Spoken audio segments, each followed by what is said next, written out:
Hello everybody, I hope you can hear me okay. I've been setting things up for a short while now, so we should be going live any minute now, right? I mean, that's the story for today, and today we are heading over to Antwerp.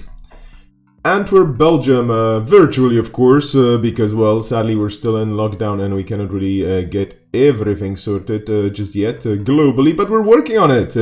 Some good news coming, from different sources, some bad news coming from other sources. News are gonna keep coming, you know how it is. NBN's got to make those credits work for them.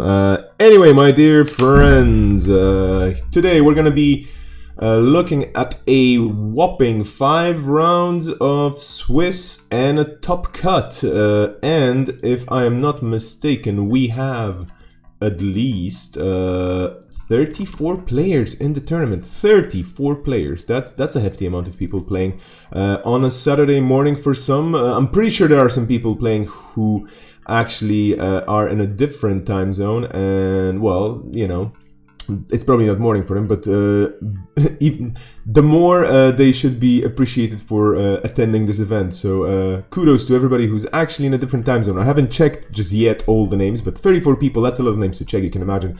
Speaking of which, this is going to be a long day, therefore I'm going to leave you for a few seconds with the music. I'm going to go and make some more coffee. And you're going to be my loyal test subjects. Thank you so much for this. And I'm going to be, testing my intermission screen. Let's take a look if this is gonna work.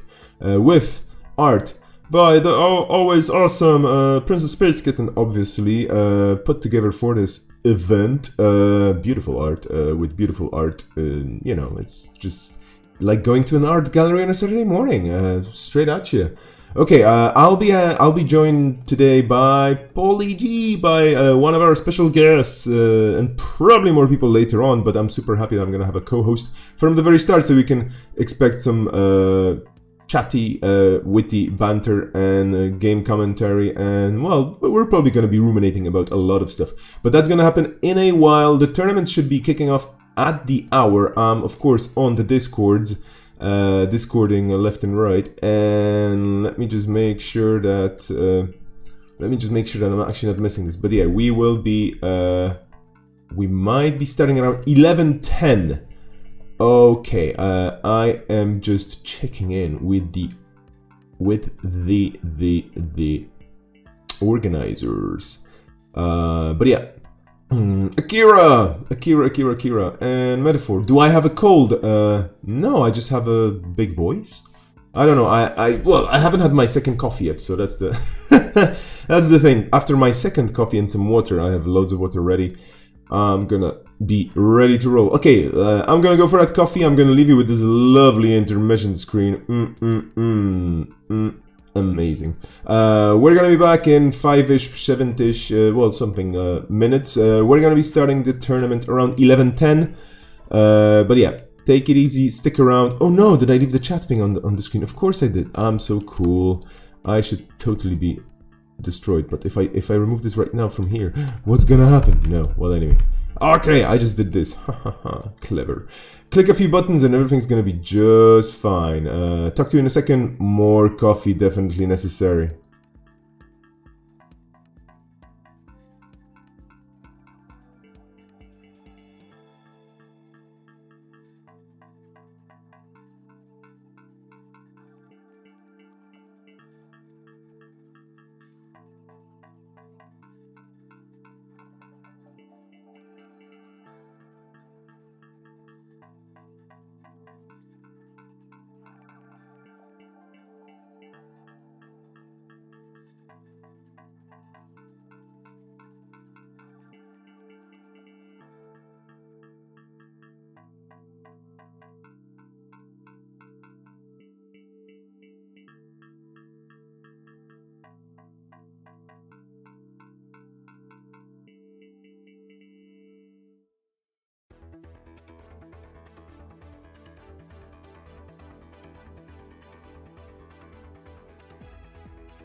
Okay, guess who's back? It's the person with the voice that's gonna be telling you things. What time does this start? It's gonna start. The tournament's gonna start in around, I don't know, like I would say 10 past. But yeah, we have people updating things. Everything is being organized indeed. Mr. Cowbird, thank you so much for sorting things out on the chat while I was gone. And welcome to everybody on the chat. How is everybody doing? I think we have some participants. Hello there, Metaphor. I think we have some non-participants. I hope we have some non-participants. I mean, hello. Would be nice to have you with us. I think I broke a little thing on my chat thingy, so I'll have to fix it at some point soon, but never mind. Do not worry about me. It's a Saturday morning here. You know, things are still a bit choppy, and we're still setting stuff up here. Not only with the tournament, which is 34 people, but with my recording booth, which is the same desk as always. So, yeah, even though you could say, yeah, Vesper, this is not the first stream you're doing, it's like, yeah, but yesterday was long, and then I was doing things at night, and then I woke up, and I didn't have any coffee, and so on, so on. And now I'm a bit, I'm so happy I'm not competing today, by the way. But yeah, we're almost ready. We were still waiting for 5 people who registered, and this is a serious thing. This is a store champ, so registration and all that jazz, definitely, necessary, and there's prize support, official Nisei prize support. So the organizer, who's the ever illustrious and magnificent Cluster Fox, the Antwerp TO, and not only the person behind, or one of the people behind the Belgian nationals and so on and so forth.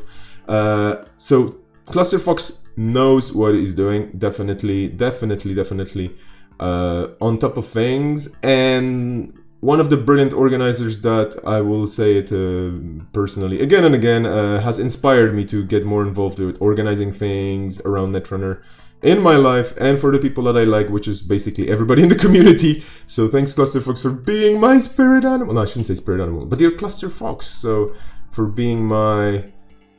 Oh wait, what are they called? Cybernetic companions. Yeah, indeed. So he's my plushie in a way, you know, like if I was Hoshiko Shiro in the game, I would probably have a Cluster Fox somewhere adding I don't know, motivation tokens and stuff like that. For sure. Anyway, I'm trying to catch up with the Discord, making sure that we're on top of things. And we have some more stories shared by Akira there, which is a bit sad that we're not gonna have Akira competing today. Whoa, my second coffee is slowly kicking in. But we have a ton of different other people, and I'm gonna be actually introducing my co-host in a second. Or actually, I'm just gonna ask Paul to step up and get into the stream. I just need to jump in and test that the audios are working.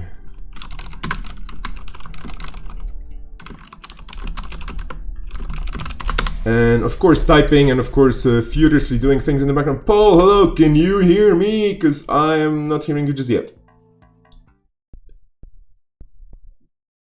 Oh, I assume there's something technical. Okay. Oh, I have to unmute myself. Good morning, Vesper. How are you? Good morning, Paul. Great. I'm fine. I'm super happy to hear you. Your microphone sounds amazing. Where did you get it? No, I'm not kidding. I'm not kidding. It's the microphone I used to use when I did a podcast many years ago. So I just took it out of the cupboard and set it back up, and it all seems to be working. This is okay. So hopefully you hear me in beautiful high fidelity. Absolutely. I mean, I know for a fact that I do have a bit of an echo due to the setup of this space, and I'm not going to be changing it anytime soon. Your voice sounds just so warm and nice, and you know, it's like hot chocolate on a cold December evening. And I'm gonna say it only once right now for the benefit and fun of everybody listening in. But like, I think I'm developing microphone envy right now. But that's okay. That's the only, you know, that's the single time that I'm gonna say it. That's it. Maybe 50 other times later. How have you been doing? Have you been playing a lot? Have you been competing a lot? I know for a fact there was like the York Store Championship. There were many other different events. Yeah, I've played. I've been playing a few things. Yes, I played at the York Store Champs last weekend, and Made the top cut there, so I was super happy. That was another big event. I think there were 30 people, so that was super fun. And I've been playing. I played in one of the Iberian lockdown events a couple of weeks ago, which is very interesting to play with some different deck building rules. So yeah, and I've just been playing around on JNet Casual, just keeping my hand in, I suppose. But yeah, I've been enjoying playing some games, and of course we had Fight Club a few weeks ago as well, so I was helping Team UK with that. So it feels like there's been quite a lot of Netrunner over the past few months, which is excellent as far as I'm concerned. I absolutely agree on both counts. First of all, that we've had quite a lot of people stepping up to the plate and just saying, hey, I want to do something because what else am I going to do? And at least I can spend time on one of my hobbies, and that's great. And on the other hand, I find it absolutely excellent as well, because we get to test kind of everybody got to test a bit of, well, not only decks and deck ideas, but generally organizational skills, different metas, different like custom ideas for tournaments. And I think we got to test the hell out of JNet as a platform. Yeah. I remember. Yeah, I think JNet has seen more traffic than ever before. I mean, some of these days when there's 2 or even 3 tournaments running at once, and you just click and the competitive tab's got like 30 or 40 games going in it, you're like, wow, this is going all right. Not bad for a dead game. Exactly. And yeah, I do remember in particular, I think for me it was the first time when I saw, I don't know, like 70 or 80 games on JNet at the same time. That was when Code Marvels was running the Net Quarantine online event. And it was just weird because you had this big online event, then you had another, something popped up, like somebody's GNK, then somebody's weekly meeting popped up as well. It's like, whoa, we have so many people. So I'm keeping my fingers crossed for Noah and the JNet crew holding things together. They've been doing an absolutely marvelous job. But yeah, let's see. Today we have 34 people in the field, and let's just see who they are, because we know some of them, I believe.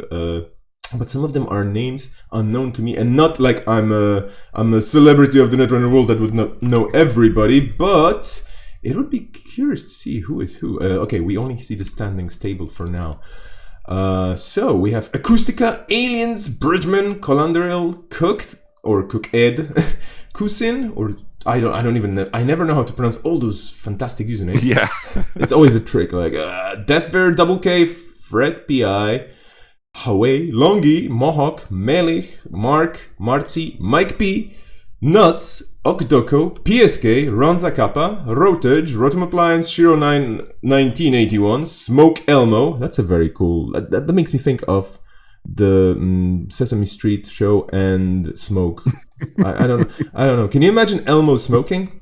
Like, no, I don't think so. There used to be this toy called Tickle Me Elmo. This is probably like Light Me Up Elmo. Yeah, this is like Light Me Up Elmo, or give me a fire Elmo. We have Swifty, the champion of the people. We also have Binary Dogs. Oh yeah. Lost Geek, M Lodon, Manic Moman. Oh, Manic Moman. That's.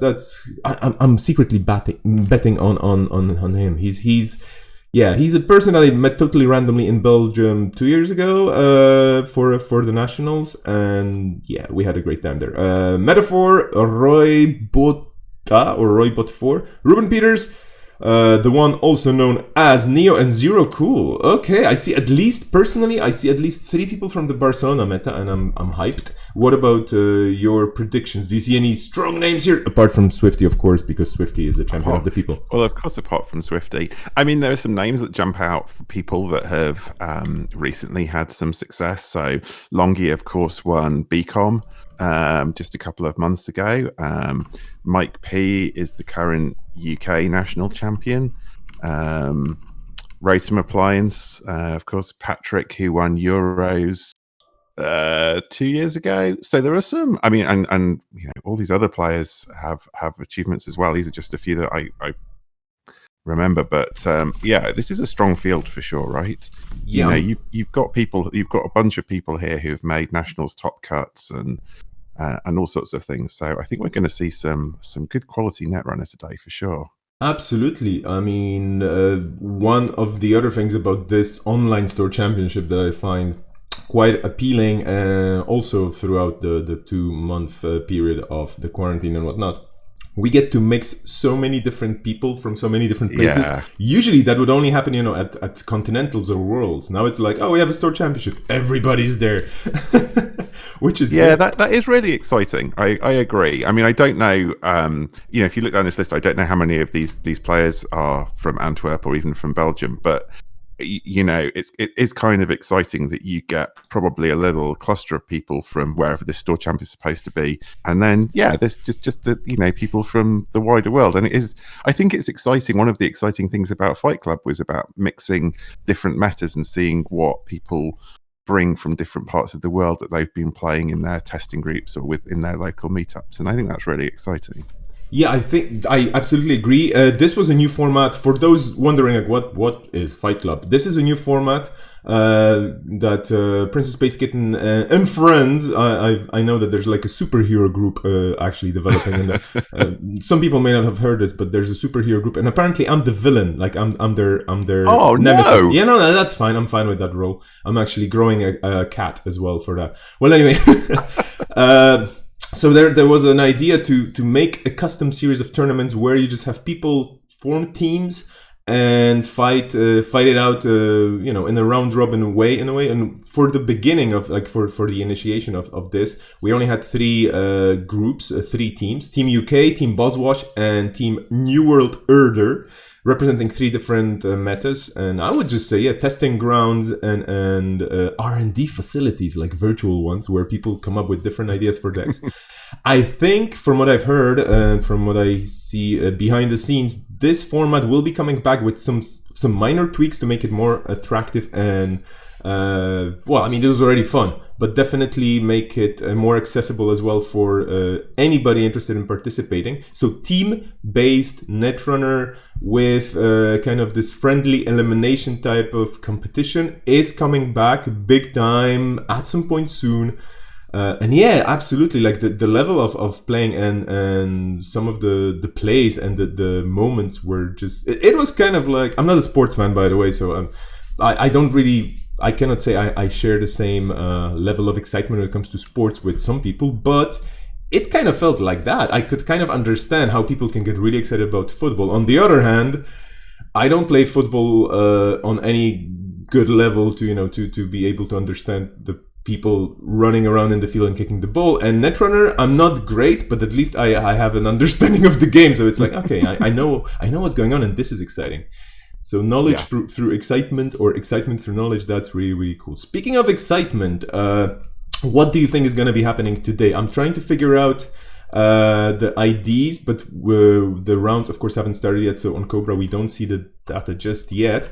But what's your prediction for today? We can do predictions. This is awesome.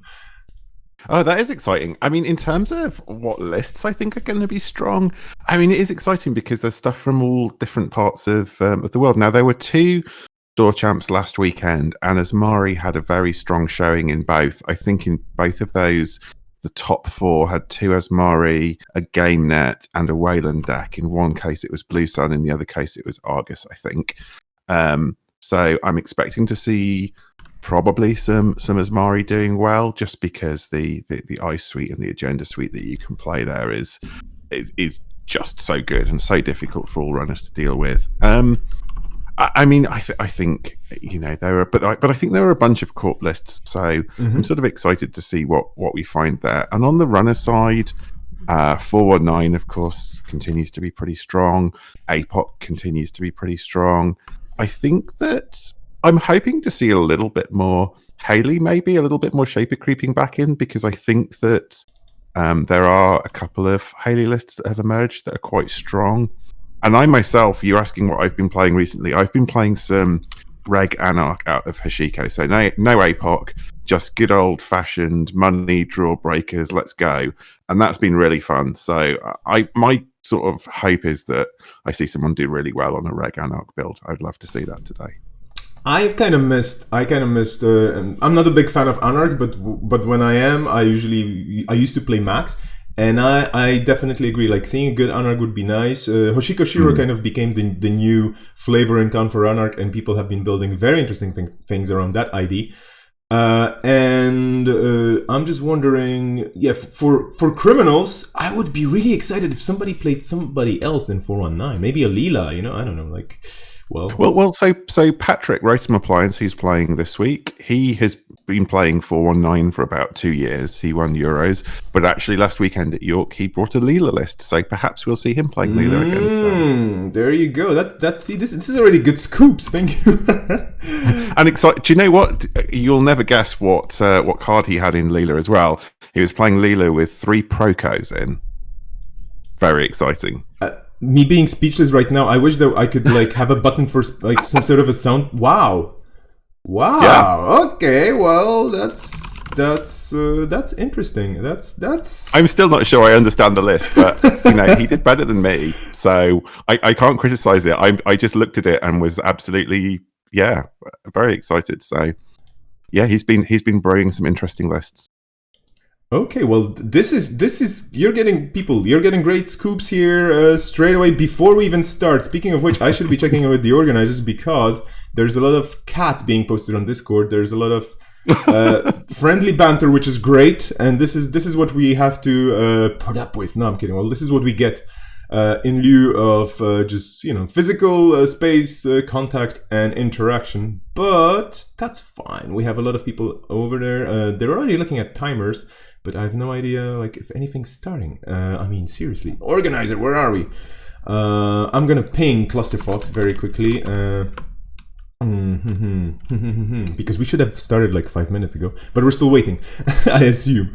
Okay, let me just think about how this is very traditional for a store champ, right? In person store champs always start 10 minutes late as well. I think everyone's just excited to catch up with their friends, and there's always somebody that's forgotten to register or forgotten to pay or forgotten to sleeve their deck, or so this feels like a very good recreation of what would be happening if this event were happening in person. I think that's a very good way of putting it. And I do miss the people though, and I'm pretty sure everybody does miss a bit of the good times, so to speak. But we're gonna get back there. Oh, of course. Absolutely. And it's so good that we can still continue to do this, and people can play and chat on Discord, and talk to people that perhaps they've never talked to before. And so it's great that we have the technology that means we can actually continue to run these events, and people can continue to have friendly games and talk to people. I mean, that's been really fantastic. Yeah, I mean, imagine if we were into golf. I mean, there's nothing wrong with golf. I'm just trying to compare the different hobbies and different activities. It would be kind of hard to. I mean, I don't know. We'd probably have online tournaments. The other day, I was really surprised because I found it on Twitch by accident. Formula One is running events, kind of official events. I mean, they're not Grand Prix or anything, but they actually run events in a sports game, in a sports simulation of Formula One races with real drivers involved. And I was like, this is so cool. So they have people playing the simulation, and of course they have people signing up, and they have some celebrities or whatever, like or even like good players that are known in the community. And then they have actual Formula One or Formula 3000, like different drivers, professional drivers from different classes, let's say, participating in this as well. I was like, wow, this is fun. So yeah, this is happening for Formula One. I'm wondering if we're gonna get. I don't know. I heard that football was considering the same. We have pairings. Sorry. Pairings. No, you're absolutely. Do interrupt me. We have pairings indeed, and round 1 is up. Okay, I think. Well, the field looks very, very interesting here. I don't even know which table to choose, to be honest. Seriously. Should we just go, I don't know, like 17 tables? Chat, tell us. Which we're deciding on the table. It looks like my prediction about Asmari was good. 8 Asmaris out of 34 there. Well, that's a serious amount of Asmaris. Yeah, huge amount of Asmari, and lots of Hashiko as well. So I'm hoping some of those Hashikos are maybe on a reg build. That would excite me. There are 2 guys, there are 2 Leelas, there's a Ken and there's a Gabriel. So there's a bit of variety. There are 3 Adams. Sweet. And, wow. Yeah, and Anarchs are just basically Hoshikos with a dash of Omar and Edward. Where's Wayland? Wayland is on Argus, obviously, but there are some outfits, exciting as well. A lot of different colors, and I see 4 sports metals. That's nice. Never a Yeah, bad I mean thing. Sports metal. that super fast sports jam, the Freddie Mercury Shorts Metal is an absolute blast to play. I love playing that list, and it just goes so fast. It's great fun. Absolutely. I tried it in my last tournament, which was the Barcelona Store Championship. I came dead last, which was okay. But of course, I did the thing that I should always be doing, which is I tweaked the deck a bit, and I was like, yeah, let's see how this works. Nope. If you net deck something, and if the person that put it together had success with it, and they describe to you how it works, try sticking to it. Try sticking to it, because it definitely helps if you actually use the right recipe for the right dish, so to speak. Can we see an Adam list? Sure, chat, we're gonna see an Adam list. Oh, well, hello, Baramu. So yeah, let's just see who's gonna play Adam. Who's playing an Adam? Let me see. Oh, there's an Adam on table 13 by the looks of it. M. Laidon is on Adam. Let's just jump into this then. We have Sports Metal versus Adam. This is gonna be splendid. Okay, so table 13. If you want to join me on the table as well, I think it's pretty legit. Okay, yeah. We're gonna be observing M. Laidon and Smoke Elmo. The Smoking Elmo. Okay. So it's kind of hard to see the favorite here, because Sports Metal, like you said, this is probably a variant of the Freddy Shorts Metal or something else, something spicy. But usually it's all about tempo, and Adam is kind of to me at least, whenever I play against Adam, I rarely play Adam.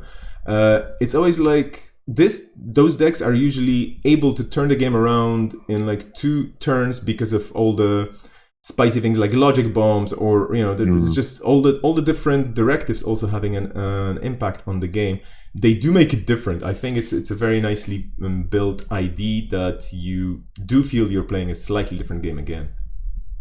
Yeah, I think that's right. I mean, I think honestly, if I was playing that jammy sports, Adam is like almost my worst nightmare because I think it's tricky because Adam gets that effectively that HQ interface from turn 1. You're playing a list with quite a lot of agendas, and so your plan A is really not kind of icing all your centrals and going slow. It's like, let's get jamming. And so even having to ice HQ and R&D because they can find the truth and see stuff off the top of R&D, I think it's tricky. But I guess the other thing that this could be is a bit more of a sports combo list. I've seen quite a bit of in Jinteki Casual is a really interesting combo list with Game Changer and Giordano Memorial Field, but with some big ice. So getting some tiers down and getting some other big ice down. And that's been really interesting to play against. So I guess we'll have to see which way it goes. I think that list is probably a bit more robust against Adam because they don't care if Adam takes 2 or 3 early agendas. In fact, that's basically their game plan. So if it's that kind of sports list, I think they're probably happier. But yeah, I think if they've got a jam, then Adam is going to be tricky.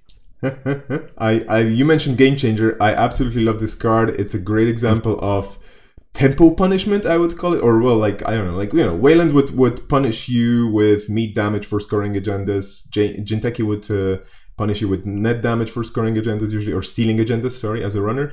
And then Has Bioroid just punishes you by getting a lot of clicks for you stealing agendas. So that's very thematic, and yeah, I love the card. I love the theme. I love how it plays well with Sports Metal as well. It's great little HB identity right there.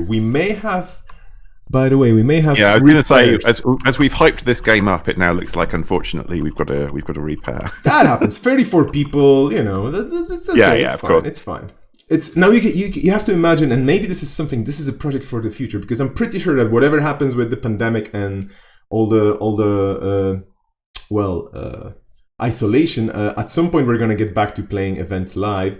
But you can now imagine for any online event this kind of huge amount of shuffling and people getting up and going and laughing, and somebody forgetting their tokens and moving their their deck boxes with them, and somebody saying whose playmat is this, and so on and so forth. So imagine this, if you will, and then we're gonna see the repairing. Okay, we have new pairings on the table. Still. Oh, we have a buy. Okay, we did have a person dropping, so we have Shiro on a buy. I'm just gonna take a quick look at Cobra. just to make sure that I know what's up.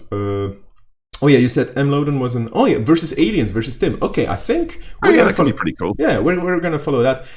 For those of you at home who may not know aliens, that's Tim. He's from the Belgian meta, and he's again like one of those. I would call him. I don't know. He's like a scientist to me. He always comes up with some really cool deck ideas, and it's always a lot of fun to see him play. So hopefully we're gonna have a good time on this table. This is table 12, by the way. Okay, let's just jump in there. So we're expecting some interesting brews, are we, from aliens? I think I've played against them a little bit on Jinteki. I don't think I've played them in real life. Well, let's see. Let's keep our fingers crossed, because you never know what's gonna happen. But yeah, I had the chance of playing against him a handful of times, but also see his deck ideas kind of being rolled out in a couple of custom tournaments. And yeah, it's he always has like the best deck descriptions. If you need to bring the deck list with you printed out, he would always have some little comment on the side, something memey almost. But yeah, it's definitely a fun person to be around a tournament. Are we gonna start? I came here for Netrunner, and I'm getting a lovely chat with you, which is great. But where are the games? Oh, you have to pace yourself. There's going to be plenty of Netrunner today. That is very true. I'm actually going to take a quick look and always be running on the side just to confirm that we don't have 15 other events today. And I assume we only have... there is an event, a custom event happening online for the Valencia meta, the Spanish meta here as well. But other than that, we have a Michigan Store Championship happening as well. And an Austin City Grid, but that's like a cube draft. Okay, well, a bunch of different things happening today, but we're going to be focusing on the Antwerp Online Store Championship. And tomorrow, as a reminder, tomorrow on the same stream here, if I get up on time, which I am totally planning to, because it's kind of early, because, you know, people in Switzerland, they just like to wake up early and have chocolate. Lucky people. And coffee. Coffee in Switzerland, great, by the way. We have the Bern Store Championship, which is going to be mostly for the Swiss meta. They're trying to get their people together and organize a tournament that's not going to be super international. I think I appreciate that, because it's also possible. And for all the tournament organizers, it's important to state like, hey, this is open for everybody, or hey, I'm doing this for the people from our meta because we haven't met in person for a while, and we don't want like we had the Canadian champion in the Barcelona Store Champ, which was great. But it's like, okay, usually, you know, we wouldn't have Canadian champions coming over to Barcelona to play, which is great to have you here right now, but the level of competitive skill is like through the roof now. What are we gonna do? So yeah, always up for a good challenge, but also sometimes it's just good to sit with the people you know and have a Discord of course, chat and take it easy. Okay, I hope we're gonna start soon. I don't know. And like you said, I'm gonna pace myself. Okay, let me just... Oh, we're slowly getting there. Slowly. Okay, I believe this just whilst you're waiting, I was just reading Slack, and an interesting comment that there's no Titan here, and maybe that is something we would have expected. That is very true. Titan seems pretty strong at the moment, but nobody opting to roll the dice and play that one, which is interesting. Okay, so we have the outfit versus Adam, and the outfit mulliganing. Okay. Adam keeping. Let's see this. Now, this I think is a tougher matchup for Adam. That starting hand size of 3 looks pretty scary when you're up against the outfit. Indeed.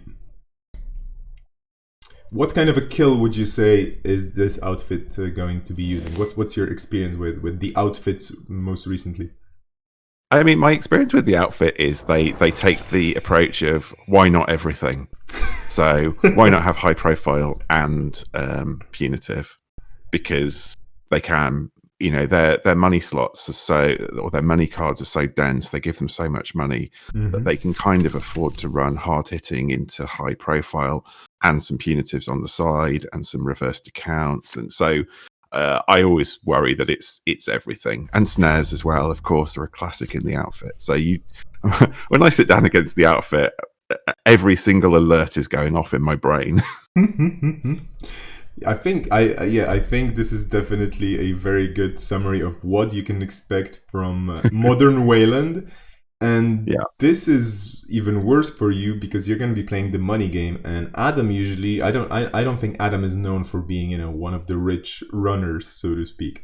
Usually you try to go by with some scrappy solutions, and you do have to borrow econ from different factions, which in a way, with 25 points of influence, makes it interesting to experiment with different builds. Like we could potentially expect Rozekis here, or maybe liberating accounts. On the other hand, you don't have any built-in econ, so we'll see what this Adam's build is going to be versus this super mean, probably very annoying, like you said, and spiky outfit.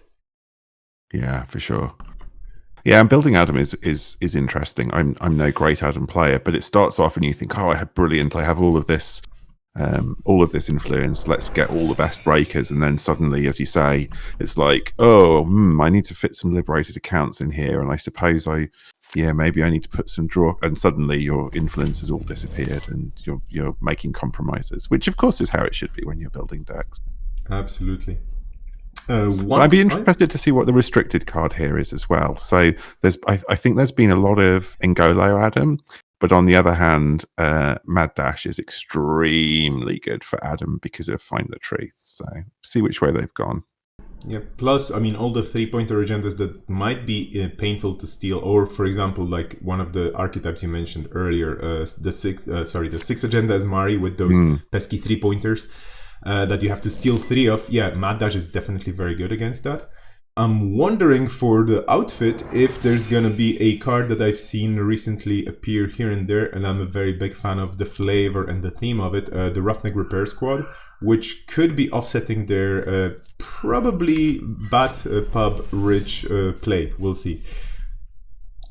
Yeah, and I think it depends whether they are going for a rush plan backed up with kill, in which case, if the game goes long enough that you want to get the Roughnecks out, it's probably lost. Or if they're going to try and glacier up a bit, give away some bad pub to Resing Huge Ice, and then get rid of all the bad pub with Roughneck, and then make it a horrible glacier for the runner to get through. I think that's certainly 2 ways that it could go. Yeah, and I don't think we've seen much so far to tell us what they're doing. Trebuchet, of course, is pretty good in every outfit list. Yep. And we've seen a double access. Feels good to res for 4. Absolutely. We've seen a double access on HQ right now, thanks to Adam's directives. And there were 2 punitive already. 2 punitive counter-strikes in the corpse hand. So Adam is probably like, okay, yeah, I know what's going on here. Visual confirmation. I'm going to hopefully surprisingly not die. Well, we'll see. Oh, interesting. So there's one in the bin.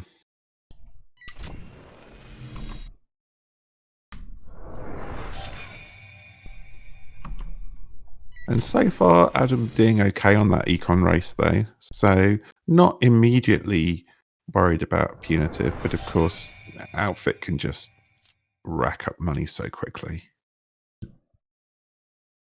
Bulwark, another piece of ice, which is great or another card, because we haven't been discussing. Oh no, you mentioned Trebuchet indeed, but Bulwark is definitely a great card for this ID, especially with the likes of Boomerang on the table. Oh, okay, we have a very aggressive player with 6 counters.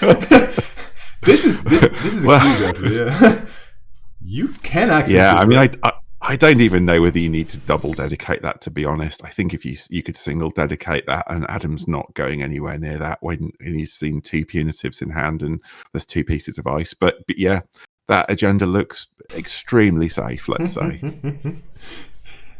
And this is where we find out that this Adam build is on Film Critic. That would be exciting. Oh wow! Imagine that! Like, bam, click 1 Film Critic, click 2 Stim Hack. What? Oh. And here we go. Yeah, Adam kind of low on credits, and this is Yeah. danger zone territory. But yeah. I mean, I think if aliens can draw into another agenda straight after this, it's gonna be really, really tough for Adam to get back. In the chat, we have a comment from Baramu, like, this seems like overkill.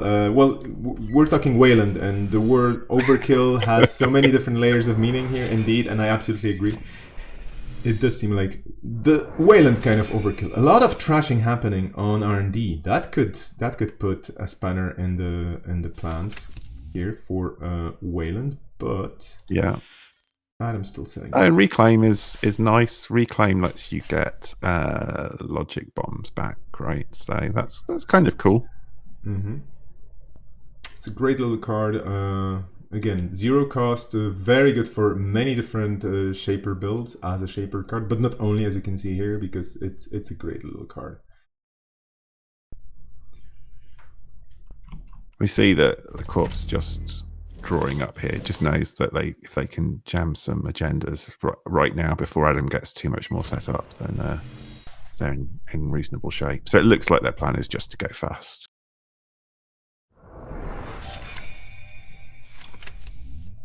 Pat-taps.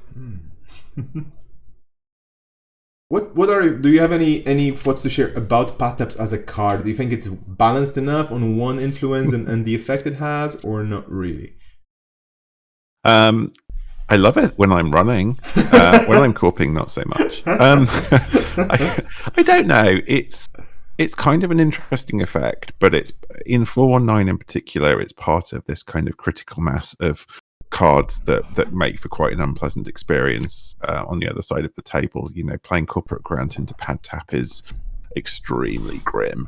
I think in something like this build, it's not too bad, but I think it being one influence is also kind of a problem because it kind of just goes into every list really, and yeah, I don't know.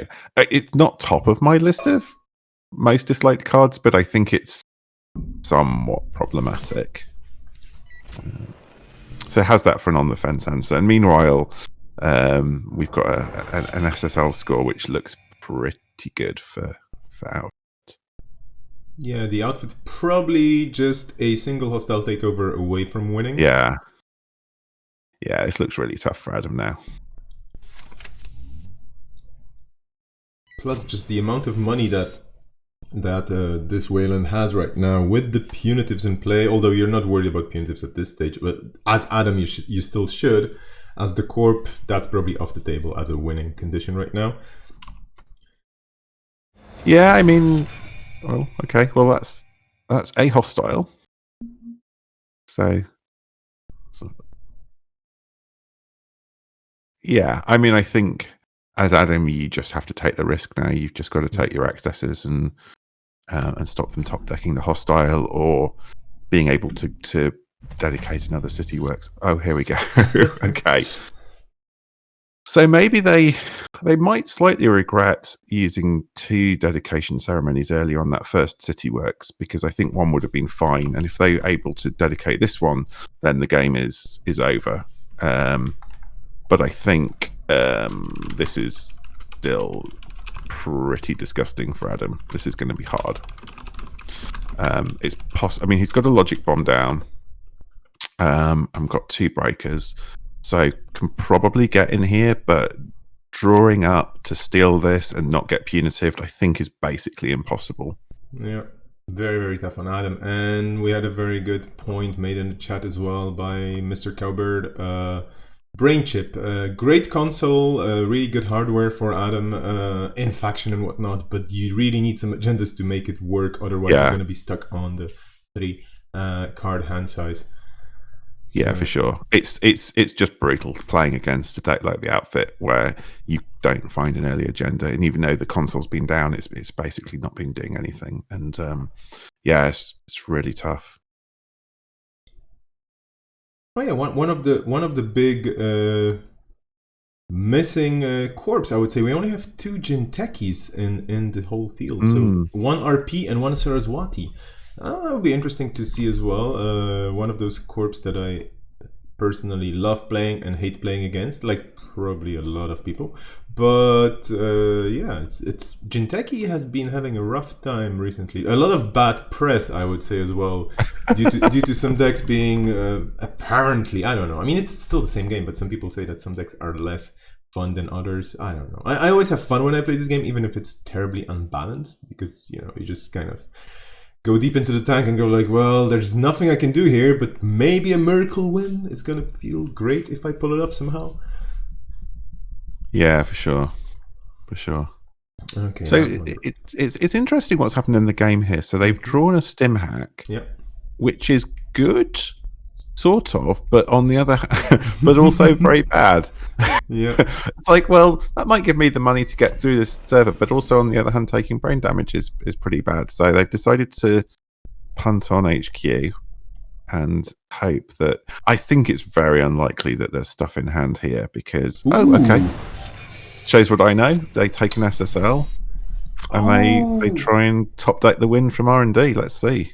Okay, so not really contesting server 1 because it's.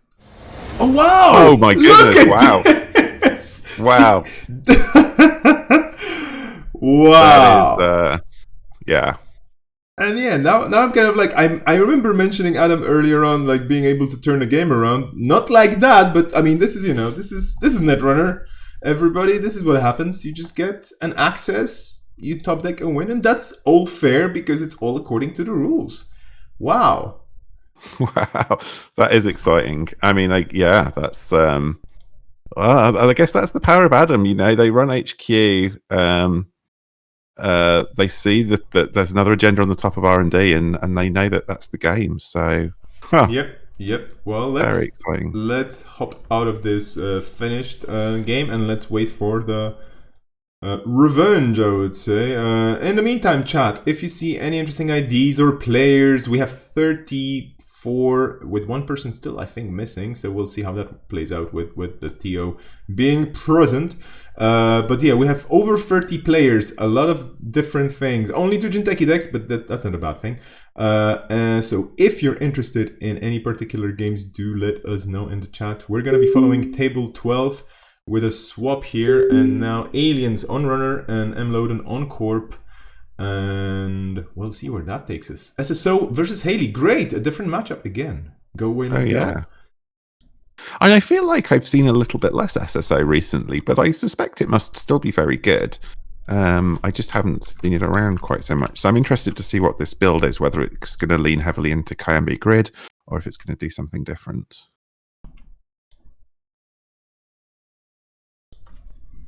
And Haley, of course, I mean, well, again, Haley with a handful of different options on the table for playing things out. I have to keep bringing myself back to thinking that this is standard, so there are cards in there that I may have not seen over the last few months in custom tournaments, but here everything goes that's allowed, so you could have Rebirth, you could have Geist somewhere coming into this. Many different options. Yeah, for sure. And I think on the Haley side, unless we get something very spicy, the options are likely to be a standard pawn shot build or what I would call a plate spinning Da Vinci build. But as soon as I say that, we get a pad tap down, which I wouldn't necessarily expect to be in either of those builds. So maybe we are in spicier town, which is exciting. Speaking of spicy tit for tat, there's a Cityworks hitting the SSO side, playing really well with this ID's ability. Yeah. But the Corp now, yeah, not really playing anything else, and that Cityworks project looks kind of nice. You could... Oh, you don't... Oh, no, well, okay, Peace in Our Time, you're definitely not stealing this one. But on the other hand, it's not advanced, so you probably don't care just yet. And you're getting ready to maybe pick it up next turn. Yeah, for sure. I mean, they're not threatening to score it. It's threatening to do some more damage, which is not good. And obviously, it's going to build up their ice, and depending on what that is how relevant it is. I think SSA now tending to play a little bit less base ice. They've been getting more and more interesting advanceable ice over the Niso releases. So, be interesting to see what that is. It's funny.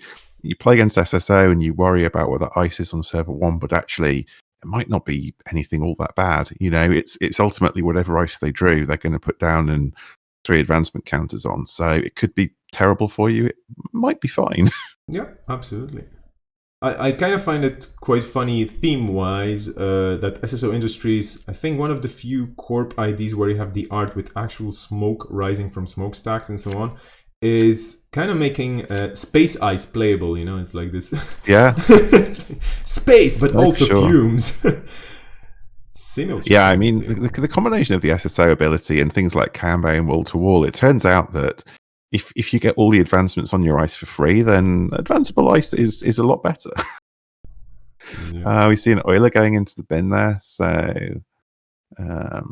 we've got they've got access to whatever breakers they need, and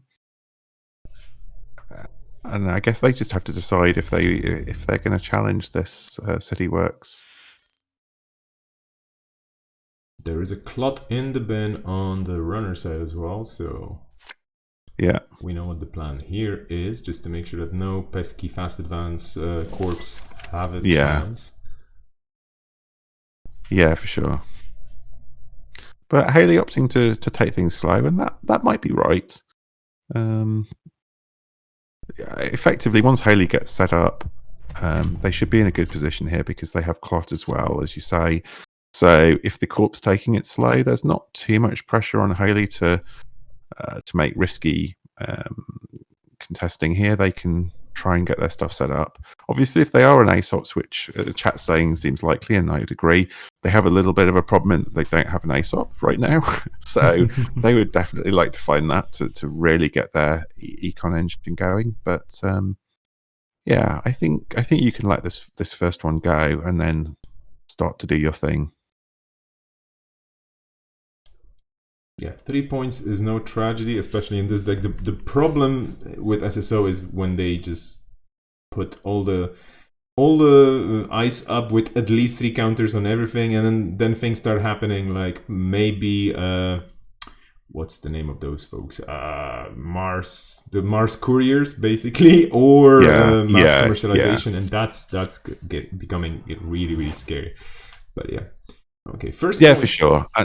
Yeah, and Haley having clot somewhat mitigates that, so they're going to have to leave it in the server if they want to do that. But yeah, it's that for sure is part of the power of the deck. Another path tap. Oh, and an Armitage. Oh, so as soon as I see an Armitage hit the table, I immediately think Kusyuk. This must be a Kusyuk deck, right?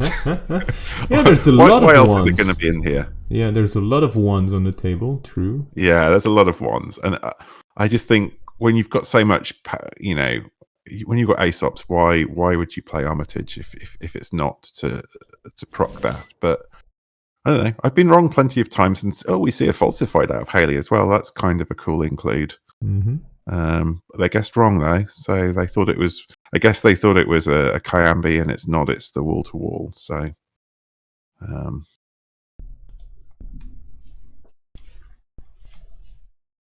but I absolutely agree with your line here. Chances are we're going to see a Cusack dig soon. There are 4 value 1 cards on the table.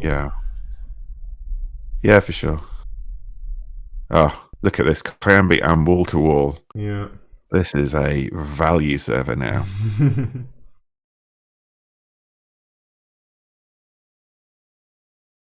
Wall to wall. Some people say it's broken. I think it's on the edge of super awesome and just plain annoying, because any single card I feel that gives you options is just so great. Usually many cards in Netrunner, they don't give you options. They power your game up, but it's, you know, you have this card and it does a thing. Whereas with wall to wall, like look at the opportunities you can draw, you can gain money, you can advance things, which is great for your deck here, and you can just take it back as well. So keep it for yeah, amazing. I love this card. Yeah, it's really good, and when you play it in a deck like this where you're only making 1 server, you get to do basically all the options. So that's even better. But yeah, I think wall to wall is okay. It's on the edge. Kyambe, I am I would that is perhaps a little bit more on the broken side, just because it has this advanced ability and also this defense ability, and I think those two things on one card are just incredibly powerful. Yeah. And yeah, this is interesting now. This server is incredibly expensive to get into. Yeah. Potentially good news for the runner are that the corp is only on 9 credits, so unless the ice is cheap here, oh well, stem hack. Yeah, and I mean we could see 1 or 2 pieces of space ice which are going to be free here. So I'm sure they can res some stuff, but yeah, I think Haley's getting through this.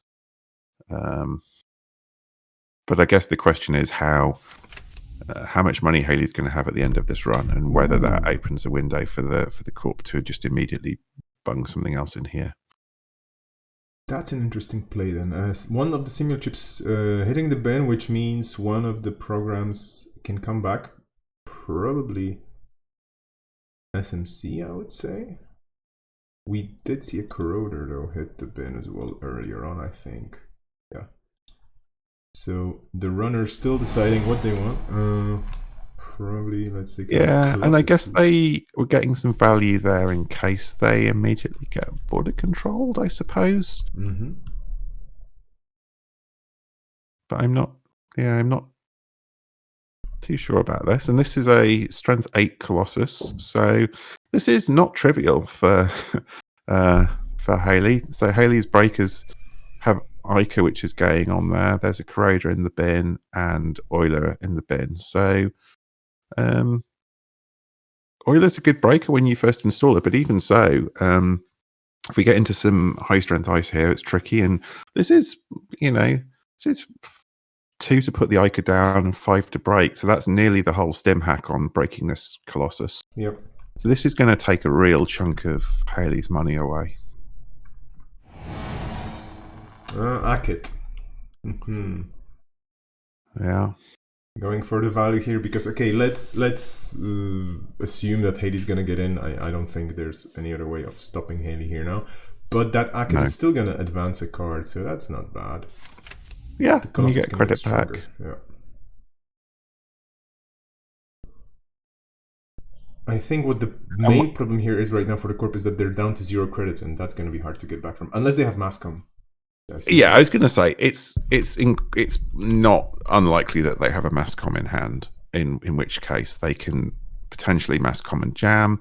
The other thing that's worth noting now is the simul chips on the board have been used up, so the clot threat is done basically. All 3 simul chips are gone, unless they've got some other ways of recurring things.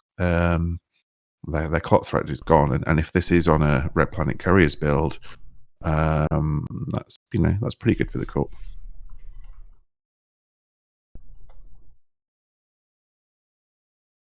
Okay, approaching the innermost ice with 1 credit in the corpse bank. Probably not gonna get rest now. Of course, you have to pay the Kayambe grid tax, so that's 6 credits off the table again. But you get 3 points from the Hollywood renovation. And, if this SSO is by any chance running punitive counter-strikes with 1 credit, not that much can happen. However, let's remember, Mascom is a card, and then a double punitive could potentially disrupt the runner's game quite a bit. Kyusuk, that's unfortunate. Oh, there we go. That's no mercy. This is let's go. Oh, but it was a space ice, so they were. I guess they were expecting to get into R&D for free there, and actually, this is basically all their money. Yeah, this is an exciting potential, potentially final big play. The Kyusuk, the corp resing desperately for 0, but I mean, of course, why wouldn't you? And now let's see what Kyusuk digs up. This could be game.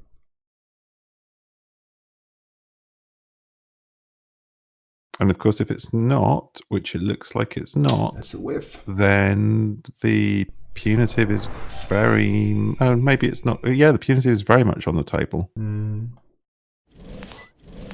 Yep, there we go. That was a big play by the runner. Definitely worth going for because with so little money, you have to just try and close the game out. But the corp just sitting on all the right cards. That was it. Yeah, for sure. And that was just a little bit unlucky, but I suppose they know that if something else jams in server 1, then it's tricky, and they've lost their clock threat. Yeah. But it was I guess it doesn't make too much difference with the mass comp because they were going to get up to 10, but it was a little risky, I guess.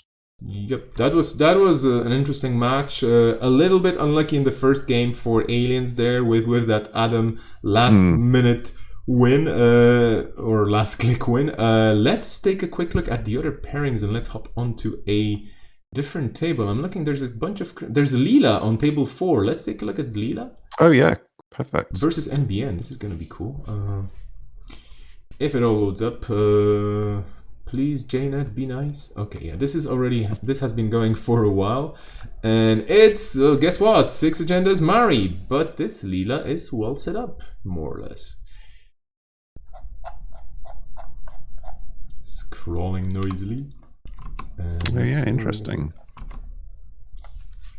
Let's see if we can see what kind of Asmari this is. Well, there's 2 economic warfares in the bin and 2 hard hittings and a boom. So I guess we know what kind of Asmari this is or was. Pacifist.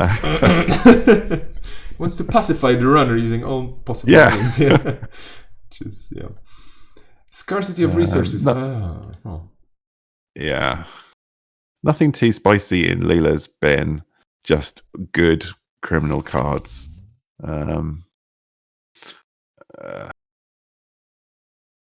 But that's server 1 looks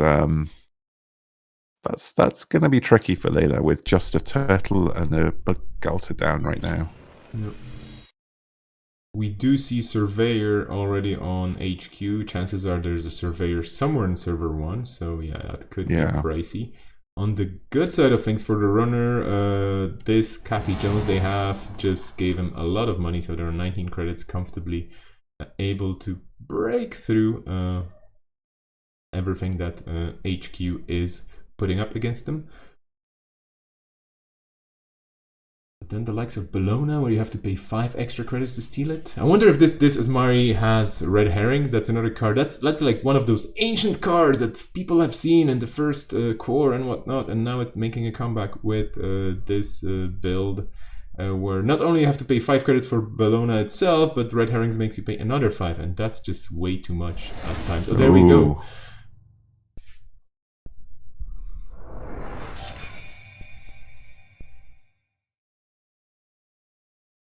Still anybody's game then. 2 Bolognas off the table.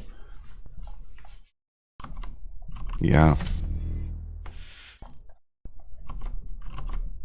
And I don't see this very often now, having a second server with the for the daily quest. Quite nice if you can defend it.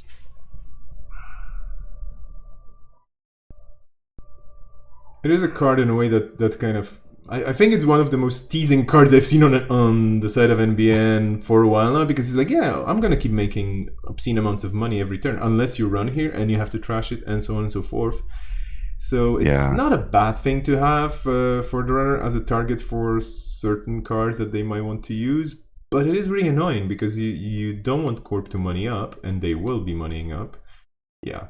Yeah, that's it, because at the moment, they probably can't res very much of this 4 ice remote, but if that's daily quest sits in there for 2 or 3 turns, then they absolutely can. But on the other hand, yeah, as the runner, devoting resources to go and trash this just to stop the corp getting money also feels pretty bad. I mean, all 3 hard-hitting uses are in the bin, but this deck probably does run an archive memories, so you have to be a little bit careful still, I think.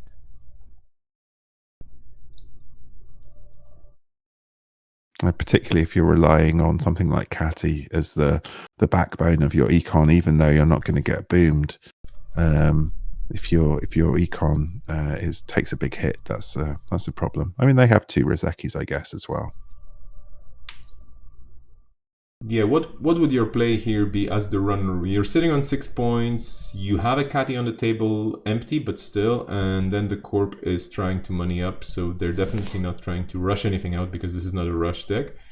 But they might be pulling something weird off soon with all the money. What would you go for here? Yeah, for sure. It's hard. I think my inclination here is probably to be hitting R&D. There's only 11 cards left in R&D, but obviously it's a problem because they can't really get into R&D at the moment. So, oh well, they have an inside job. Okay, so yeah, I think if you have that, then taking out the daily quest is good. That probably slows down if the corp draws into an agenda. They also have to be confident that they can jam it. But I think the breaker position on Leela's side looks pretty bad at the moment. I think that's my main worry as runner here. Maybe they're on boomerangs, and we haven't. There aren't any in the bin, but if they're holding some boomerangs, that's quite good. But yeah, this IP block on R&D is pretty annoying if you're the Leela player.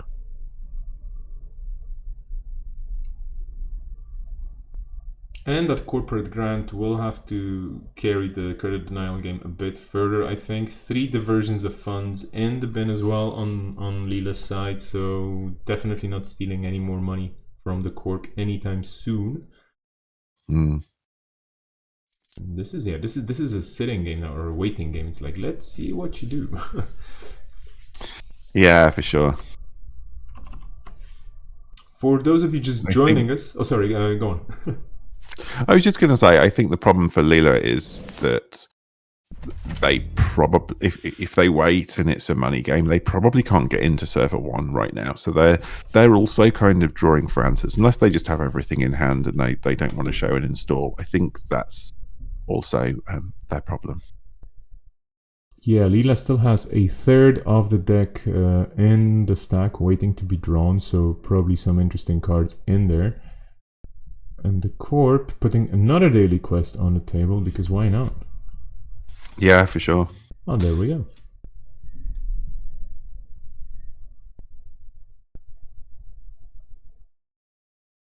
Choosing to boomerang R&D here then, and I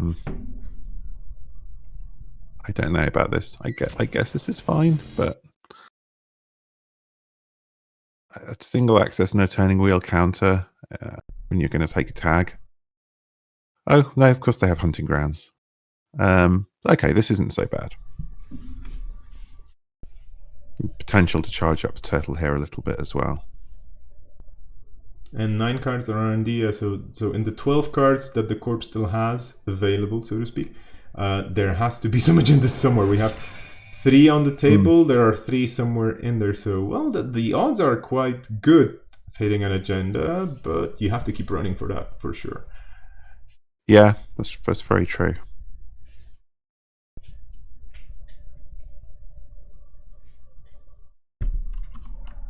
I was going to say, for those of you joining us right now, in case you are not looking at the title of the stream, this is the Antwerp Store Championships happening online with 33 players, I think. We had 1 person not arriving on time.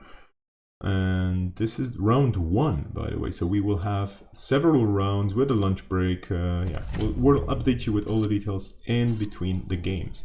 Right now we have a big play here by the corp. This could be anything. Even an NGO. Yeah. It could be an NGO. I wouldn't like to be the runner right now because the amount of maths you have to... Okay, well, there we go. That is an SSL. Okay, so it's all or nothing then. Yeah. And getting the turtle up to 3 is not bad. But yeah, a single surveyor here is a lot of money. It's 7 credits to break with Bookgelter. You have 6 on Catty, so I guess it's doable. But yeah, if there's a border control and a surveyor, this looks pretty dicey for the runner, I think.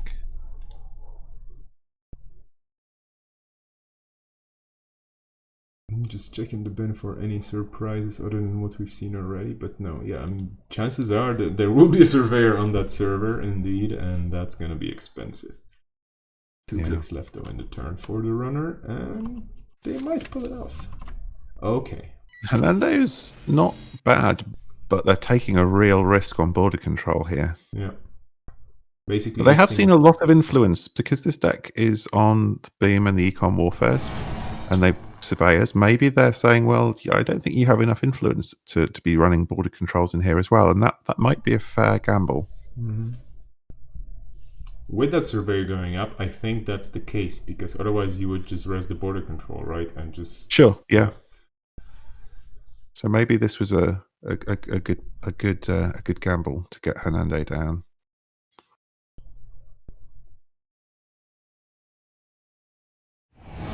Ooh, double surveyor. Okay. But what's good from the runner's point of view is they know this is an SSL, so this isn't Bologna, where they're going to be in big trouble now. That's most likely game indeed. Oof. Yeah. Both players finishing on 0 credits. Yeah. Nice and neat. To the wire, basically. It's like, we're just going to spend everything. We know that the game is over, like, one way or another, so let's just go down. Yeah, that was really tough. That was really tough. And well played, both players here. Like, really interesting decisions, really interesting situations on the board. We're going to hop out of this as well. More or less 30 plus minutes. The clock I have on the screen is not 70, it's 65 minutes. I should fix this in between rounds as well. But yeah, well, let's take a peek somewhere else. Chat, how are you doing? Sorry, go on. I say, nice to see so many different IDs represented. We can just hop around and see some completely different games. It's fun. Absolutely. We have Architects of Tomorrow and 419. Well, I mean, yeah, I don't know. I don't even know which table to choose. We have a rematch on table 4. We might be jumping into this depending on their IDs, but just so much diversity, which is good. So chat, oh hey, hi there Vanda Tim, thank you for joining us. And yeah, chat, if you want to see a particular game, shout. Oh, we have a Jinteki, we have a Saraswati. Let's go table 7. Oh yeah, brilliant. I'm really curious to see one of the 2 Jintekis in the game today in the tournament. Let's see. Away and Il Falco. Oh, this is gonna be over soon, I think. But a high stakes game here for sure. Oh yeah, there's an Issei in the bin, so that's over then. Oh well. Unfortunately, we just jumped in at the very end of the game, but... But looks like it was fun. That does look like it was an exciting game. Wow. Yeah. Oh, well, Sniff, let's jump out then, and let's take a look at table 3 perhaps, because it's right underneath. Yeah. We're gonna keep checking tables for games that are not... Oh yeah, table 3 has got a harpsichord. I'm all about this. This is exciting. Harpsichord! Wow, are we even playing? Is this the store champ? Is this standard? Sorry. The year is 2020. I haven't seen harpsichord in the wild in a competitive standard format in a while. It's not like I'm playing everywhere all the time with a lot of different people, but this is surprising, I have to say. Yeah, and it looks like 419 is pretty on top of harpsichord. As much as I'm excited to see harps, this does not look good for them.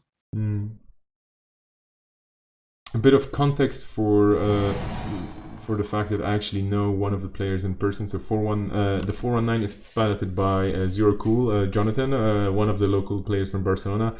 And he's been consistently playing 419s for the last, I don't know, for ages. So it's one of those cases where you have a player with a deck that they know through and through. And yeah, it kind of becomes second nature, certain plays, which I think...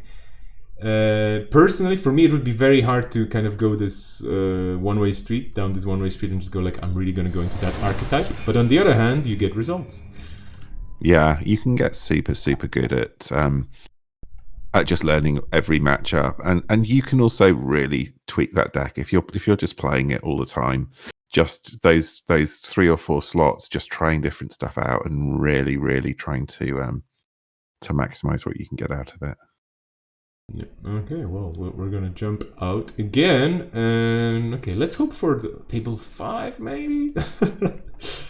Sure. Like running around the tournament, going, oh, where are we? Okay, this looks still pretty open, or open enough. And there are border controls in the game, and a wraparound. Ooh, talk about. Oh, this is exciting. Talk about NBN cards coming back into fashion. Ooh, look at this. Okay. Here I was saying this is still game's got plenty of time still to go. Yeah, I mean, absolutely. And then you have a government takeover in the bin with a Stargate. Okay, well, yeah, that's turn 8. High risk, high reward, I would say. Yeah, wow. For sure. Wow. Yeah, I totally agree with Binary Dogs here. Nobody was expecting a government takeover here. Wow, okay. Do you think? But there's a card in the bin that with the artwork literally says "government takeover soon." You are absolutely right. And yeah, okay. Well, clues were all there. Do you think we're cursed here? Like we just jump into a game and then it just finishes while we just warm up? Okay, well, let's take a look at table 13, maybe, where we have Rodage versus Nuts Exe. Sure. I'm not gonna say anything about the progress of this game. Let's see how that plays out. Like, this could finish in a turn. Just saying. That's basically it. Alright, so Rotage back on Haley. Interesting.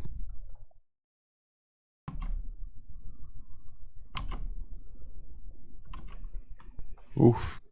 And this Haley is super rich, but 4 advanced city works in the remotes with a Kayambe. Yeah, that. And Orion on the table as well. Does not look gettable. Yeah. Blue Sun is going big here with Orion. 15 credits as an investment.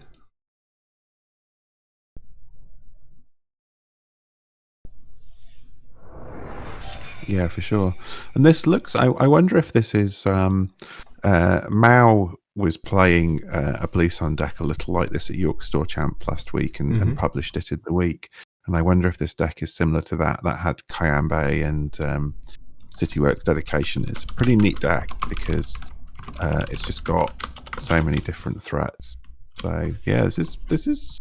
Although Haley looks nicely set up, I think this is still a pretty interesting and tough game. Yeah. Could go either way. Yeah. So you're not thinking of a Stargate into government takeover play here, maybe? I mean, I don't want to speak too soon. We've seen this before. It happened today. Oh. I mean, yeah, but it's a fair point actually.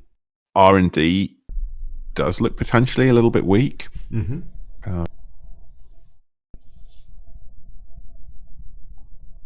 Blue Sun having both the hostile scored is pretty good with turntable down there on the table. So that turntable is probably done, assuming the rest of the agendas are just SSLs and Cityworks. But that might have been a scary moment earlier on if the hostiles were not out of the game. Yeah, there is a clot in the bin as well and a simul chip on the table, so the runner probably not feeling too bad about the situation with so many credits. But then again, the Kayambe doesn't make things easier. The Corp just needs 2 points.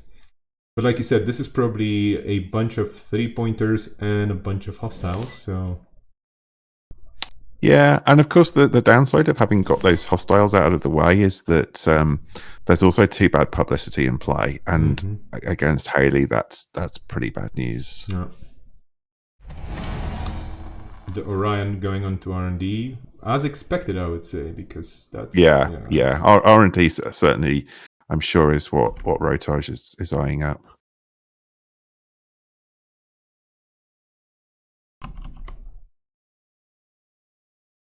I'm going to take a quick peek on Cobra in the meantime to see how many games have already been reported. Quite a few. Quite a lot of sweeps as well. Whoa, this looks big. Not that many splits so far. We still have five games going. 5 games going, so there will be probably something to look at if this one doesn't finish close to time.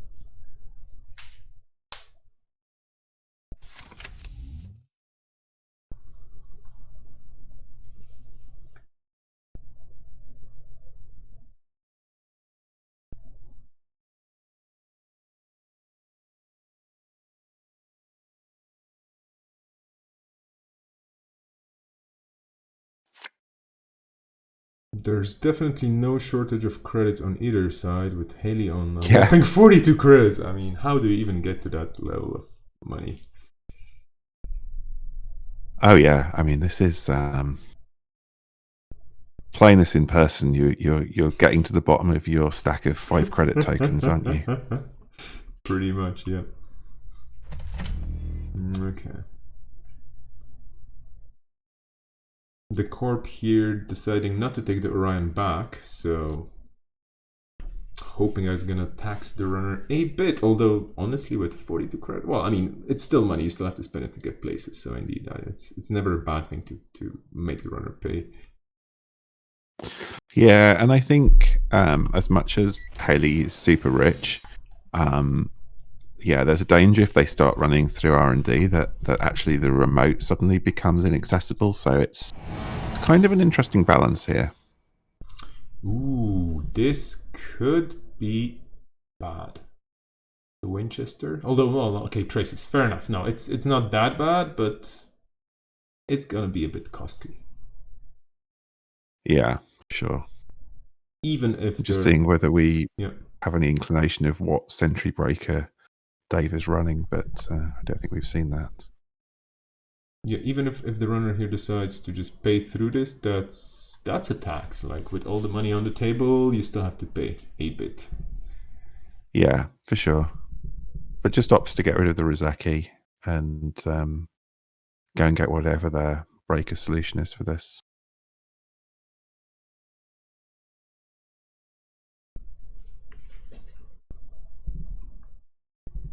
I wonder if we're going to see something more old school here, because Gordian Blade. Oh no, we're seeing an Ica. Okay, that's pretty good. Mm. Yeah, that's pretty nice. Going to make fairly short work of this.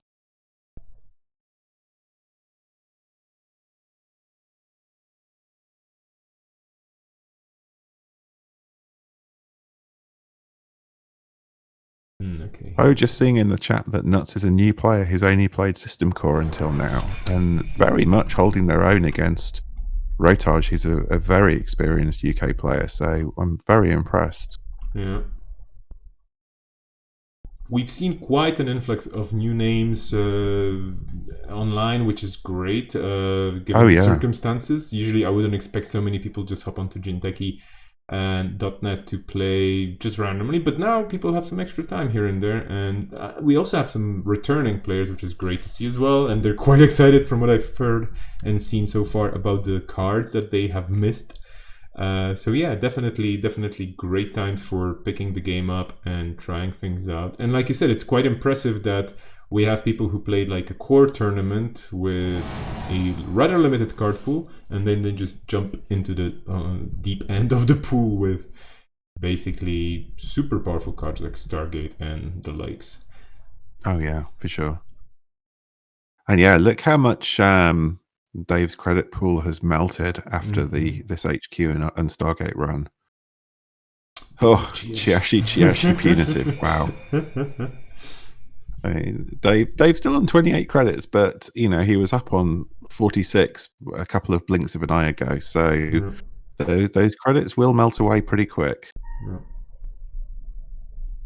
That Orion is not getting cheaper anytime soon. It might be going back into the Corp's hand for some extra money, but well, we'll see about that. I think it all depends what the Corp's actually holding in HQ right now. Yeah, and it's true, they're too low on credits to push an agenda right now. So I guess yeah, we'll see for sure what they're going to try and do. And that's very interesting. Dave moving the Ica across, obviously concerned that Nuts is going to pick up the ice it was resting on, which, as Blue Sun is a concern, and so just puts it safely on some unresed ice. That's quite a smart play. Absolutely. Like I blinked to go, why would you do this? And I was like, oh yeah, Blue Sun, obviously. But yeah, absolutely, very good point here. I mean, I would definitely not have thought to do that. Yeah, my Ica same would here. be in the bin right now. Same here.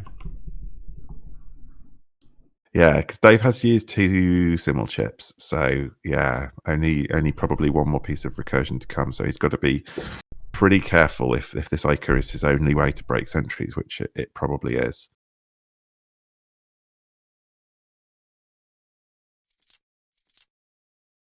Yeah, and Sanjay pointing out that Dave used the Archives Bad Pub to do that move as well, which is a very cool flair move. I do approve of that.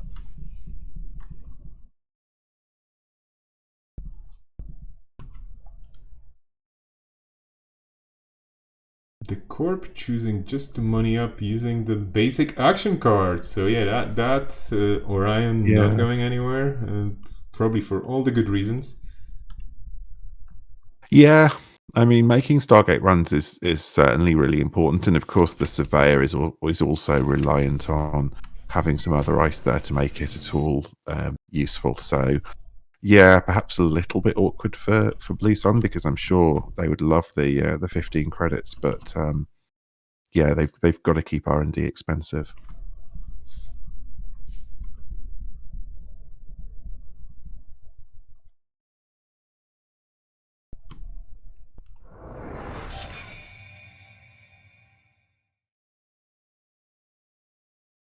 It's nice that Ica now has this little garage over on server 1 that it can just hop into. Yeah. This is my little cybernetic squid, and I'm just gonna park it on your remote here. Gatekeeper, actually, I never thought of Gatekeeper as a great ice in Blue Sun, but it's awesome because it is very costly to break through, or even impossible if it's face checked with the wrong setup. And then you can just take it back and use it again and again and again and again, and it's just so good. Yeah, it's really fun.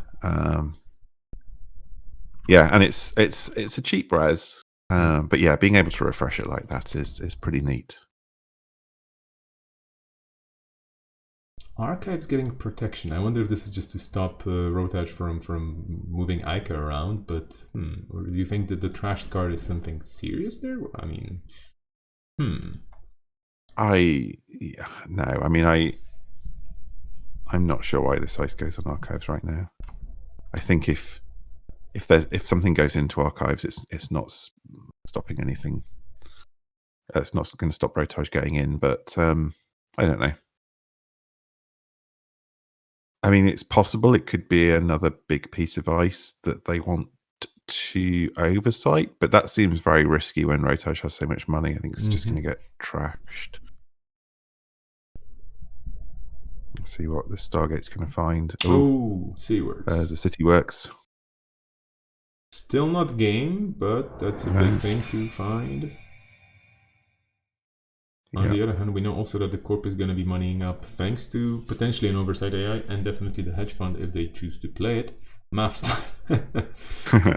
I mean, the hedge fund's good. The oversight is a little awkward because Rotage can probably trash whatever they oversight. Unless they can oversight something at the bottom of this remote. But even so, yeah, I think it's potentially a little bit awkward to play. But yeah, the hedge fund is certainly welcome.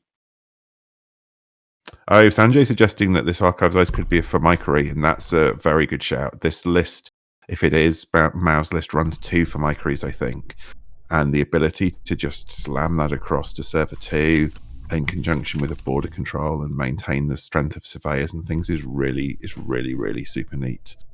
And being able to pick Formicery up with Blue Sun and move it around is another cool trick. So that's a very good shout. The Ica being parked again on the side, just in case. people keep mentioning mathematics. I never, I mean, I never studied mathematics too much, and I don't know, I'm still playing this game. Oh, what do they mean? Finger maths. I think one of the extensions or one of the possible upgrades for JNet could be this option where you just have like two hands showing up, and then you can click the fingers to count, because that's what I would usually do under the table, obviously, because I don't want to point fingers at my opponents. But it's like 5, 7, 8, 10, 12, and so on. It's really great that you can take notes nowadays at tournaments legally, so to speak, because that sometimes helps a lot with speeding the game up. For example, the cost to run an expensive server, if it doesn't change, it's great to have this number somewhere written down. Or if you have a big head like some people do, and kudos to them, you can just remember, oh yeah, this was 12 credits and I need this and that. Used to be a skill. It's definitely useful to be able to shorthand that and just think, oh yeah, this is what it costs me. And I'm pretty sure the maths that Rotage was just doing there was, if you went to go and take that City Works and Nuts picks up the Orion, is he going to get double punitived or not? And just opted to play it safe there. Depends on what the break cost on the ice was and so on. I don't know if the Corp has the option here, but well, okay, there's a oversight being played. But I would, if I had the option, I would try to jam something in server 2 and dare the runner to run it. Then again, knowing the agenda. Chiashi. Ooh. Yeah, being able to oversight this Chiashi is not bad, because they've also got 25 credits, so they need to put something back on R&D here as well. But they can threaten to res this whole remote right now, and just make it. Oh, that's interesting. Must have been this is a misclick, right? It must be a misclick. Yeah.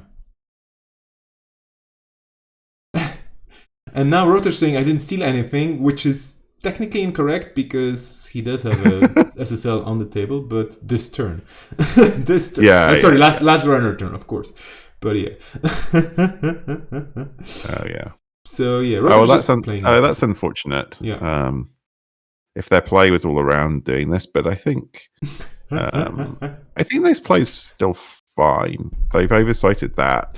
They need to get some ice back on R&D, and yeah, they can threaten to res this whole remote. So actually, they probably get away with this Chiashi pickup. But on the other hand, weakens their remote, and they're not making that much money, because they're going to have to pay some money to install something back on server 2. I don't know. I think it's okay.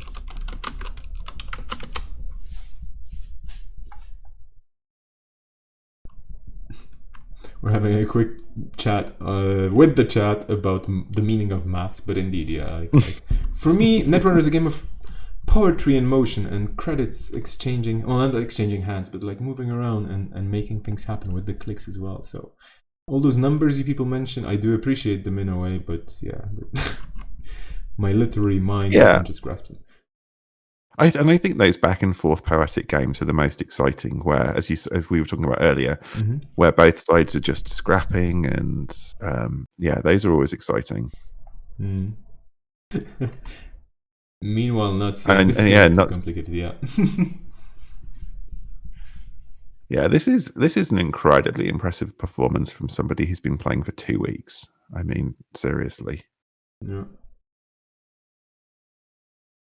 Must be a regular gamer who picked up Netrunner, but or just somebody talented, which is always great as well. Makes me very scared. If they're this good at this point, I don't want to have to play against them in 6 months. Oh my goodness. Well, the good news is, in 6 months' time, I would say the meta's going to change, at least for standard, a bit. I would expect. So chances are everybody's playing field will be a bit more level. I don't know. We'll see. No spoilers. Swifty's arrived to give Rotage some support, no doubt. Definitely not to heckle him. Oh, he's gone again. Oh yes, I'm sure we'll have a different meta in 6 months' time. Okay, moneying up again, but now, well, I think we're gonna see another Stargate run in the near future, because that's probably the best win con here for the runner right now. Yeah, I think if Dave can Stargate and then just go and collect both agendas at once, that's probably the ideal situation for him. It's an interesting play, putting the tokens on Chiashi. Yeah, I'm not sure about that. But perhaps they don't have an intention of picking this Chiashi up. Oversighting it's a little bit less good though, because it's going to trash before the Kyambi happens. But here we go. Yeah. Freedom through equality. So that's what Dave's waiting to draw then. Yeah. This makes sense.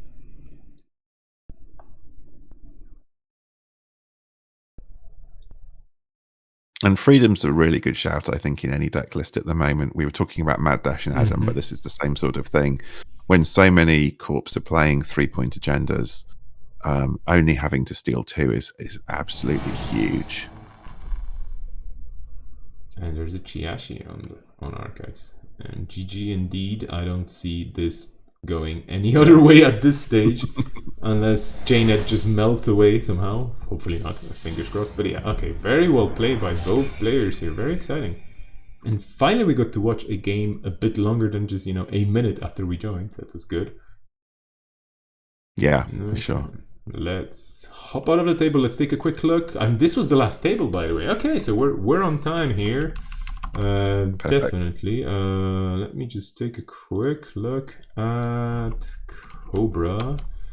There was still one game missing, I think, but no, it's actually the scores in, and I'm gonna bring the standing screen up in a sec. So yeah, what's your impression of the first round? As you say, quite a lot of sweeps. Looks like just 5 splits out of 17 games, so that's maybe slightly lower than we expect. But yeah, I think we saw some exciting games. I'm still quite intrigued. I mean, the Asmari's not a surprise, but yeah, people have mentioned in chat, no PE, and you said very little Jinteki in general. Yeah. I'm a little surprised. I think that Polana is still okay, maybe not fantastic, but people like playing it. PE is pretty good at the moment, and of course things like the Kronos complete image deck are do pretty well. So yeah, people, maybe just the players here just don't favor the net damage. Yes, in an interesting but yeah, way. We'll see very soon which players were on which decks, and if there are certain IDs floating to the top, I suppose, already. Yeah, it's an interesting way of seeing the meta here right now being so mixed up and so little Jinteki presence. I mean, I'm to be honest, personally, I'm a bit, well, not disappointed. I'm a bit sad. That's basically it, because I always love seeing Jinteki games. They're always edge of the seat games unless there's some sort of a very clear sway towards one side or the other. But usually it's just nail biters, and yeah. In the chat here, we just see Swifty taking credit for that freedom through equality that we saw Rotage playing. So, okay, all the games. Well, no, we're still missing the scores for this game we were just watching. Maybe it was their first game actually. No, that would be quite surprising though. Although who knows? Let me check if there's still there are no more games happening. So this is just a technical matter.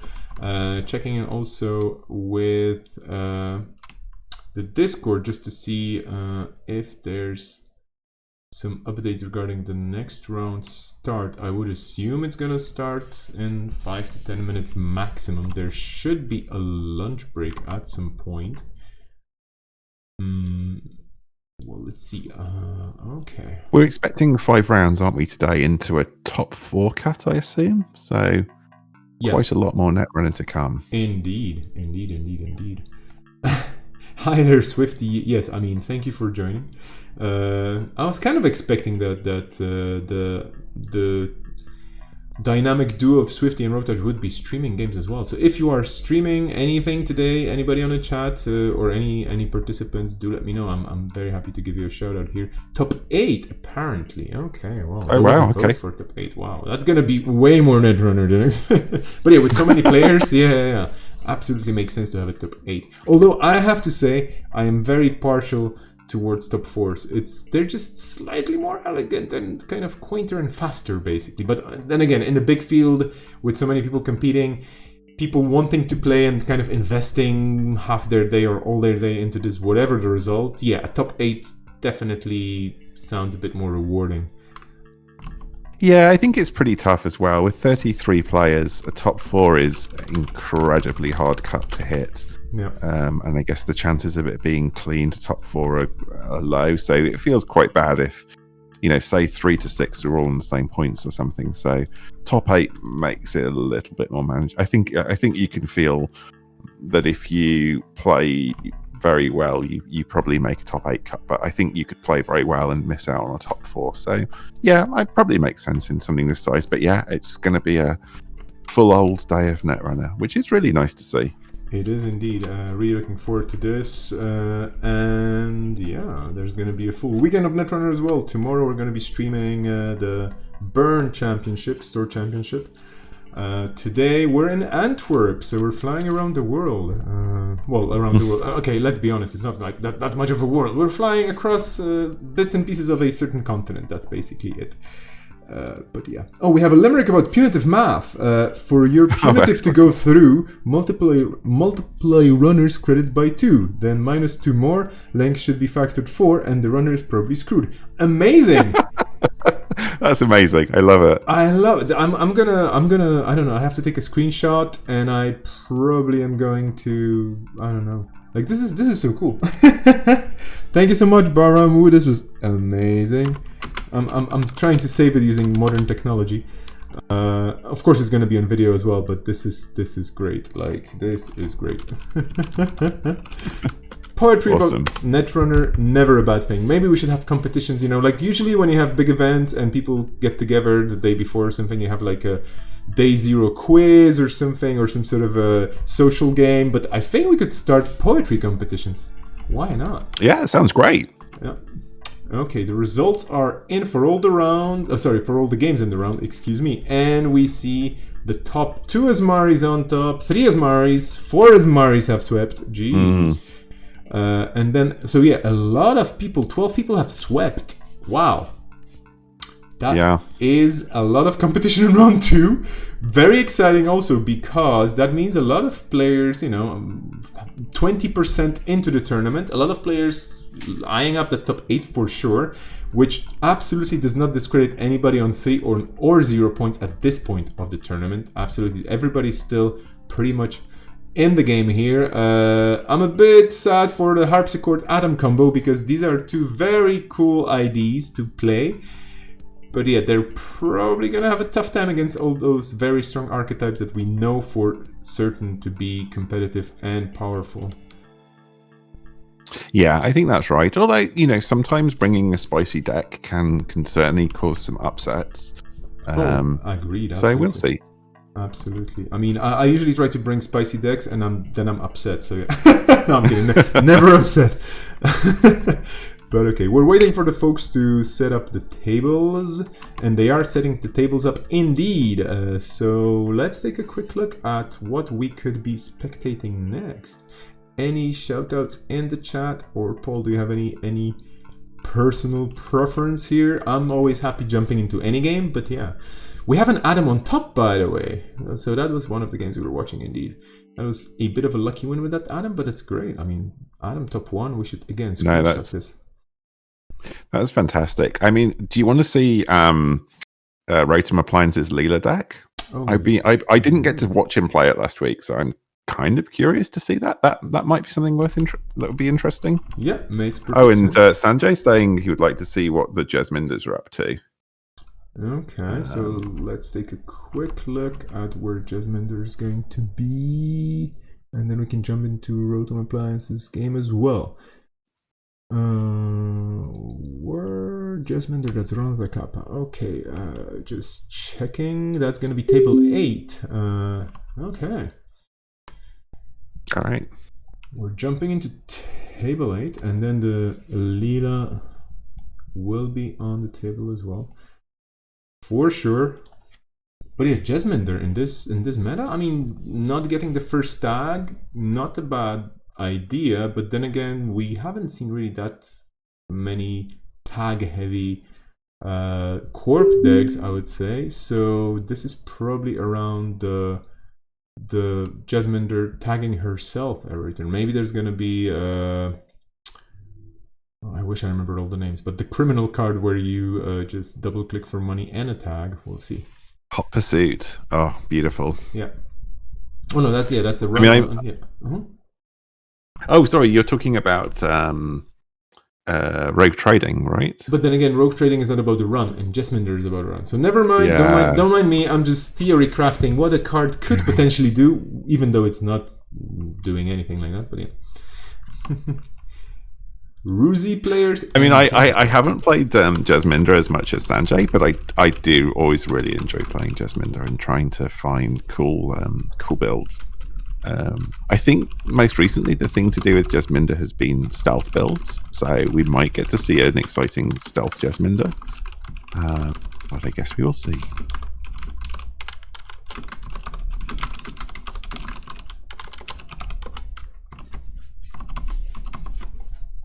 Okay, tables up, pairings up, everybody's ready, more or less, with so many people, of course, and you know, people may be having to take a short break here or there for technical reasons.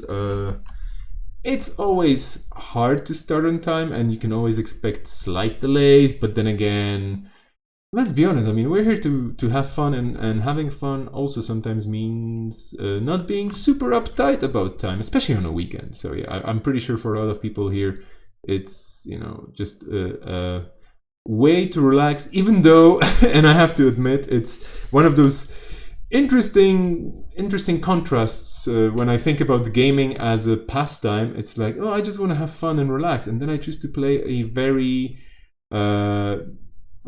exciting game where you have to make important decisions turn by turn, and then there's a lot of hidden information, and you have to make bets and gambles and whatnot. And yeah, people trying to relax while playing a Netrunner, like myself, maybe we're doing the wrong thing. Yeah, it could be. Have you ever seen some people, I think Kisra, after Fight Club, they shared their heart rate monitor graph, and playing Netrunner is like the equivalent of a good workout in terms of how much it gets your heart pumping.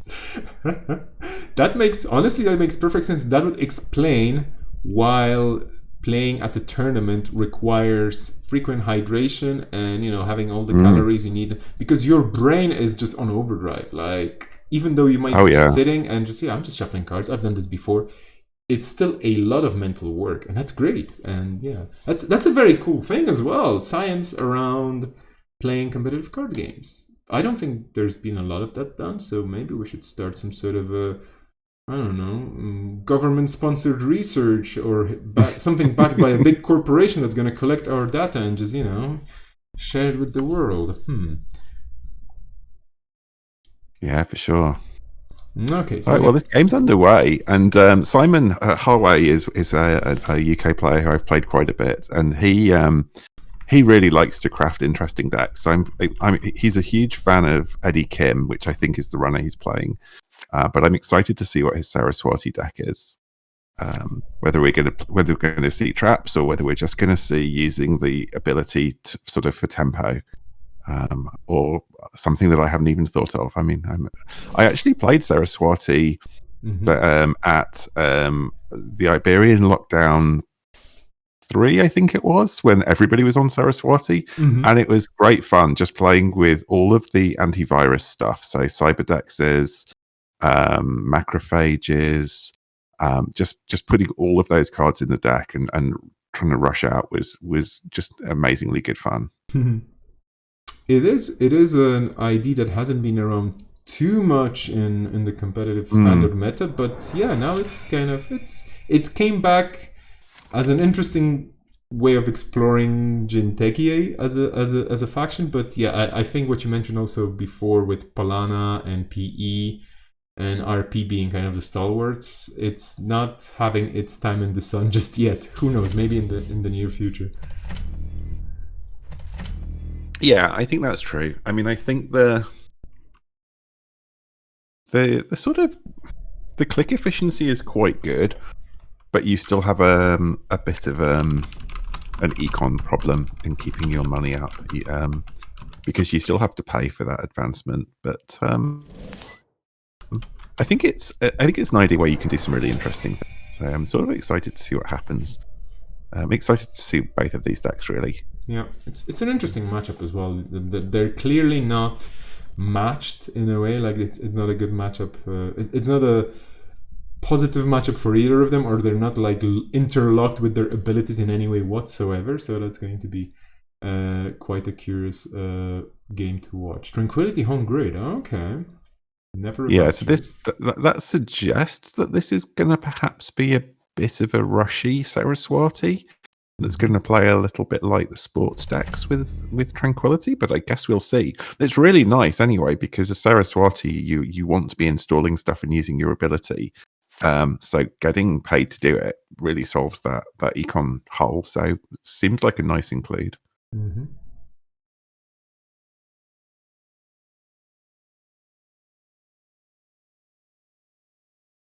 But I guess as either player here, what's quite fun is you sit down and play this game and you really don't know what's in your opponent's deck beyond a few basic cards. So, you know, in some games you sit down against Asmari and it's kind of like, okay, am I going to see hard-hitting news or am I just seeing sort of pure 6 agenda score out? But you sit down here and you're really scoping each other out as to find out what is going on and what your opponent's going to try and do. So those games are quite fun where you're kind of adapting. You don't really know the matchup because there's no way that you practice this matchup from either side, right? So you just sit down and see what's going to happen. And we see Anikam come down, and already this is even more exciting because I think Anikam might be my favorite card from Uprising. I have to admit, when I first saw it, I mean, I loved the theme and so on, but I was like, okay, but why is this strong? And then the from any location event trash is like, that's just turbo draw. Yeah, you play it initially and you think, okay, great, I play an event, I draw a card, and then cool things start to happen, like your opponent scores and trashes your current and you draw a card, or they punitive you and they hit an event and you draw a card, and suddenly you can't be double punitive, and it just reveals itself in these really interesting little interactions. Yeah.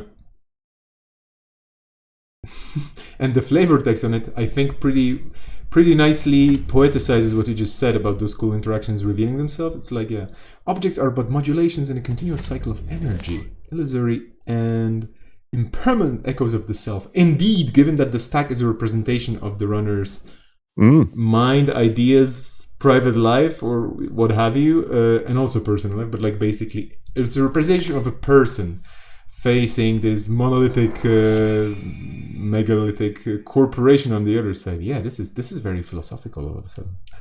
We're getting deep here. Let me get my matcha tea. Well, anyway. And we have Jessica in the chat as well. Welcome to the chat. Anakin being awesome indeed. And definitely an interesting card to have. Yeah. Oh, and this Jasminder on Clot, and whenever I build Jasminder, I don't have enough influence to play Clot, so that's interesting. I don't know whether it's going to be relevant here. It's gone straight in the bin, but of course they'll be on some simul chips. But yeah, it's interesting that they have room for that. Could be something that maybe at some point in the game is gonna stop Saraswati from scoring out. Like you mentioned, this could be a rushy build. I think we've seen like the very, very last turn of Simon's deck in action in the previous round, but that was really not enough to see what exactly it does.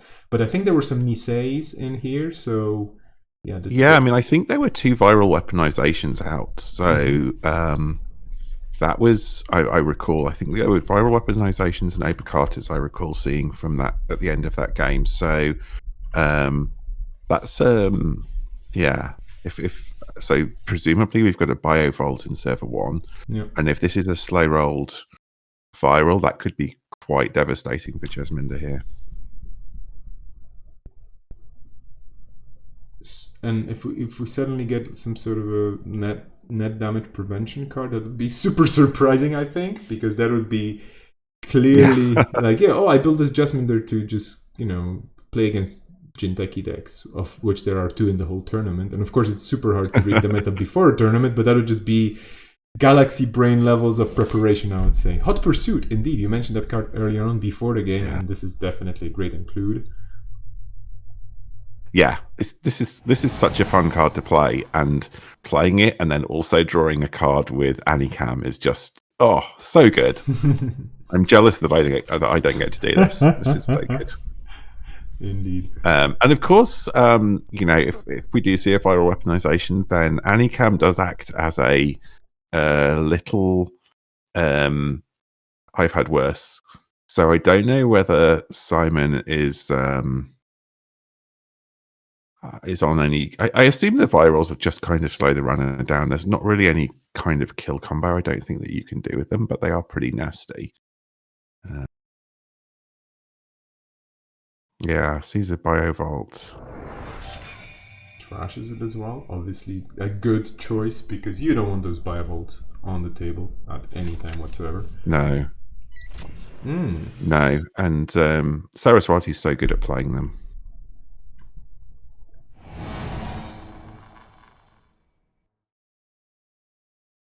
The dreaded Kakugo. And now you're thinking, if this is Neighbor Carter and there's a Biovolt and they've got to run through Kakugo twice, this is all bad news. Indeed. Mathematic breakers hitting the table. That's it. I think we need some more humanities breakers. I don't know, something based on literature. We've had scientists, we've had mathematicians who are also scientists, but like of a very particular type. We have conspiracy breakers. We have the bin breakers. We need some artsy breakers. I don't know, like Picasso. Oh well, no, sorry. We already have Da Vinci, which basically that's a Renaissance person. But like, I don't know. We need some more fancy breakers that bring up cool people from history or from future history as well. Ooh, this is big. Yeah, that's unfortunate, isn't it? Wow. That might actually be game. Well, they can draw a card. True. So they are not dead, but this is a big hit. Yeah, you're absolutely right. I keep forgetting that the second subroutine on Anansi allows the runner to draw a card, which is life-saving in this situation. Yeah, but this is still extremely bad. Yeah. That's one of the. I mean, the only upside might be if this is a viral weaponization, then they're not going to lose any cards. Maybe one card. So maybe there's a bright side. Look, you just paid so many cards to get in, and well, you're just going to lose one, maybe. Yeah, but that's a very spiky server 1. Yeah. Yes, it is.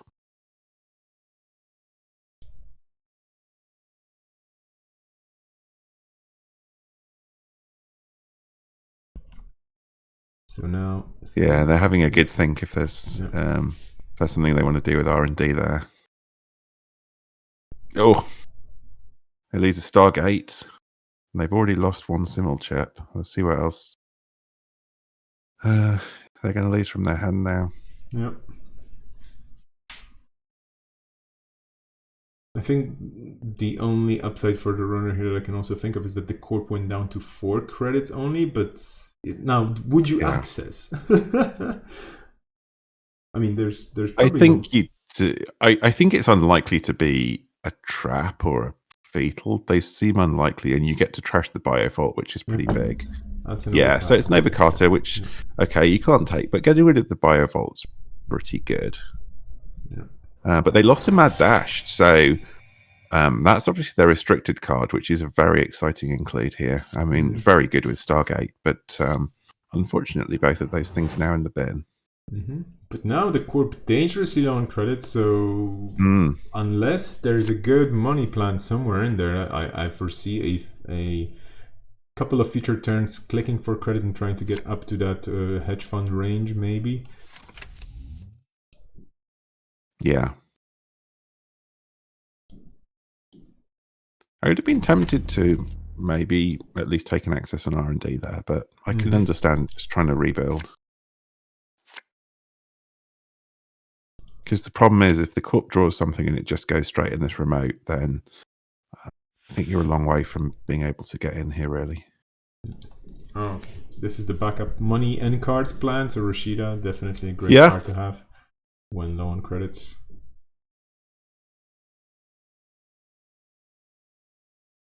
And now, like you said, anything jammed into server 1 and advanced, even if it's with Saraswati's ability, could be nasty. If, for example, if the corp drew into a Nisei Mark II, that's a nice line of play. Yeah, for sure. Yeah, I think as the corp here, you can just safely jam stuff. It's possible that the runner can get in, but they need to have exactly the right stuff, and you just wiped their hands. So they weren't holding on to what they need. Their nanotech's in the bin, so they need to find a simul chip. So I think you've got some time. And even though you're low on credits, you can... yeah, I think you can be a little bit risky, probably.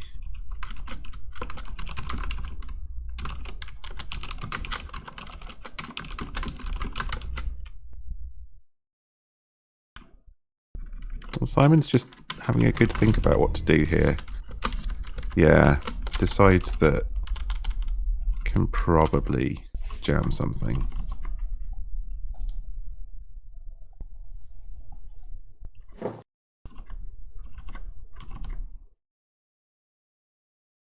I would say, unless I'm wrong about this deck's composition, I would say it could be an Nisei. If it's a wider weaponization, that's terrible, obviously.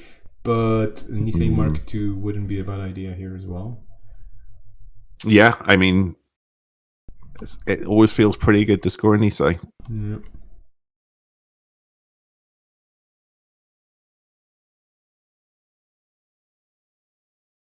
In the meantime, I'm trying to see if the TO, if Clusterfox wants to join us on the stream, might have his hands full, and yeah, we'll see. Ooh, some technical issues on the side of the tournament organizer, where with some power outages, which used to be a card as well, right? But rolling brownouts and whatnot. But yeah, the good thing about this is, you know, we're not in a venue with a lot of people and suddenly the lights go out and everybody's like, whoa, and all the laptops go out and go down, and you're like, okay, we just lost stuff because we didn't save things. Being online in so many different places, playing a distributed tournament saves us from such emergency situations. The corp moneying up with an NGO, okay, fair enough. I will agree that an NGO here, definitely a good thing to have as well, even if it's not points, it's future points, hopefully. Yeah, and I think the fact that Simon was pausing so much before putting that NGO in maybe suggests to me that he does have agendas ready to go as well, and he's probably just thinking through what this Palangi means in terms of Ron being able to get into this server. But I think, I mean, it depends what he has, I guess. Gauss and Euler in their non-fresh and new state are not fantastic breakers. Obviously, getting through Kakugo is fine, but Palangiing and Anansi to break it with one of these is not going to be too fantastic for the runner. Yeah, we have a nanotech in the bin, but yeah, that's again on a server where you have only 2 pieces of ice and they're a nasty combination already, and that nanotech will get a small boost, but yeah, probably not enough for the runner to be ready just yet with only 2 credits in the bank. And this is a nice thing for Saraswati. So that was a Saraswati advance, and you still have a click to play a hedge fund, which pretty good. Yeah, the corp quite confident here in this situation, I would say. The runner looking for answers, looking for more pieces to set up, I guess. Although they should probably start pressuring the corp a bitsy bit. Maybe run R&D just to poke and see. Although then again, maybe traps, so maybe you don't want to lose more cards. Oh, here we go. Simul chip. Okay. They have a simul chip, so that's pretty helpful. It's all in misdirection. That I assume it's for the simul chip. I guess. I don't know. I mean, that's otherwise. Yeah, that makes sense. Sure. I suppose if they want to go and get the nanotech rather than just planging their other breakers, yeah, that makes sense. Nisei But might yeah, have to scored. That's gonna be tough then. yeah, running through server 1 twice does not feel like it's going to be a good time.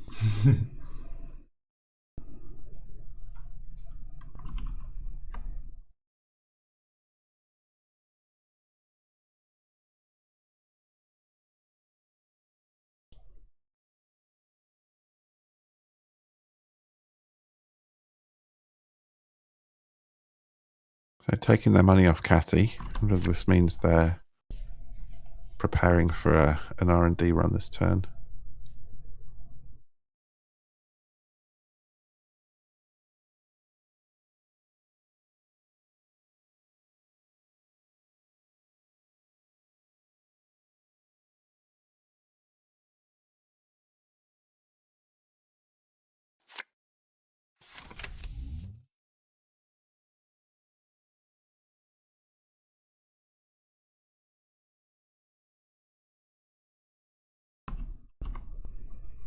Okay, they just put Earth throws down and oh wow. Argus Crackdown. That is a spicy include. It is very nasty here. With that server, yeah. Yeah. So assuming that this is neighbor Carter, then you have to take 2 meat and steal an Abo. And actually this Earthrise was the perfect install because they've gone up to 7 cards at the beginning of this turn, which it possibly gives them some way to do this. They also have to get through a Nisei token, so I don't see an obvious way that they can contest this, assuming it is another Obicata. But at least they have the cards part of it somewhat. Yeah, you have to factor in. They're going to need 2 more cards. Exactly, you have to factor in right now the Kakugo damage twice, the Argus Crackdown twice. That's a lot of cards. And maybe, well, 1 more card if they don't play anything out, I suppose. But yeah, this is a problem. But they had a Diesel in hand. Okay.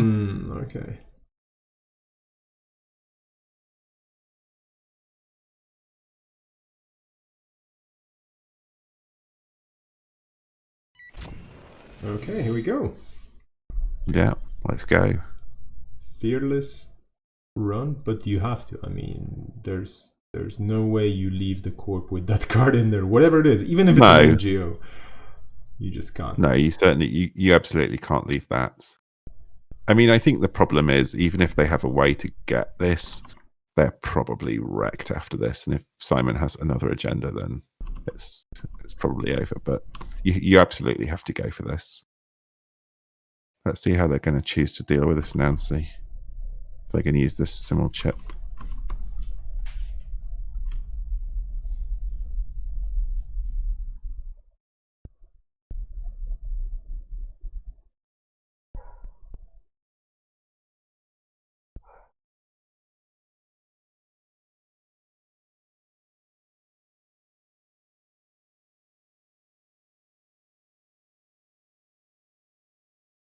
Oh wow, they're choosing not to use the simul chip, and that is an expensive break. I would assume the Nisei counter now to be used. However, yeah, if this is an agenda, I assume it gets used right now.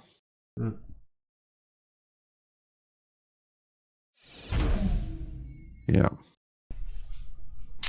2 clicks remaining. Now the question is, oh, right, never mind.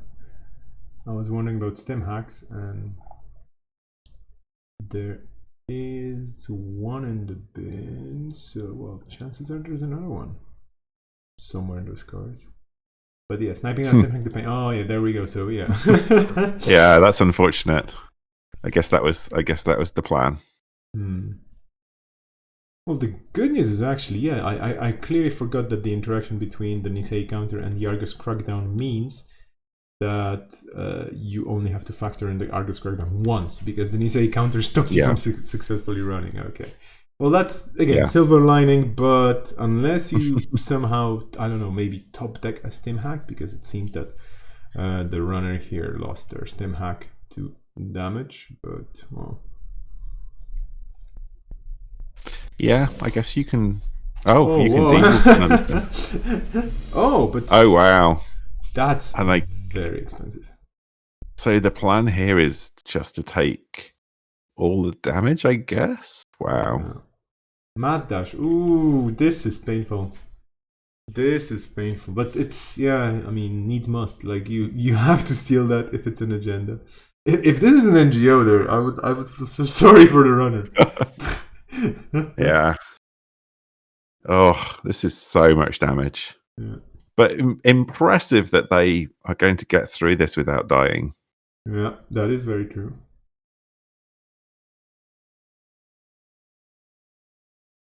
That is. But yeah, this is... I mean, they've lost probably a quarter of their deck this turn.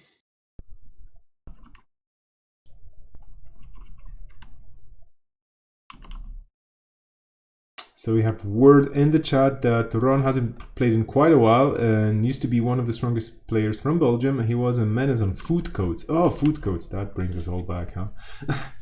Back in the purple days of purple glory. Yes, well, we were talking about all of the alternative formats that people have been playing, and Mike P in the UK is running a 2015 World's Meta GNK in a couple of weeks. So people have been looking at food coats as something that they're going to be playing again at that tournament. Somebody tell Ron fast. That sounds like a really cool thing. And I think that's one of the other things I really appreciate about the game. It just offers so much variety. If you just have a slightly historical bent to it, like, let's we have this tournament organized by Fighting Walloon as well, where people have a week to play their games on JNet, so it's a bit slow rolling, but it's great because every week is a different meta, it's a different setup, it's a different set of requirements for deck building. Format speaking, and I think also historically speaking, because some of these formats have been appearing only at a certain time in the game's history. Oh, okay, oof. This is rough now.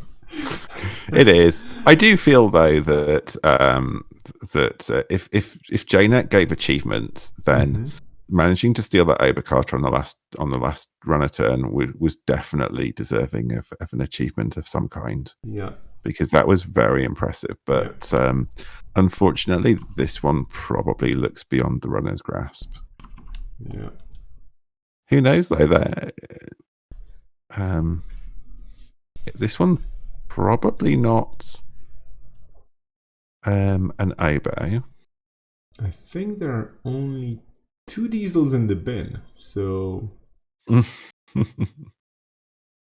there's still a plan, or there's still a possibility that this is gonna be like, okay, draw into stuff and just run and pay again. But yeah, like, okay, let me go for a different approach here.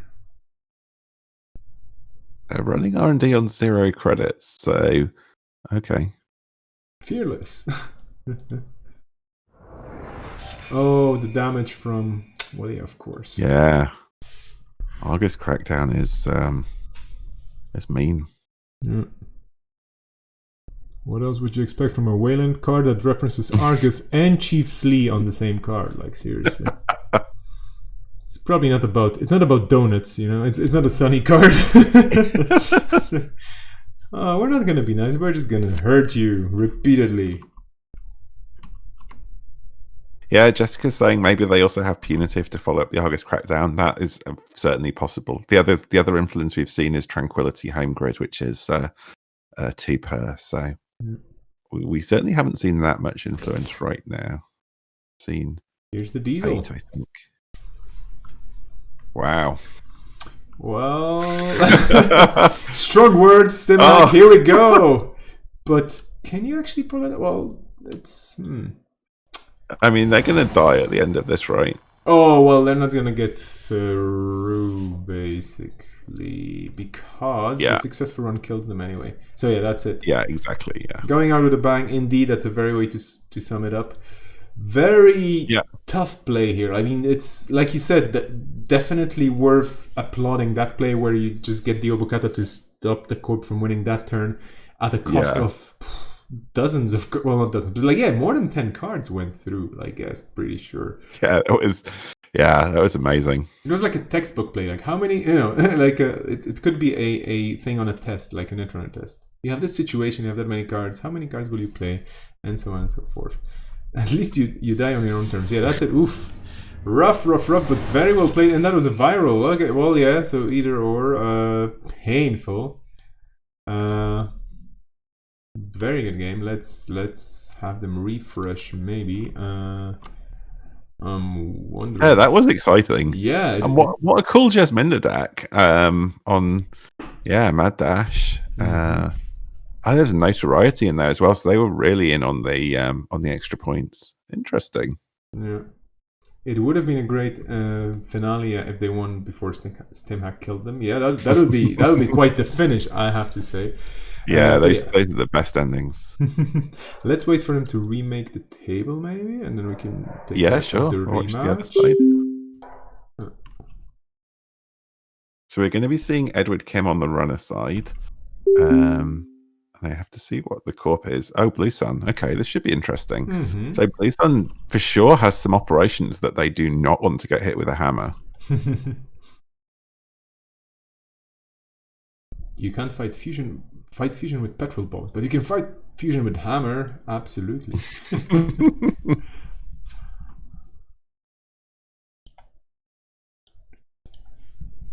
Okay, good luck to both players because they will need it. And after this should be very interesting. I've played against Simon on Edward Kim many times. Simon is a big fan of Moore, Bagat. So you get to the point where everything he does is just trashing your cards. So obviously Blue Sun can put up some pretty sturdy defenses here, but yeah, I'm excited to see what happens. I wonder if this build is called "Every Little Thing You Do Is Trashing." I had a bit of a musical streak with deck building and stuff. Queen being one of the references there, but like Police as well. Yeah, I mean, I think musical Netrunner decks are also a cool thing, or basically pop culture reference decks are always fun. And thanks for all the memes in general. We have a Chiashi going up. Well, yeah. Yeah, turn one building blocks feels pretty good, but yeah, HQ's open and Eddie's gonna run in there. I was actually wondering what's the point of putting it on server 1. I mean, of course you're gonna be bouncing it back into your hand most likely anyway. Yeah, I think that goes on HQ, but I don't know unless they have. I mean, depends what else they have in hand. If they have a plan to leave that on a remote, then fine. But I think if you're picking it up, why not Defender Central? Ooh, that's not fortunate.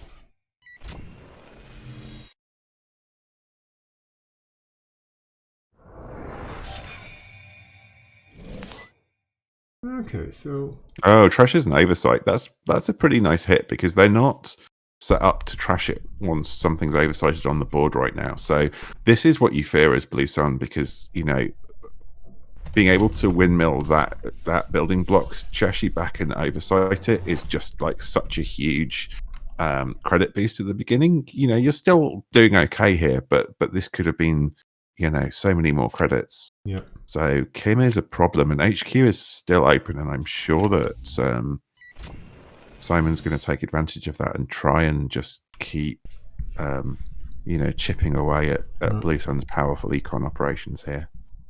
This is a bit. I mean, personally, if I was Edward Kim here, I wouldn't be running HQ because I would be just a bit freaked out about snares. But then again, I'm always freaked out about snares whatever I'm playing. So it doesn't even have to be Netrunner. So it's all about just calculating your risk. But yeah, there's always snares. I think they are rarer in Blue Sun than in something like the outfit, so I'm a little bit less scared. But of course, yeah, it's always something that can be in any deck at any time when you least expect it.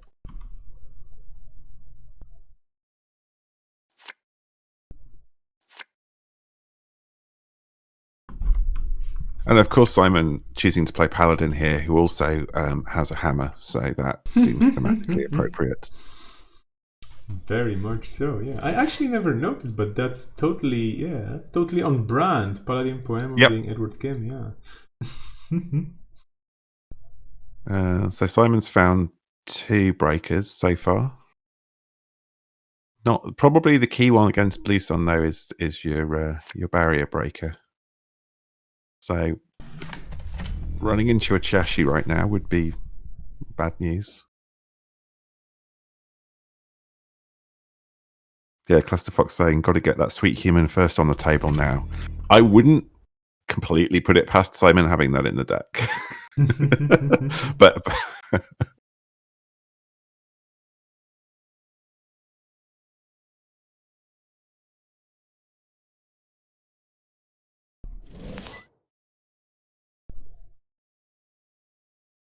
Style points here for Simon for playing a card with Edward Kim on it as Edward Kim.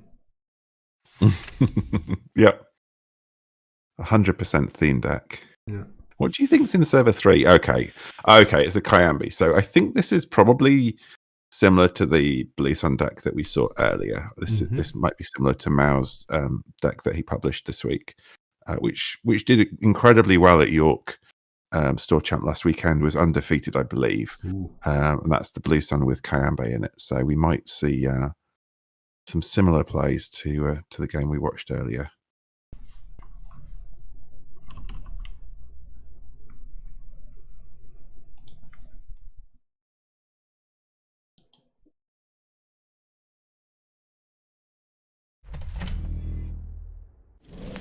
Yeah, here we go. City Works dedication. Oh, and an Orion on there. That's not a bad turn. Yeah, for 3 clicks as the corp, that's quite a lot of action there. Like that feels like some good value. Yeah. You're definitely putting a lot of interesting questions for the runner to find answers for, but maybe they're just gonna let it slide. Although getting the corp to 4 points here could be big, so yeah. Yeah. Curious to see. I mean, it's tricky. I mean, Simon can break Orion with Black Orchestra, but that seems like something that you don't ever want to do. So he's drawing up here, I guess. Yeah. To see if he can challenge this remote, because as you say, if the corp goes up to 4, then dedication. If they dedicate a City Works after this, it's a really horrible thing to have to challenge for the game. Yeah. But Simon's got Spicy include of his own, playing Bravado out of Anarch, which is a pretty cool card. 2 bin breakers, like you mentioned before, not a barrier breaker though, and this is a Chiashi. Oof. Maximum value Chiashi. That is a thing. Yeah. Ouch. Loses 2 casts. Oh, loses 3 daily casts and a DDoS. Yeah, that's huge.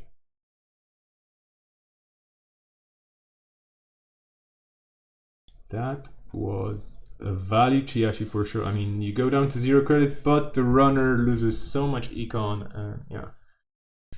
And of course, you're Blue Sun, so you don't care about going down to 0 credits because you just immediately go up to 12 credits because why not?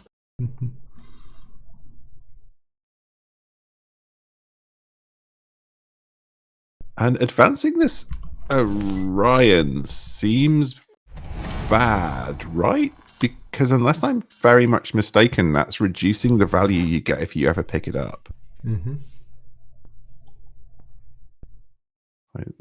I believe it works that way, so that's curious. Yeah, I wonder. People in chat can correct me if I have that wrong. But, yeah, I'm not sure myself. Indeed, and yeah, because it looks like it permanently changes the. Yeah. It just changes the res cost. So yeah, I believe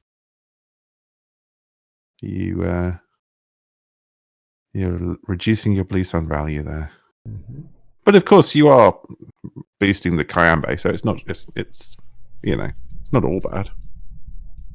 Yeah, maybe with that Chiashi up, you don't really worry anymore about that Orion going back into your hand, unless something unusual or unforeseen happens. But that Orion probably gonna stay on that server as defense, and then, like you said, Kayamba being a bit more expensive to pay for. Not like the runner doesn't have money, even though they lost three daily casts. Still, that liberated account on the table and 21 credits in the bank. That's a lot. Yeah. Yeah, the runner can still challenge for sure. I think I just don't like that Orion on the remote, but sometimes you just do what you do with the ice that you have, and yeah, you've got to protect the Kayambe. I agree with chat.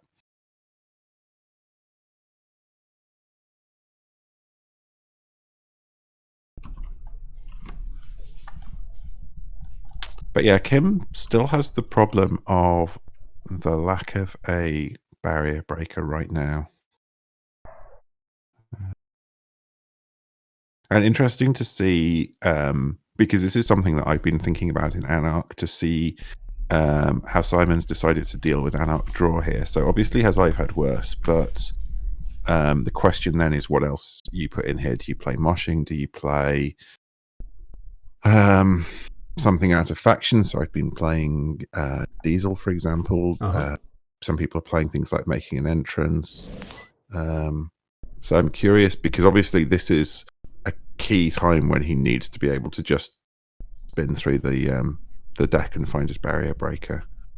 And yeah, this looks tricky now.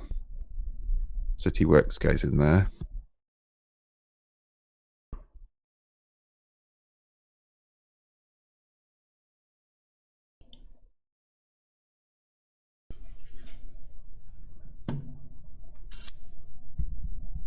Okay, no dedication ceremony.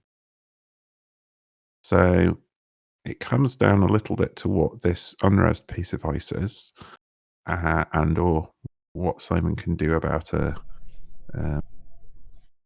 barrier breaker, if it is indeed a barrier.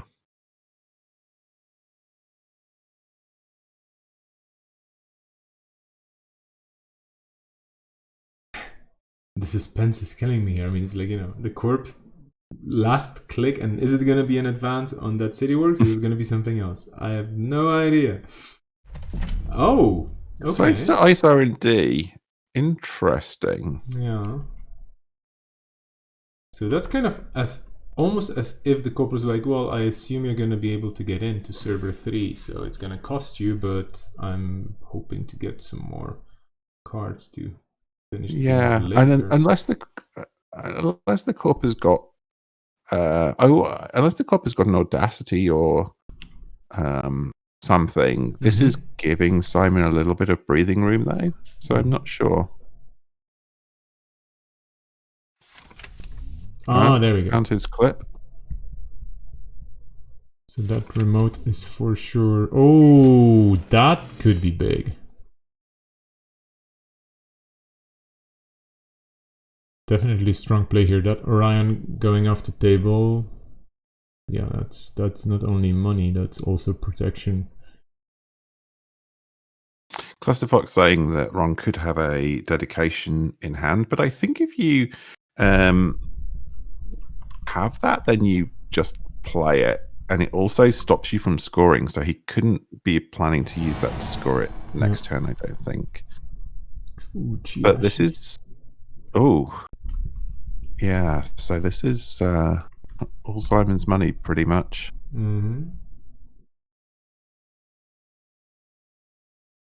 Got to pay off that Kayambe. Barely scraping by. You do have a liberated account on the table, which might be your saving grace. Then again, Corp can just take that Chiashi back and threaten a double punitive. Was that the play here? That's the question. So Hits and I've had worse with the City Works damage. That helps. Yeah. Depends if he has another I've had worse in hand. If not, yeah, I think he gets double punitive here. There are assuming that Ron has drawn it, of course. Yes. 2 I've had worse. Yeah, we got to remember our limerick, Vesper. Do you remember it? Let me just let me pull it up. Let me pull it up very quickly and recite it to you. I wish I can find it very quickly, but it is indeed. I could just scroll up as well, but I'm doing the fancy thing.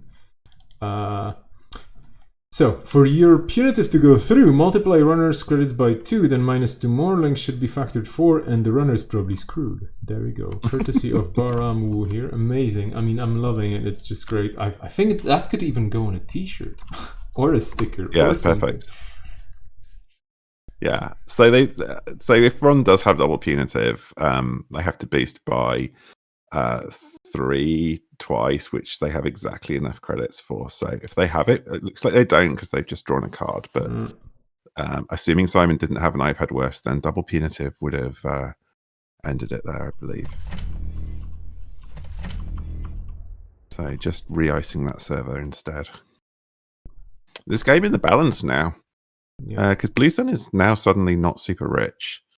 So Simon has that paperclip down, which is about as good as you're going to get against Chiashis and so on. So there's a chance for him to attack R&D. If R&D is a Chiashi, then it can't be rezzed right now. Bagat, you mentioned Bagat comes down. Signature Simon card.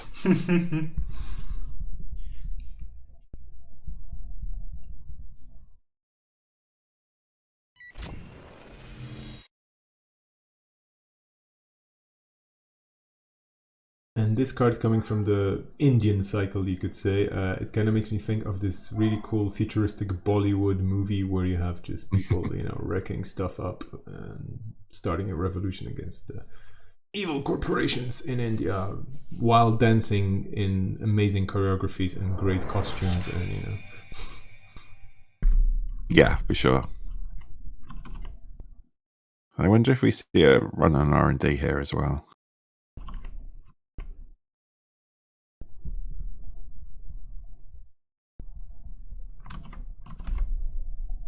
It's not a bad play. Like you mentioned, if this is a Chiashi, which it might as well be, there's only the one that was binned with the hippo in the bin. Although, no, actually, no, it's not even in the bin anymore. What happened? Oh, no, sorry, that was the Orion. Never mind.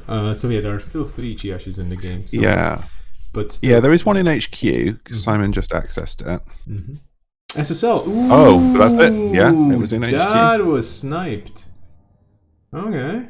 Very well done here. Edward Kim, a lot of skill in piloting this just to make sure that the corp doesn't get things done on the table fast enough. But yeah, this was an exciting game as well. Yeah, that's a pretty interesting matchup actually. Yeah, it's a good game. Yeah.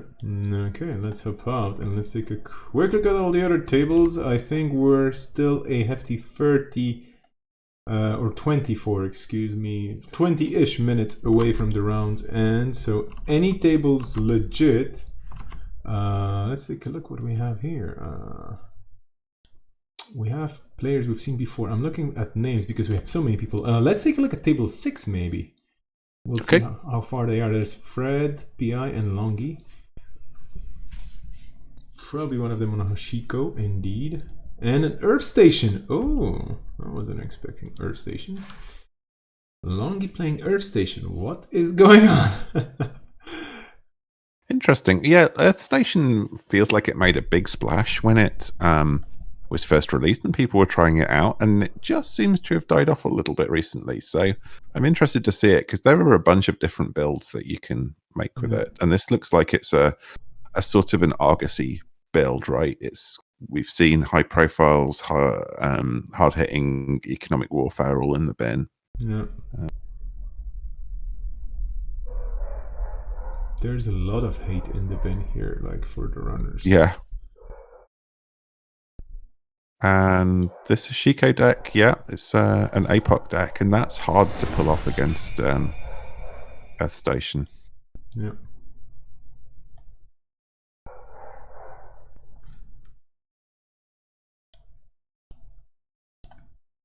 But then you hit a hostile takeover, which could be big with the corp on 0 credits.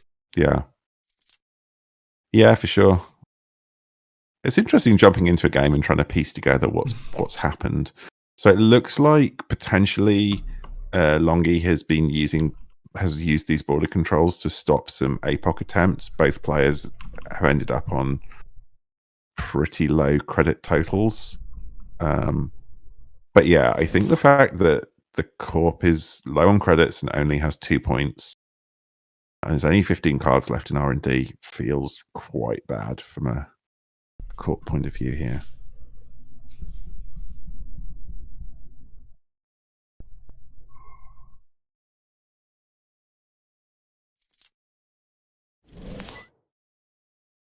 Okay. Stim hacking into that remote.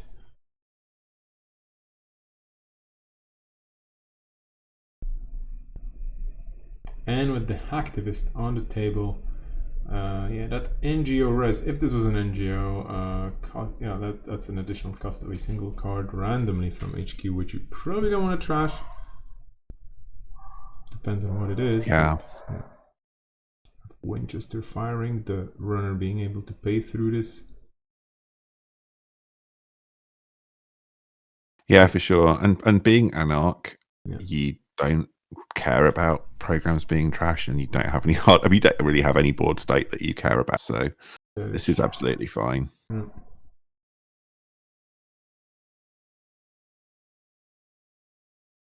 Yeah. And that's a foods and that's game. Oof, very rough for the Corp then. Very rough for the Corp. Okay, let's hop out of the table. We're on a streak. Are we starting a streak of not seeing long? Yeah, we're finishes? back to our old mischief of just ending games. Let's go to table 7. 2 players I know in person. Mark coming back after a longer break, taking it easy a bit, and as he said the other day while we were on stream, and yeah, he doesn't feel like he's on top of his game. He used to play a ton of great Netrunner back in the day, and then we had a bit of a break here in the Barcelona meta as well, and then it was just basically since the last Euros and Worlds. Different events, different places, a lot of meta mixing as well happening, and yeah, it's basically also life getting in the way. It doesn't really help with playing Netrunner at your peak performance, and yeah, that just happens sometimes. What do we have? Marky on Argus. I know he's a big fan of both Titan and Argus, and whoa, that's game? No, just not yet. Nearly. But yeah, now, ooh, and this is looking tough for the core, for the runner. Sorry, because there is an Atlas counter on one of the projects. So yeah, that could be game unless there's some lucky Stargate hits here. Strength 6 Surveyor. Yeah, one more hostile in the game, so there's a chance.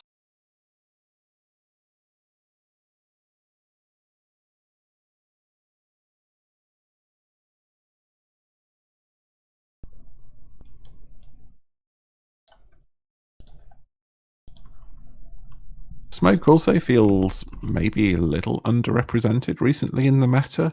I don't know. I spoke to some people about this, and they just weren't quite feeling Smoke. It's difficult to say what's changed because on the face of it, After Image is pretty good. You know, Penrose is pretty good. But there's been a little bit less Smoke around. It might just be the Corp decks that we're seeing are just not quite suiting Smoke's playstyle. But okay, we're seeing a bunch of nasty cards there. Nothing nice for the runner. Pricek and the hard hitting staying in the game. And ooh, is there an agenda in there? Oh yeah, there's a food indeed. Okay.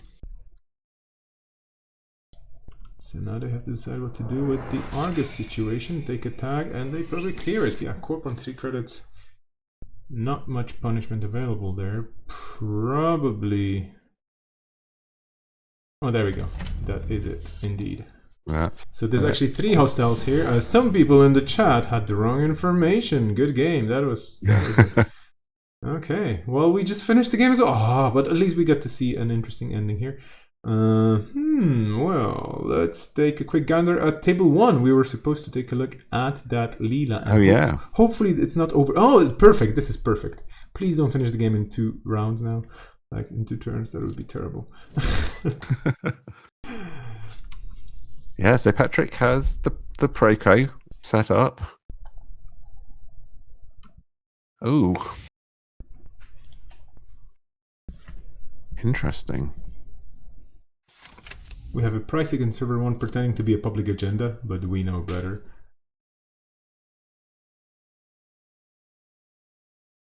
And there's an archer, which is a nasty piece of ice, but well. I think the Yeah, so it looks like Patrick lost a corroder or maybe discarded, but his deck is on doubles of all the breakers, so he's got one installed as well. So that seems okay. Leela pretty low on credits though. But the Corp choosing not to boost the Citadel Trace there and trash any of his resources.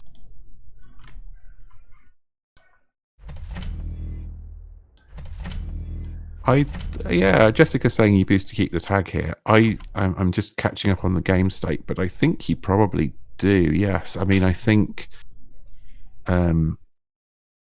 taking out Citadel and Proco seems pretty good, apart from anything else. But I guess it depends what the Corp has in hand, and this is also an opportunity to rush behind this Archer, I guess. So maybe that's their priority for now. But yeah, I think I would have been tempted to boost that Citadel Trace and just set Patrick back a little bit more.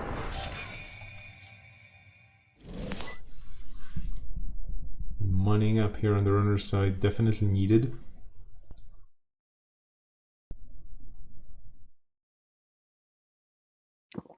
The Corp probably, I mean, I don't know what went into server 1, but chances are there's gonna be... Oh, okay. No, okay, that's a strong play. That basically cancelled that sure gamble. Yeah. Double price. Negative. Yeah. Not intimidating at all, right? I mean, just 2 price X and Argus. Like, no, just come in. Jessica's right though. If your plan is to lean into these prosecks and go for the kill and play econs into hard hitting news, you really want that Citadel gone. So it's if their plan is to do that, it's a little surprising that they didn't take their opportunity to trash the Citadel.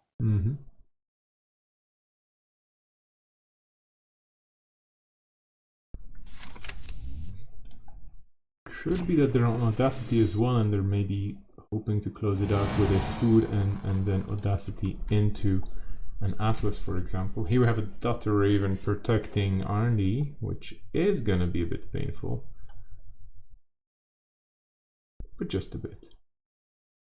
Yeah, I mean, I guess against Leela there is some advantage to trying to win with as few scores as possible, just to sort of avoid being stuck in a time loop of re-putting your ice on your remote all the time. But yeah. Can you imagine a Corp version of Leela where it's like whenever an agenda is scored or stolen, you can add 1 runner card to their hand? We do have some agendas that do this, but...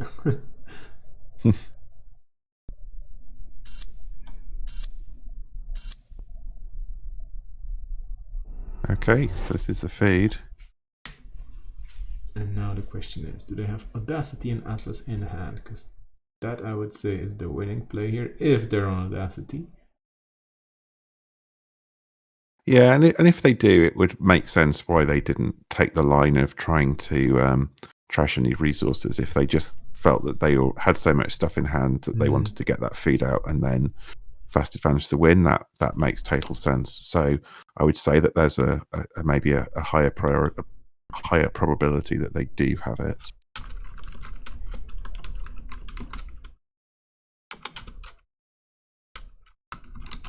So is Patrick here? What do you think you attack? Oh yeah, this is pretty good, I guess.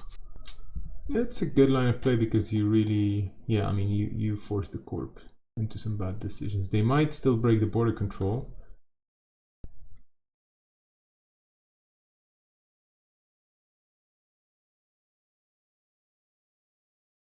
Yeah, so you let the Corp take the credit here, and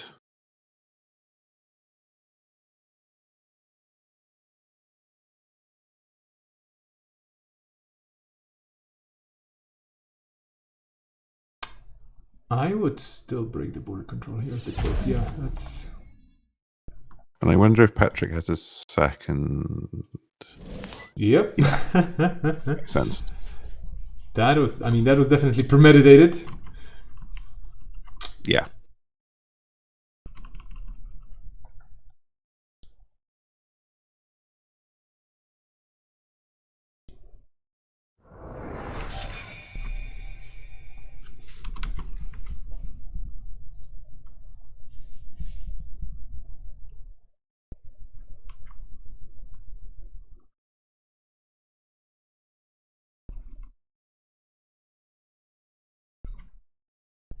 And us, I think both of us being so quiet as always, I think we're both doing the same things, like going through all the possible like options here for both sides. Like, okay, what do we do next? Like, is this gonna be it? And Yeah, for sure. the corp definitely not on Audacity just yet, because triple click for money.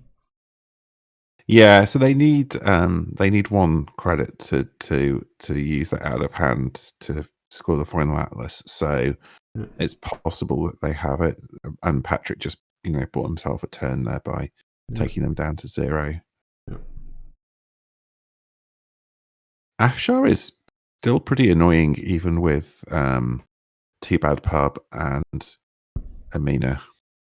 Still 2 real credits for him to get into HQ. So he's just electing to bounce off R&D, and yeah, he's going to go and sweep HQ now, which I think makes sense.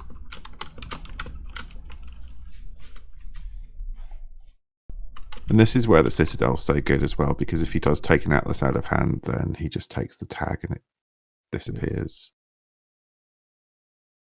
Here we go, multi-access. And Paragon stacking on top of this. High profile target, economic. Okay, woof, that's... Oh, there we go. Okay, hostile. That's not bad, but could be a bit better. Yeah, that's certainly not the worst. Definitely denying the corp economy here. But finishing on exactly 4 credits when you just saw an Econ Warfare is a bit scary. I mean, there are 2 hard hittings in the bin, so you're probably okay. Yeah, Sanjay's saying paying into the trace to get down to 3 would have been good. Yeah, that's probably worth doing, because then you can't get Econ Warfare.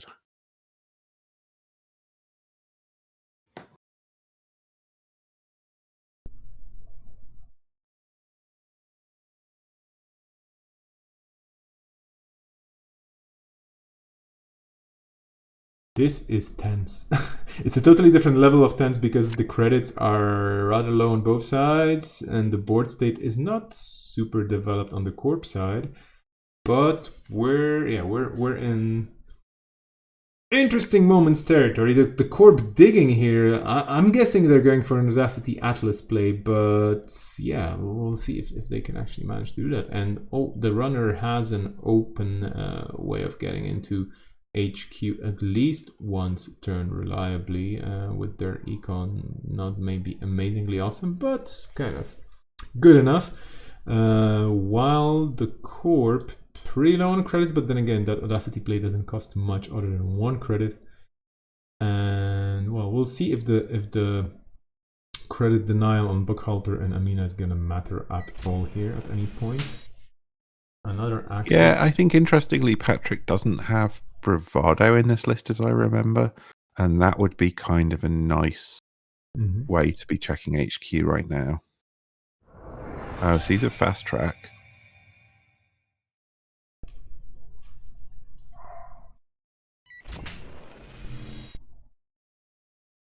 Okay, so definitely digging around just to see as well if there are any good cards to snatch.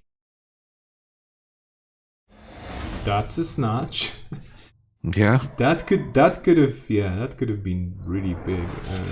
We'll see. And meat damage, and then again using the Citadel Sanctuary to get rid of the tag.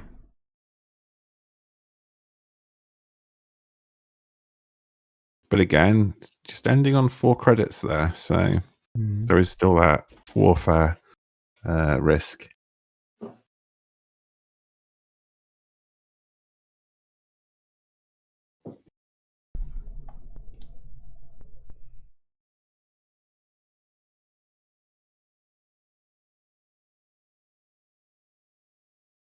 Yeah, I'm assuming here that the corp with 2 hard hitting using the ban might be a bit. I mean, maybe just digging for the final hard hitting use. That was one of the options here in the previous turn, but these are all the questions. Like, do you actually trust your deck enough with 10 cards left and the runner needing only 2 points? So basically, well, unless there are 3 copies of Hostile Takeover, which I don't think there are. Then again, I could be wrong. Yeah, you're yeah, I mean, even with the Archer on the remote here, scoring out honestly looks tricky. So, yeah, I think you're looking for your fast advance out or managing to land a hard hitting on the runner, maybe. But even if you get that hard hitting down with Citadel, like your kill plan is so bad, it's hard.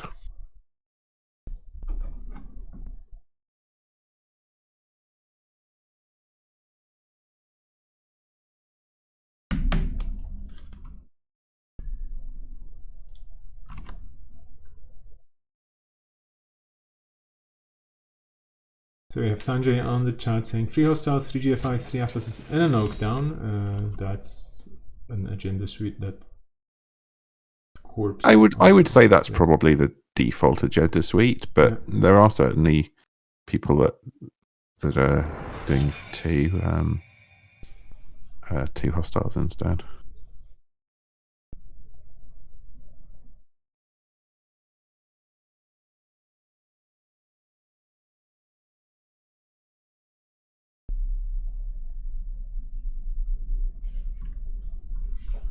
This is certainly some kind of scrappy play right now.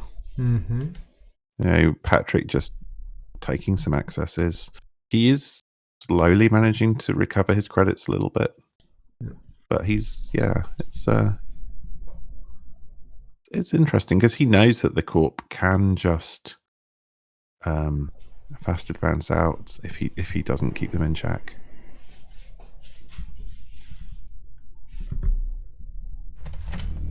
Oh. Ah, here we go.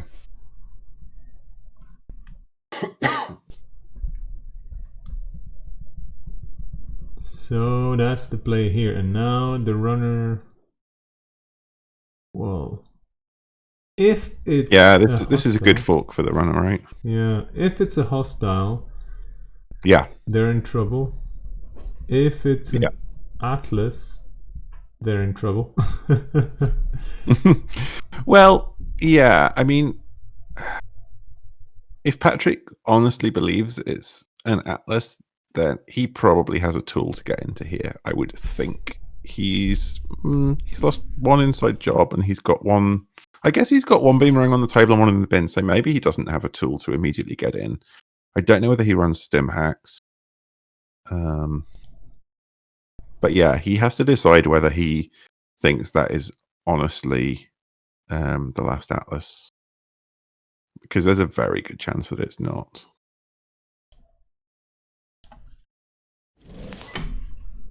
Falsified. We're just coming up in time for the round. It's a food. Oh wow. Yeah, falsified's pretty good here. That tells you what you need to know. Unfortunately, he guessed asset, which that. If you worry that is an agenda that you need to go get, that's probably a mistake to guess asset with your falsified, right? I mean, it's a food, so it's not like he loses next turn, but still. Yeah, you always say agenda there because if it's an asset, the money doesn't matter as much. Jessica absolutely agreed here. Yeah, totally agree. But yeah, he can get through. Yeah. Because it doesn't matter if he loses his breakers here, right? Yeah. It's going to be game for the runner, but that was a close one. Yeah, for sure. So remember, everybody, when you're trying to do this at home, say agenda. Just saying. The runner still wins here, but it would have been safer to say agenda. Yeah. Okay, very interesting game, very tight game. And yeah, close indeed. And we have around 3 minutes left in the round, if I seen this correctly on both Discord and the chat. So, do we jump into a table to finish a game? I think that was the... Oh, there's still table 12. Let's hop in there. It's probably done as well, although who knows. Slowly loading. Oh, we just... Yeah, there we go. We just finished the... Oh, well, okay. That's it then. And a film critic on the table. And what? No, okay, well, that concludes... this game definitely concludes round 2 of the Antwerp Store Championships. Looking at, yeah, I'm just gonna hop around now a bitsy bit and bring up the Cobra screen maybe with the scores. Refresh it. There's still reports coming in for certain games, but we have 16 tables for a Store Championship. That is sweet. We had some people that's drop. really good. Yeah, we had some people drop. We had some people not appearing in the very beginning of the tournament as well. It started with 34 players, but that's not a problem. Well, quite a big field to manage. Okay, what are your thoughts about the second round, Paul? I think we kind of kept the pace. What would you say? Oh yeah, for sure. I mean, I think I'm still intrigued about this Leela deck with Proco. We saw some cool stuff. I really enjoyed watching the Jasminda game. It's a shame that most of the Jasminda deck ended up in the bin and we didn't get to see it do cool things. But yeah, I think we're seeing some interestingly fast-paced games, and we saw a good sort of scrappy game in the last one we saw there. Yeah. Still waiting for a single result that's missing. So what we're going to do right now, because there's going to be a break until 1:15, so not such a long lunch break. There was a bit of a miscalculation, but also we started a bit later because we were supposed to have at least 20 minutes extra on the timer. But hey, it is what it is, and the TO is going to stick to the timing as much as possible. And I think it's a good virtue to have as a tournament organizer. Sometimes just saying, it's going to be a bit tough, but it is what it is. So one more game, we're gonna then look at the table just to have a few more insights before the lunch break, and then we're gonna be coming back around 1:15. And yeah, I'm quite excited to see how this is gonna play out later on, especially since once we have the results, we'll see who is favored going into starting the middle game, or the hump game I was called, because after that third round we'll definitely have a lot of clarity. And right now it's kind of hard to say who's where without adding all the points very quickly with so many players. So let's just hope that this final score on table 9 is gonna get reported. Swifty, where are you, Swifty? What's going on here? I see on Discord we're waiting for the results. 25 minutes of a lunch break, indeed. That's kind of tough, but if you need to hydrate... But at least everybody is at home, presumably. Nobody has to go anywhere to find their lunch, I guess. Yeah, that's a very good point indeed. And I know what I'm having for lunch. It's already ready, so it's just a matter of taking care of that, of course. But yeah, in case people are wondering, and that's another idea I have. I mean, I keep getting ideas with you, Paul. Here, this is great because we talk about stuff, and it's a very stimulating chat. We could have a Netrunner cookbook.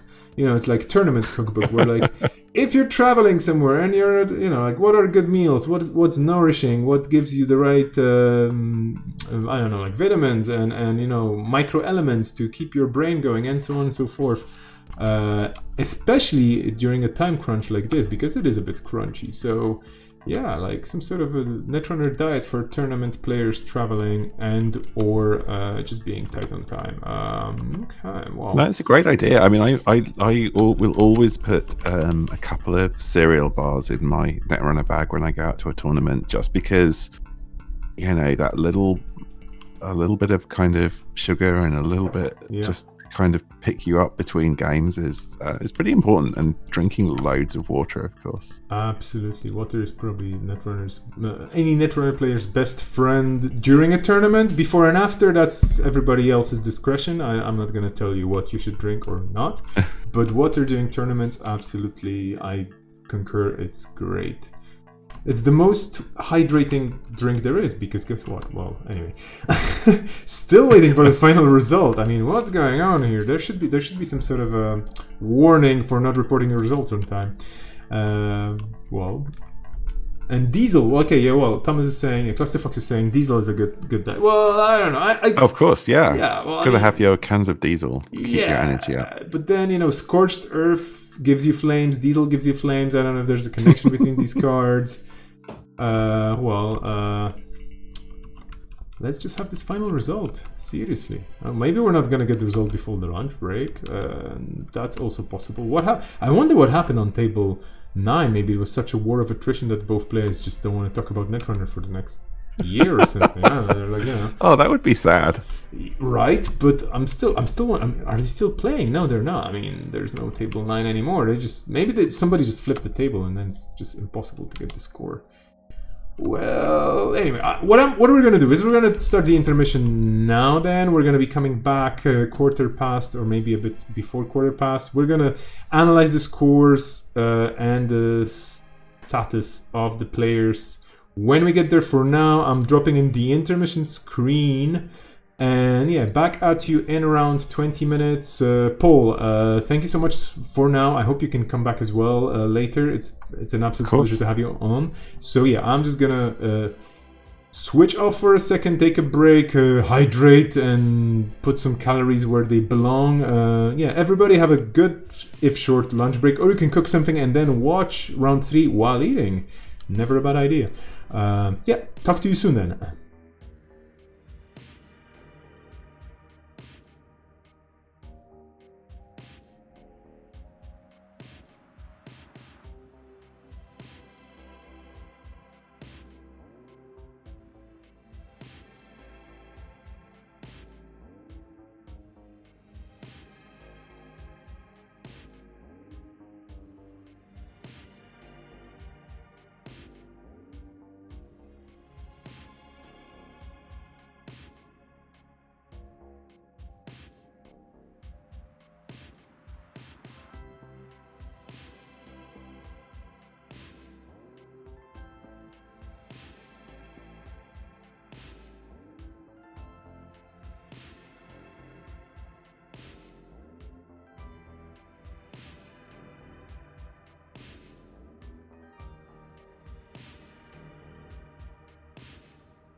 Hey everybody, welcome back to the stream.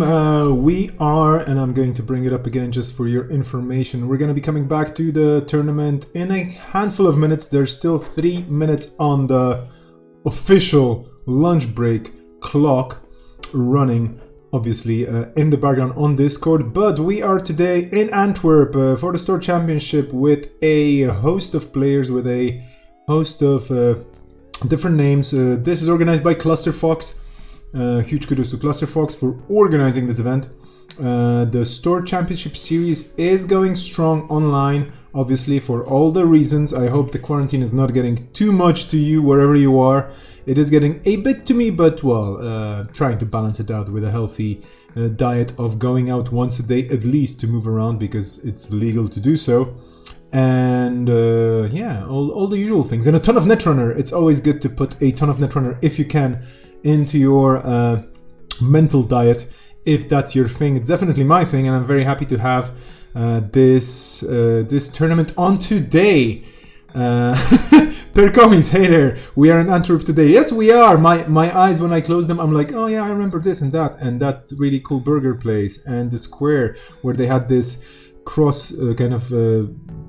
mountain cross bike kind of championship of doing acrobatic things on bikes and whatnot. I do remember that still. And that lovely brunch place where all the Brits would go. And by the way, if you're ever at a tournament with people from the UK coming over, do follow them, even if they don't let you, and you don't have to sit next to them because maybe they're busy, but they always know where the right brunch places are. I don't know if it's a skill, you know, it's like a cultural thing and upbringing. Like you always find the right brunch places wherever you are if you're British. So do follow them for good brunch places. Definitely recommended, a legit skill that they have. So the field, I'm gonna jump into the field right now just to explain to you what the situation is like. We've had 2 rounds so far, and we only have 2 players on the maximum sweep here. We have Mike P on Asmari and Oshiko, and M. Loden on SSO and Adam. And that is quite interesting to see. And then we have a super long field. So in a field of, and I will remind you, 33 players, we have, well, a hefty 11 of them on 9 points before round 3. So of course, I mean, this is only round 3. After 2 rounds, it's perfectly fine. But this just means that there's so much, well, not pressure, I don't want to say that, but there's a lot of exciting games ahead. Because still, this being a top 8, a ton of players still are in the running for that bracket. And not only the 9-point players, of which there are quite a few, there's quite a few 6-pointers here as well. And as we were mentioning this earlier on with Paul, with my co-host for today, we do have quite a variety of IDs. Mostly Wayland and NBN, the Asmari kind on the Corp side. Not that many Jintekis, only 2. Not that many HBs.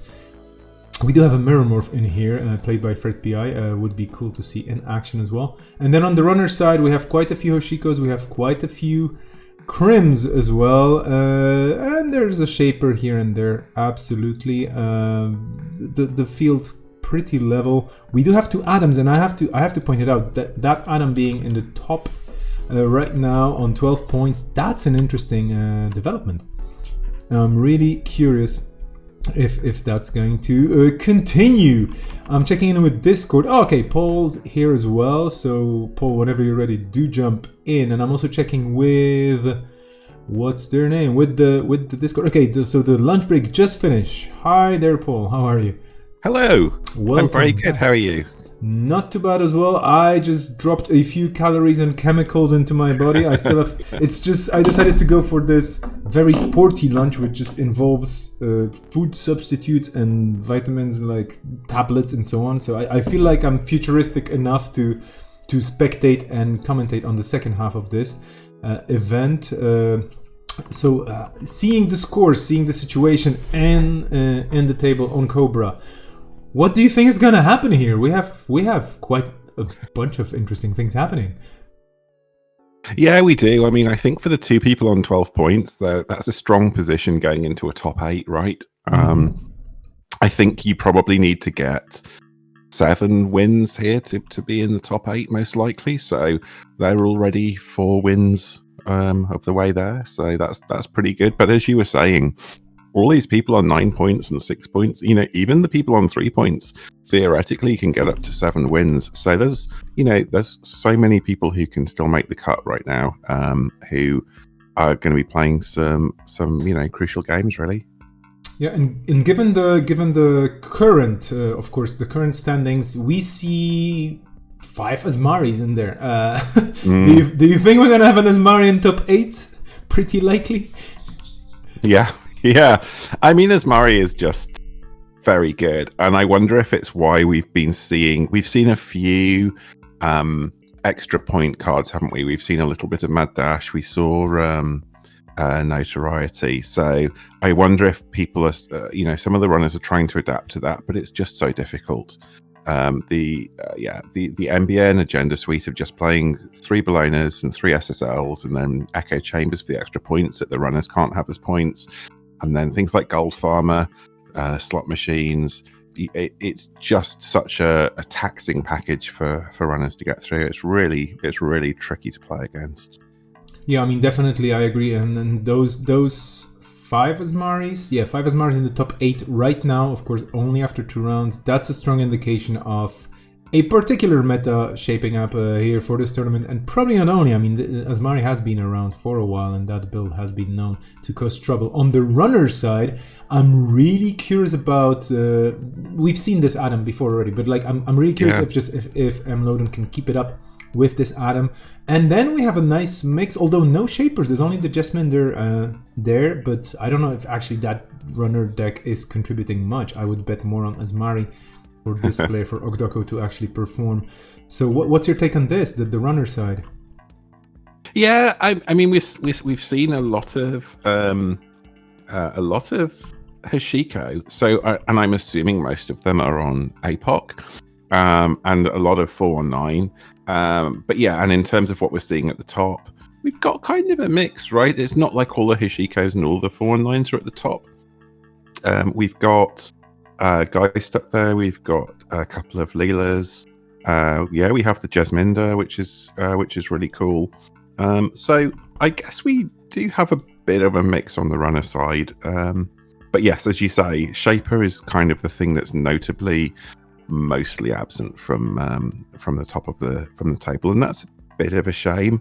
I was wondering if the Da Vinci Haley would make something of a showing, but maybe it's just too fiddly for people to want to play for a whole day.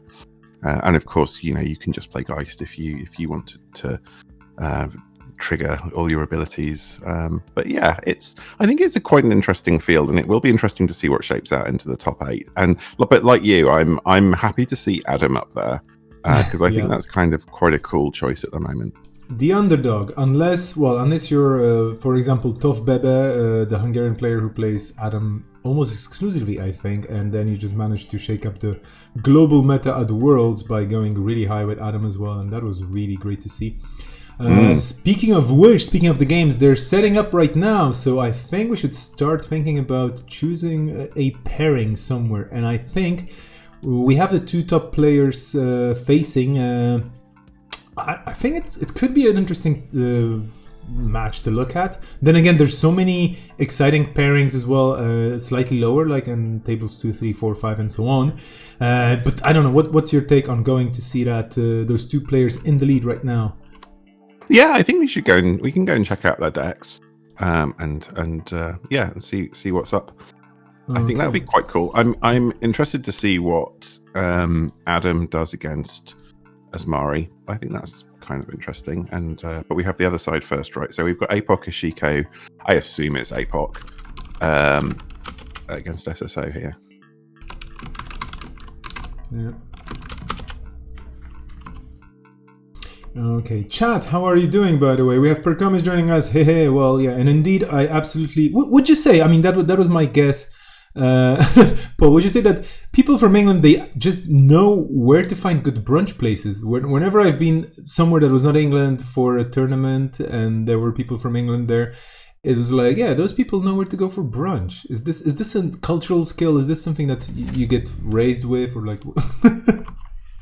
Yeah, it's the one thing we research ahead of time is like brunch places, and then we get there. We don't know anything else. We don't know where we're staying. We don't know where the transport is, but we know where the brunch places are. Fair enough. We That makes rely on sense. everyone else to show us where the venue is and so on. But yeah, brunch time is.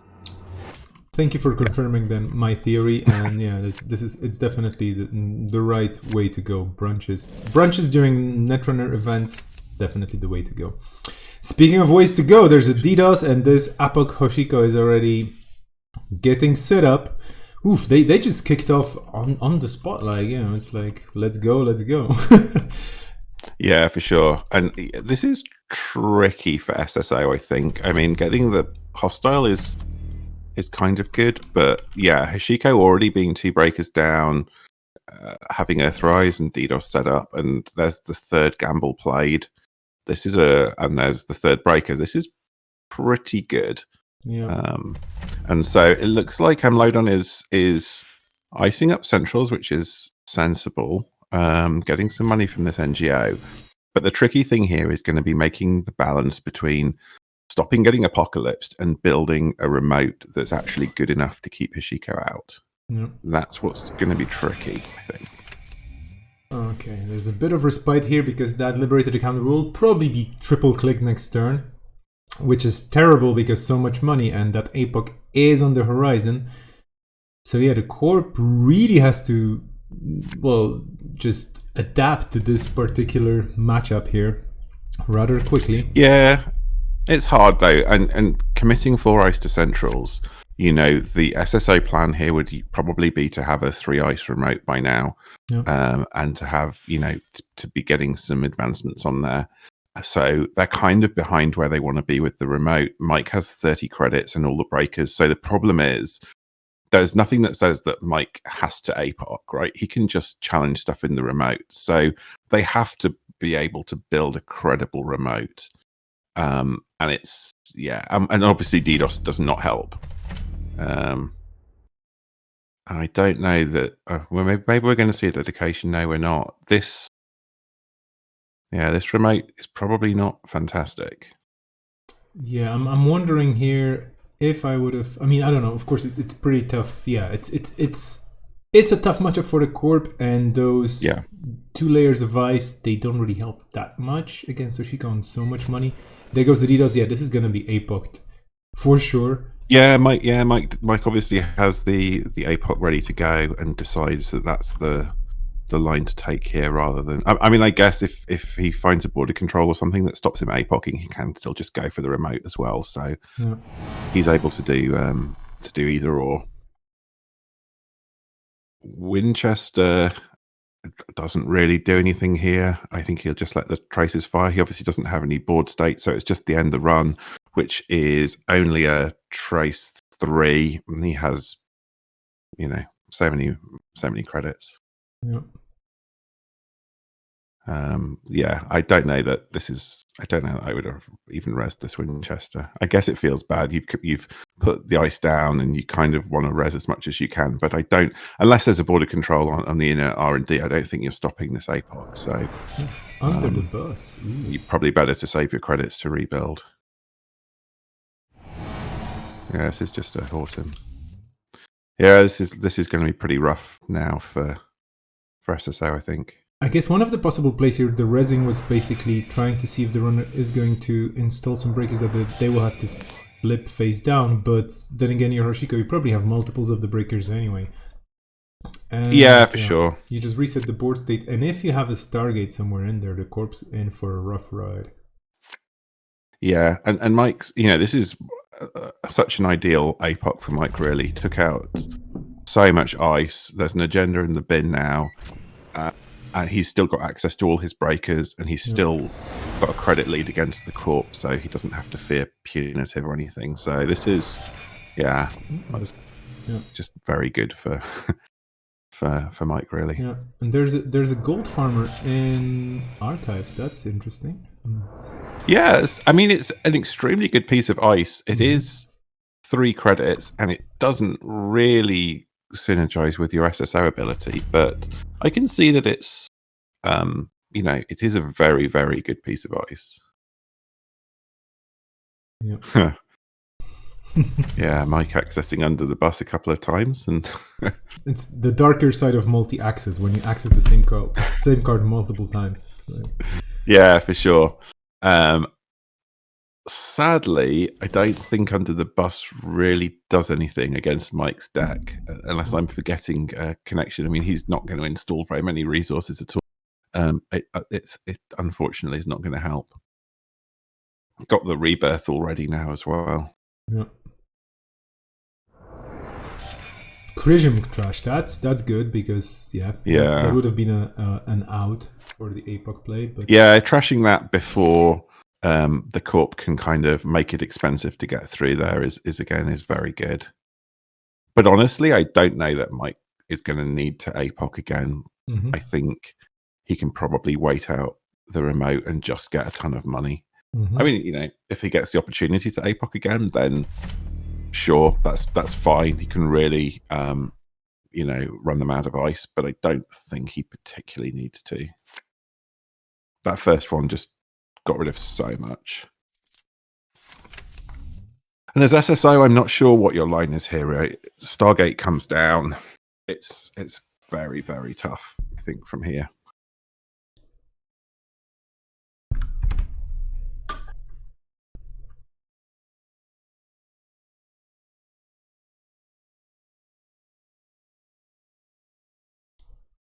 So yeah, the corp definitely in trouble here. There's a Stargate on the table, and you can money up, but the runner here in a very good situation because they just have to snatch 2 more agendas. They can money up. The corp has to basically rebuild from scratch, and it's not impossible. Yeah, it's Mike, 25 cards, but yeah. No, it's not. And Mike can just be patient here.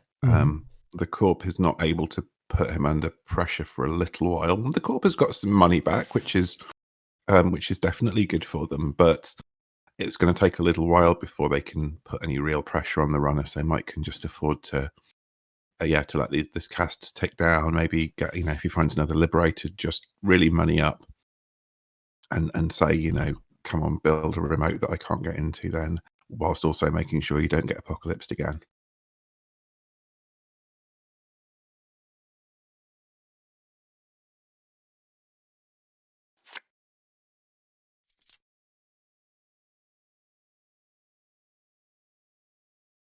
Also, the corp having to trash cards here that potentially are useful. That's not good. Yeah.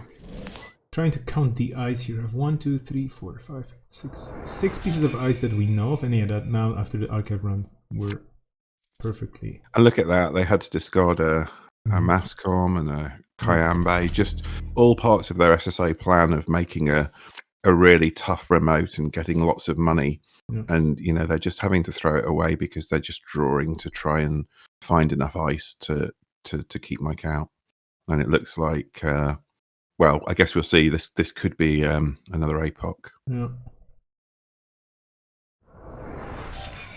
Aket, Asteroid Belt, Mascom as well, but basically deleting the board state now is going to be disastrous because that would mean it's going to be 11 pieces of ice in the bin. And I don't think oh wow, that's painful. Yeah, it's probably pretty much game. Yeah, I don't think there's any way that you can come back from here. I mean, that's double punitive, maybe. No, I'm kidding. I mean, it's rough, and APOC decks are. It's kind of funny, but I mean, Anarchs of course are all about destruction and whatnot as a faction, but they're using an Apex card because Apex is even more about destruction. Yeah, that's for sure true, and it's one of those things that I know just causes a lot of people to really wrinkle their brow when APOC is so much better not in Apex decks than it is in the faction that it was printed in. It's a tricky one. Yeah. And Emlo done might as well something down to at least say, come on then, at least show me that you can get through here. But and the runner here can just comfortably indeed expose and run, and that's gonna be game. But yeah, it's really hard to beat an APOC deck when your plan is building a presence. You could potentially with Argus or Titan kind of fast advance as Wayland, but that was rough indeed. It also depends a bit on the order you draw your cards, because they do have Chrysium. So if they were able to get that a little bit earlier, then they could make it so that centrals were actually, you have to kind of run centrals, get rid of the Chrysium, then try your APOC again. So they can, there's a little bit of the order you draw your cards in is sometimes makes it harder for APOC. But I guess with what they drew, I don't know whether just double icing the HQ and R&D was that great to begin with. Or whether they should have just tried to continue their kind of rush SSO plan and held on to their ice a bit. It's very hard to say. I mean, it is a hard matchup, but indeed, it obviously didn't work out that way. Yeah, we could see a kind of textbook APOC versus a corp that just can't do much. And we're going back into the game, table 1 again, Asmari versus Adam. And now it's time for the Asmari to be oppressive with turn 1 scarcity, of course, because why not? Of course, yeah.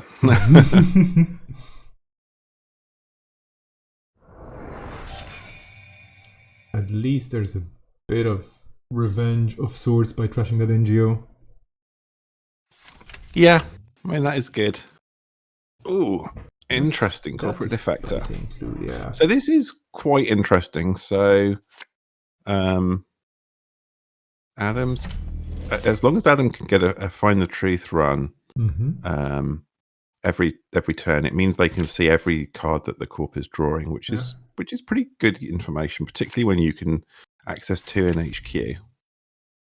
And I'm wondering, seeing 4 cards with a credit cost of 0, I mean, is this a Cusack, Adam? Well, Cusack unfortunately does not trigger off 0 cost installs.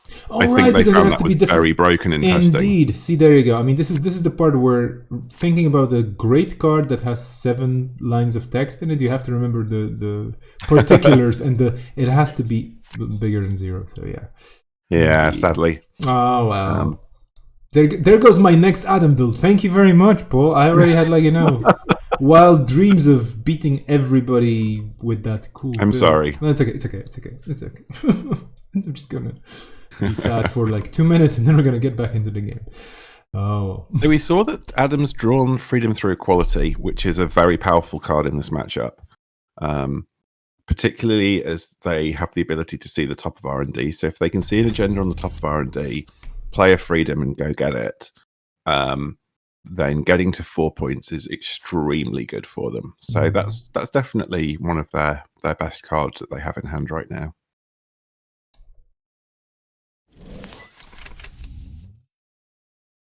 Okay, that's very costly. I don't know if the corp's not gonna spend the turn trashing those bathtubs soon. Yeah, I think Asmari is one of the corps where they do want to do that, because you can't be letting them get the same benefit from your ID trigger that you're getting. So they probably are a priority to get rid of. Yeah. Because your game plan here is to make the runner too poor. So the corp choosing not to trash the not doing it yet. Fair enough, yeah. And of course, Adam doesn't have any breakers down right now. Installing that pad tap through scarcity, and yeah, Mike's now. There you go. Triple pad tap trash. Wow, that should be an achievement too.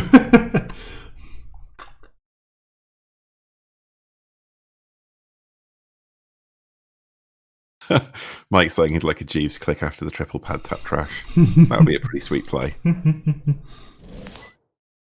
Okay, emergent creativity. Jessica pointing out they do have a logic bomb down, which is true. and we saw that they drew that emergent creativity. So they've got Ngole down there. So Ngole plus Logic Bomb is a pretty good threat to get in anywhere. And they're going to go and check out what's in this remote. Border control, of course, is the enemy of Logic Bomb, but they can pay a lot of credits with Ngole to get through it. Ooh, there we go. Yeah.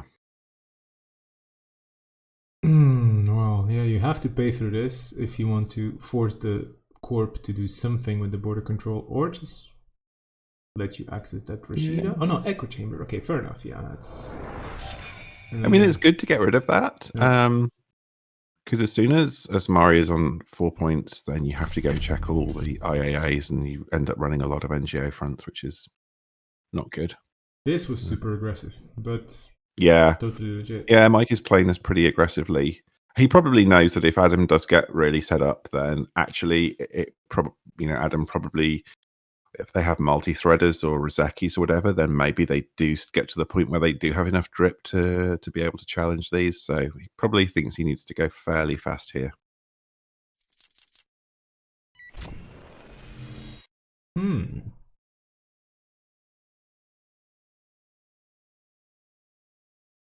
Okay, that was an interesting read, and then indeed scoring a Bologna, which cost you extra, but, well... Yeah. At least you're keeping the game... And it's difficult to keep track of all the Adam triggers, but it's possible that he saw that Bologna from the previous run, I guess. I find it a nightmare to keep... On JNet, it's very hard to remember which cards Adam has seen and which they haven't. With Corporate Defector down, I just sort of assume they've seen everything, pretty much. Yeah. Okay, the Corp shoring up their defenses just to make sure that no more triggers will happen. Or accidental pokes in R&D that could be the game, maybe, perhaps. Because with the scarcity off the table, Adam definitely has a chance to set up a bit better. The logic bombs definitely help. Yeah, it's pretty nice. Oof. The good news about Slot Machine is that it's a code gate and you have Ngole on the table. But the bad news about Slot Machine is that it's Slot Machine, so... That's basically what you get.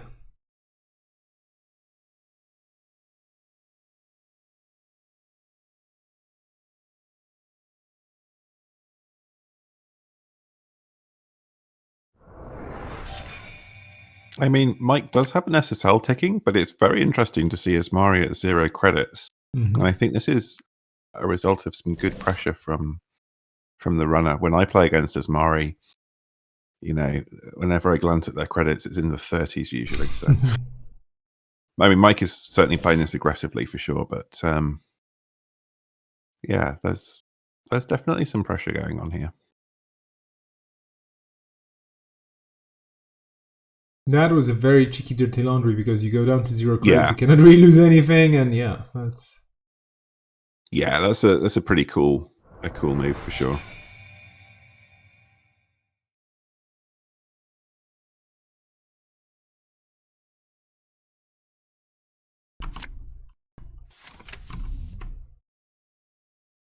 So 1 Echo Chamber in the bin, more than likely a second in the deck, and possibly an archive memories as well. So there's plenty of ways for Mike to win via that, or he can score another one of the 3 remaining 5-3s to close this out. Okay, now 2 Rozeki sticking, that's good for Adam. A bit of extra hand size and memory with the brain chip, that's also good.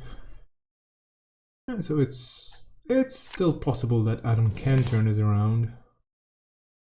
Yeah, for sure. This is now, if Adam can get set up, then late game, I mean, it depends what else he has, but he might have, we know he has multi-threaders because he trash run to install the Ngole.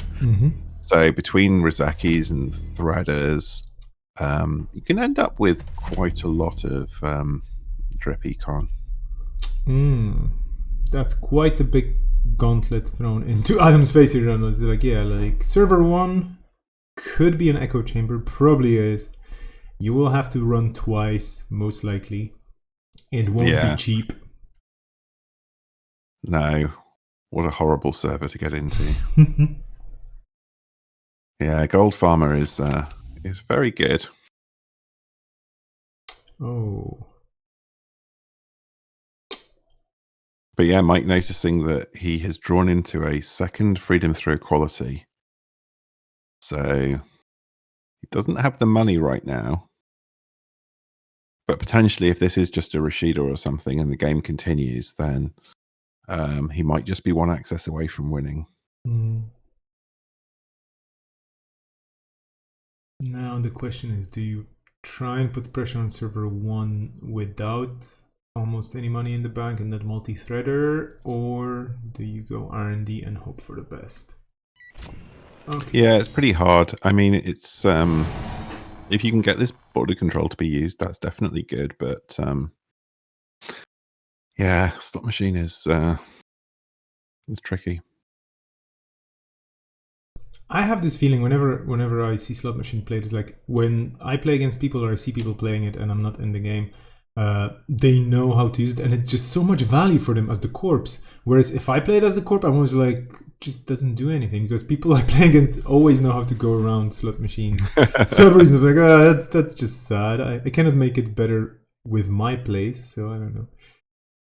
It is a good piece of ice, though. I mean, of course, it makes a lot of sense. It's quite different and interesting to play because I love the mechanics. Like the design is really cool. Like it's very thematic. It's has a lot of text, but for good reasons. And yeah, it definitely is a signature ice in a way for NBN. This is quite cool. I'm load on here managing to dodge the losing credits from Gold Farmer by saving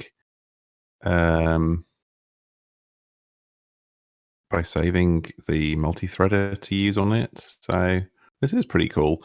I mean, he's going to have a problem if this is an echo chamber.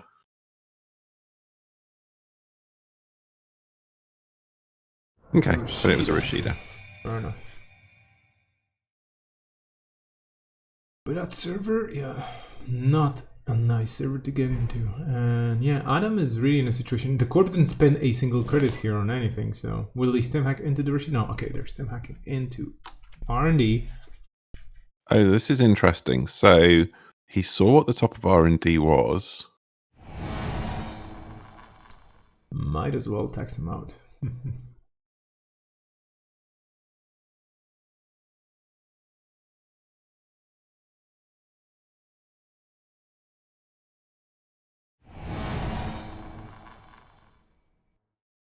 Oh, okay, here we go. So that's 3 credits lower, and that's... If it's an SSL, that's great.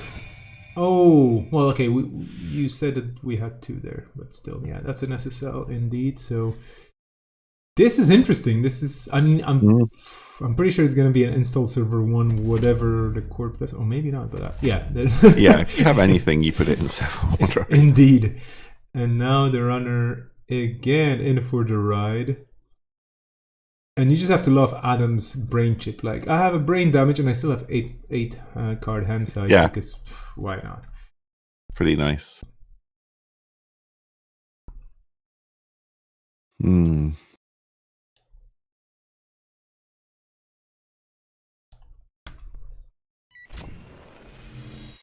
What is the chat predicting? How is this gonna end? This is a very, very high stakes matchup because, I mean, well, high stakes, sorry, but it's high octane gaming here on table 1 because both players have been sweeping all their games so far.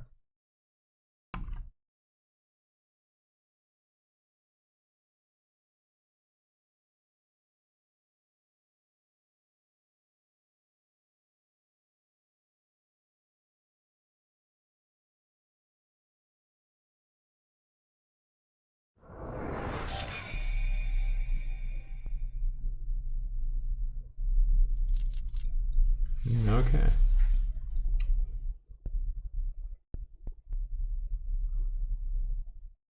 Yeah, Pakoma is saying that Mike probably has this. And yeah, I think this is... Unless... Oh, so Mike doesn't have...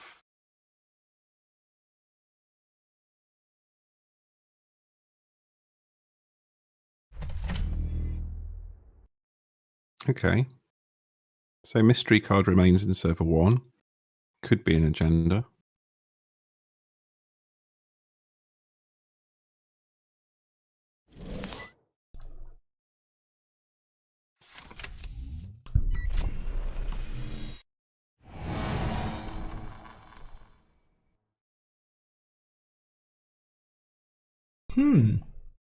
I think basically the longer this game goes on, the better chance Adam has of winning. Yeah. So it's a little dependent on how quickly Oh wow. Mike can draw an agenda before Adam gets rich enough to be able to contest. Yeah, and this is indeed a very, very close game. Yeah. And it's unfortunate for M. Lydon that his plan A of playing Freedom Through Equality for only 2 steals wasn't because he didn't have the money to play the FTE before the stim hack on R&D. That plan was off the table, which is a little unfortunate when you've put 2 of those in the deck, but still in the game, which is pretty good.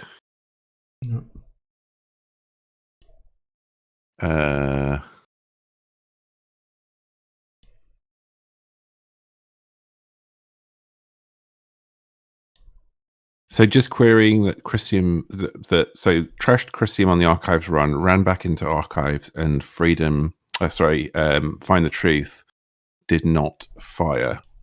I think that's a bug in JNet rather than how things work.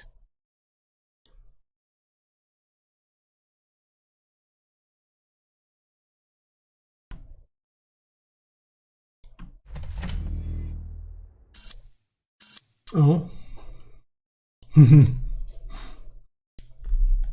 Let's take a look at the archives. Yeah, it could totally be an NGO if it needed to be one, but it could totally also be a Bologna or an SSL. Only one way to find out. Let the corp score it.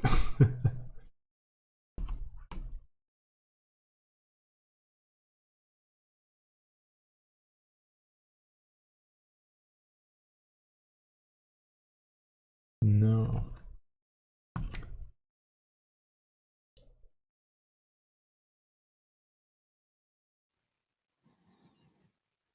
Still anybody's game? Yeah. Okay, well.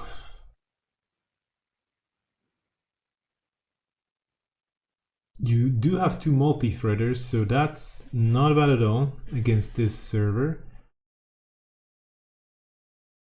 If it's a Bologna, though, you're in trouble. Yeah, kind of being able to offshore your money onto, on multi-threaders when you're running through things that drain your credits like Slot Machine and Gold Farmer is pretty cool. Mm.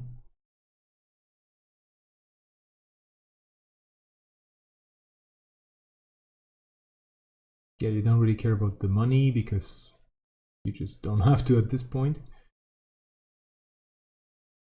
And the corp is gonna ring you through all the ice because even if, oh yeah, exciting. Probably Bologna.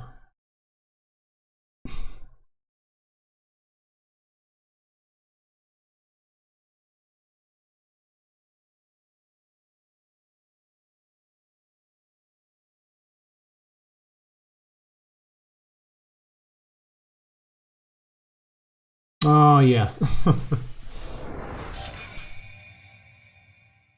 And that's the thing, because we've seen one stem hack so far, and even if the runner decides to run a stem hack here right now, that border control is still a thing. So Yeah, this is very tricky.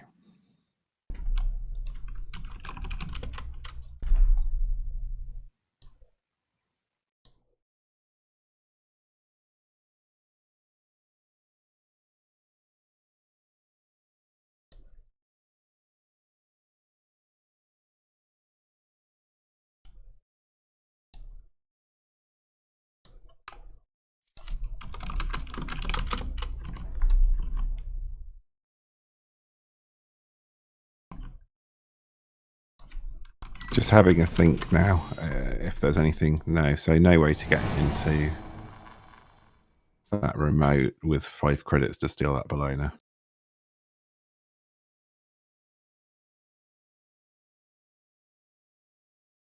Yeah, that's it.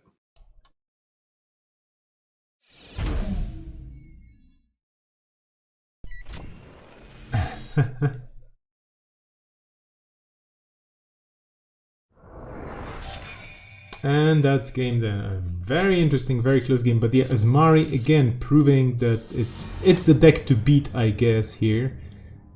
Then again, we haven't seen any. Have we seen an Asmari versus Criminal matchup? Or maybe we have. Well, anyway, yeah.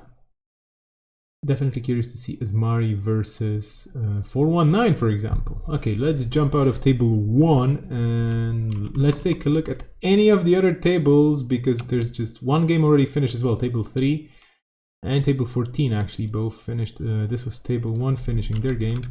Let's take a look maybe at table 2, where we have Longi and Ogdoko. So Longi on Earth Station, Ogdoko on Jesminder.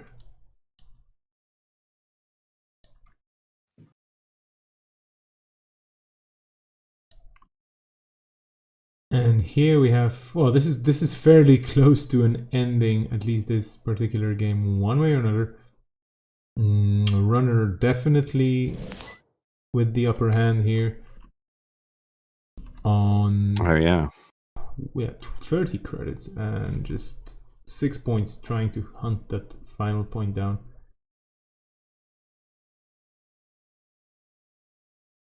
Winning with a notoriety would be cool here. Not only mad dash, but also notoriety. That would be quite the style point, I would say.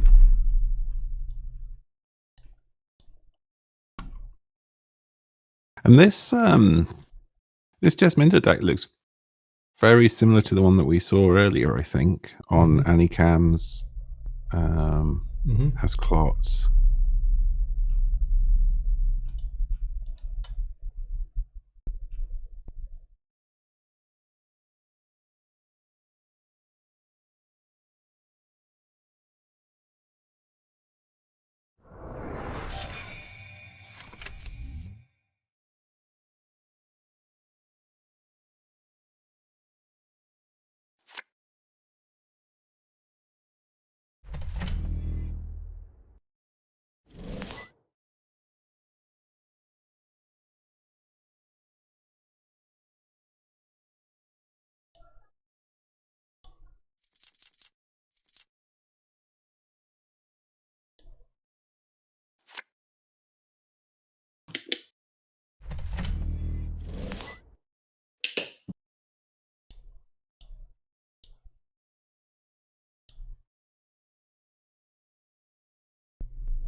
This shape is so rich. Yes. Jesminder sitting on a ton of credits, and I'm really curious how Longi as the corp can contest this and try and sneak out, well, basically get 3 points, even with the tax from Earth Station. Yeah. That looks pretty rough. And the Jesminder is generally a successful Stargate run away from potentially winning. 11 cards in R&D. The agendas have to... Oh, there you go. That's it. You just... Yeah, there trying to sneak an Atlas, but that's not going to work. Okay, it's good to see Jesminder perform so well so far. Really, it is. Yeah, really curious to see how it goes on. But yeah, let's take a look. We're gonna keep table hopping now, I think. Table. I don't know. Like let's try and see the top. Oh well, we haven't seen Swifty yet in action. Let's take a look at table 5, where we have Swifty versus. And I know that this player, I'm gonna say Kukin, I don't know, Kusin. He's from the Czech meta, but I just don't know how to pronounce it. Maybe it's Chuchin in Czech. I don't know. Never mind. That's not the problem. The problem here is you have a Hoshiko with a ton of stuff versus your Asa group, and this is quite the remote. And you have Darumas. Yeah, just a normal Daruma as you see in every single Asa deck. Wow. This is exciting. What is this? When the runner approaches the server, you may trash Daruma. If you do, swap a card installed in the server with either another card installed in the server or with an agenda, asset, or upgrade from HQ. Why would you have this here? This is wild. This is pretty cool. Yeah. That's pretty funny. So you can you can put an agenda in there, and if they run it, you can just swap it away, put something else in there. That's kind of cool. And look at the bin as well. Look, there's a snare in there. There's a ganked. There's Helheim servers. Oh, This wow. deck is like Spice level 11. You are witnessing here the creation of a tricky Asa, which is totally not a combo Asa. It's just a spice Asa, I guess. Yeah, this is. I mean, Swifty will be pretty used to playing against Helheim servers because he plays in the same meta as Rotage. But wow, this is one spicy deck. Yeah. It looks like Swifty has burnt through a lot of money. His Roseki's in the bin, so there was probably some sort of incident earlier in the game. Does have access to old breakers. But this Daruma is super annoying.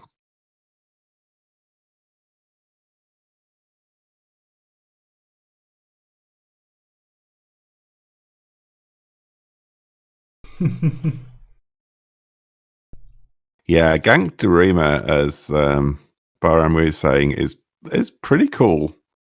This is very fun.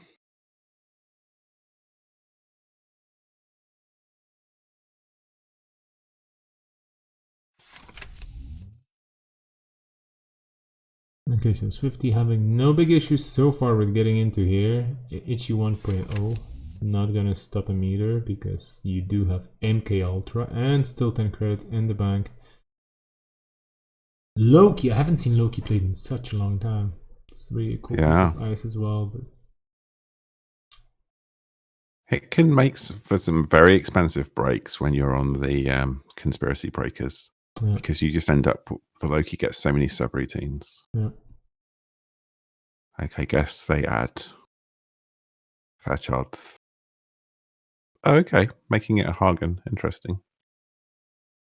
I do remember having this crazy idea of putting Loki into PE with Obokadas, but then it's 5 influence, so yeah. But it could maybe work. I mean, yeah, maybe it could work in a 17 influence Jinteki. Well, the interesting thing now with these expensive pieces of ice that you can only really afford one of in Jinteki is you can play the new Jinteki ice, what's it called, Kojin, that forces them to encounter it. So then you can sort of have 2 Lokis. Oof. So that was a ganked. So Swifty now encounters Itchy. This is very exciting. Oh, but you can still click through it. What's going on here? Jessica's saying that copying Hagen there is the wrong choice. I agree, because I think you can make. I think you go with the Fairchild 3. Yeah, probably. the Fairchild is way more painful. Subs, much more painful to break. Swifty clearing this remote out mostly. but dropping very low on credits to do so. And trashing, I think, due to damage. A liberated account, so that's painful. Yeah, that's pretty horrible. So yeah, and a lot of his money is now in the bin. So I think Kushin can just put stuff in this remote. I wouldn't even like to try and guess what the agenda suite is here. I guess it could be the Cyberduck sandbox, maybe. I don't know. I mean, I don't know. Of course, like that's a pretty random guess. Oh, okay. Wow. Yeah. Conceding, but yeah, I assume it's just no money, no hope of getting in. I think. Okay. Let's hop out and let's. What a deck! Yeah, really curious about the choices there. Oh yeah, and Sanjay pointing out in chat that if they picked the Itchy with the Loki, they could have ganked them into the Loki with double Itchy, which is. Whew, yeah, there's some fun combos to do with all of those cards, I think. Yeah. Okay, now we're tour de force through the different tables. So let's take a look at what are the. We have table 12, table 14. Let's take a look at looking at numbers here. Maybe table 6, if they're still playing, which I assume they are. And we have a 419 versus Argus. So this is probably the matchup I would expect to see. Like, I don't know, before Asmari became a big thing. And yeah, it looks like there's still a bit of game to go here, which is good.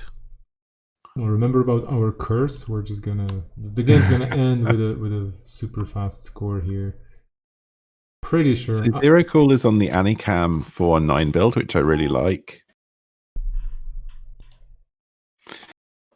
So it just helps speed you through your deck so much, which is pretty cool.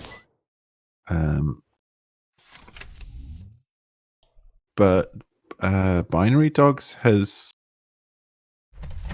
made some good progress. Looks to have a reasonable remote.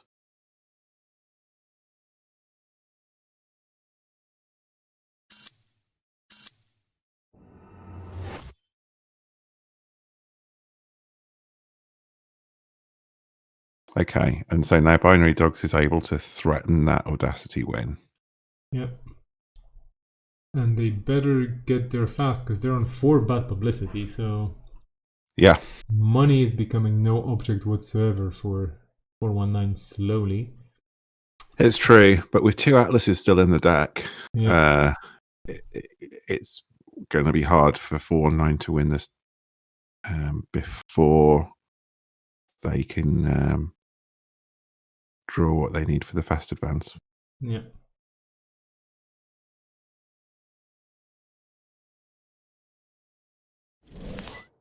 Okay, well, if you can't beat them, steal their money, and then you can beat them a bit more. Yeah, Deef is pretty good.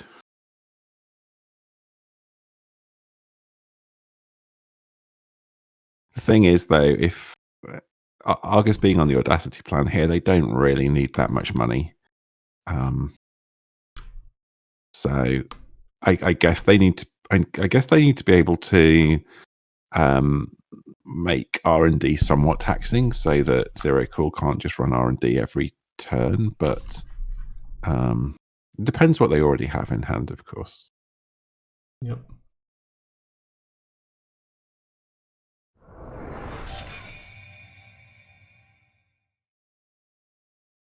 Love to doof and just draw a card with Anikam as well, just to really rub it in. Yeah, and Anikam makes a lot of sense once you, like you said earlier on in the previous rounds, once you realize how often it can trigger. I mean, well, once per turn, of course, but basically every turn it will trigger. Or even sometimes on a corp turn, who knows? And I like it so much in Criminal because Criminal just has so many good events now. You know, it's very easy to just put all good events in Criminal and you're at 19 or 20 events without even thinking about it. So it's, you know, out of Shape of Faction and Criminal, I think Anycam is even better.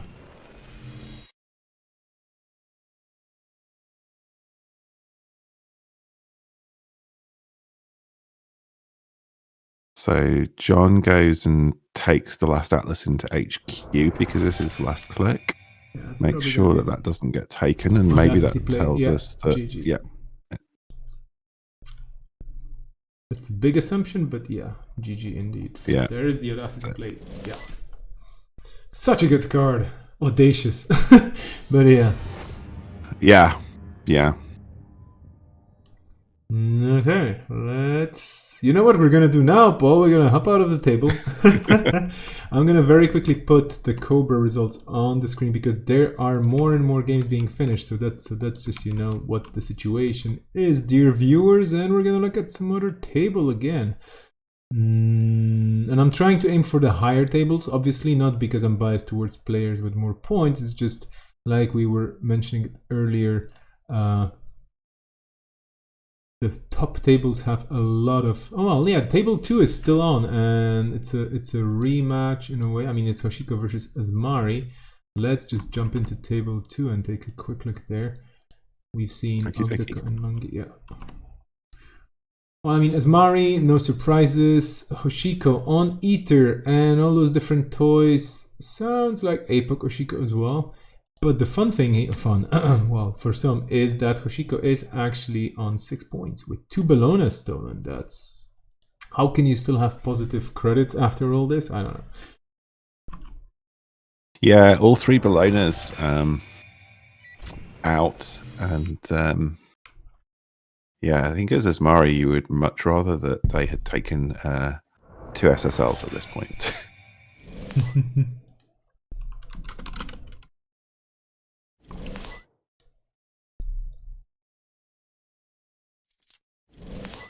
Ooh.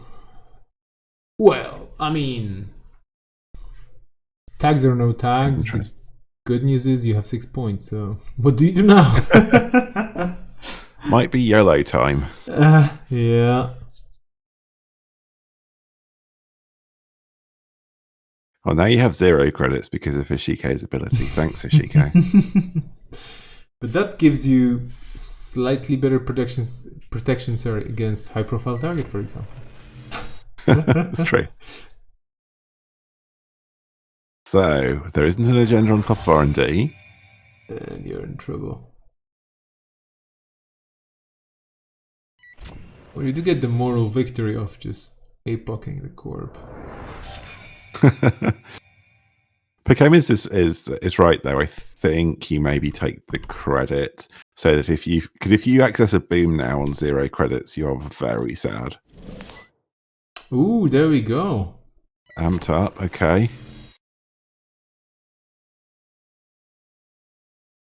Mm-hmm.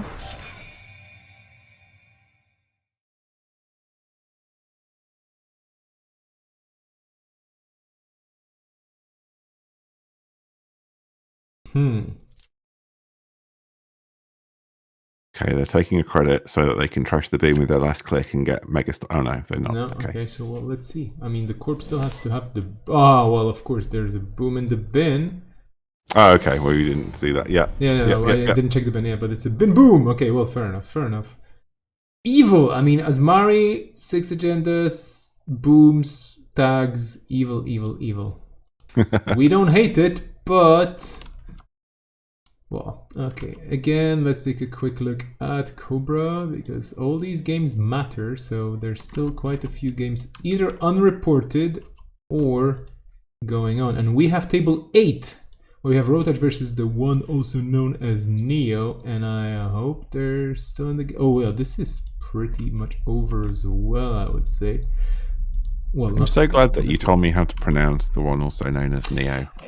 I learned the other day. For me, it's always Theo Nakaneo or... Exactly. Yeah. I'm like, yeah. And then like, oh, there's actually stops in there. And then it makes way more sense in a way. But I mean, Theo is cool. I mean, I don't mind. I don't think the player minds either. But yeah. So this is... Sports Metal with a triple Surveyor remote. Ooh. Well... yeah, you just have to be very skilled to get through, I guess, or rich. Wow.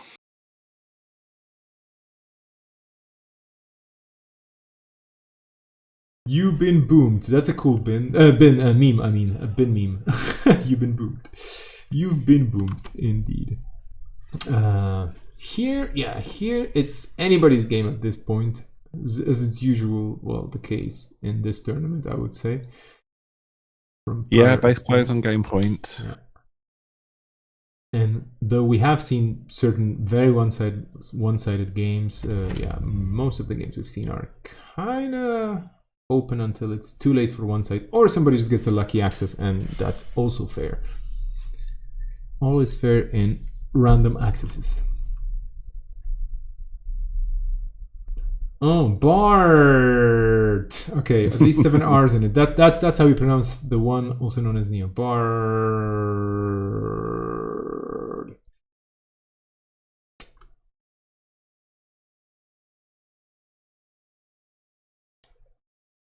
Jessica, this is where the runner needs pipeline. Yes, pipeline is such a good piece of ice-breaking program that everybody's playing 3 copies. No, I mean, yeah, of course. If you could have a sideboard, like if you could use turntable to, when you install a program, you can swap it for another program that you don't have in your deck. That would be quite cool. We need a console like this. Well, we don't, but like, that would be quite interesting. I was about to talk about how sad Ica is to try and get through 3 surveyors where you keep having to move it, but the corp has just unceremoniously dumped it into the bin, so it makes it even worse for breaking ice right now. Oh, I mean, maybe there's a copy of Nanotech in there as well, and that Nanotech would be quite happy with the server, even though the surveyors are monstrous at 8, but it would get a good boost. Yeah, could potentially be stem hacking through here, but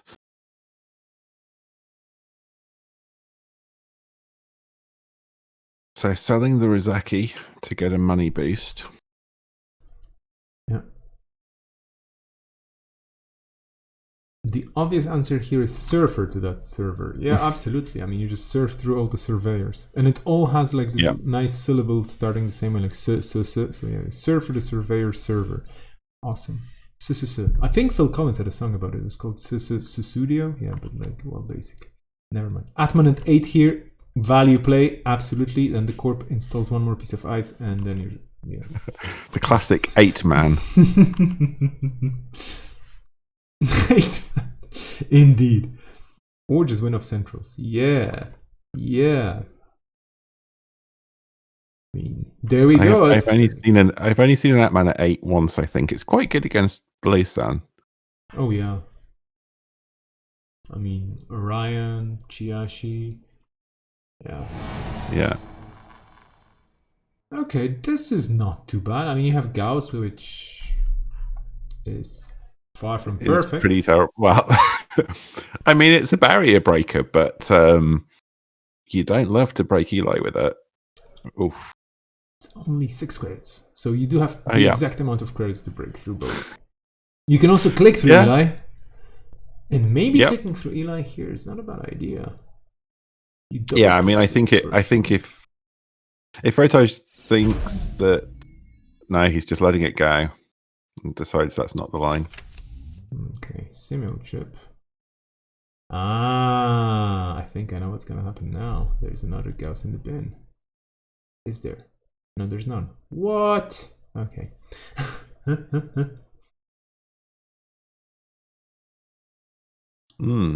Indeed. I mean, what's this Simul chip all about?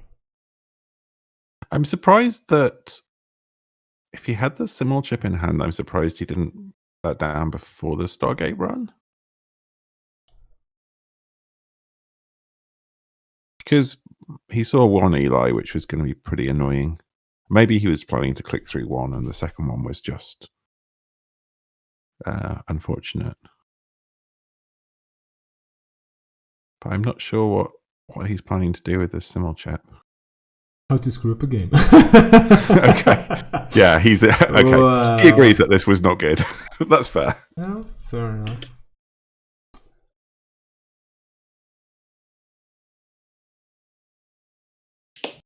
Then again, I mean, you could always, and I'm not trying to say that this is the best thing to do, but like, since you installed Simulchip and you haven't really changed much, you could always just ask your opponent, like, hey, is it okay if I take it back? But then again, all is fair if you want to play it the way you want to play it.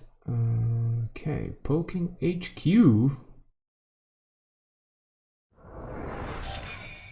And nothing.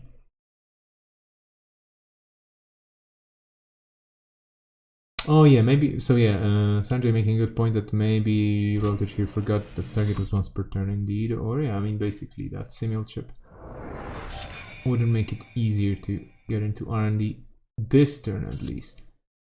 This smells like game. Yeah. Yeah, looks pretty much like it. And oh no, wait, am I correct here? No, what am I even talking about? Although yes, I'm a bit confused. No, they're at 6 points. Okay, never mind. No, they're just, okay. No, we're just doing all the score triggers. Yeah, exactly. No, it's just I was like, okay, is there a mega pre-qualifier? Yes. Is there a second mega pre? Okay, so fair enough. And there is a counter. I'm not tricking my eyes here into seeing things that are not there. Okay, well, that's this game then. Let's take a look at Cobra in the meantime to see if there are any games still left. At least according to Cobra and the non-reported scores, there should be at least 2 games going on. Table 5 is Swifty. Do we still have Table 5 on? No, we don't, of course. So they probably didn't report their scores just yet. Who else is there? Yeah, it looks like on JNet, I think all the games have finished. Yeah. Table 10 potentially done. Table 16, people dangling in there as well. Table 5 is just gone. I think Swifty's playing like a stealth build or something, you know, like he's just showing up and disappearing again, and reporting some scores, not reporting some others, and then the poor tournament organizers have to figure stuff out. Like, that's playing basically double stealth, I would say. Not only you're playing stealth decks, but you're also playing with the tournament organizers around a bit. Okay, I have slight technical difficulties here. I may have to restart certain things, but let's not worry about it too much. In the meantime, since this is the round, I'm gonna try and figure out the scores as soon as we can get them. For all those of you just plugging in, this is the Antwerp Store Championship happening in Antwerp, obviously. But today and many other days, but also particularly today, Antwerp is online, is in cyberspace. So you absolutely are in the right place if you want to be in Antwerp. And I believe the turns indeed have ended. Two more results missing from Aldershot. Okay, fair enough. I think Swifty's going for this achievement where you know, it's just like this table will be always reported as the last one. Yeah, just likes to cause trouble. Oh well, you know, it's what was that song again? Probably he's just shaking it off or whatever that goes. Yeah. So this was round 3 and 16 games, and looking at the standings being updated, but still no dice because we're waiting for table 5. Maybe we should do this announcement like, Swifty, please report your results to the TO. I mean, I don't know, like, seriously, what? This is the second round in a row where they have to actually get pinged by the TO. Okay, we had a sweep there, so I guess that explains a lot. And very quick look at the standings, if we can get them up onto the screen once they actually get updated as well, because maybe they won't, but would be nice if we could get them. Yeah, there we go. The latest results are in. We have Mike, Honest Mari and Hoshiko sweeping all the time, 18 points, so a perfect run so far. Then we have Asa and Nila Patel, I'm gonna say Chuchin, that's it. I mean, maybe I'm wrong, but like for a Czech player, that's probably the way you pronounce it. Never mind. Ogdoko on Asmari and Jasminder, and Bridgman on Asmari and Hoshiko. Asmari everywhere, but then we have some Argus and Asmari again. So the Asmaris have all kept their positions. Like there was a bit of a maybe tussle here, like maybe a bit of a toss between the different players, but Asmaris still occupying top 8 or dominating top 8 so far, with not a single Jinteki and a single Wayland. Oh wow. And that's spicy Asa group in second place. Yeah, that's an interesting deck to watch for sure. And I'm a bit sad about Adam not getting any points this round, or the Adam player, Mloden here. But like, that was a tough matchup against two very well piloted decks. Let's check in with the. Oh yeah, pairings are up. Okay, this is we're not slowing down here, not at all. I think I want to see table 2 now, because we have Ogdoko versus Truchin on that spicy Asa, and I think the spicy Asa is definitely worth a closer look. Let's take a look if table 2 is going up soon. I think they're preparing. Ogdoko is setting up their as NBN. Oh no, this is still the previous game. Never mind. Do not trust me, I might be wrong. Okay, let's refresh a bit, because my JNet has tendencies to do weird things, just because I have such a fancy setup. Let's take a look. People are setting the tables up slowly. How is the chat doing in the meantime? Tell us how you are. Oh yeah, some season check make a ch sound and some make other sounds. Yeah, indeed. There are different letters, and the problem is that we don't always... Yeah, exactly, because... Exactly, there's the diacritics missing. I totally agree, Sound J, because, yeah, sometimes it's easy to spell it out, sometimes it's not so easy. So, yeah. Well, one of these days, I'm gonna know exactly how to pronounce this username. And it's... In an international crowd is always a huge challenge, but it's always fun also, because you learn so much. And I love being ignorant in this respect. Okay, table 2 we were saying. I think they're on already. So yeah, table 2 is setting up. We are gonna... Microphone dead. Okay, yeah. Okay, so they have some issues in communicating between the tables, or at the table actually, with the players. But we don't mind. We have the 2 people here talking to you, so myself and my lovely guest Paul. I'm so happy and so lucky that you're here today. Thank you so much for your time with this. It's an absolute pleasure. It's very exciting. This is I think my first time commentating a Netrunner tournament. So really? You should be I mean, you're so good at it. You should be doing it all the time, and I'm not kidding. I'm not saying this just to be nice. I mean, I don't know, chat, should we just force Paul to commentate almost every other Netrunner tournament ever? And take your time. I've had an absolute blast, so I'm always, I'd be excited to come and do some more. Absolutely. Sounds like a plan, indeed. So, Paul, by the way, if you're wondering if you're playing any of the Continental Championships or the Worlds, no, you're going to be in the commentator's booth. Okay, just do not make any plans. The cut is to top 8, I think. I don't know, though, because I have to... okay, we have a bit of time. We finished the last round early. Okay, so we have a bit of time. It sounds like Thomas gave the players the option if they wanted a top 4 or a top 8, and they voted for a top 8. So, which sure. I think is, we talked about earlier, but I think is reasonable with this amount of players. Yeah, definitely. Top 4 cut is so tight to get into. It's very, very tricky. Absolutely. It's only fair. If you invest 5 hours or 5 rounds of solid Netrunner with really some galaxy brain-sized plays and a lot of challenges in this field, even though it seems that, for example, Asmari is the deck to beat, but still, if you play so long, you should be able to have a bit more entertainment and a few more chances at the high spot here. And the top 4 with this size of a field would be a bit unfair, maybe. Yeah. So far, like I was saying already earlier, Mike P on 18 points. I mean, this is big, I would say. I don't know. Like, I think that the tricky part here in the top 8 cut will be the matchups, the opponents you actually encounter. And definitely there will be quite a lot of interesting games ahead of us, and I'm really excited about these. But I don't think anybody can stop Mike from becoming the first in Swiss here at this stage. What do you think?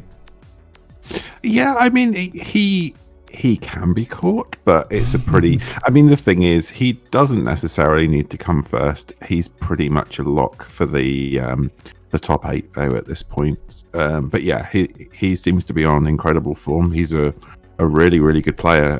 You know, he's the current UK national champion, so he's always a great player, and I think he's picked 2 very good decks for this meta. And you know, he's played a lot of APOC Anarch in the past, and so he's really on top of Hashiko, and you know, has picked up Asmari as well. And yeah, they're just very strong choices for this meta, I think, and both very hard to play against unless you're absolutely on top. The other thing about both of them is, at least in the early game, the opponent doesn't know for sure what your plan is. So with the Asmari deck, we've kind of seen 2 builds. We've seen just score out 6 agendas and just put a bunch of ice up. But we've also seen the hard-hitting news boom version.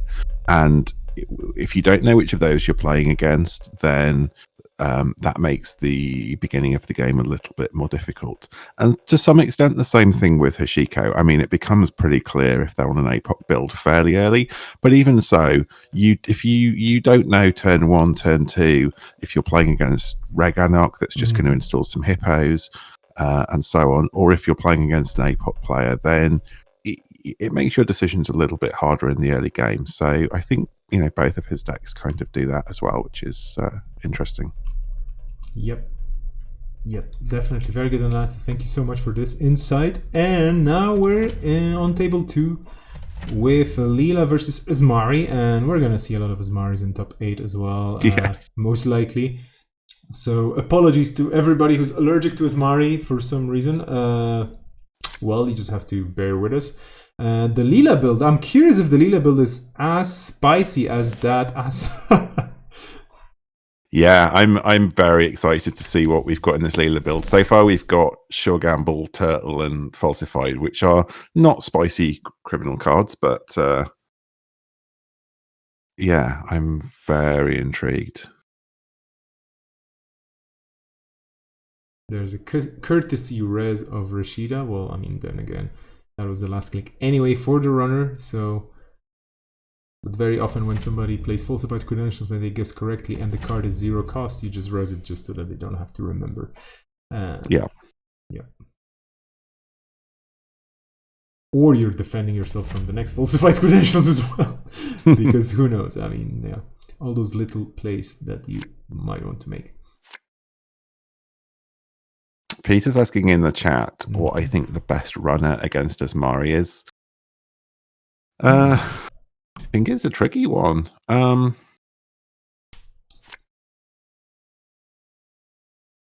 I think against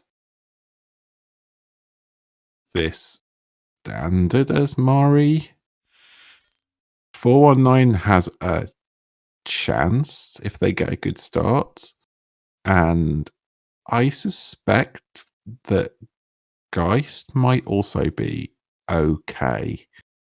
I don't know. Oh, Thomas saying Smoke is pretty decent. Yeah, I think that's probably true as well. I mean, I think the honest answer is a runner that is teched against them. So I think what you want is a way to get the extra point. So Mad Dash, Freedom, Through Quality, Notoriety, even maybe.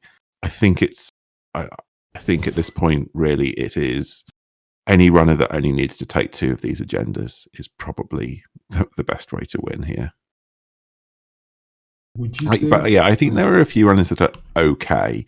I think APOC can be okay. Certainly, playing as Mari, APOC is potentially tough, but again, it depends on your draws and how quickly you can accelerate your game plan, and specifically what builds you've got. But most of these are running 2 Chrysiums, which in a 44 card deck, you've got a good chance of finding.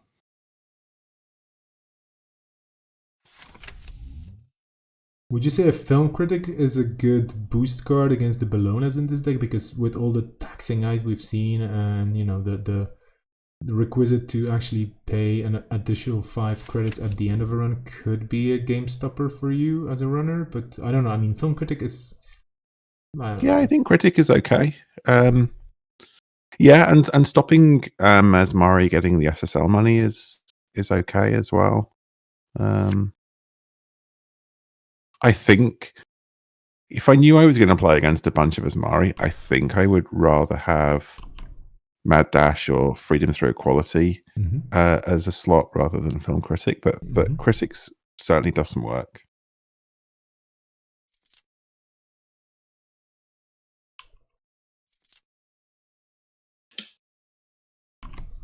Okay, in the meantime, in this game, we have Lila setting slowly up with some draw and a turning wheel here. Dadruzeki ticking slowly, and we also have Asmari setting up with a daily quest making already quite a lot of money for them. Yeah, I think this is pretty sensible Asmari play. Against Lila, you don't want to go too fast and get your board state unwound too much. If Leela, there's that Leela thing where you score an agenda, ice bounces, they get in, oh, they found another one of your, suddenly everything can start to unwind. So I think this is reasonable to kind of take it slowly, and they've just got this daily quest ticking, which is, just going to take them to so much money.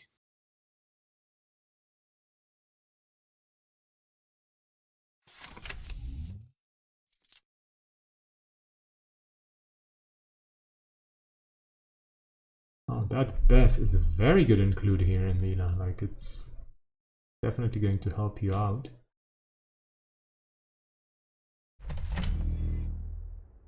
And then again,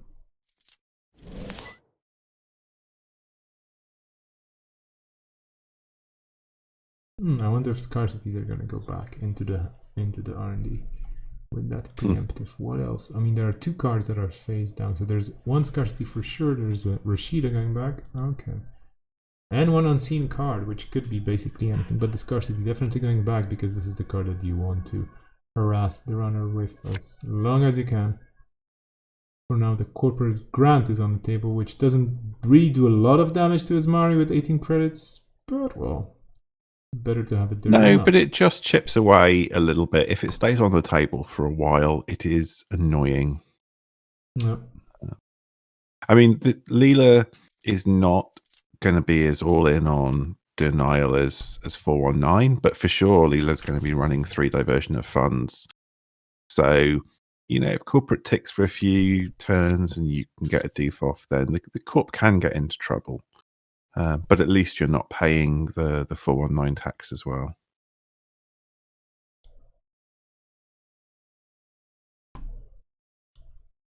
We have some flag waving and friendly banter in the chat about supporting each of the players. I'm personally rooting for the runner here, just to balance things out, and also that Asa build. I'm really curious about it, so I'm expecting things here as well. On the Let's be honest, we both just want to get onto that game, don't we, and see that. Yeah. I want to see a full game of that. Yeah. Oh. Where's the fast forward button here? I mean, this is nice and everything, but we've seen as Mario already. Like, get on with it. No.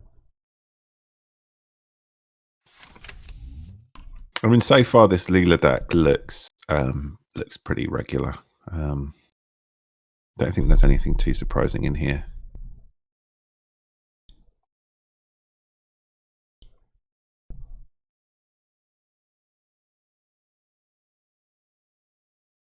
Jessica wants both of these IDs to lose. How would that? I mean, is that even possible in a game? I mean, unless they went to time and then they got 1 point each, which would kind of be sad because then we wouldn't get to see the second game. So yeah, I see somebody winning here. And, yeah. This boomerang on the HQ ice here is interesting. I presume they're not going to make a run here, so I guess I guess they drew a bunch of cards, so they're getting down the things that they don't want to lose. But I don't think I love preemptive boomerang installs like that. If you can avoid them, really. Yeah. Maybe it's a preparation for the version of funds for later on, but still, it's kind of it's very signaling a lot. Like I'm gonna be running here in the future, and the corp can always just over install, and exactly. Then you're in a sad spot. Although I do have to say that Boomerang in Apex with Assimilator is probably one of my fave combos of 2020. It's just so good. Yeah, when it gets to turn 12 and you finally have that set up, it's pretty cool. Oh, details. Okay, we have an SSL being scored, which not only trashes the corp to the ground, but also ensures the corp some inflow of credits over the next few rounds, and that's gonna be useful. Yeah. Runner sitting on very little credits here.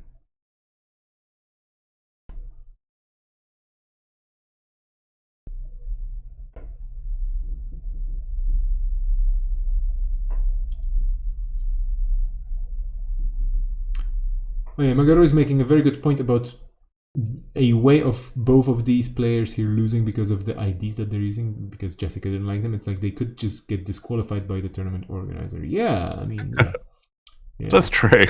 If we start to see some trash talk really getting out of hand here, maybe absolutely. Yeah. Now, and Percomis makes one more final thing. Percomis makes a very good point about Boomerang hosted on Paulus Cafe. Yeah, that's a very good idea as well. Very good idea. That's pretty cool, but come on, Peter, you can do that on like turn 1. It's much more exciting when you play as Apex and you have to install your assimilator and find money and have to install it face down and flip it, and that feels like you've really earned it. Absolutely, I agree. As a person that spent at least 12 turns doing so, yeah. Oof. Well, that's actually not the worst. Yeah, I mean, this is okay. They get a credit refund on the pad tap, so they're losing 2 here. That they paid 1 for this doof. They get 5 back. The corp gets 3, loses 5. I mean, it's not amazing, but.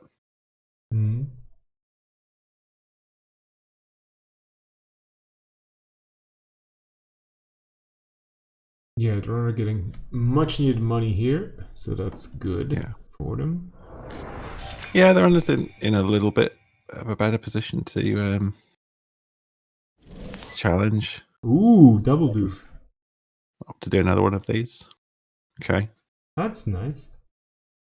Okudaka forgot to add the D there, but yeah, it's a oof indeed.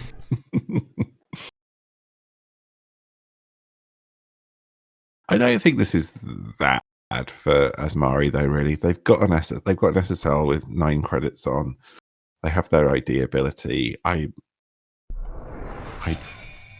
like, this is annoying, but I don't think it's a sort of turning point in the game as such.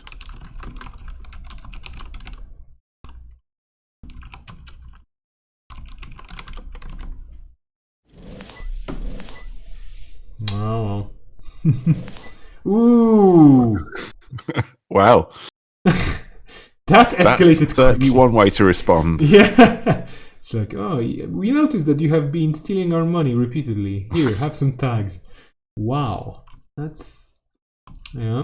And this is what I mean about, you don't know which of these builds you're playing against for a little bit, because this could feasibly have just been on a scoring only plan, I guess.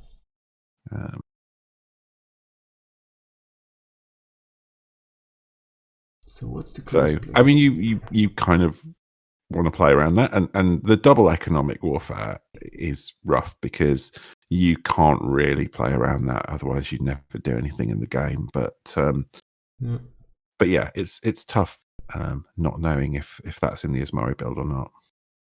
The good news is you have Paragon on the table, so you could potentially make her run and go to 6 credits and then clear 3 tags, and that would be your turn. But the corp is going to get 3 credits from SSL, Oh yeah, of course you can also play this and remove a tag and whatnot. Yeah, juices is pretty good. That's a Yeah, nice thing to have in no. hand. for this That's actually, yeah, situation. that's a very good way out of this. Plus, you don't have to run with Yeah. the Paragon, which means no second hardening for you this turn potentially.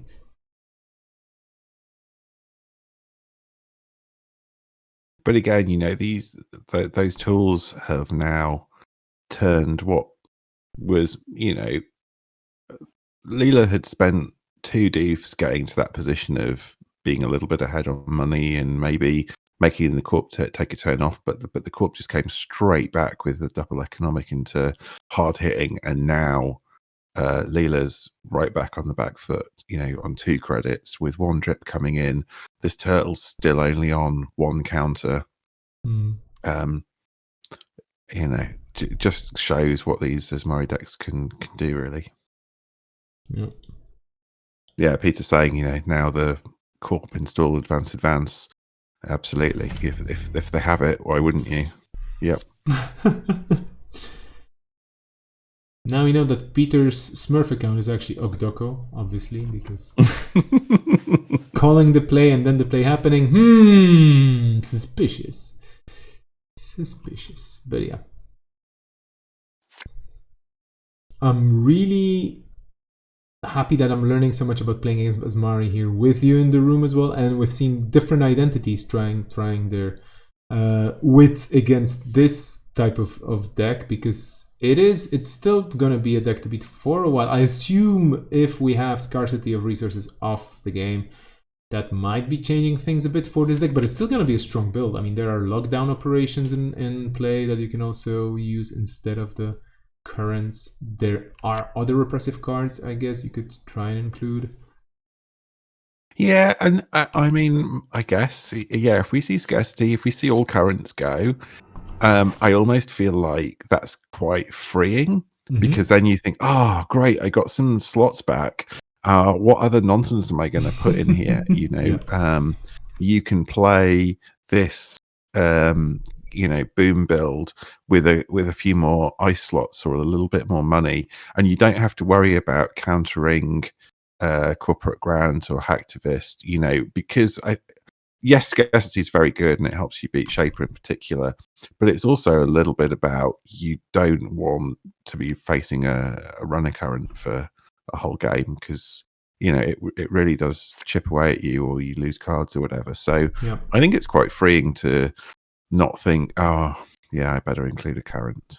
Yeah, I won't miss scarcity of resources for sure. I will probably miss a bit some of the spicier Wayland currents that haven't seen a ton of play, but things like Death and Taxes or Door to Door, very interesting cards that could get very annoying in a way, but they had a few extra requirements. But yeah, scarcity is just plain brutal, and that's it. I think you might be the only person that is going to miss door-to-door. I'm just going to say. But surveillance sweep, come on. Now that's... Surveillance, oh yeah, true. Or maybe the runner spending credits first in traces during runs. Oh, what a fun time. Wait, door-to-door was a current, and housekeeping is a current as well. Yes, Jessica is absolutely right in the chat. But I just started thinking like door-to-door maybe was an operation, but no, it was a current. I mean, operation current, as in like not just an operation. Yeah. Well, anyway, yeah. So many cool Wayland-themed cards, it just made sense. And scarcity, I think the problem here is basically scarcity is just against any runner. No, so yeah. Yeah, it's tricky for a lot of runners. It's true. Speaking of runner trouble, the runner here deep in the tank, because this is a tough situation. The Corp definitely with the upper hand here. Yeah. The single hunting runs could make a difference, but wow. Oh well, strong play.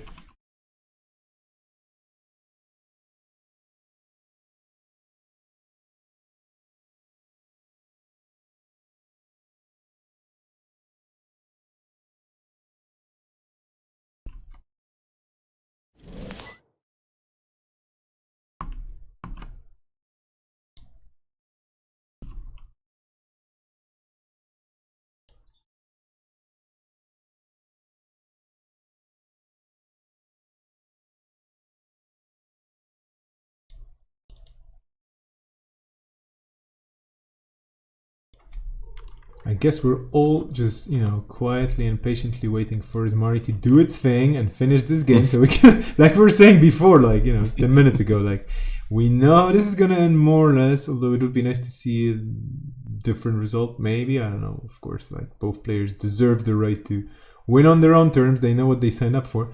But yeah, show us that Asa. And we want to have enough time in the round for the Asa to shine. I mean, I'm really curious to see what's going to happen there. So this is a Rashida in the server.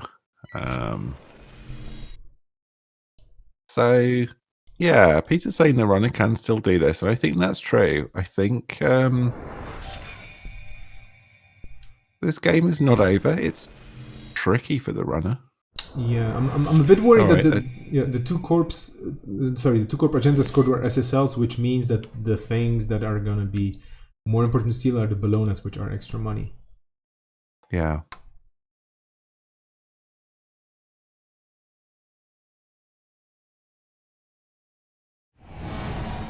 Oh. Well, oh boy. yeah, that's fair is not ideal. The other hand, these are traces, so you can beat them. Yeah, for sure. So I think you can pay into the tags, let this fire take your bravado money. It's not the worst. And you've made the corp spend some money.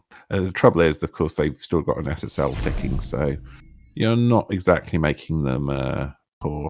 And they're going to fire this Rashida as well, so they're kind of back to where they were. But I'm not sure about bravado in that Rashida, to be honest.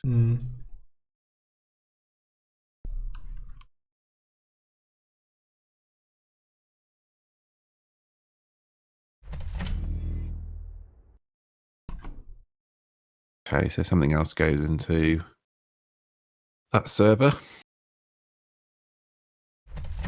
Oof. And I'm pretty sure this play was it was not about the ice that went on the outside to beaters, just to make Surveyor stronger. Then again, Boomerang is a card. How many Boomerangs do we have in the heap? 2. Yeah, that's true. Boomerang is definitely a thing. But yeah, just pushing this Surveyor out of the reach of Ormakura, even if there's a couple of runs in archive. So yeah, we see 2 Boomerangs in the bin, huh? So maybe still one available in the deck, but they're only halfway through the deck so far.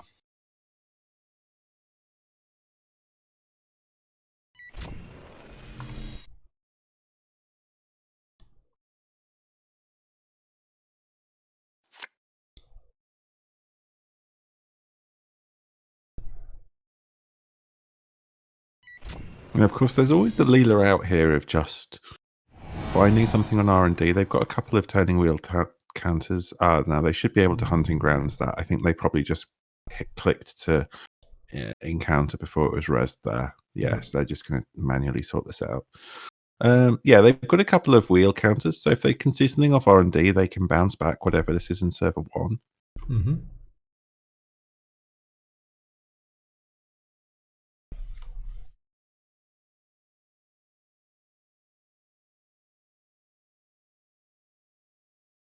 That hunting ground's definitely a good thing here for a selective run between R&D and HQ once a turn, and I think R&D is going to be a bit higher on the priority list here, although who knows.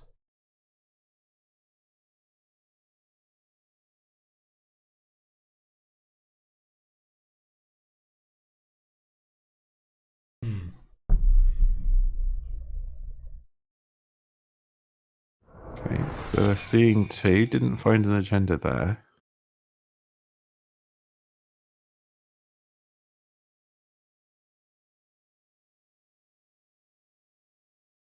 This turtle's up to strength 5, so they can take an HQ access if they want. That's not too bad. Ooh, Buckhalter. Okay. So betting on the... I don't think last click run of this remote is going to be good. Yeah, because how much is this going to be for Buckhalter? That's going to be a lot, even with a discount. Yeah, it's 7 to get through if you want to break. Okay, so juices. They find an IP block, which is not great because they've already used their hunting grounds. But they're up to strength 6 with this turtle. So Yeah. if there isn't another surveyor, they might be okay here. And again, this deck is on the Econ Warfares and Boom, so the chances of there being a border control in this remote are lower for sure. Yeah.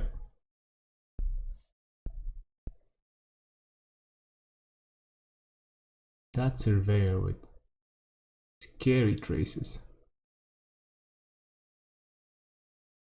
But gets broken. Buckhalter takes a big hit on the runner's econ here, but that was necessary. Another IP block. Oof, well, that's painful.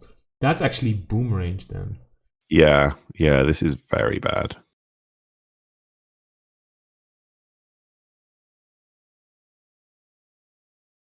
Oh, if this was a pop-up window, I would be just so sad, but no. This is a juices run, Peter, but I think they took the money, Yeah. so they didn't. Yeah, they didn't have a second Game. it's either the echo chamber with no money. Ooh. Yeah. Oh well, that concludes the first game, but that's great because now we get to the. This was like the little Pixar short before the main feature. Yeah. A little Pixar short in which Asmari does what Asmari does, and then they did what they do, and now we're looking for the main feature indeed. The main course of this round, for us at least, is going to be seeing that Asa, and I really hope we get to see. How to put it? I'm not trying to put any pressure on the players because that's not the point. But like, I went into the wrong. It's more about. I really hope we get to see the table. Kind of expand and include all the different interesting cards and at least 5 spicy plays that we're hoping to see here with Daruma and Ganked and all the other things like Curiouser and Curiouser. Yeah, for sure. Versus Jesminder, no less.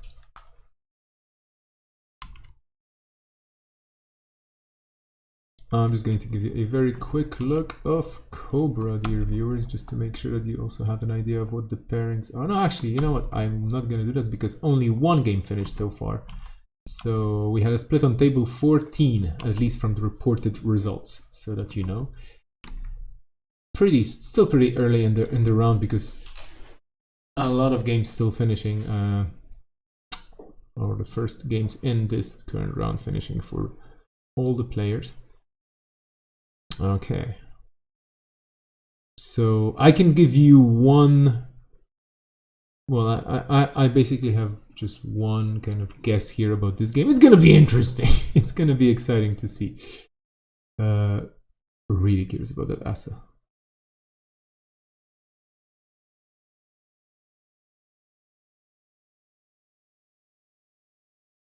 Yeah, and I think we've seen what this Jesmender deck is about. So it's about Stargate, Mad Dash, pretty standard breakers from what I recall.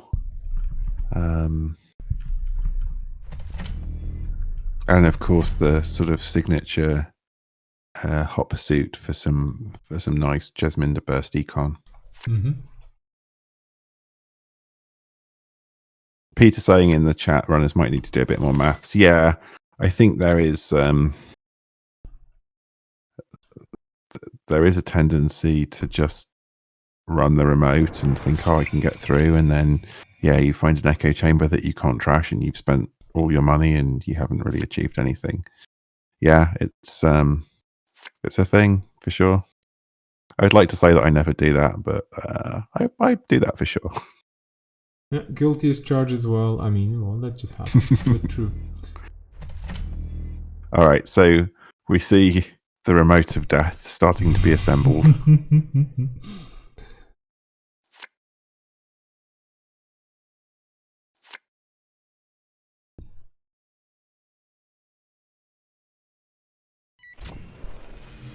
Well, aren't they suspiciously open? Like the Corp trusting their deck here. Yeah. They have no reason not to, knowing what they have in hand. Oh, there we go, Rashida.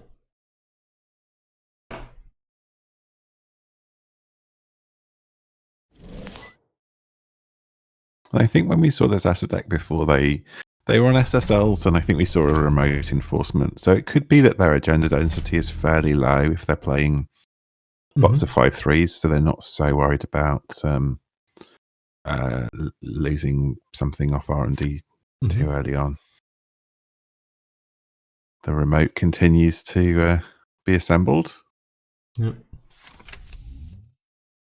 And as the runner player here, this is where I start to think, oh no, I never want to go anywhere near this remote. How am I going to win off R&D? It's like, where's my Stargate?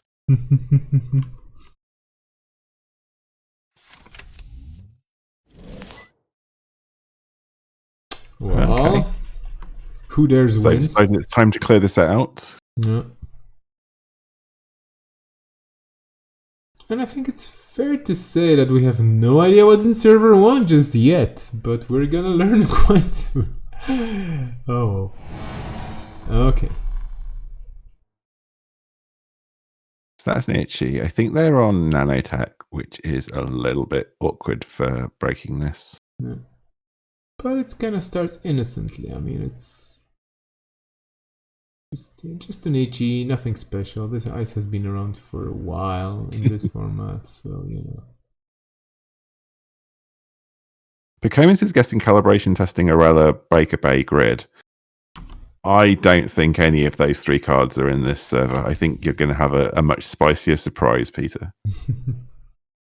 Here comes a Pelagi. Okay, that's not a bad play actually. With the Gauss making Ichi much cheaper to break. Yeah. This is a better way to break it for sure. Or Euler as well. I mean, absolutely. Yeah, this is the Daru Marasta.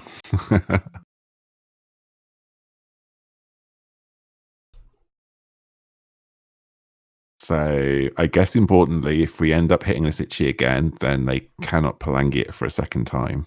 True.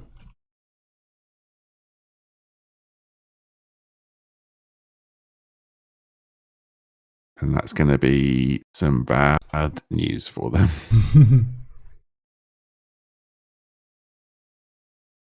Yeah, with 0 clicks, for sure. This is gonna be painful. Oh, this is gonna be so painful. Well, anyway. Innermost Ice, the Corp needs a bit of a thinker here because Helheim servers. Okay. You never want to see a Helheim servers rest. Gatekeeper as well. Okay, so thinking of using the Helheim to boost this Gatekeeper. So I wonder what is in server 1, because if there is if there's a trap in here, you kind of want the runner to be able to get through this. This does seem like it's going to be ganked, I agree. But I don't think you want to boost this so much that they attempt to let it fire. Yeah.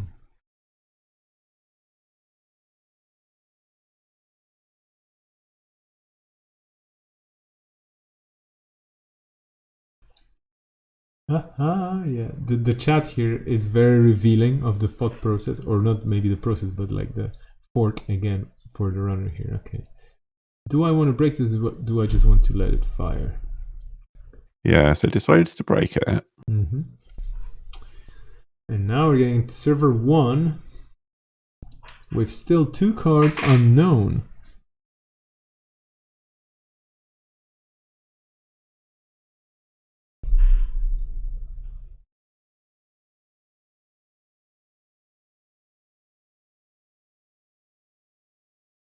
Okay, so I guess there's no Daruma because that would have been res before this point. Oh, they take a Vacheron. Okay. But they do hit a ganked. I wonder why the... Oh, yeah, okay. Yeah, it's not implemented, so they have to do Okay. it manually. And yeah, the runner is surprised. And They hit Itchy. Itchy. And that's gonna fire, I'm pretty sure. Yeah, and this is not the absolute worst. So they've used up one of their simul chips, but they probably have multiple Oilers. So this isn't as bad as it might be against Criminal, for example. As an aside, I would just like to note that this is a total, it's a total appropriation of the Jinteki style of naming ambushes with an exclamation mark in the at the end. So I don't know. I don't know if this is authorized by Chairman Hero, But anyway. Here we go. Gauss and Mueller trashing into the bin thanks to that Itchy and a brain damage applied as well. And then the tag being skipped because of Jasminder's ability. Interesting. I might have paid one into the trace there. Oh, I suppose they want to trash this Helheim. Yeah, okay, that makes sense.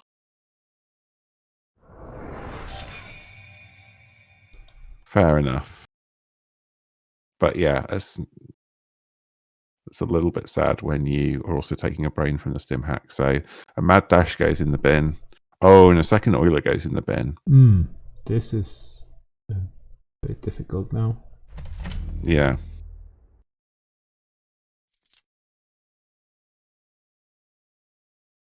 And once again, we see, I guess, they just keep putting things in this remote. Mm-hmm.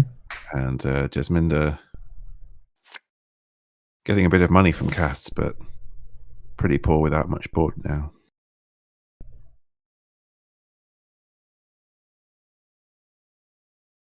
Yeah, basically the econ on the runner side is all shut up. I mean, they haven't played, granted, they haven't played any sure gamble, so that's probably still somewhere there hanging in the deck, but 2 credits. Yeah, and they'll have their hot pursuit, but of course they've got to be able to get into HQ to get that money.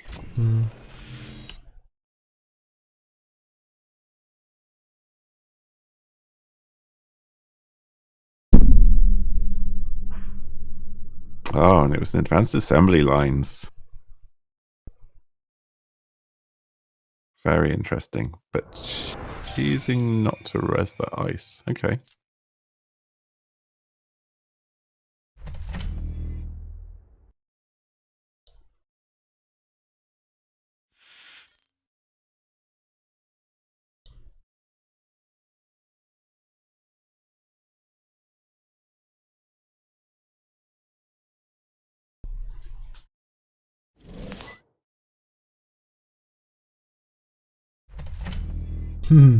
Like you said, this is the plan now. Server 1 is going to be used every possible... Oh, wow. Multiple times, actually. Yeah, and this is where they're getting the benefit from ASA. So they're not going horizontally and fully operational. They're just going to put a bunch of stuff in this server. Keep doing that. Why wouldn't you if you can? Why not, indeed? And this is an interesting deck because this is the kind of deck that when you don't know what's going on, then you get caught in these traps. But I don't know whether there's going to be sharing of deck lists in the top cut, actually. Maybe not if deck lists weren't required for this, but it's this sort of thing where if your opponent does get to see your deck before you play, then I think this kind of deck loses a lot of power because then they know what they're playing around. But perhaps today it doesn't matter because certainly at York Store Champ last week there was no sharing of deck lists because deck lists aren't mandatory for store champs. So But yeah, this is the kind of spicy deck where people assume you're doing one thing and you're doing something else, and if you catch them out with that, it just sets them back such a long way. Yep. I had the distinct pleasure of resing a brainstorm in my last tournament and just giving the runner 5 brain damage and being a bit sorry, but not too much. I get that feeling. All of us understand that feeling because we all had a play, at least one play, I hope, like this. Yeah. In our careers. So yeah, absolutely agreed.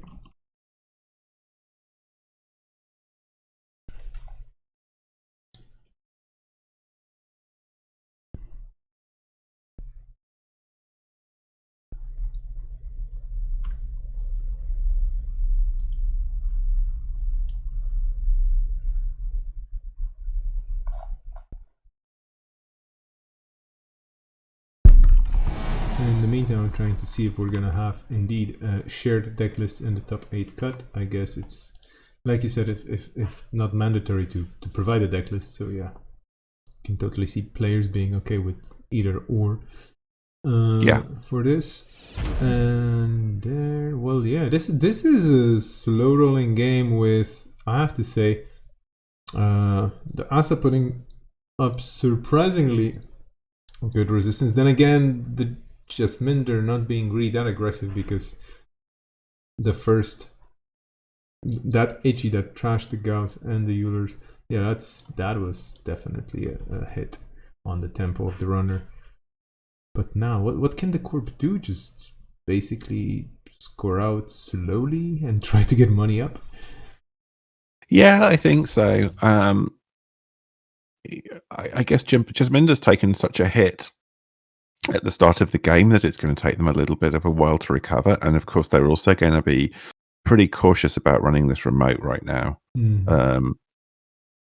Because, you know, once you've seen one ganked in the list, you know, they're probably not playing one of these. So, whilst ever there's some unknown cards in here, you're thinking about, well, what's the worst? And it adds up to a lot of money to be able to get through all of this stuff and then worry about Helheim and worry about getting through it again. So it's, unless it's getting to the point where you lose the game, I think as the runner, you've kind of just got to build up a bit of board here so that you're ready to challenge. And so the Corp gets a little bit of a pass, I think, to score out of this remote for now. Yep. Oh, Thomas saying that there won't be shared deck lists in the cut. So yeah, that makes sense. So the spicy Asa will remain spicy and unknown. Assuming that it makes it to the top cut, but I think it's in a strong position. Yeah, wouldn't be a bad thing. Well, it's certainly nice to see something different as well as all of these Asmaris. Yeah. Hot Pursuit, definitely a solid card for Jasminder with that cute penguin. Oof. Yeah, this is the problem though. When you play it, you have to be pretty certain that you can get in. Yeah.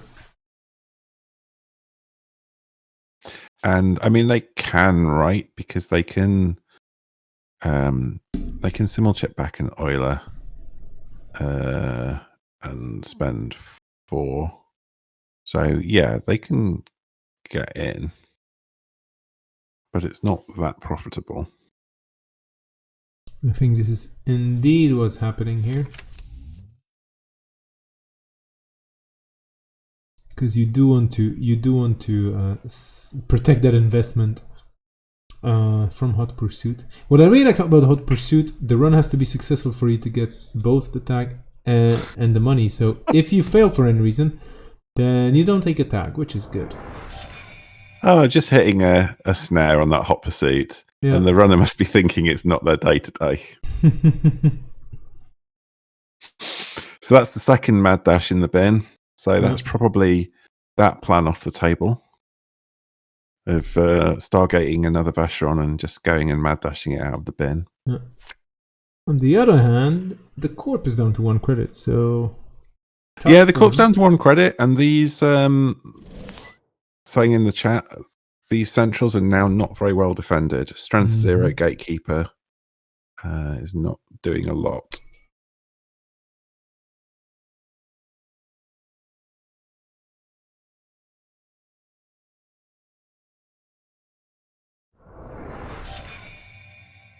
That's a whiff, and now we'll see what exactly is happening in server 1, because there seems to be a party with Helfheim servers and a bunch of other cards. Ah, one of them being Tranquility. Yeah. Oh yeah, so this is a good way for the corp to recover some money, and I think now the runner's priority is finding their Stargate or an SMC for Stargate and just hammering R&D. Oh, I guess that shouldn't have been res because of the credit. I mean, and of course, there's probably something else in server 1 that you can't advance. Oh.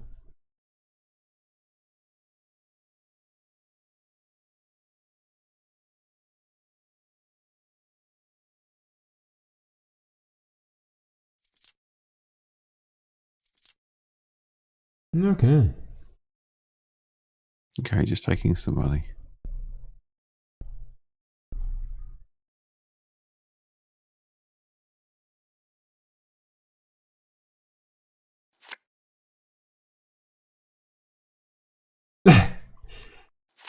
Hi there, Floris. Welcome to the chat. And Corp is so NP nowadays as well. Indeed. Especially Asmari. Just saying Asmari, yes. Yeah, very NP.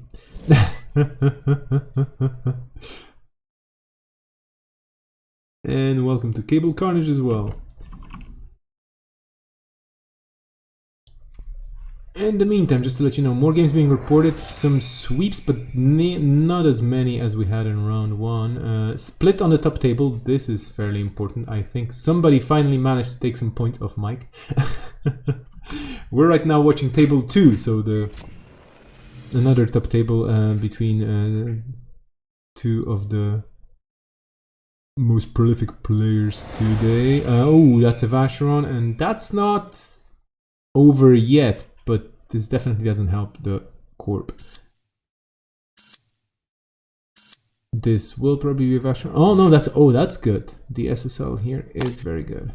Yeah, this is nice for the corp. But yes, despite all the shenanigans in that remote, the runner is doing okay. Yeah. Just executing winoffcentrals.exe.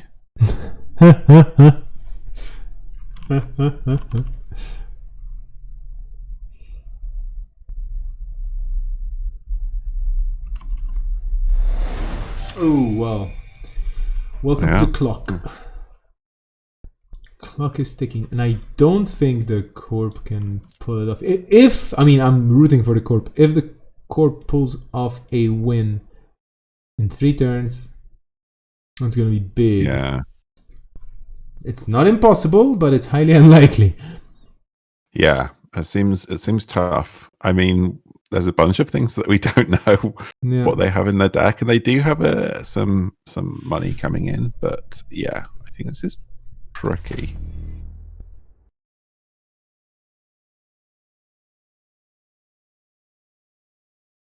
Jasmine are very much with an Anarch board state of just one breaker installed. Yeah. It does all the work it needs to because those gatekeepers are not doing much to stop the runner. So yeah, if the corp can change some agendas here, it's certainly not impossible. Mm-hmm. Oh, this is an interesting play because the runner potentially can try and get through server 1 if they really wanted to. Just first click. They can, but it's so scary. It's like I don't think they run this server unless it's the winning agenda, because there's just so much chance that something very bad happens to you. Yeah.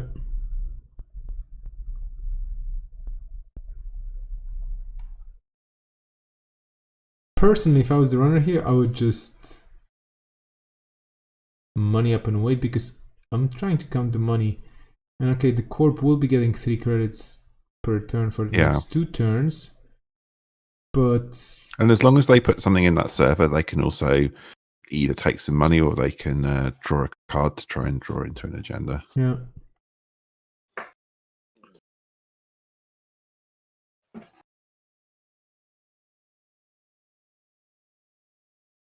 I mean, I don't know. Chat, please correct me if I'm wrong, but my hunch is telling me, without counting much, that the corp, even if they had the money, they would just won't be able to score out in time. Well, they can score this on the next turn, and then we don't know exactly what they have. Yeah, but they have 2 turns, so it's possible this could be a 4-2. So they could score this and put something else in the remote, maybe. We just don't know.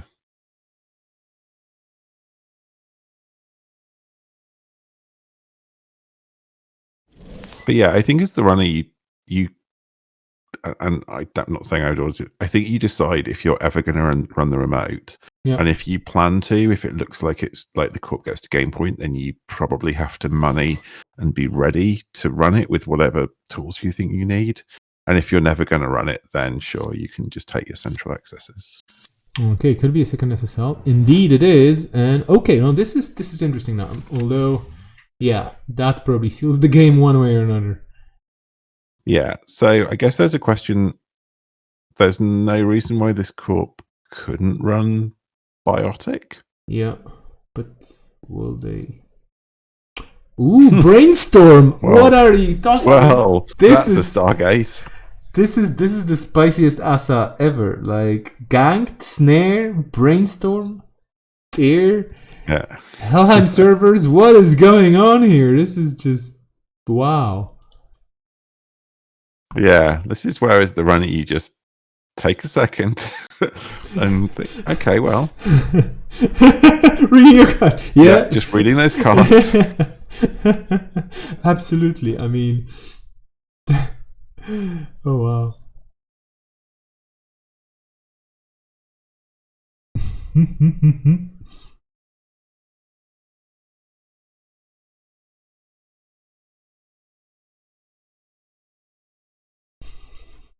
And what would you trash here, actually? That's a good question. I would probably go for the ganked. Oh, okay, Brainstorm. Fair enough. I mean, yeah, okay, the corp will have enough money to install it on R&D and so on, but if they want to, they can even put Tyr on R&D. I don't think it matters. You win at the start of your next turn, so you don't really care. So yeah, I think you just take your two HQ accesses here in case they have a Biotic Vitruvius in hand or something. But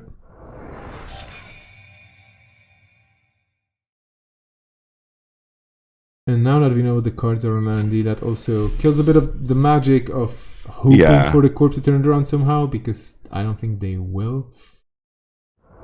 No. I mean, it's possible that they somehow... if there's a Biotic Vitruvius in hand, that's gonna be wild. Yeah.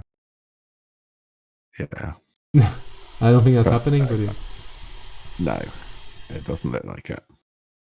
Oh, of course, my renovating neighbors are turning on the heavy machinery now, so if you hear any noises in the background, do let me know and I'll try to work with some filters to filter it out.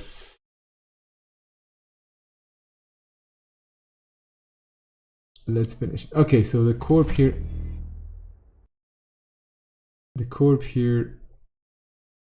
kind of giving in. And yeah, that's basically it. Yeah. Not enough time to score.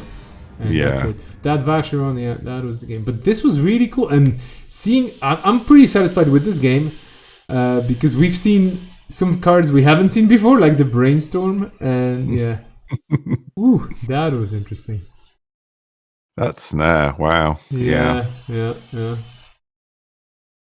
Okay, well, let's take a quick look at the scores, depending on how people actually updated them, if they have. But so far we have That was table 2, by the way, finishing, so we're going to get that score updated. We have table 7 with 50 and Longi, table 8, Double K and Rotage, table 9, Defter and Malik. And we haven't seen neither Defter nor Malik, so maybe let's take a look at them if they're still playing. Table 9, indeed they seem to still be playing.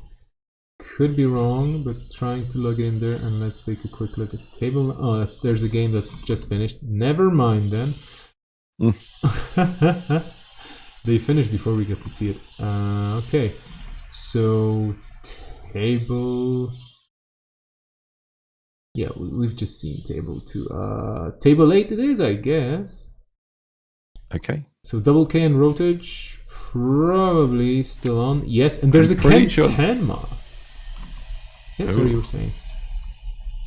I think they might be done because Rotage was just watching the last game. No, okay. Well, by the looks of it, it might be over pretty soon. I mean, runner on 6 points. Then again, they're floating a tag and they're fairly poor. Yeah. And this deck that Rotage is playing has many ways to suddenly win when you think you're about to beat it. It has Psychic Fields, Neural EMPs. So you can think that you're going in to take the winning agenda and suddenly you hit a Psychic Field and then get Neural. So yeah, it certainly looks pretty good for the runner, but the Corp is not out of it. Yeah. In the meantime, congratulations to Nuts or Nuts.exe or Netrunner Nuts for winning their first game at a tournament here. That's great. As a fantastic. As a reminder, some players have started playing fairly recently and they already are jumping into standard head first. So hey, why not? All the power to you and our support. This is really great. Thank you so much for playing.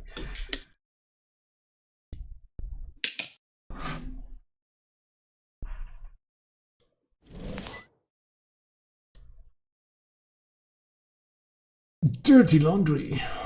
Through that Mausol is looking for the last point to just snatch it away from the Corp. And this is where things are dangerous because this Blue Sun list does have one high-profile target, I think. Yeah.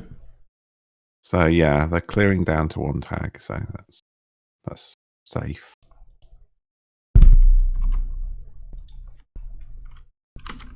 This Ken list looking cool. I'm just seeing what's in the bin. We've got Wanton Destructions in there, an APOC. So I guess,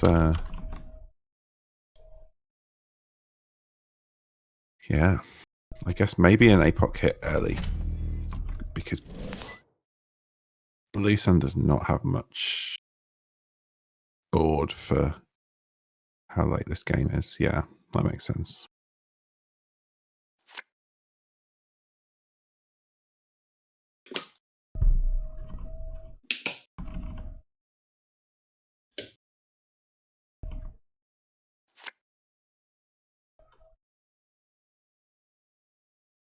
We are still a good 14 minutes away from the end of this round, more or less.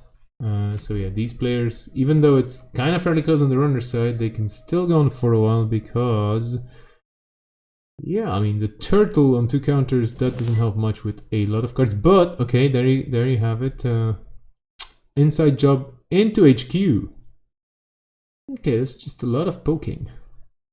Yeah. Well, yeah, I mean, it's fair. They're one access away from the win. And I don't know, I wonder how many real breakers they have being on an APOC list. They've got 3 boomerangs in the bin here. Yeah.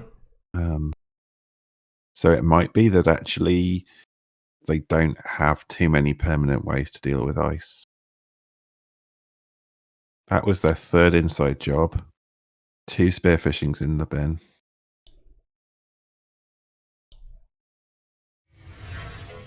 Oh yeah, there we go. Not letting the turtles get bigger. So there's a possibility that they actually get locked out here, depending on what breakers they actually have. Yeah.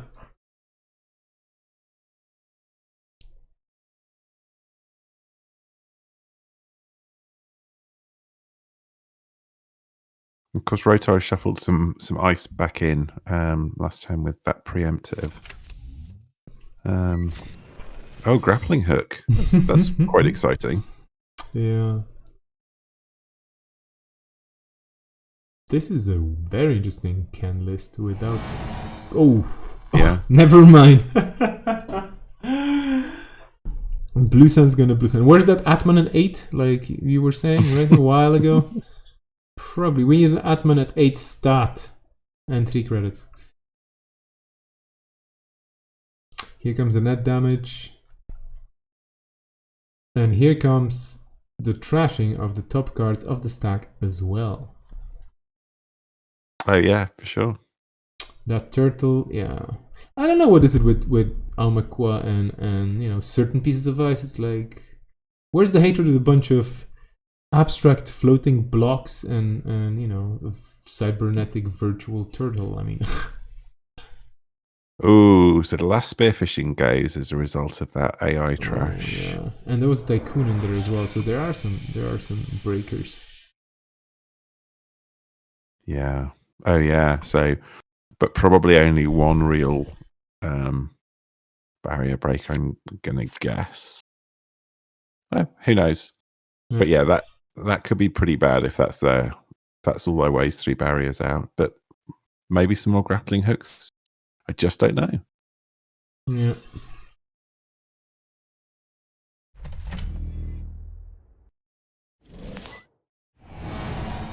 Rotage is oversighting a Tithonium.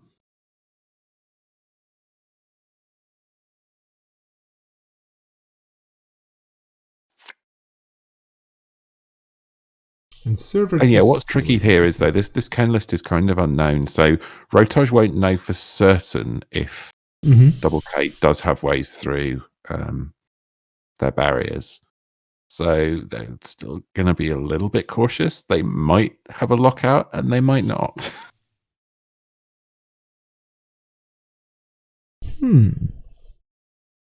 Could this be an attempt at an over-advanced atlas to then just chain agendas? Possibly. This list is also on foods, so could be a food.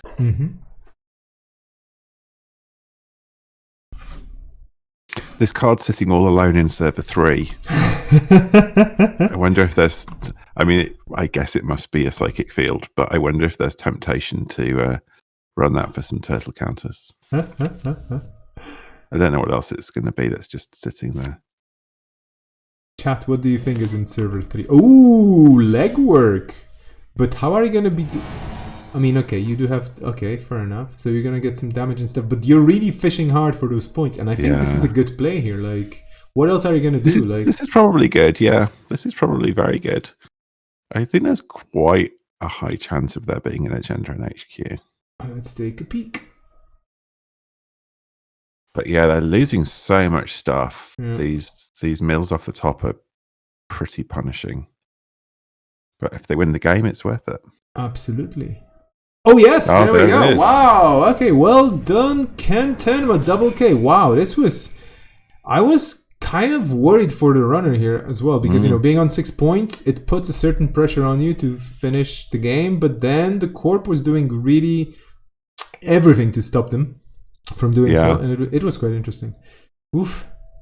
Oh well. Yeah, that was quite an exciting finish. Yeah. I was getting into a bit of a post-lunch coma here, like a siesta mode thing, but this woke me up for sure. Okay, let's take a quick look. We still have table 9, and that's about it. But I think table 9 finished for sure. They're just dangling. Oh no, it's on. It's on. Okay, so the first game was finished. Now this is the second game, where we have an Asmari and a Haley Kaplan. And we're looking at table 9, so the center of the field, I would say, more or less.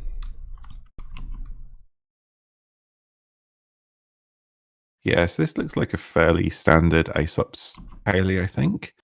looking to recycle Oilers, has the Cyber Trooper out to boost that when you install them, No. and has Palangi. So, yeah, that's his standardish Holy list.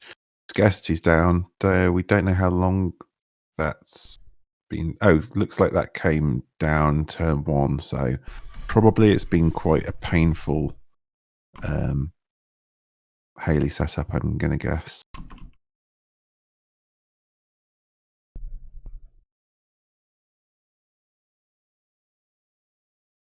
Still a good 5 minutes at least in this turn. So, sorry, in this round. So this game can still go on. The Corp, I would say, slightly favored. Even though you never know. I mean, we'll see. There's a Procon on the table and there are other toys. Net chips. I love net chips as a concept. I could never make them work really well. But well. Vesper, how many net chips do you think is the correct amount to put in the list? I think... Oh, that's a good question. I would say at least 4. No, at least 4. At least 4, just, yeah, sure. Yeah, I mean, I don't know. I know that there are people who would just say you have to have 6. I mean, especially with ASUPs, it actually makes sense to have 6.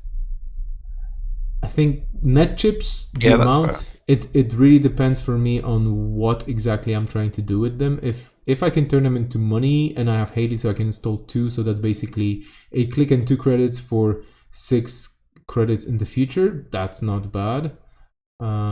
And then it all depends whether my programs are problematic for memory. So if I'm running Stargate, that's cool. If I'm running anything bigger, that's cool. Yeah, but I would say at least 4. Like that's kind of my feeling. Like I usually would hate to not put more than 3 of something that you can have 6 of. So you just feel like you're not getting maximum value. I understand. Yeah, it's like, you know, there is a reason why you can have more of these. Let's have more of these. But it's a very good question, because yeah, it's a very particular card, and I don't know, like I wish we had more 6-offs in the game as well. That would be fairly balanced. Like I like Exclusive Party. I've seen it played to great success in different places. Of course, it's not a very competitive card, but still, it's fun. And what else was there? Oh, the Shaper card with the runs. Out of the Ashes? Yeah, Out of the Ashes. Yeah, that was a great card as well for certain builds. Oh, Spycam. Yeah. Oh, who cares about Spycam? Only Geist plays Spycam. Have you ever seen Spycam in any other deck whatsoever that was not Geist? I don't think so. It goes in the Haley lists where they pretend to be Geist. Fair enough. Okay, so Peter, tell us. Yeah, well, yeah, Haley, of course. Turntable Haley with, yeah. Unless I'm misreading the TT. Tech Trader Haley. Excuse me. Oh, I mean, too many acronyms. Blah, blah.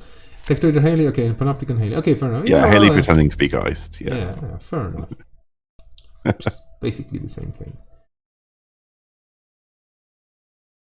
So yeah, this is looking pretty good for Asmari, I think. I mean, Haley has kind of some things that they want, but they're so poor, and that's gonna, be partly as a result of scarcity being down this whole game. Yeah, and we're running close to time with mere minutes on the clock for the runner and the corp. And the corp ahead by 3 points. And yeah, like we don't see the corp's hand here, but just installing and double advancing a Bellona is also rude but efficient and basically ensures you the win if you manage to score it.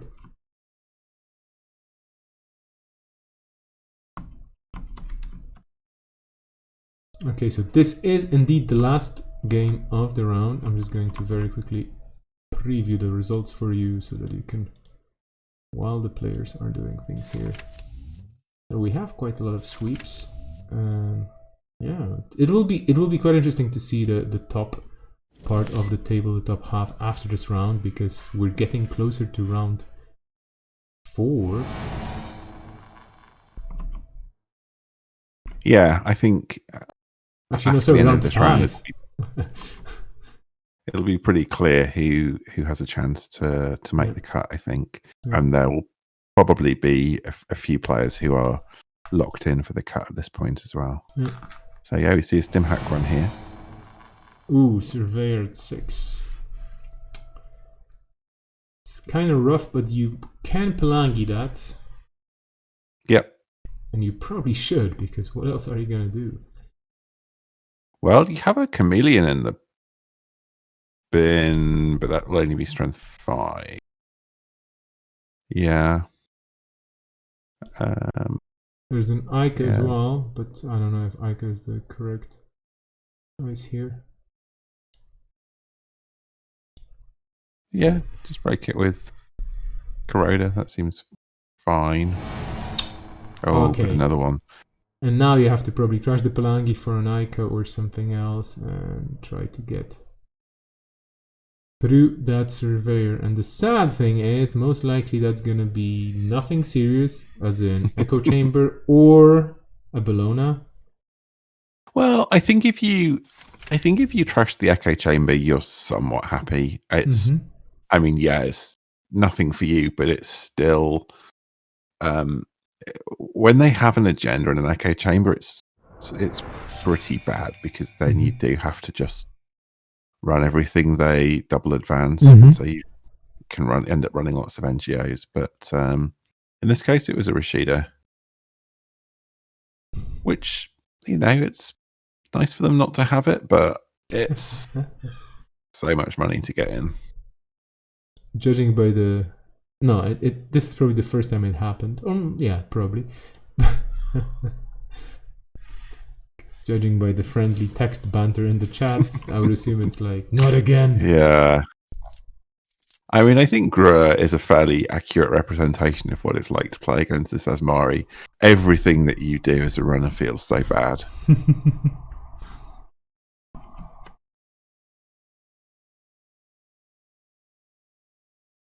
In case you're hearing the sirens in the background, no, it's not the police coming over for me. I hope. So, yeah. I think in the meantime we actually reached time, but I'm waiting for the... Yeah, there we go. There's Clusterfox joining the game and probably typing those 4 magnificent letters.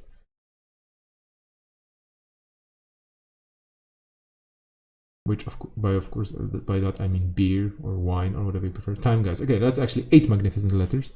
Okay, so we're at time, and since the time was called by the referee, now I would assume there's going to be a runner turn and a corp turn. Yeah, so I don't think the corp can... Oh, I see. So they had already taken time on the last turn. Okay, so I think they were... But yeah, so the runner gets the opportunity here to see if they can nick something from centrals, I guess. Yeah. And what would you try to do here? Some discussion in the chat about if Brahman and David would help keep Asmari in check. I think it would certainly make the matchup a lot better for Shaper. I think sort of Shaper in the last meta before the rotation of creation and control and all these other things, all these other tools, I think that Shaper would have been in a much better position to take this kind of Asmari deck down for sure. I mean, scarcity is still a problem, it's true, but I think your solutions for getting through some of this ice are better.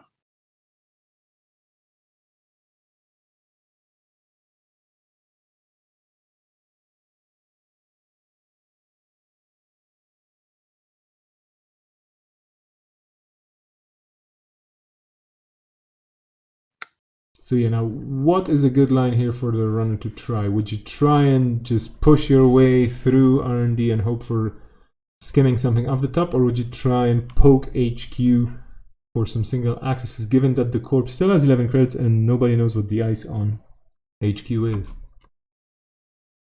Yeah, it's a tricky one.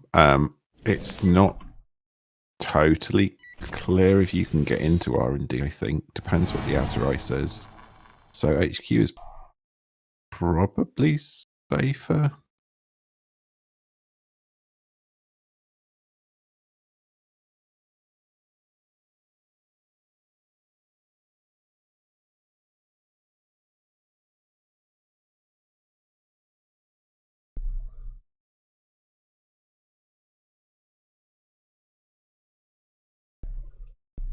Well, yeah. Caesar beam. Well, don't think it's really necessary to trash that, but okay. I guess it gives them better accesses on HQ if they're going to go back in. Sure. That is reasonable. Problem is, no sentry breaker on the table, no Belangi counters. Yeah. Yeah, that's a GG indeed. Yeah. Yeah, so they Okay. don't have a way back in. That was a bit anticlimactic, but that's what it was. Yeah. So, yeah, that was interesting games all around, I would say.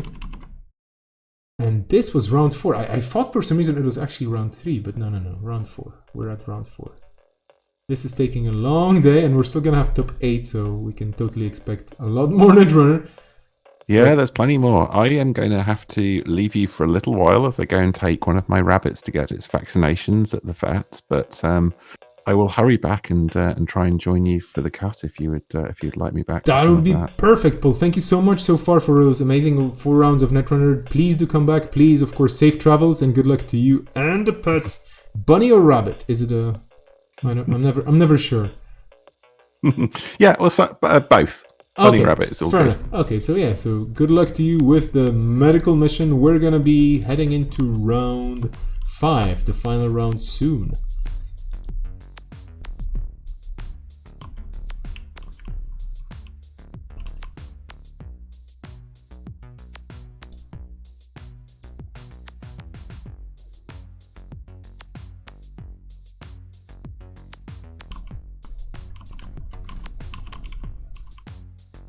I'm being a bit quiet here because I want to share with you the results and just make sure that I actually understand what's going on with the next round. I hope it's not going to be happening in like 2 seconds. 5 minutes. Yeah, we have a 5-minute break. Blake? Did I say break? We have a 5-minute bleak. It's actually raining outside. Still, it started raining, so it became suddenly dystopian. Sudden dystopia here. How is everybody doing in the chat? Oh, absolutely. We may have a special guest here indeed. Let me make sure this is gonna work. Please. Because, you know, it's not enough to have only the very soothing and mellow voice, Paul's voice, with us on the stream. We're gonna add another mellow voice to the stream. Absolutely interested in having this person join me. I just have to make sure that I know where to find them. But yeah, working on it. Also, I'm clicking a couple of different things in the background here. But for those of you joining just now, we're gonna go into round 5 of the Antwerp Store Championship with over 30 players from actually all over the place, not only Belgium, participating in this glorious event. And I'm gonna be also advertising an event right now that I was asked to advertise by a certain Swifty. Where is it? Nope, this is the wrong tab. Let me show you this. This is the Beanstalk Freedom event, and the title is a work in progress, but yeah. Swifty is organizing an event on the 23rd. On the 23rd, it will be just about playing a lot of fun Netrunner, 4 rounds, a cut to top 4. You can sign up and you can donate to Doctors Without Borders, and this is an absolutely awesome thing. If you can do it, if you can't do it, no worries, just come over and play as well. It's all about the fun. Just jump in and sign up and have fun. This is going to be happening on the 23rd, and I'm checking very quickly. Today is the 16th, so in a week from now, in the morning TO time. So remember that Swifty is in his own time zone. But no, do check with Swifty. You can catch Swifty through the Google form here, and also on Discord and Slack and all the other usual places. Do take a look at this event. Also, and I should not be showing you different things here, I should be showing you different things somewhere else. Tomorrow I'm going to be streaming the Cybernetics Swiss Online Store Championship Dragon's Lair. It's going to be fairly early morning-ish, happening in Switzerland, but online. I'm going to be there. Yeah, well, just jump over. It's a store champ, just like this one. Probably a bit smaller because it's for the Swiss meta mostly and the regional meta friends. Definitely loads of fun in there as well. But in the meantime, let's get back to this huge, majestic event. And let's see if I can make things work here on getting my other special guest into the house. If I actually manage. Maybe I manage, maybe I don't manage. Shall I somehow manage?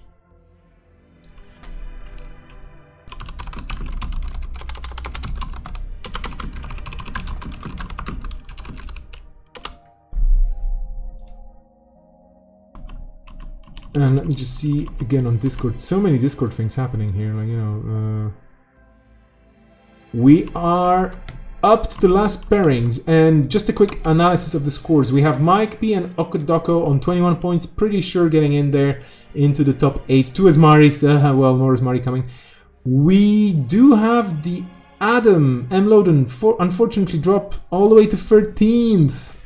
That's unfortunate, but still, the field is quite vast. Remember, top 8 cut. A ton of players still potentially qualifying with actually basically anybody on 12 points still in the run for this. So up to 21 players here. Then we have the lower half of the field, but that does, you know, that's still the excitement is basically still in the top half. To the bottom half, congratulations as well, because you played a hefty 4 rounds of fun Netrunner, and I'm pretty sure people had a lot of fun. I think I'm gonna go to table, I don't know, table 2, table 3. These are all my friends, and I'm very happy to see them there. Let's take a look at the game without Asmari, maybe? I'm a bit biased, but we're gonna see a lot of Asmari in the cut. So I would say, let's take a look at Lost Geeks deck maybe, or at Mark. Let's take a quick look. Let's take it. Mark versus Binary Dogs. I'm just hopping around here. Yeah, Mark versus Binary Dogs is gonna be an interesting pairing. So let's just jump in here. And let me make sure that I have my co-commentator hopping in. Oh yeah, well that is true.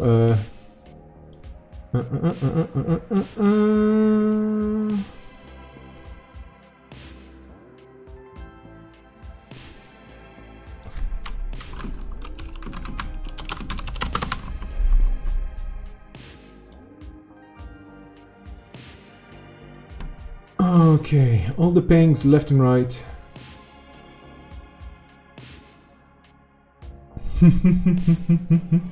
A lot of people being excited on Discord. And hello there, good sir. Oh yeah, I should actually jump into there. Hello there, good sir. Hey, Rasper. Can you hear me okay? I should probably not shout as well because I'm super excited. This is round 5. Can you hear me okay? How are you doing? Can you hear me okay? Yeah, I can hear you just fine. Stream can confirm we're doing just fine. How are you doing on this lovely day? I'm doing well. I'm chilling watching the stream. Perfect. Thank you so much for watching, and thank you for being a part of it right now. We're gonna go to table 3 because we're trying to avoid Asmari for the first game. Basically. Nothing against Asmari. Everybody playing Asmari is cool. I love those people to bits, but we've just seen enough Asmari, and there's gonna be a lot of Asmari. Yeah. What's your take on non-Asmari decks? No, I'm kidding. Like, how are you feeling about the game in general and other things? And tell us about life and the universe and all that. Well, right now, I think the standard meta is kind of stale. Mm-hmm. I still think it's more corp dominated than runner. So it's like there's a lot of option on corp side. There's only a limited amount of runners end. I played in Barcelona store champs, and I played games, and a lot of them felt not really close. Like not this exciting back and forth, but more like the game was decided more like a couple of turns before it actually ended, which is not what we want to be in. But I did play a lot of Classic recently, faster with PPVPK, and good. So I'm hoping that game can get back into the state where it's like a lot of back and forth mistakes leading to winning it or losing a game, and just that kind of range that Netrunner had once back in the past. Okay, yeah. I mean, I totally hear you, so to speak, and I don't play nearly as many events, tournaments, and tests as you do, so my feeling is a bit more on the limited side, but I do agree that a bit of a shakeup would be interesting, and hopefully we can get that pretty soon, from what we can hear. How do you say it? Through the grapevine. Yeah, let's say through the grapevine. There are some news that are going to be quite interesting. We're gonna be on table. I even forgot which one. 3, I think. Well, there's Argus. Argus versus Armand for the first part of this game, and then we'll see another criminal versus another Wayland. So that's probably going to be interesting. I don't think we're going to see many criminals in the final top 8. We'll see. But I'm not sure. Yeah, I'm not sure how the standings are working out right now, but 419 is one of the best runners at the moment, so I would expect to see some of them at least in the top cut. Or actually, you know what? I stand corrected, and I'm a totally silly person that says things without looking at facts. I'm like a politician. Well, anyway, there are actually at this very moment, looking at the current scores, 1, 2, 3, 4, 5 criminals in the top 8. So I will shut up, and with a pretty strong 9th position criminal as well, I'm gonna shut up. The finals are gonna be probably criminals and Asmari. That's basically the story here. Oh. There's a couple of Hoshikos as well in the top cut, and Hoshiko is a very strong deck right now. Which is basically a criminal anyway. I'm still happy to see Geist being represented, though. One of my favorite runners. Yeah. Like click compassion boosted to the max. Yep. It's one of those rare runners where you run a server that's protected and you end up finishing the run with more credits and cards in your hand than you started with. And this always just makes me go like, why? But yes. Yeah, a lot of times the correct decision to res ice or like not to install ice, which is always weird. But sometimes that's like if you res the ice, you're giving them more money than they have, and it's this weird dance of I have something to trash in the remote, but if I res an ice, they're gonna make money and break the ice, so they have money to trash the thing. It's interesting. Yeah, now I'm just a bit confused because I don't even know if this game already started or not. I would assume not yet because there was a request to extend time. Yeah, people just wrong. There are going to be some 2-for-1s this turn as well. This round, so we're not gonna see all the games, or we're not gonna see games go to the full. But yeah. Let's see what's gonna happen. The timer has not been started just yet. Okay.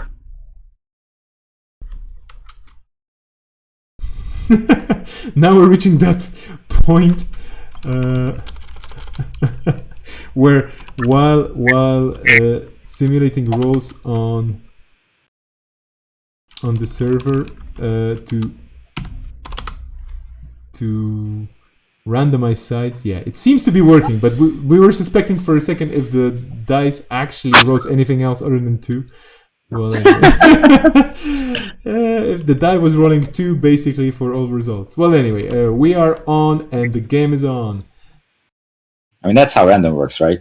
That you have 2 and 8 times back to back. Yeah, I mean, basically you only have one number. We think that probability is all about different numbers, but it's just the same number from different sides, There is a reason why when you look at the 2 and a 5 and you flip it around, it's the same number. Wow, mind blown. Absolutely. I absolutely Omar. More the lovely purple heart. Purple is my favorite color, so I appreciate it. Okay, so game is afoot. Argus doing Argus things, making a remote, icing essentials, as you do. Let's see what guys got. We did have a mulligan on the corp side as well, which was apparently highly controversial. Yeah, I'm not sure about how Mark usually does mulligans. Maybe he's famous for not doing them. Guy's having a decent start here though. Having Peddler, Money, Spy Cam. Yeah. Yep, Rashida. Classic starts. Everyone's building their stuff. The question is, can Argus jam something in the remote. Start this rolling. Yeah, this Argus is on 3 hostiles and Audacity, so it's gonna definitely rush. There will be no slowing down for Armin to set up. Okay, second ice on the remote, respecting like a lane hook or the prior breakers that guys can get online quickly. Mm-hmm. So that seems like a correct choice there.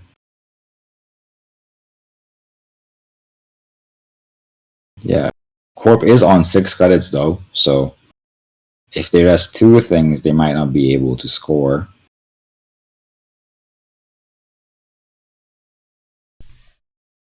Yeah, we shall see. I mean, R&D being open doesn't really hurt Argus much because whatever the runner is gonna access. Oh, there we go, boomerang. Yeah, that second ice on the remote was a good choice, but will there be yeah, exactly, a doof.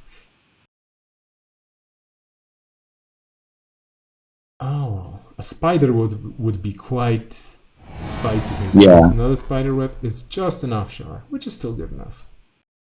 Yeah, spider web is a spicy include that was mostly against boomerangs, and I saw the Czech guys play that, so I think that's a good include, to be honest. It's very cheap to break with normal breakers, but like against boomerang, it does wonders. Yeah. Well, we're probably gonna see what's in that remote then. Yeah, I would imagine last click running on remote seems fine, unless there's like a Vanillara's and denials. But yeah, I have no idea if Mark tweaked this Argus list or not, but I assume even though it might be running some too bigs to fails, I don't think there's kill in this deck. Ooh, there we go, NGO, fair enough. That was okay. a ruse. So do you guys anything here? The runner not even finishing the run is like it's hopeless. Like I don't need to finish this. Yeah, why even? I mean, if Argus is on C-Source, for example, well, no, you had Doof, so you already had a successful run. Yeah.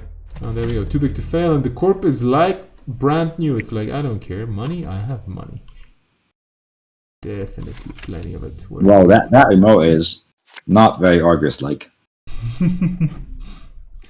This is the infamous Glacier Argus that plays a long game. So you see Masterwork come down. The game is basically guys disassembling the rig, and Argus trying to score points while Geist is still in the early game. Mm-hmm. We see a hostile score. So guys having now 2 bad pubs is a huge help, to be honest, because now you can just install stuff from Masterwork for the reduced price. Yeah. Also with Q loop as well. Bad pub just makes Geist's work so much cleaner. Yep. You do have to run for it though, and then hardly uses online. So that is true. In my guys' builds, I like running a one-off on the lamb to fight Hurricane uses. Other guys in NW don't agree with me, but I'm gonna die on that hill because it's an excellent card in Geist. Knowing Mark and thinking about what he's doing here right now, server 1 is actually an Atlas that he wants to over advance just because he can. Yeah. So he's not even rusing into like, oh, this could be a Rashida, but it's actually an Atlas. No, this is an Atlas with 2 counters, I'm pretty sure. Unless it's a food, although I would be quite surprised. I think it could be a food. So like a lot of times what you do with Argus is go up to like 4 or 5 points early, and then the runner has to run everything in the remote, right? Yeah. So like if that's a food, then Mark is on 4 points. So after anything that's install advance, no more if it's like a hostile NGO, has to be run and respected. Yeah. I do have Atlas vibes though. Like that kind of feels like an Atlas. You could even just do like single over advanced Atlas and jam something else in the remote, for example, which also is legit play. Yeah. That's for Geist is actually keeping Geist out of there, I think. It is a over advanced Atlas. Woof. Oh. 2 Atlas counters. Wow. Yeah, that's typical Mark. If he can do it, he will do it, and of course, that's a very good play if you can pull it off. Yeah. Basically, the runner's on a clock. Like it can be a Project Atlas, and then scored out as soon as the runner, the Corp can do it, and then a Project Atlas and an Audacity. Yeah, but yeah, that's true. Yeah, if Mark can't score anything, that's worth at least 2 points now, he just has the win, right? Yeah. But also now, if you run Econ Warfare and Hard News are always online, Yeah. which is kind of scary. So yeah, so I'm curious to see what guys can do right now. I mean, they do have 2 tax traders and peddler and Simul chip, and so there's a lot of magic guys can pull out of there. Here comes a bravado. Okay. Bravado, okay. Yeah, I can respect bravado. Like 1 ice is not a problem. So No, the and question is, and this is the spot again, like I mentioned. If you res ice, yeah. guys is gonna make money off of it. Yeah. Give me muzzles. Yeah, I'm thinking. I mean, I don't know if. Well, okay, Geist still has all the clicks and whatnot, but I would have thought that maybe Project Atlas counter to draw an agenda into your hand, but then you're increasing the chances of the runner actually hitting an agenda in HQ because they will go and poke for it just because they can. Yeah, no, I don't think you get anything with Atlas here. Just wait to see it out. Like what happens during this run. Yeah. So we're using good body. Curious why. Interesting. Because it's green? No, I'm kidding. I don't know. No, I was like wondering maybe you do these tricks where you want to install the second card behind Q, for example, or like some kind of shenanigans, like get 2 credits to install something from Peddler. So there's a lot of things that could be going on there. Points scored. Yeah.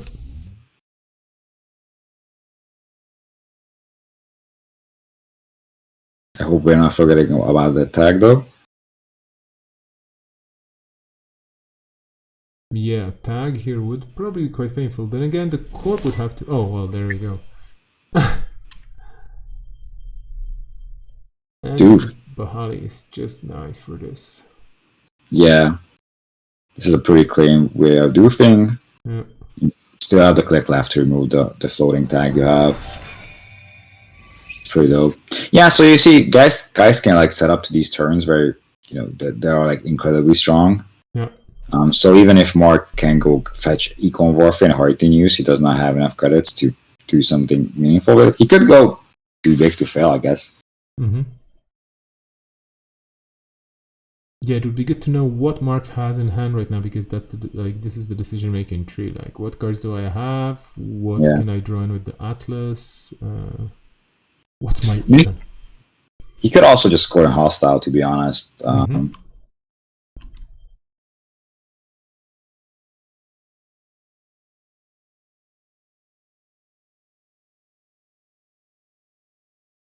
There's a comment in the chat adjusting our volumes.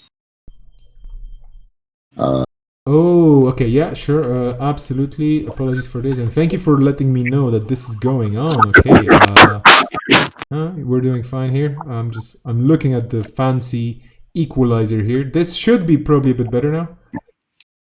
I hope. I'm not talking very loudly though. No. Any audio issues are to blame on me because my setup is always super wobbly because I don't know what I have to probably put together a new computer or get an external sound card. Thank you very much for noticing this. I could try to whisper and then do kind of a ASMR comment. I don't know if people would be up for that. Well. Okay, so too big to fail was fetched, so 1 Atlas token was used up. And Mark just moneyed up, so that money wasn't used for anything like Hard News or something. Just to money up. Kind of not progressing anything. So the problem here is that, like, if you take turns where you don't try to score, you're giving guys time to set up, and if guys is set up, you're not gonna win. There we go, Stargate. This is gonna put a lot of pressure on the corp now. Yeah. And grappling hooks, which is very, very good against Mausolus. Yeah. I do wonder which one we are letting fire here. I guess the credit? Yeah, credit is always not a problem.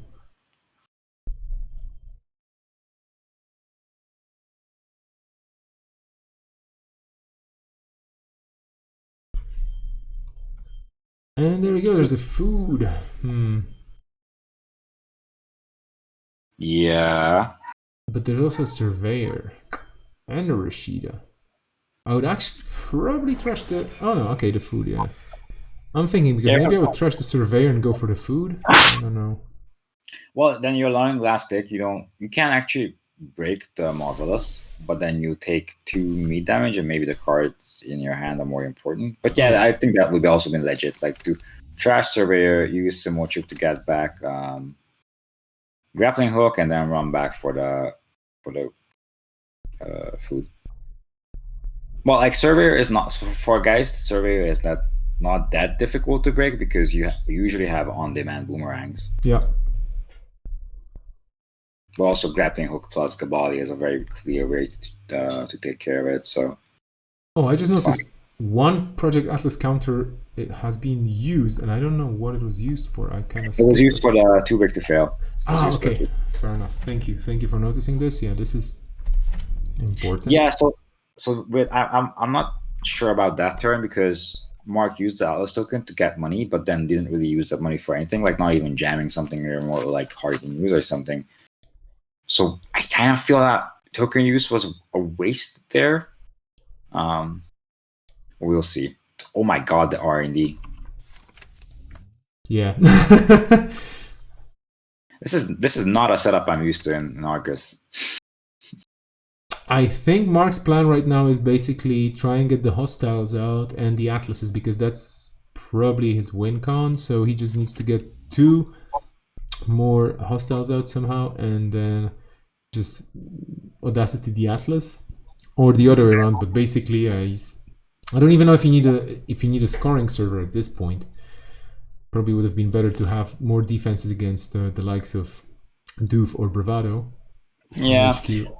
Yeah, Bravado HQ is pretty clear because you have feedback ups, so losing 2 is not really an issue right now. Yeah. I mean, you can still put stuff in the remote. So like if you can jam an Oak, well, he doesn't have Oak down because he had armored intimidation, I guess. But if you can jam Atlas and then have like Raven and border control on the remote, that can still make Geist's life a bit miserable. Yeah. But so I agree with that. But yeah, fast events is probably your way out of this. Geist is pretty much set up, right? 2 tech traders, money and technical providers, Stargate, grappling hook. Something going. So that's probably the Rashida that we saw on Stargate, I guess. Most likely, that would make sense, and it's good for Argus to draw into more cards because they definitely need to keep rolling fast. So could be that Mark is cheeky. Like if that's an Atlas and like a cheeky Atlas because Mark assumes the opponent will assume that it's a Rashida and you go up 5 points, that would be amazing. Yeah. So I wonder if like Binary Dogs is thinking about that line. I mean, you do have grappling. Yeah. Sorry. No, go on. So guys does have grappling hook and Simo chip on board, so that's basically usually 2 ice taken care of. So if you have one more way to take care of the third ice, which Q loop and masterwork is not that difficult if there's like a boomerang in hand or like on top of the deck or something. Yeah. We're just going for a Stargate. We're saying that's Rashida. We don't care about the remote. I guess they still have 2 clicks left, so they can even check the remote afterwards. Yeah, how would you deal with the surveyor? Grappling hook? Would you let it actually fire because you have such a credit advantage? Although this is trace 6, so. Well, I wouldn't let it fire necessarily. Depends on what you see with Q loop. Like if there's a boomerang on top of the deck or like two cards, you can go for it. You can also just grappling hook one of the and pay the other one because you have 3 cadets and bad pubs. Yeah. So this is basically net 2 cadets here to get around it. Just curious. I was going to say I'm curious if this is double surveyor, but no, that's a Raven. Okay. That's a good question, though. I mean, I guess you take the tag and then you just beat the trace. Yeah.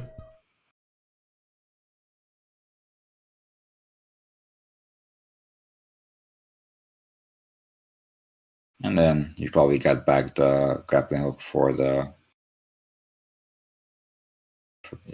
using Q. Yeah, getting the backhander. Managing Geist triggers is a job in itself. Yes, I was thinking like, if you're learning how to play Netrunner and you're like, ooh, I heard about this archetype, can I try it out? It's like, yeah, but you actually need a helper, a person next to you to just point things out, or you need to have like a flow chart with like the sheet that will tell you like, okay, check for this, check for this, check for this, check for this. Because it is definitely a different game of Netrunner slightly. So it's very interesting that Binary Dogs bounced on the Raven. Yeah. But I guess if you want to check the remote, it's fair because now Mark is on 3 credits. But now you definitely know it's Rashia, right? So like you could have just gone through with the run, break the trace, get back, grappling hook, break Mausolus, and then maybe find points. Mm-hmm. But I guess now the corp is very poor. Yeah. So without the Rashida fire, 3 credits is not a lot. Yeah. And the runner, on the other hand, swimming in credits. So yeah. Yeah, I mean that's guys doing guys things. But yeah, back in the day, like a small anecdote here, when we practiced guys for the German nationals, we had these sessions when someone was learning guys. There were 2 people sitting next to them and just pointing out triggers they missed. You have your Q loop trigger, put a counter on the back. Don't forget to shuffle back boomerang. Yeah. So it's a learning curve. Makes perfect sense to have those people around you, and definitely if you want to learn how to play this efficiently and use all the abilities it presents. Yeah, and there's also so many minor tricks to it that make it way more efficient that you can figure out. Okay, so if your corp draws a card, takes credits. Does not seem to be a good position, to be honest. I actually don't remember if this list is running any biotics. Maybe there's one, although Audacity is probably the fast advanced tool here. Yeah, that's probably Audacity. But now Runner is sitting on comfortable 17 credits. Yeah. Install a proper breaker. So if you ever see Geist installing their real breakers, you're probably in trouble. Yeah. So yeah, Bravado on HQ. I think there's anything Mark can res that phases, I guess, at this point. Not even resing the outermost ice.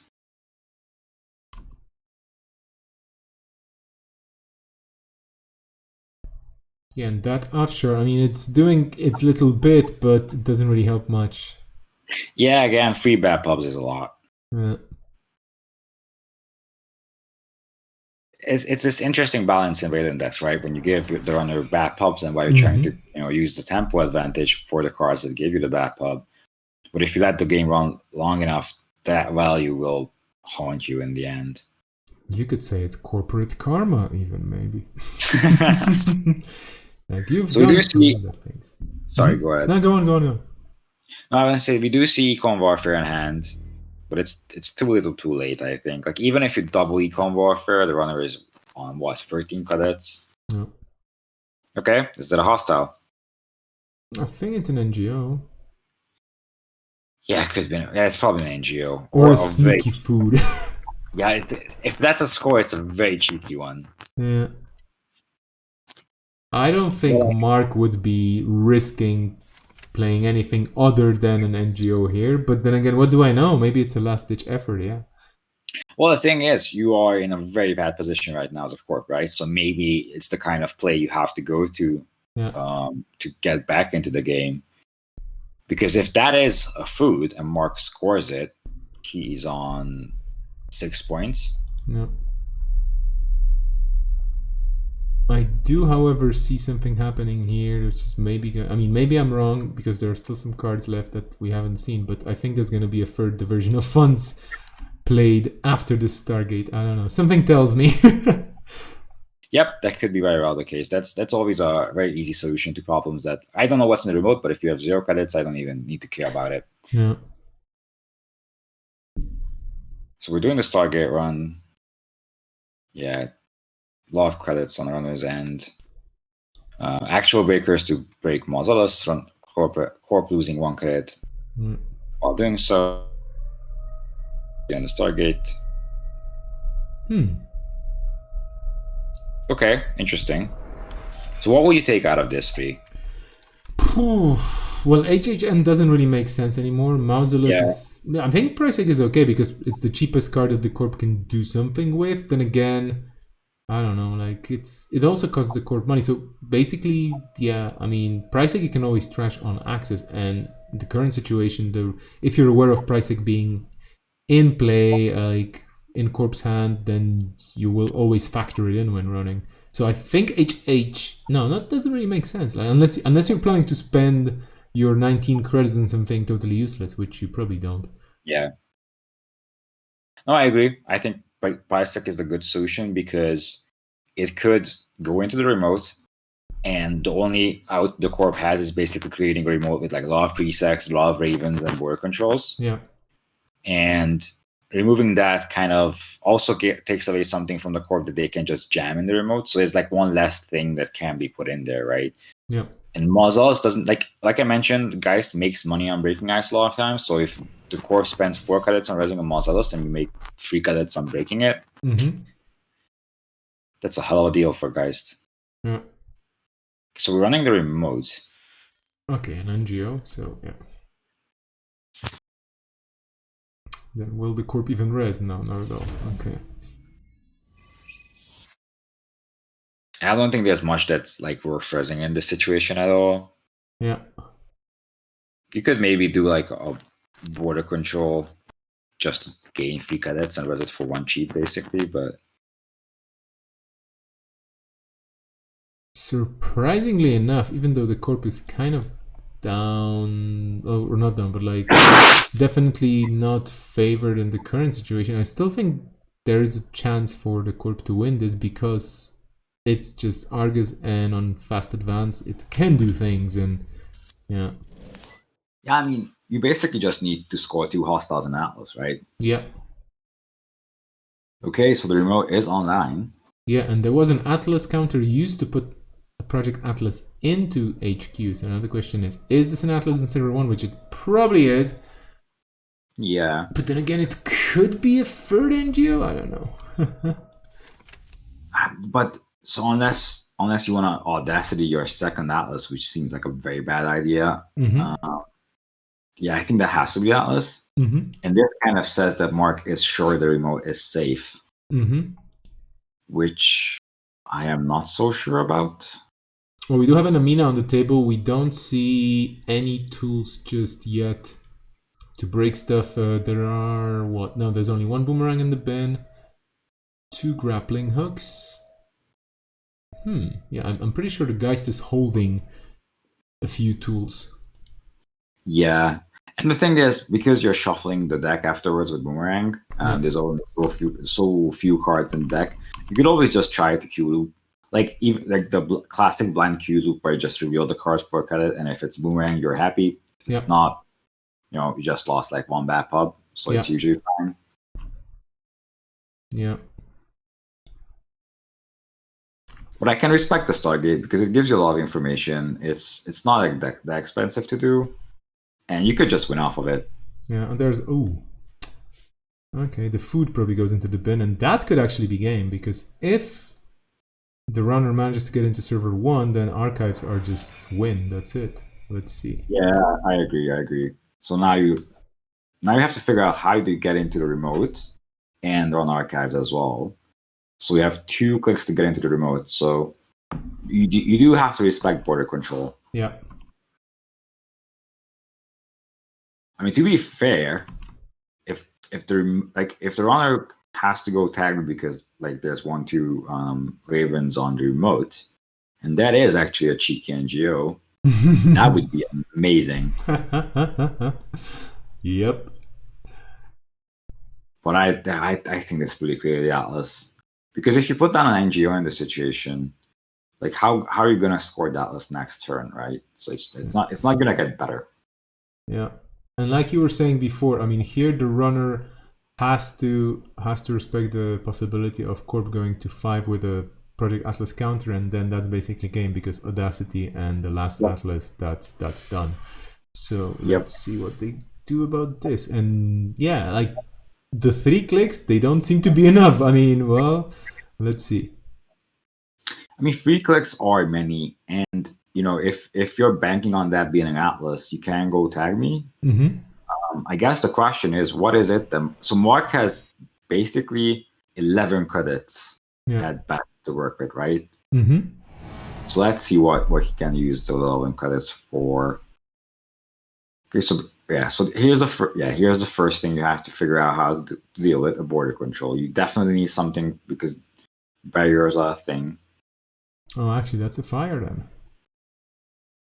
Okay, so that kind of signals. Honest to God, I would just would have done a blind Q loop here to hopefully catch a boomerang. Yeah.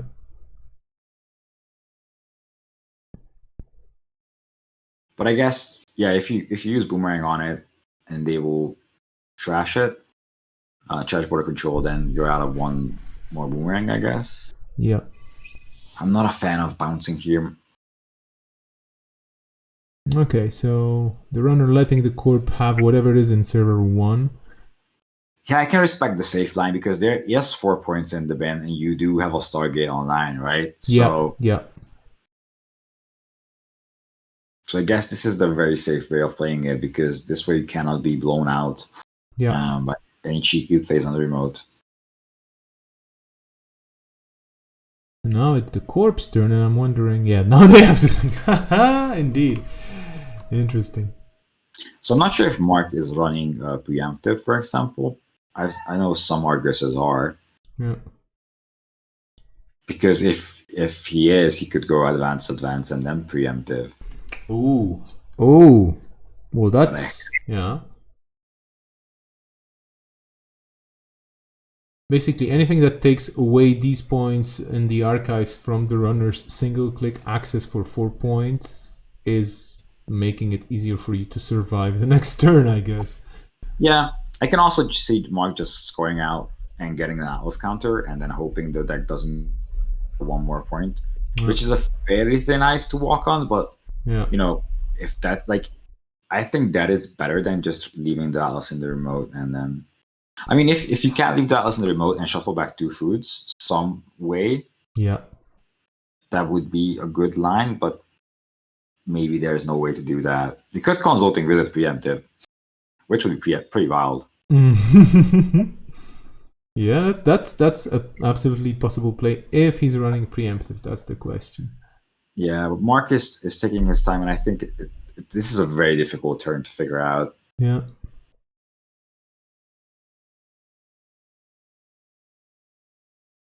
But at this point, it's pretty clear that's not an NGO. That is the Atlas in the remote. Okay, the Mozol is leaving the table because it is a liability with Amina. Plus, you just played border control on the outside of R&D, also stopping the Stargate runs. I don't like this though, because again, is the okay? Bathroom break. So my problem with this line is it's very similar to the previous couple of turns when he just Atlas took control too big to fail and didn't really advance the game plan. This is the same situation. You're in the same spot you were at the end of the last runner's last turn, right? So there's 2 foods in the bin. Atlas is in the remote. Nothing really changed, but the runner has 1 more click now. Maybe that is an NGO. Maybe. I don't know. Yeah, these are all very good questions, and I think the bathroom part or the bathroom break is a very good commercial break. We should totally play some ads. No, I'm kidding. But yeah, I mean, I was expecting a score here, and then like what you said about the preemptive potentially happening. That would be an interesting line if possible. Yeah. But yeah. Yeah, but then you have to have preemptive on hand. Yeah, of course. But again, I think that there's a lot of lines you can take in this situation. You can just score the Atlas, have a token, hope the runner doesn't see anything on R&D, because then you're very likely to win. Yeah. Or you could also just score out, get a preemptive, or you don't not score out, Consulting Wizard 2 foods back. But now you're just in the same spot and have a different piece of ice on R&D. Yeah. And if you're banking on the runner not being able to break a border control right now, I think that's a stretch. Yeah. There is this also very highly improbable thing, however, and that'll be quite weird or, well, unusual. But what if server 1 is actually a single advanced food? And it's like, if you advance it again, then the runner's like, wait a minute. Then no, you could pretend it's actually an NGO. Never mind, because I mean, I don't know. Yeah, you could buff it as an NGO if you advance Yeah. one. But then you wouldn't probably trash Mozels. That's also true. Yeah. I don't know. We'll see what happens, but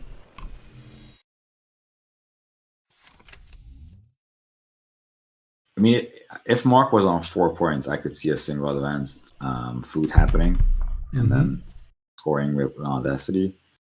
But yeah, so this is a problem, right? Now Geist has access to the boomerang, has a grappling hook online, so you just basically gave Geist clicks to get into the remote.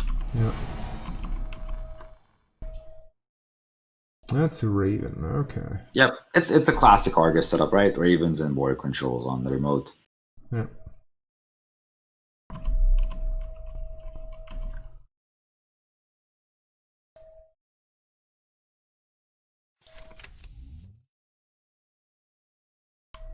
The flavor text that they always do, having a double meaning here on Raven, because Argus is always doing the same. Double Raven. Oh well. It's an interesting line.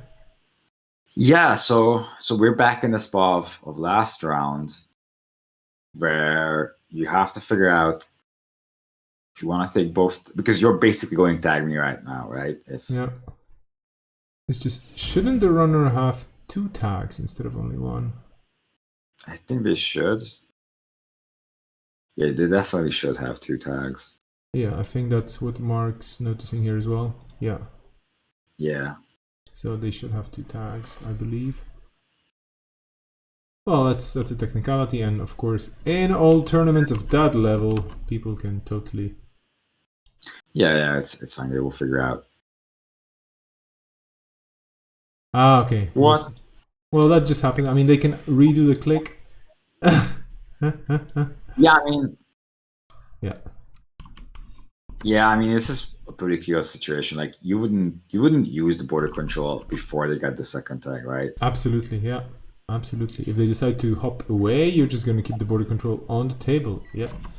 Legit. Yeah. It's like one of those scenarios where, like, both players know what should be happening, but JNet is very correct on timings, and I really like the fact that like JNet forces you to learn, approach, and counter like the correct timing windows. Still, a lot of times you can fall into these mistakes where you know what you should be doing, but click something on the wrong time. Oh yeah.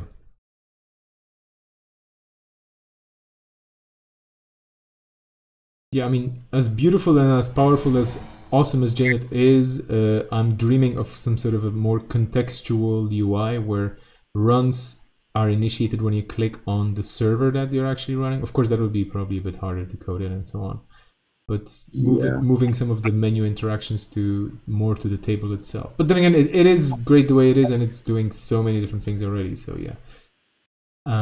Okay, so we're back where we were approximately a minute and 15 seconds ago. Yes. If you were ever wondering, chat, if time travel is possible, this was time travel. Yeah, if you think about it, when JNet developers did undo click, they basically made the first actual time machine. Yeah, pretty much. Yeah, this is like Hourglass, but better because Hourglass was useless. And I mean the HBIs. Okay, so yeah, now the runner's correctly onto tags.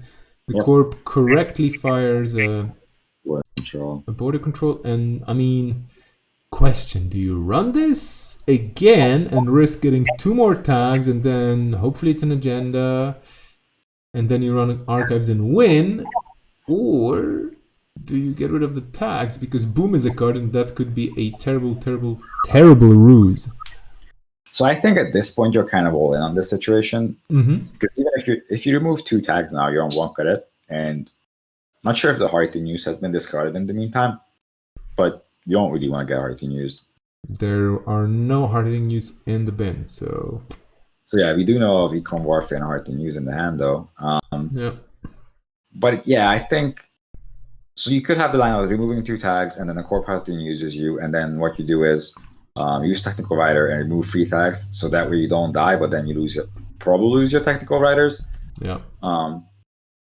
So, like, not sure what your what line would you take in this, Vesper? I would go all in on tags. Go in for the Atlas, take every tag that is possible, and then try to win on archives. Yeah, I believe this is what's happening right now, Yeah. and it's basically that's the situation. And yeah, I'm just blowing hot air out of my mouth because I have no idea. It's a 50-50 in a way, right? I mean, it's either this or that, and the middle ground is kind of gray and boring and not exciting. So might as well just do the whole thing. That's not how probability works, but That's game. That. Yeah. That was a cheeky Atlas. Wow. I don't think that was that cheeky. I mean, Mark got it with an Atlas token. Yeah, no, that's such a good game. This was a very, very good game, and both players really played a very tight, very exciting game. So, like, oof, yeah. We're gonna watch the. Oh, I'm a fool. Well, now he's gonna say he had the audacity. I don't know. Border control.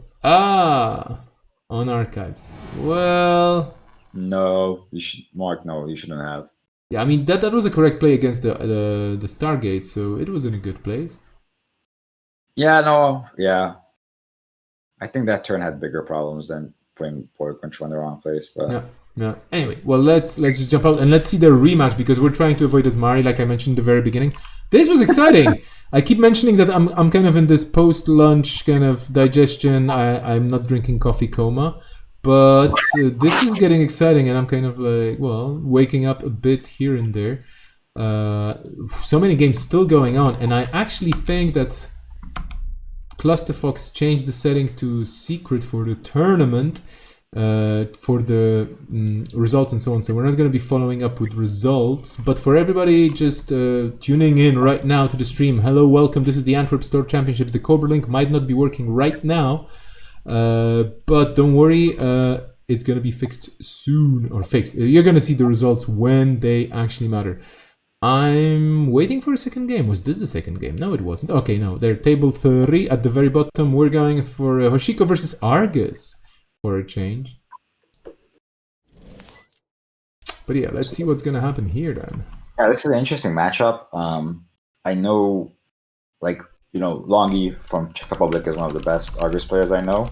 Yeah. And when he posted Asmari list on Netrunner DB, he said he's changing to Asmari because I'm not sure if he said Argus is not favorable against Epoch decks, but he does not like that matchup. Yeah. So I'm curious to see what happens here. Yeah. And I know for a fact that Mark is a very good Anarch or basically aggressive deck player where he will, as much as possible, squeeze out every opportunity of just winning as fast as possible, because against Argus especially, you have to go fast. Will we see the classic Econ Warfare Hearty News to punish that turn 1 run? Well, no, that's normal. Just a single Econ Warfare. Single Econ Warfare, yeah. So Data Sucker does make me believe that's not an APOC deck on Mark's side. This could be a very fast game though if Argus has the cards. Game 3 move attack, yep. This is so good. Deuce is already earlier in one of the earlier games, saving the runner's bacon as well, in a very similar way. Deuce is so much value. Yeah. We were discussing this earlier with Paul as well. The cards that give you more options are so good. Yeah. I'm pretty sure Dan back in the day knew this is going to happen one day. This card is going to saved so many runners. It's like I'm designing a game here, a card here for a game and whatnot, and I'm putting my face on it, and I'm gonna have sleeves. I don't mind, but this is gonna save so many lives in the future. Yeah, guys. yeah, yeah, Thank you, Dan. Thank you. If you're listening, of course you're not. Maybe you are, but like, thank you so much for all the generations of future runners that you saved with this. Yes, so many people will not die because of so many flatline stopped with. I'm not sure if you watched this the fight club. I missed the last one and I missed the first one. I know they're on stream somewhere, so I have to catch up on that. Yeah. So when we played against the US guys, Mm-hmm. Asger had a turn against Argus where he was only able to run the remote, steal an agenda with a winning agenda for the corp and not die because he played deuces on click 1, used it to run and remove the tag, and he used the rest of his turn to remove all the other tags he had. Wow. And it was so tight.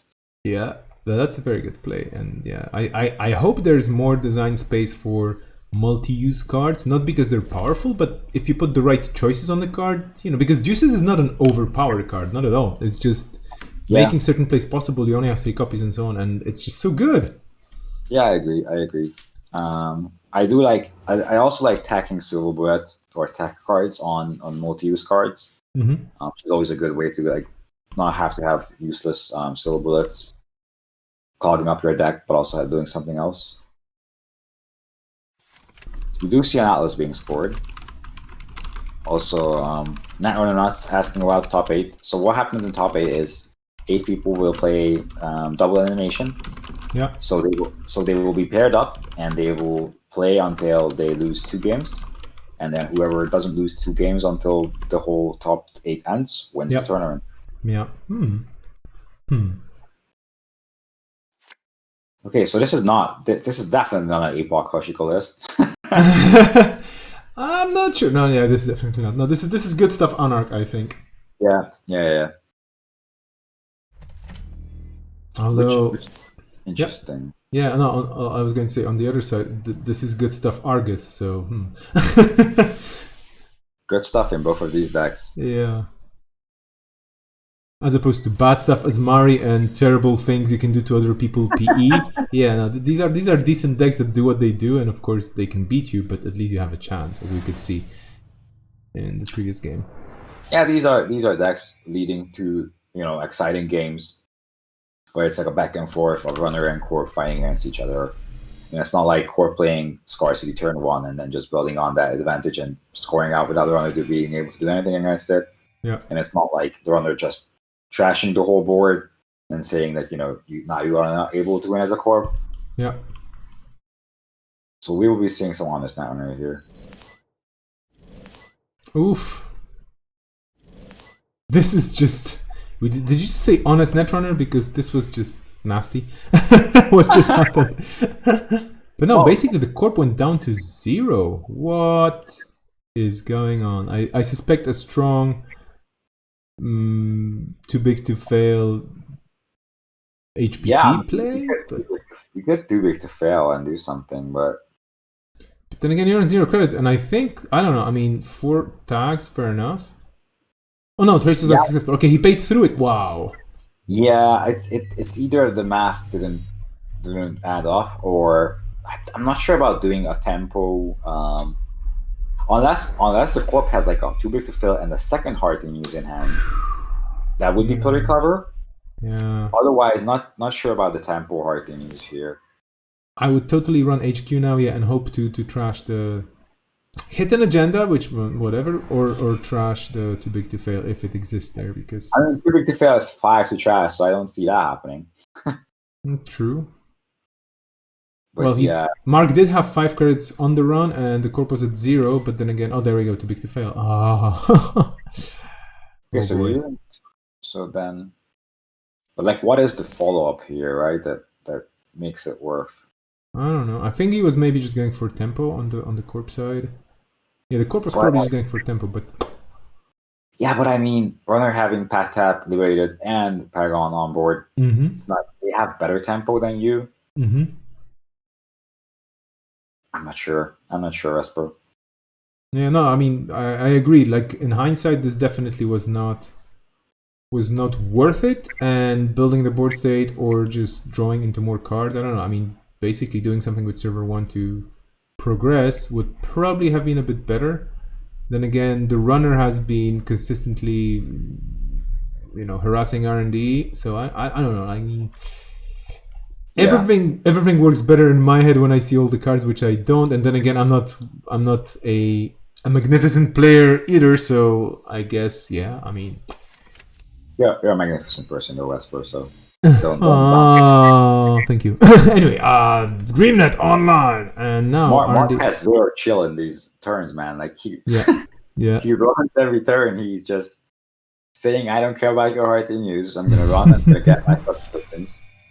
Fair enough. I think Mark is concluding that there's nothing in HQ that's worth jamming into the remote. Mm-hmm. So R&D has to be locked in some shape or form. Yeah.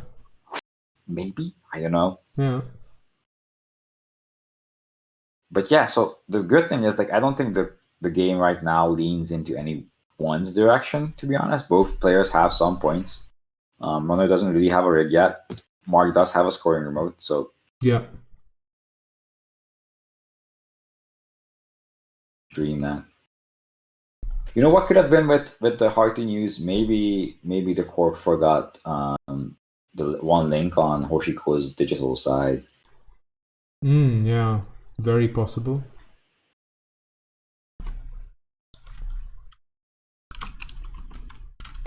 Okay, so we're saying Mark finally find the chill and just install Liberated and take money off of it.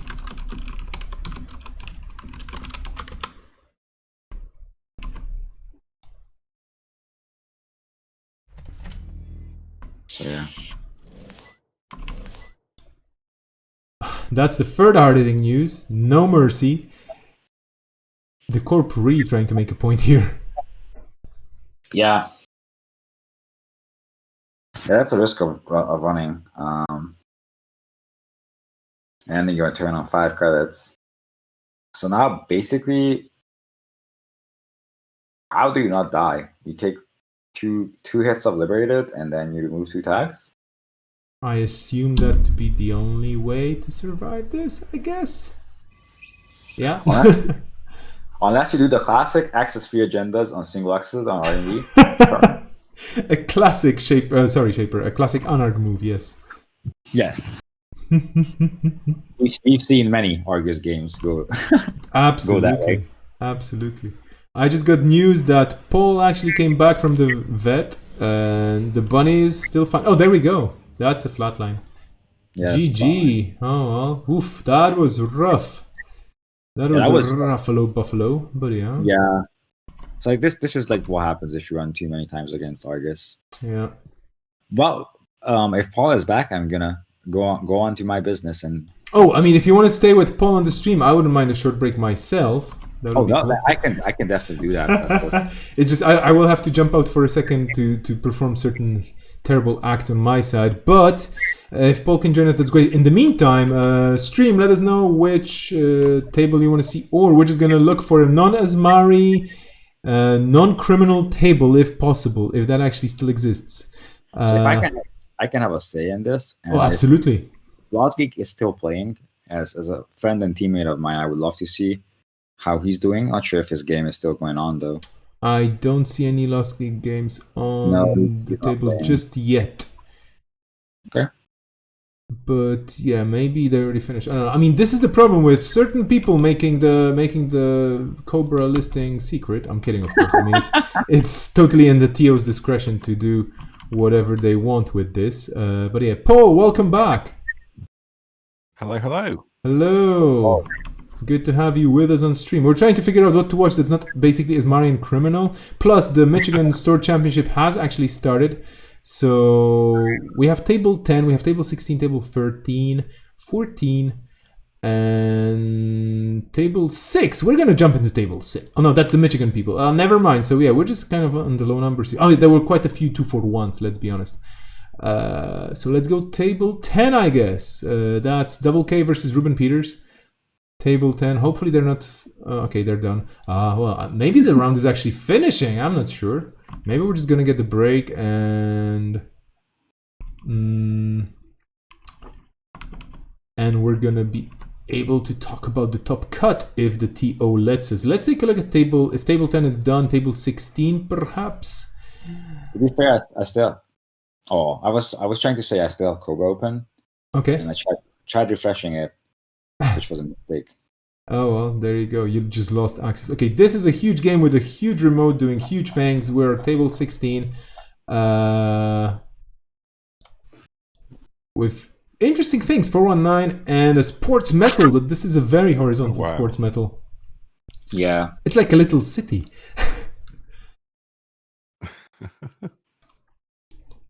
Like you can clearly see the skyscrapers, you can see the commercial district here. There's so many cars. Or like a little train. Big successful field test detected. So I have a guess of the player is Simone who's playing this sports metal deck. Yeah. And as far as I know, Alvin has been mentoring Simone. Uh-huh. And Alvin has this kind of sports metal deck that he is a huge fan of. Okay. I can't get the man off scoring the successful field tests. It's addiction at this point. But yeah. So, Vesper, do you want to jump off for a bit? Yeah, what I'm going to do is I'm going to take a very quick break. I'm going to leave you to it. So feel free to take over the stream completely. I will not be hovering the mouse for a couple of minutes, so you'll have to guess what's going on in places that are usually accessible by mouse. But go for it, and yeah, I'll be back in a sec. Okay. We have been left in control. Yes. Anarchy. So yeah. So have you seen a similar sports metal deck in action before, Paul? No. Well, not for a long time. I think I remember something a while ago, and then I remember people talking about doing a fully op into successful field test, but I don't think I've seen one in action. So this is pretty cool. Yeah. So you'll be in a treat if that happens again. But yeah, doing a fully operational and then scoring a successful field test is a dream of every person. It's like reminiscent of back in the day of when you pop a moon, res a moon, and then score a successful field test. Yeah. Ooh, we see the corp purging on 9 cards in hand. Yeah, that's pretty interesting. You still got an install because of Jeeves' value, I guess, but maybe the runner board was just running out of hands of like Omakua and Sucker and Imps. Yeah, it could be. I mean, this 4/9 looks interesting, so I guess. Yeah, I guess they're just going to pose the challenge and say, can you actually get into this remote? Yeah, it's not an easy remote to break, especially if you have Omakua on 0 as your only breaker right now. Also, I have to give a shout out to Thomas on the Pinky and the Brainer friends. Narf, back to you, friend. Is that a series you ever watched, Paul? Oh yeah, I'm very familiar with Pinky and the Brain for sure. It's a reference you can always pull out whenever anyone asks what we're doing tonight. And I've gotten weird looks about it in the past, but I'm always looking for the people who don't look at me weird when I do that. So the corp is on 5 points though. Right? Yeah. So that can be very, very dangerous. Runner having 6 credits, no real breakers. I mean, even if they have a Corrado in hand, right? They don't have the money to get in here. Yeah, and the problem is, even if you like run one of the temples 3 times, you don't have enough tokens to break both Hagens. So I'm not sure what exactly. Maybe the play is to believe that's not an agenda. Yeah. If you believe hard enough. Sometimes you have to take that line because otherwise you're just losing. Okay, so. Yeah. On the other hand, yeah, it was an install from 9 cards in hand, so yes, yeah, you got to believe pretty hard. Okay, so we're checking archives. not sure why. There's a tour guide. That's 3 cadets as of right now. Yeah. Not sure if any other reses are going to happen. I don't assume so. Based on play patterns I saw from Ossidex before, maybe 13 is also an agenda. Yeah, that's possible. So do you break this, Paul? Do you spend 3 cadets on seeing what is face down in archives? I mean, I don't think so, but then I don't know what the rest of my turn is here, to be honest. Like you say, I think you're not getting into the remote, so you're either hoping that's not an agenda, in which case I think you're moneying up and seeing what you can draw. But I don't think the win is in archives, right? So yeah, you just let that fire. There's only 3 face down cards as well that Yeah. all have been ditched this turn. Like I would imagine Corp not ditching 3 agendas or like even any points to you. Yeah. And you're probably going to win once that Vecron counts down anyway, if you're going to win. Mm-hmm. Yeah, So, that's true. So I wonder if this is Yeah. just a win from server 8. Yeah, it seems like it. Yep. GG. I mean, if the runner would have like any sort of expose effect, maybe the remote would have been runnable. Yeah, that's true. Yeah, if they have falsifieds, but it looked like 2 of them were already spent. So You could also have deuces, for example, I guess. Mm. But I think Richurius was a very clever thing to do here because one of the other things the runner could have done is trash the Jeeves, hoping it's like successful field test or something. Yeah. So Wesper in the back changing the stream, but he's not here with us. I wonder. Ooh. Where's he going to take us? No, This is I'm exciting. totally here. I'm totally here. I'm just trying to figure out if there. No, I was taking a quick break to chew on something, which would make terrible sounds on stream. So I was trying to avoid it. No, I thought you were taking a bathroom break. I'm like, did he take That too. I mean, I'm taking all kinds of breaks here. You have no idea how many types of breaks I can take in like 5 minutes. You know. I was like, but if he changes the games and he's not back, did he take the laptop to the bathroom? Nah, I'm really happy about streaming, but not that happy. I'm not that kind of a person. I guess. I think we're done with all the games. Let me just check the Discord because it seems that this was the last game of the round. Could be wrong, but if this was indeed the last game of the round, then we will have to get the screen somehow up. I mean, seriously, we still have like 10 minutes in the round. I'm going to totally ping Clusterfox, who's probably looking into this. He's keeping everything secret, huh? Ready for the big reveal. But like, you know, it's like we need numbers and stuff. Give us numbers. I believe we're gonna have Asmari and Criminal. Oh, 2 more scores. Okay, so yeah, we're waiting for 2 additional scores. But which tables? Everybody's done. Probably Swifty. It's always Swifty. I should check the Swifty stream doesn't chat. believe in giving results in. Okay. Yeah, Swifty always does something to get the spotlight on him at tournament. And Sometimes it's not winning it, is it? no, it's never winning. It's more of a like breaking his foot in Barcelona Yeah. just for the attention. Yeah. Okay, Acoustica and Metaphor. Okay, so we've seen Metaphor finishing, and Acoustica still. I don't think they're playing. So, nope. So we just need a result.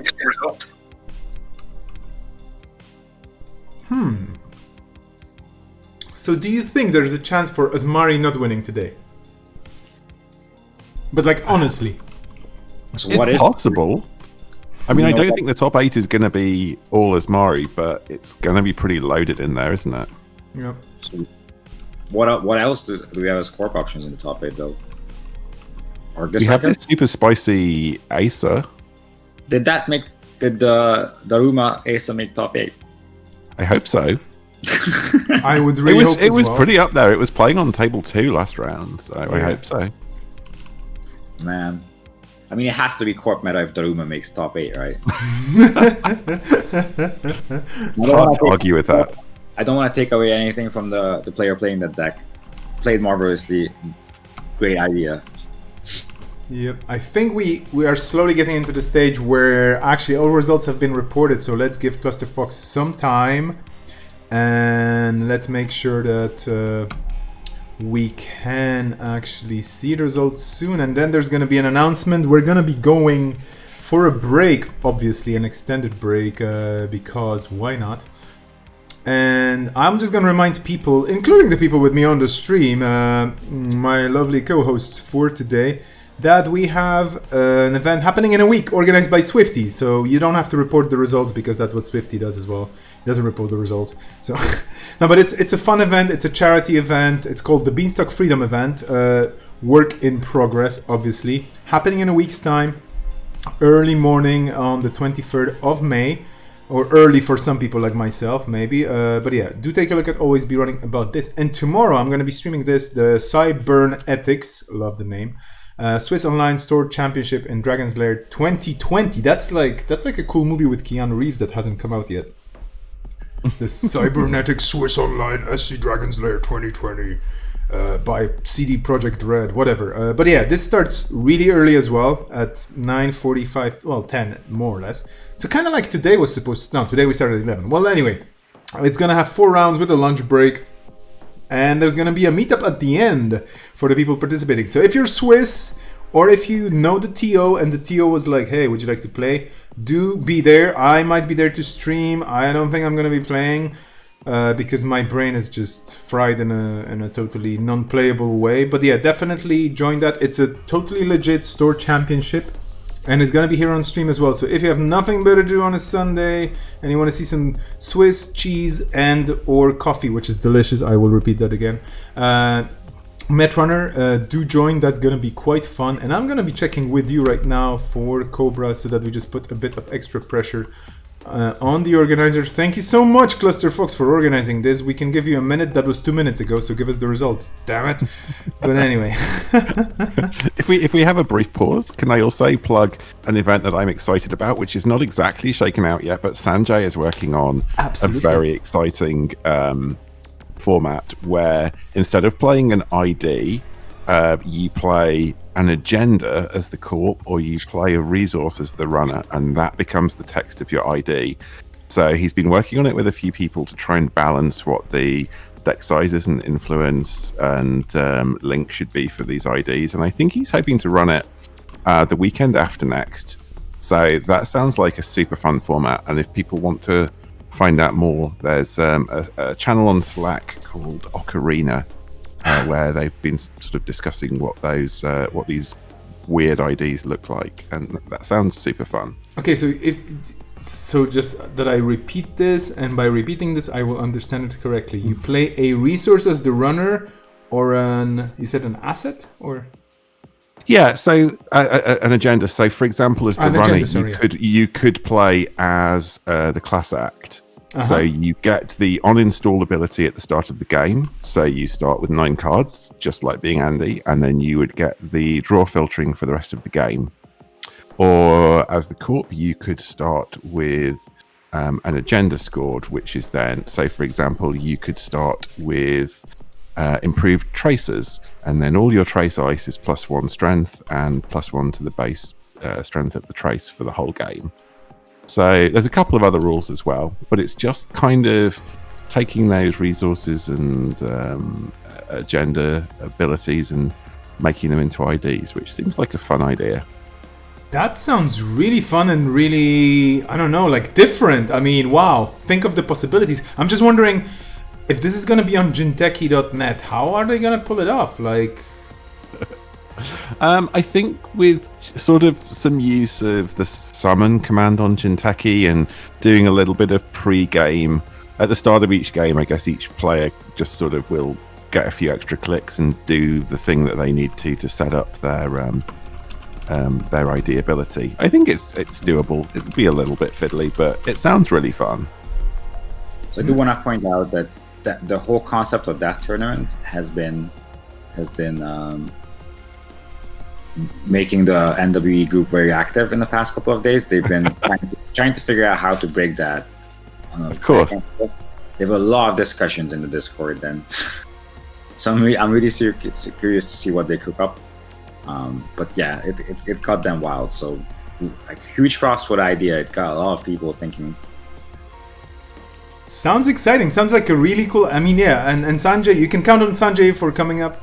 With interesting ideas that are going to shake up whatever's happening with the game, and it's gonna definitely make people think twice or thrice about what they're gonna play and how. In the meantime, by the way, congratulations to everybody playing today, because it was a hefty field of 30 plus people. We have a 20-minute break, but let's take a quick look at the top 8 together, and then we're gonna take a break, and then if both of you want to join me for the top cut, I would be delighted. If any of you have to leave for any other reason, of course, I'm going to be a bit sad, but hey, that's life. But top 8, let's take a look at this. Do you have Cobra open? Do you want to see it on the stream? Well, anyway, I'm streaming it as well. We have a very interesting field, but guess what? 1, 2, 3, 4, 5 Asmaris. Yeah, but Daruma Asa is in there. Yes. Yes. It's made it in. Yes, we have 3 Hoshikos and 241 an Armand Geist on the 2nd spot. And a Leela. And a Jasminder. Okay, this is cool. I mean, as long as we have colorful, different runners, I don't mind the Asmaris, even though it's going to be a bit boring. So I'm just telling you, we're not going to stream any games in top 8 that are going to have Asmari in them. Just saying. There's Argus, there's Asa, that's enough. So we're going to stream 3 games and then close it. Sadly, I'm seeing that it looks like Ogdoko has to drop, so the Jasminder and is not going to get played. So it looks like I think Rotage makes it in. Which is good, actually. Okay. We get a Haley instead of a Jasminder. Yeah. And a Blue Sun, okay, which we is get some shape of representation. And we got a Blue Sun instead of Asmari, so that's a fair trade, I think. Yeah. Is this, Paul, is this the Blue Sun from...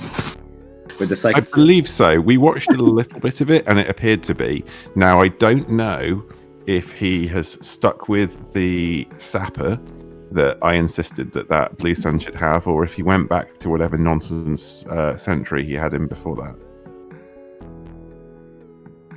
Oh, awesome.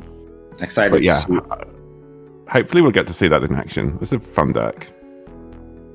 Yeah, and I don't think the one game it had in UK with Boss Wash, it was represented to the extent it can be, I think.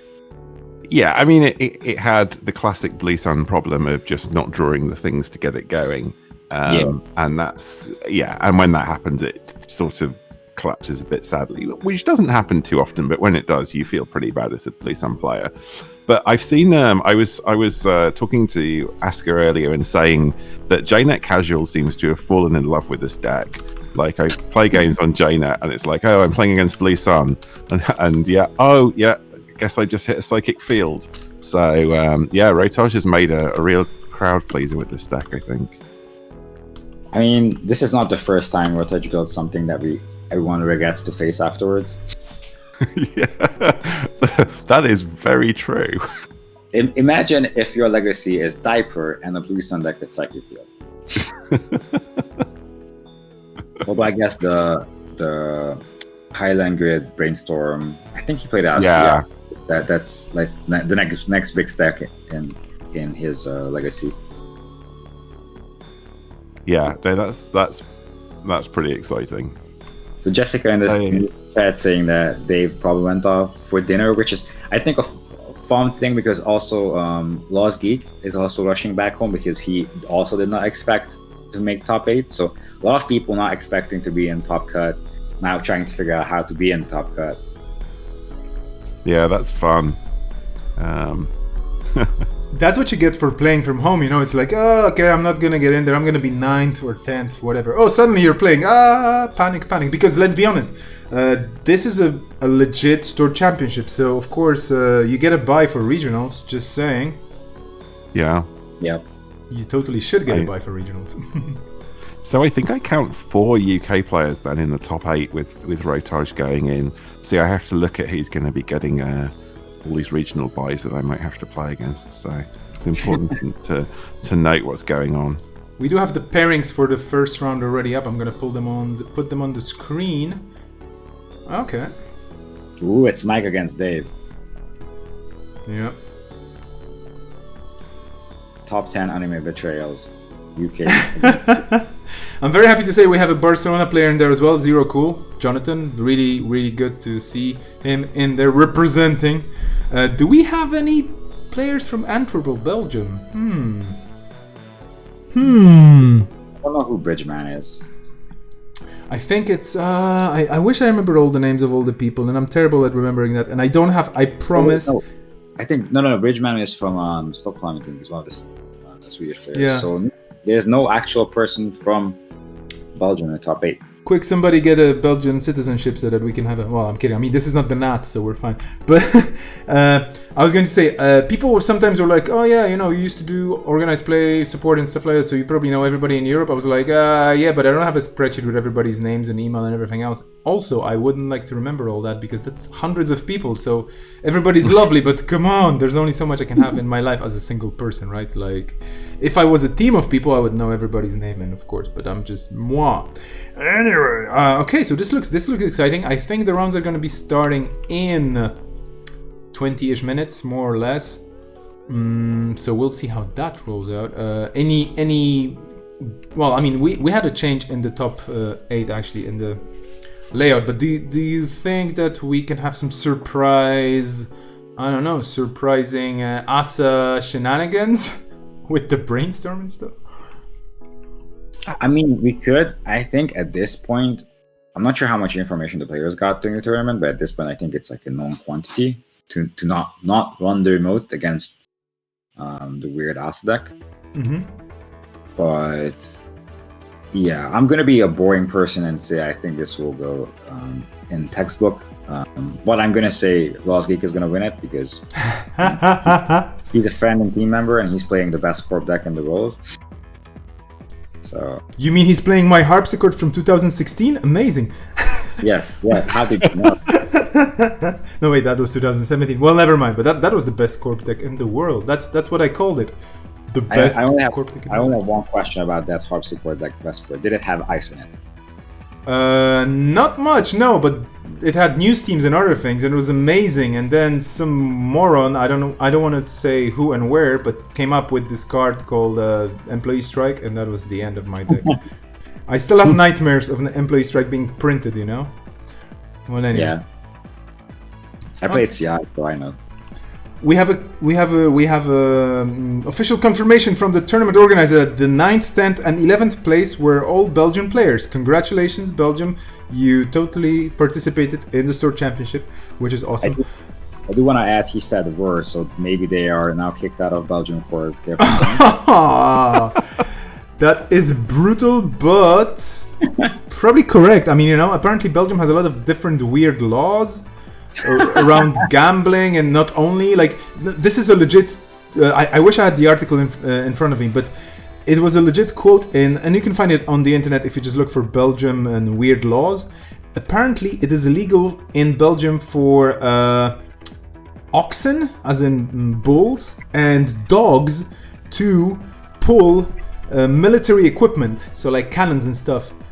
So I think that was kind of weird. They can have dogs pulling like machine guns and stuff, legally. It's kind of I don't know. Don't ask me about war and stuff, but apparently it's a special thing in Belgium. I don't know. Then again, Russia has bear cavalry, so what do I know about life? Okay, what would you say to an intermission of several minutes and then we reconvene? Sounds good. Okay, so let's take a break then. Thank you so much. I'm gonna be back in around 15 minutes. I have to do some things with comms on a totally non-Netrunner related side of my life. I know that sounds weird, but it actually happens. I will talk to you soon then. I'm just gonna mute here and there, and yeah, talk to you in 15 minutes. All right.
Hey everybody, I'm jumping in just to update you on what's going on. We are today in Antwerp, virtually. Virtual Antwerp with absolutely virtual Belgian beer and Belgian fries and Belgian weather, although it's raining here a bit, so then again, it wouldn't rain in May in Belgium, would it, right?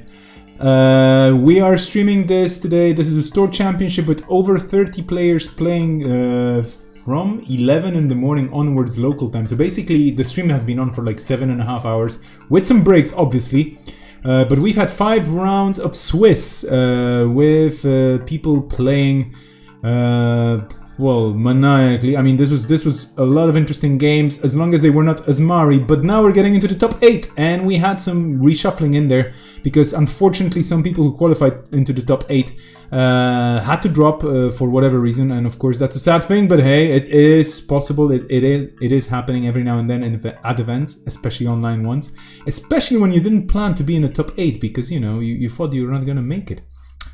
Anyway, we have 8 players left in the field. You can see the pairings on the screen. I will be joined, or I am actually joined by Percomis, Peter and Paulie G. They're gonna be the ones commentating the top 8 games, not because I'm tired, but because I think they're awesome people who know exactly what they're doing, and my voice in the room would be maybe helping a bit, but probably not too much. So, no, I'm kidding, of course.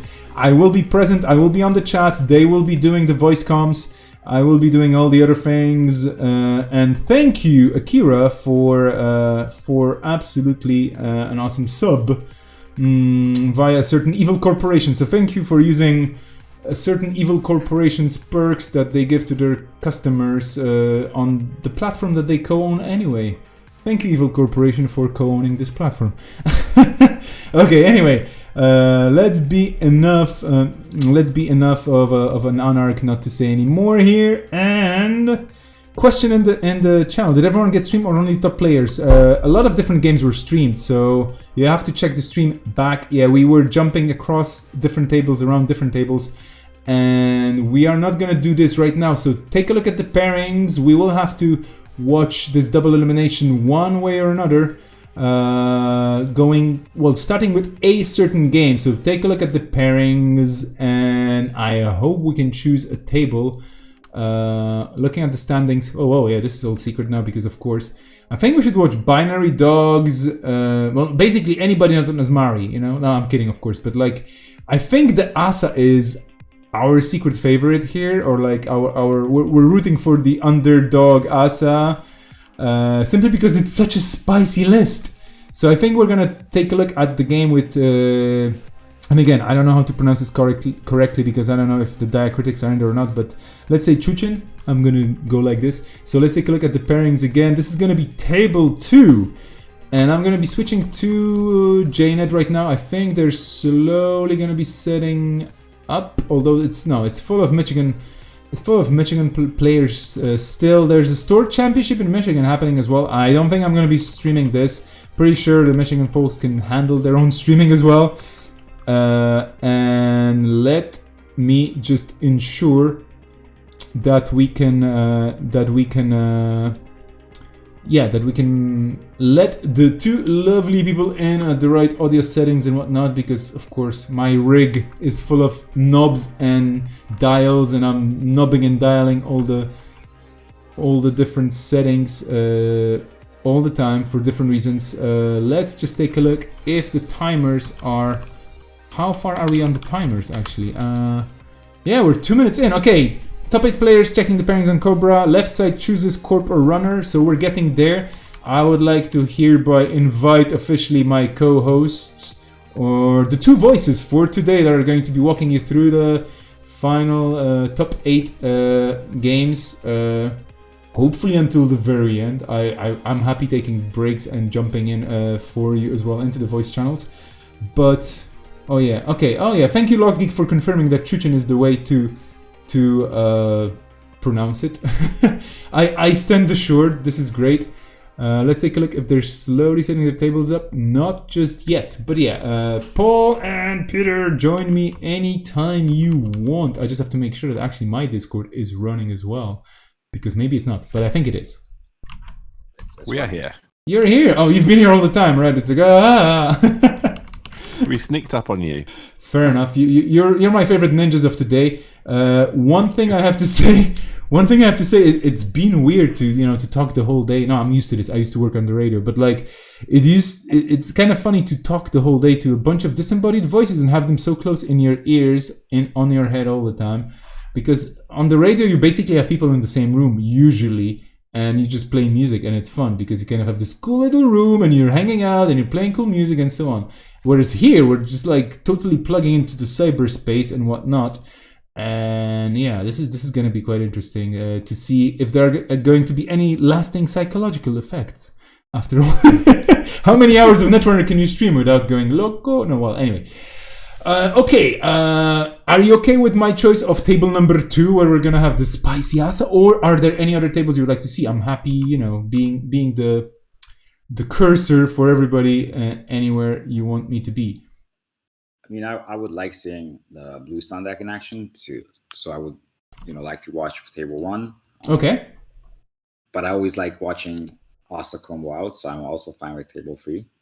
Okay. What is chat up to as well? And yeah, we have one request for table 1 on the chat. Table 1, okay. Thanks for the sub, by the way, Pulse for Gaming. Paul, what's your vote on this? Everybody gets a vote. This is democratic stream. I'm good with table 1. I want to see Rotage play this Blue Sun deck. Okay, we have a vote for table 4 as well, which has Swifty. But Swifty is not reporting scores, so I don't know if we want to do this. We're just going to do table 1 for now. Of course, I promise we're going to be jumping around tables as much as we can. Because we cannot stream all the tables all the time. I'm going to shut up now. I'm going to be on the text chat, whereas the two lovely hosts here are going to be leading the game. So I'm shutting up. You will hear me. Oh no, I'm going to mute on Discord as well. So you will not hear me at all. It's just going to be yous. Ready for that? Yep, absolutely. Okay. We're ready. Okay, we're switching to the other studio now. Good luck with the game. May it be fun. Okay, so we're starting with the highlight game that we were looking for, Blue Sun. Yeah, so Mike choosing to play against this with his APOC Kashiko instead of playing against Haley with Asmari. And I guess this makes sense. I think APOC is pretty tricky for this deck. Yeah, I'm not sure. Blue Sun doesn't have Crisiums and does it have border controls? It does have 3 border controls, yes, okay. But no Crisiums. Okay, because yeah, so if you can pull off a APOC against it, I think, then you're probably in a good position. And there's no real way to punish you aside punitive, right? If I remember correctly. Yeah, I mean, neurals as well, I guess. But yeah. If Dave kills Mike with noodles post apocalypse, I think it's no one would argue with that. Yeah, absolutely. Like if you as a runner die to 3 noodles after a APOC, you're not even mad, right? You're like, well, yeah. Yeah, no, for sure. We're waiting for Swifty in the meantime, of course. Yeah, of course we are. And of course, I guess Wanton is a pretty great card for Mike in this matchup as well. Yeah. Also, I think there's a thing with Blue Sun that you have very expensive ice, so sometimes you have to install ice that you can actually res. And if Mike kind of senses which one is the one that cannot be resed, and hits that server, things could go bad. Yeah. So Rotosh took a mole, but did find a somewhat expensive piece of ice to oversight. So that's not a terrible start, I guess. Yeah. I mean, does Mike run stim hacks? I would think so. Because you could, in theory, install Paperclip and stim hack the. Yeah. Not an ideal play, but oof, Sting Atlas. That's pretty nice. So is there anything in HQ that can be rest for 4? I mean, there's probably a handful of ice that can be rest for 4 credits. Would you? Stupid no. Yeah, he has to respect it. Yeah, it has to respect Neural. So funny. Yeah, because what could happen is, I guess double punitive Neural is 5 damage. Yeah. Oh, this is interesting. Yeah, so no bounce on the Titanium, but a O-Town in the Rose. Oh dear. Mike does have the paperclip. Oh my god, this is so fun. Titanium being trashed. You don't even need APOC. Okay, so do we now see death based from punitives? And well, you cannot double punitive Neural on 6 credits, sadly. Yeah. This is a... I don't know whether Rotage just thinks his line here is just to go super fast. But it has not worked out this far. Yeah, maybe bouncing that Titanium would have been a better idea than to have the second advancement on. Yeah. So Mike is taking the sensible option here of just sitting back and making money, because now it's on Dave to like make some kind of pressure happen. Yeah, I no, that's absolutely right. And Mike can just make tons of credits here and get ready with all his pieces, ready to make a move when it's time. And yeah, Dave has to try and put together some sort of scoring plan. Oof. Well, there's a food. I mean, the Blue Sun deck does run a fair amount of agendas, but Mike has very good accesses right now. Oh yeah, absolutely. He stole agenda on every single R&D access so far, right? Yeah. So the problem now is like any accidental access on agenda, or you can't even really try to score if you're not super safe on the score. Yeah. I mean, Dave probably are in the open because he has to, right? It's like, yeah. But yeah, your punitive plan is totally gone. Mike knows about the neurals, so he's going to play around those carefully. So they are basically gone. So you're really on a score out plan against, an APOC deck that hasn't really had to spend very many resources yet. Right. So what do you think is in the remote? This could be the armed intimidation, which would be exciting. That's a one of in the deck. So do you think Dave risks it? I mean, I guess the second ice is something that's not a barrier. I mean, it's for sure an agenda because he doesn't have any other advanceable cards. So he has no NGOs. No, so I guess it's either the armed intimidation or it's an Atlas that he's looking to over advance, maybe. Oh, but Mike just grabs an 8-10 from HQ and casually wins. Classic. Yeah, they closed the window so fast, but I was wondering how many accesses the runner actually had. But I think it couldn't be more than 4. Five cards accessed, 4 agendas taken. Nice. That's how you do it. Okay, at this point, my conclusion is that maybe this Blue Sun deck is just bad. Well, Dave has had good results with it, but maybe it's just allergic to being on stream. Maybe. Maybe it's just wasn't meant to be. Well, you missed Mike accessing 5 cards and stealing 4 agendas in those 5.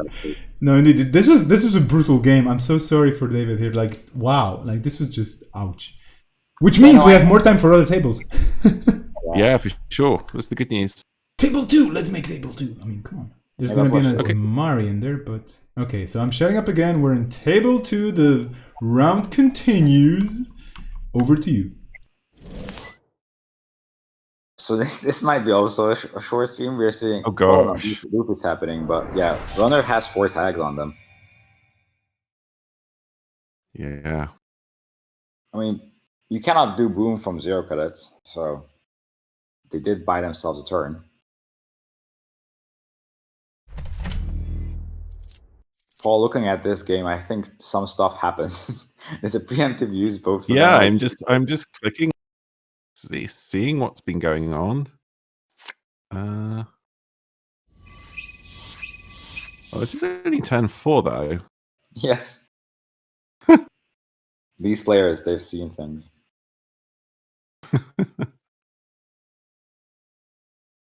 But okay, so we basically got here when the game was reset. So both players on low credit counts, nothing really happening. Hearty News was fired.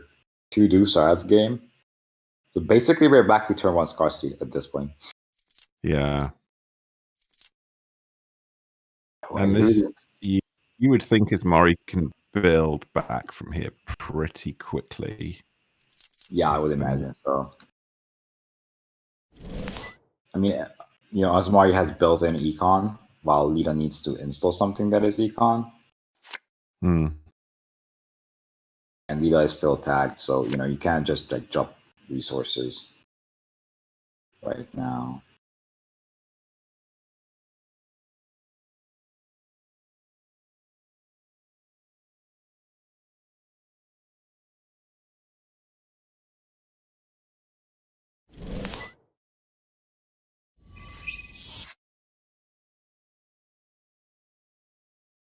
Okay, so we're making money, removing tag.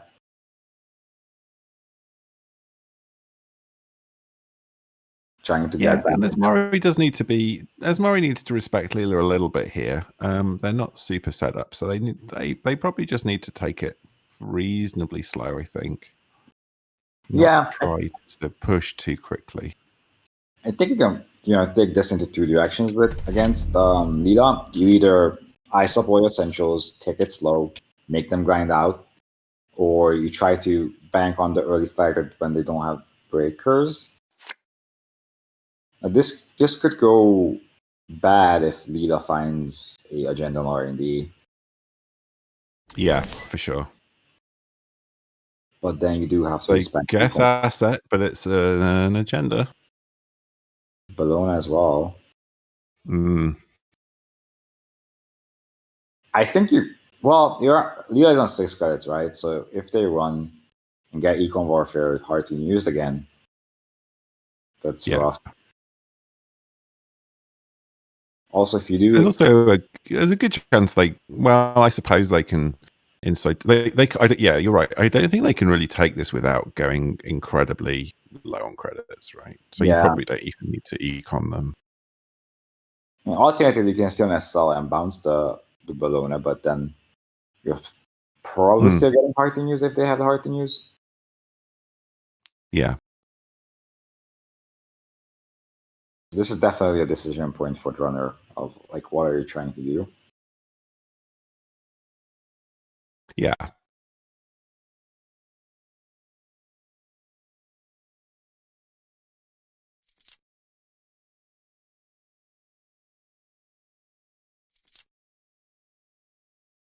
I guess the good thing is that if Zero Cool goes to scoreless next turn, then you get some access to HQ if you've got any relevant events there.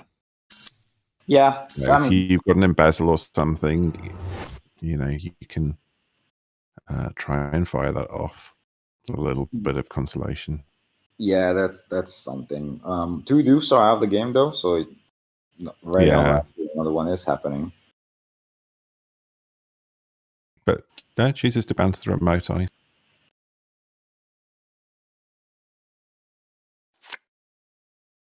Okay, resetting the scoring mode. This kind of signaling that they need time to set up and don't want another score happening in the next turn or so. I think that's pretty reasonable. Yeah. So Rana is probably looking for econ, but scarcity doesn't help in that scenario because even your pad taps cost 2. Yeah, for sure. And I think this leader was on Corporate Grant, if I remember from when we saw it earlier. So they have a chance of drawing into their own current. Okay, so we're doing along with deuces. Slot machine revealed on HQ. which is a good information because slot machine doesn't actually end the run. Yeah, that is good. So mischief can be had. Do you know if the Lila deck is running Embezzle? I don't know. I don't think we saw a little bit of it earlier, but I don't remember seeing that. It's possible. Because then, embezzling through a slot machine is something you are bound to do. Mm-hmm. Yeah. You do see a Bravado and Rosecki do the first doof is second from top on the runner's deck, and there's only a slot machine in HQ, so that could spell disaster. Oh, but they do access consulting visit. Yeah. So I'm not sure what they have a Rosecki on top as well, which is something at least for them to get their econ going that's not affected by scarcity. Yeah, I think this is like a key turn instance of if the corp can like econ warfare and hard to use, then the runner is thrown back quite a bit again. But if they can't, just probably draw up for the Rosecki. So going for the consulting visit, econ warfare, yep, hard to use is happening. This will make the corp pretty poor though. So yeah. we keep seeing Asmari kind of reset the game back to the start where both players are poor and don't really have much. Assuming, I guess, that they can get faster back up online compared to the runner. Yeah, and I think that's reasonable for them to assume. The runner here, though, can immediately get out of boom danger, which is good. Yeah. Yeah, but then they are on 0 credits, have 1 tag, and have scarcity out. So it's a very difficult hole to climb out of. But you do have to do it, otherwise you might be dead for boom. We do know. So I'm not sure how often the runner checked R&D, but I know there was a preemptive getting back boom into the deck. So unless the corp drew boom in the meantime, they might be safe for a bit. And the corp even can do like archive memories on consulting visit before boom. Because that's not enough clicks. So yeah, removing free tags, going the safe way, which makes sense, but it's it means being reset back to 1 cadet. Pretty sad turn when you have to do that. Yeah. So the corp can now start building a remote again. Asmari's on 4 cadets though, so like that's not a loss. Oof. Yeah, this daily quest is going to be a big help because I don't think Lila can really challenge this for a bit. I mean, I think you could, but the question is, how much do you trust not getting Cartoon used again? Yeah. But yeah, Tutsin taking the safe line of just install Rosecki. At this point, you probably have to just acknowledge the fact that the corp will have a bunch of money from daily quest and new remote. Okay. Yeah, caught being cheeky here and deciding to keep that quest whilst they build a scoring remote. So it's interesting. You don't see this two remote play out of Asmari too often, but we have seen it a couple of times today. Yeah, that is not the most frequent play pattern that you see with Asmari. Like usually, just keep day quest around, grind a bit against the runner, build up your econ and your board, and then start scoring. So this is interesting. Of course, it also gives them the opportunity to have 2 daily quests rezzed, which is absolutely disgusting. Yes, that could happen. But that more looks like a scoring remote, to be quite honest. Yeah, So I agree. To be fair, because we've already seen 2 Hearting users, maybe it's a correct line to try to fish for an agenda on R&D. And if we find something bounce dice in front of the request, run there multiple times and then trash it, I guess. Yeah, if that comes off, that's a really nice Lila line. Yeah, that's pretty nice. Yeah. I think the question is how far behind do you think you are with Lila? And I think it looks pretty far behind, to be honest. Yeah, so you have to do something. And here we go. The second daily quest. Paul, you were right. And this is actually disgusting. Oh. 6 credits. Throwing this down as the runner, you do not feel good. So now do we just call this like Congress as Mario, or is that? I mean, runner has a bit of the drip as well, but 2 compared to 6 is not impressive. Yeah. Oh. Man, 6 credits a turn. But again, the corp is not scoring in the meantime, right? So, they are making a decent chunk of money, but they're not. Well, are they threatening the score now? Yeah. Yeah.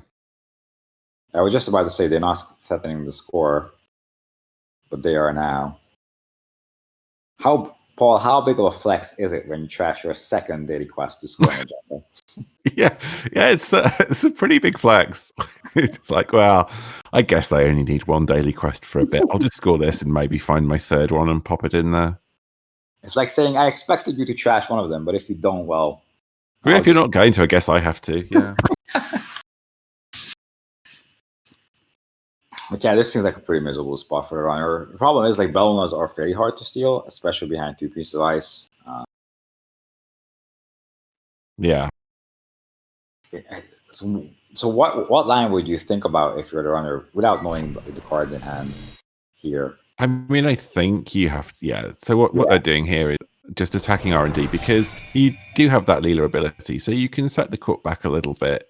And as you say, 2 hard hittings are gone. So at this point, you just have to take the risk. Otherwise, you're just going to lose by them scoring out. So yeah. Maybe it would have been worth to also just run the remote to get more information on the ice that's there. Yeah.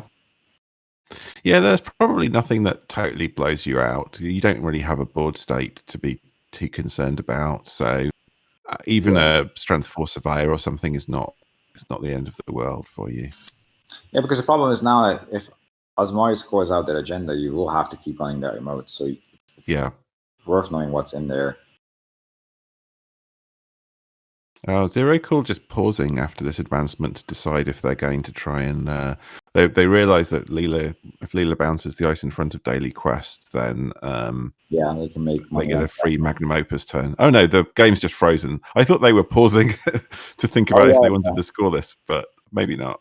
No, I thought he was also thinking about the fact that the one is the bouncer, like second is maybe they have the third Hearting use in hand, and maybe they're thinking about like do I just play it maybe? But yeah, if it's just frozen, that answers the question.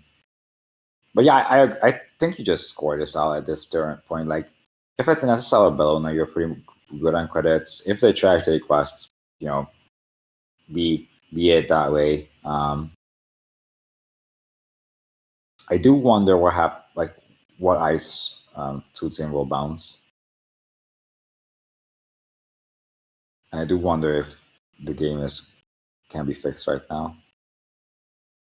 Yeah.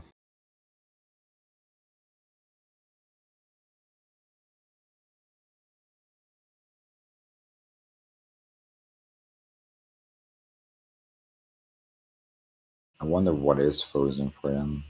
Yeah, Kira's saying in chat, they gain 8 off quests if you lose the ice. Yeah, exactly. So I suppose it depends whether you think that's enough for them to get going. I think I would probably hold this score, but it's probably fine to score it. It depends what you have in hand as well. Yeah. I mean, I think it's safe to assume that, they would just bounce service too, so your scoring remote is still fine. So if you have, for example, if you already have Echo Chamber in hand, you can just score this out and then install it to turn after and then just win. Because they don't have breakers. They don't really have much going for them right now. Oh, okay. They play Econ Warfare. Okay. Ice R&D. Okay. Yeah, I think that is also perfectly reasonable because this way you can score out next turn, put back the ice. The remote is not really threatened in any shape or form, so it's a perfectly reasonable line. And you can't be blown out by like R&D scores. Yeah. Oh, Leela pays 6 for an Earthrise. That feels pretty bad. Yeah, scarcity. Scarcity is never a feel-good situation. It is not.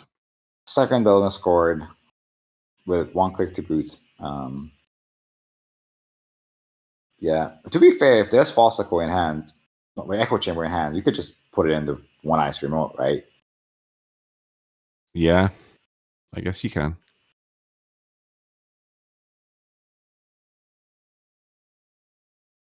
But if that's like a very amazing draw. Although this is turn 15. So yeah, time to draw all these cards. Yeah, they're pretty much halfway through their deck, so it's not too unreasonable. Okay, Ice goes back. They either playing it safe or didn't have the Echo Chamber, I guess. But yeah, Lila's still not having like any breakers or way to get into the remote. So, you could just jam an SSL in there as well. Yeah. Choosing to install a mem chip right now seems a little questionable, I think. Yeah. I think maybe this is the spot where the runner realizes nothing they do right now really influences the outcome of the game. Yeah, maybe. I mean, you could do Lila things and just win, like access an agenda, bounce something, access an agenda, bounce something, and get back into the game.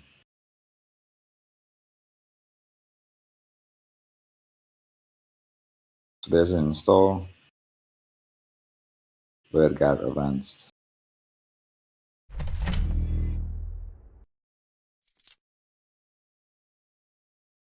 Okay, HQ being protected.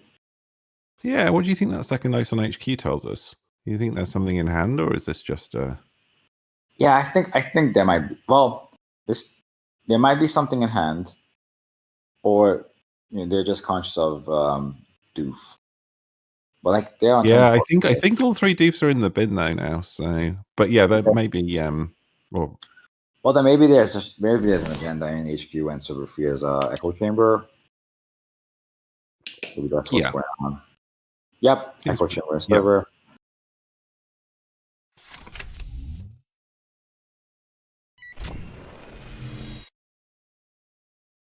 Yeah, chat saying they can read Echo Chamber before access, but I'm like, yeah, that's a good point.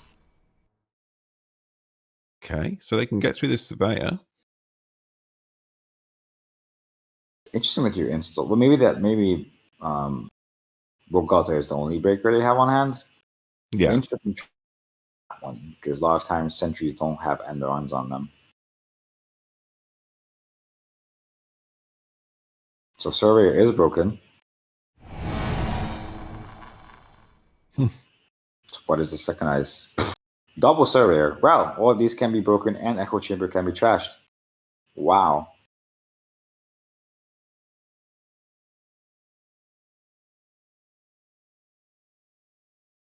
Paul, do you think that Bogota... Sorry, go ahead. I was to say, again, as Leela, though, you've expended all your credits to stop the cup winning, but on the other hand, your game plan is not really advanced. I mean, you have to do that, but yeah, it doesn't feel good. You can ask me something about Bogota? Yeah, I want to say, what do you think that Bogota install was pure Yomi and knowing that's 2 sentries over there? I suppose maybe they saw them on R&D, or one of them at least. I'm mostly just joking here. But yeah, so if Osmari installs Ice on HQ to protect an agenda, this is a very good point to just jam that agenda, I would imagine. Yeah. Although Lila goes up to 3 cadets beginning of turn, if they have another falsified credentials, I'm not sure how many they run, that brings them up to 6 cadets? 7, I think, yeah. What gains you that gains you 4? Yeah, so 7 credits, and that is enough to get into that server. Yeah. We'll see. It's possible that this list runs StimHack as well. We've not seen much influence so far. Yeah. So how much do you actually break? So you have to pump for 3 and then break for 2, but you get 2 back. So it's net 3 for one of them, right? Yeah. So, but you do have to spend 5. So if they go credit and run, No, credit 1 gets them in. Yeah, and their odds of this being an SSL rather than a Yeah. I mean, your lines here, I think, are either believing that's an NGO and not running, or believing that's an SSL and stealing it.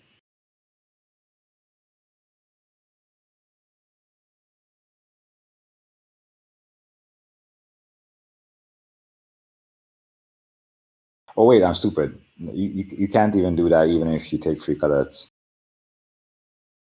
because you will only have 3 cadets when you face the second surveyor. You need 5 to break.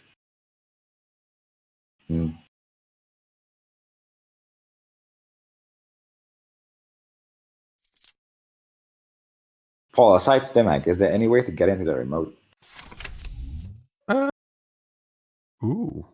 See, I guess credit gamble run is okay. Yeah, that's a good point. Well, now we're just banking on stealing agenda from R&D and bouncing whatever is in server 3. But you know what? When you play Leela, that happens surprisingly often. I mean, it has to happen now. Yeah.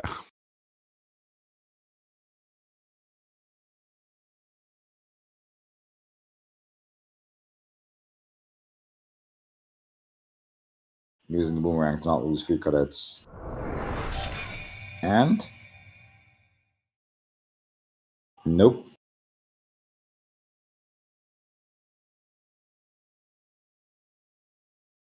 Probably a GG. Yeah, looks like it. Yeah, it's like the common play pattern with Asmari, right? Where you can get into the remote once, but afterwards you can't, and then they just use that.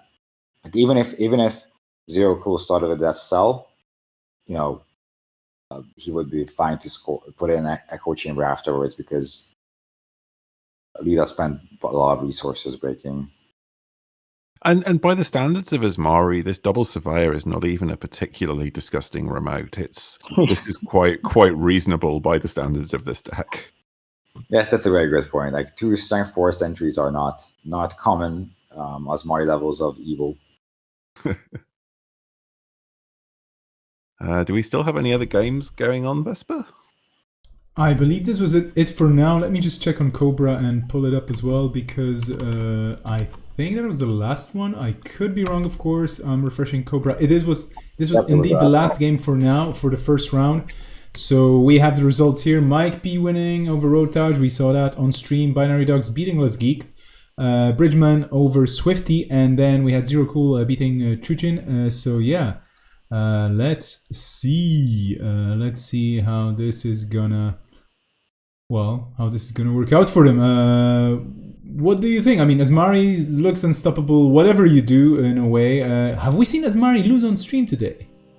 That's a very good question. That's a good question. I don't think we have. Watch. Yeah. Has anybody is anybody aware of Asmari losing on stream today? Because if not, I think that kind of sets the tone for whatever pairings we're gonna get. Like whoever is gonna play Corp and is on Asmari has big chances of winning statistically. Yeah, I guess. and also I do want to point out that okay, pairings are, but for that round 1, aside Mike, everyone chose to Corp, and all those chose to Corp 1. Yeah. Yeah. Oh, yeah, it's pretty interesting. Yeah. I was just going to say hello to Andre. Welcome on stream as well. Good to have you with us. And we're going to look at table. Oh yeah, we have pairings. I should refresh, right? Refresh. Okay, what do we go for? Can we watch Lost Geeks table against 50? Yeah, sure. That's gonna be quite interesting. Definitely. Lost Geek versus 50, table 8. Let's take a quick look. They're slowly setting up. Not up just yet. I think there's gonna be also like a 5-minute break, so we will be able to chill and complain about well, the cards. I mean, seriously, like what what do you think could have poor Leela done here? This was really rough, right? Finding more econ earlier, maybe, I don't know, finding a grant and installing path apps or something. I'm not sure what's in that deck, but maybe having a stim hack. Yeah, I think they were on grant, so unlucky not to find one and to have scarcity up for the whole latter period of the game after the initial hard hittings and stuff. Yeah. But if they have stim hack, if they could have stim hack that remote this turn, have clicks to spare, bounce the ice in front of Daily Quest, run there a couple of times, that would have been a nice turn for them. Yeah. I think we have people slowly joining the table. I'm just not showing it yet because I don't want to freak them out. No, I'm kidding, of course. We're going to be jumping into the table soon on table 8. And then we're going to be, of course, jumping into any other tables we can cover. So we have Lost Gig on Corp, Swifty on Runner, and then we're going to be jumping... Like I said, anywhere we can cover. This is the Antwerp Store Champs, so Belgian. We should all be drinking Belgian beer here and I don't know, singing Belgian songs. A lot of people joining. That's just us. Okay, fair enough. Well, I think what I'm gonna do is, again, I'm gonna jump out of here. It's over to the twos of yous. Good luck with the commentary. You're doing an amazing job. I think the chat is appreciating this a lot as well. But yeah, let's keep rolling with this. Round 2 starting soon. So I guess we're going to see something a little bit different here. Swifty is on a sort of drip Hashiko as opposed to APOC. And I suppose the question is going to be whether it's fast enough against this Asa deck. Yeah, for the assets, like the classic one we know and love, the combo version with like Game Changer and fully operational. I'm calling it combo, but it's not. The point is not really a combo. It's like more of a tempo deck, but you can combo out if you want. Yeah, and I don't know. Swifty played sort of a version of this deck at BCom, but I know he's maybe making some changes. So I don't know where he's landed here. I don't know, for example, what his restricted card is. I have a feeling he was playing Film Critic for a little bit. Okay. But I don't know if he's back on Paperclip or something else. I'm not sure. Well, sadly, Critic does nothing against Vecron. Yeah, it's pretty sad there. But I think the big thing is, from what I suspect, although he has the MU from Keiko, I believe he's using that for Rizekis rather than a Stargate. So I think that is pretty good news for Lost Geek, most likely, because Stargate is it can be a little unpleasant for this deck depending on how things go. Yeah, like Stargating a Vecron is not where you want to be as Asa. Although you do have to steal it immediately afterwards because they have a bunch of ways to recur it to a remote where it's online again.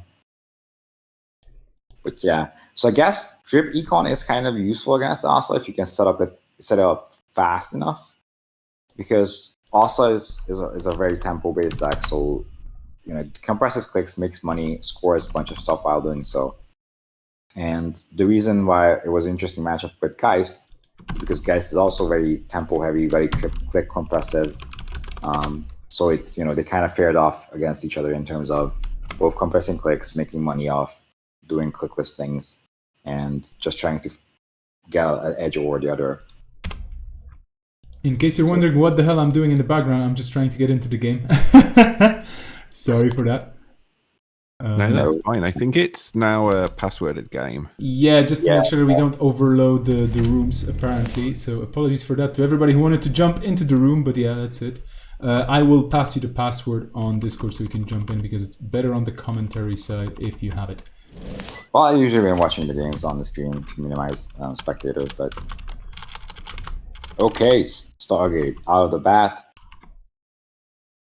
And there's a Vecron in there. Oof. Okay, so ignore what I said about Swifty not having Stargate. Apparently he decided it was a good card. Well, Stargate is, I think, one of the only reusable Mortex. Oh no, he's not stealing it on the turn. That could be a mistake. It's interesting. Because I think Asa still has archive memories. Or you could just ice archives, to be honest. But yeah, Stargate is a problem. So I guess if you ice archives, you also need to ice R&D. Otherwise, you'll just get hit over and over again. Yeah.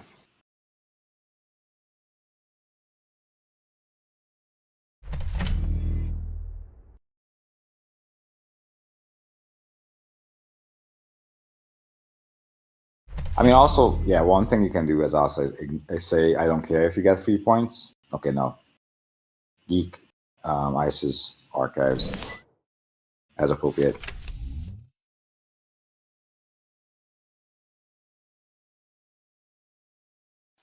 So if you're just taking money, he knows 3 points are safe in the archives. If he gets in, he gets 3 points. Yeah. And that's very good.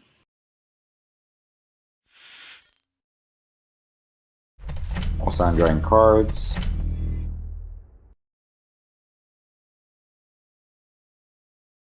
Yeah, the thing with Asa is if you're ever worried that you're overdrawing, just advance assembly lines and then do shenanigans and get 3 cards out of your hand in 2 clicks. Yeah, that is extremely good. Yeah, I was kind of worried he was like overdrawing because he was looking for something. I'm like, oh no, he has a bad draw. But no, he was just being efficient.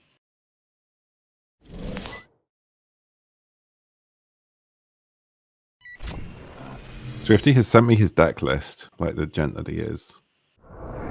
So, and what is the restricted card? He is on Paperclip. Okay, I think that's reasonable. I'm seeing if there's anything spicy in here. He does have a freedom through equality, so maybe that also tells us why he might have left that Vacheron in the bin. Okay, that's reasonable. Although I don't like fishing for your last point is not the difficulty against Asa, I think. No, that's probably fair. Because it does run both Hyperloop and what's the other one? It escapes me. The name escapes me. So his influence spread is 2 Juices, 3 Diesel, 2 Falsified, Rebirth, and 2 Rizekis. Okay. So we're starting 4s. Sadly, that nicotine sponsorship was trash, so efficient. We're way less efficient than we could have been. Yeah, thank you. Actually, Mega Priya is the other one. I forgot. So yeah, there's a bunch of 1-pointers. So yeah, finding that, like, if you're on 6 points against Asmari, finding that last point is not the difficult part. Like, it depends also on the ice you've stolen. Server 1 is vanilla. Where are we going to run? Yeah, just running art. Yes, that's the safest choice, to be honest. Yeah, that's true. You don't really want to face check a gatekeeper or drafter. Draft is pretty bad news. Yeah, I mean, even a gatekeeper, because then you can just shuffle back to false. So Mega Priya is in the remote. It's advanced 1, so if Wasan can install another team sponsorship, I sit advance 2 times. He can start some shenanigans, I would imagine. Yeah. So what is this? What is the breaker situation at Sifty's end? Not sure. So he's on triple Paperclips, so you would think he's likely to find one of those pretty soon. But yeah, he's on 3 Black Orchestra, 3 Paperclip, 2 MKs. So just the conspiracy breakers, no Ormaku or anything. Yeah, fair point from the chat that leaving Becker in the bin plays out in Game Changer, but you know, you can use Archive to get back the Becker, but Losgeek leaving the Becker and just getting back something else is archived.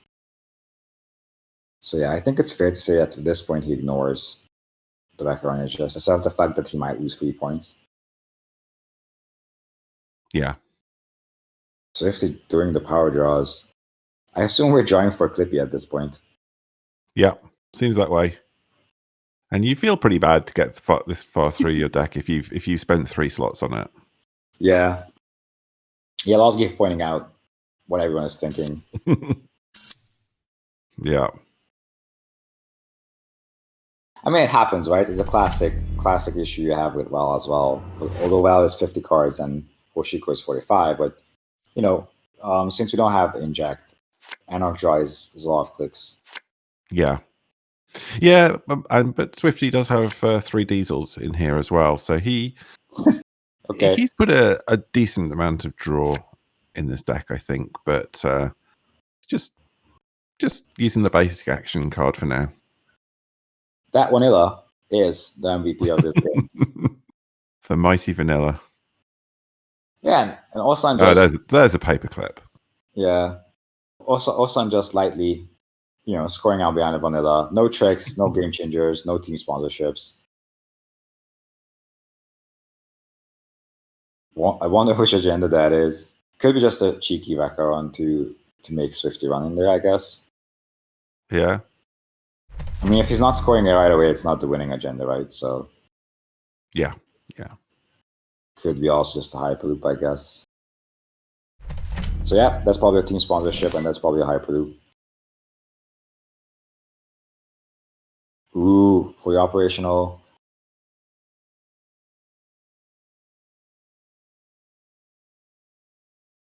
And then we'll do his last click. Will we see a Violet level clearance last click just to drive in the point of drawing cards? Another install. Okay, that is interesting.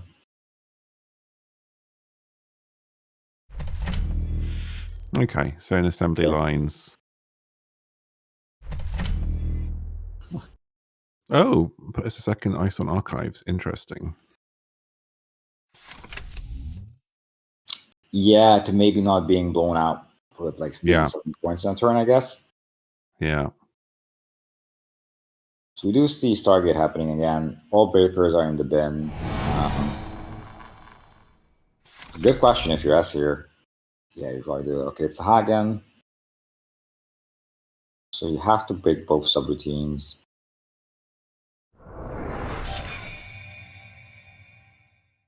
Nothing that interesting in there. Safety probably also knows that server 1 doesn't lose him the game. So he can just kind of ignore it.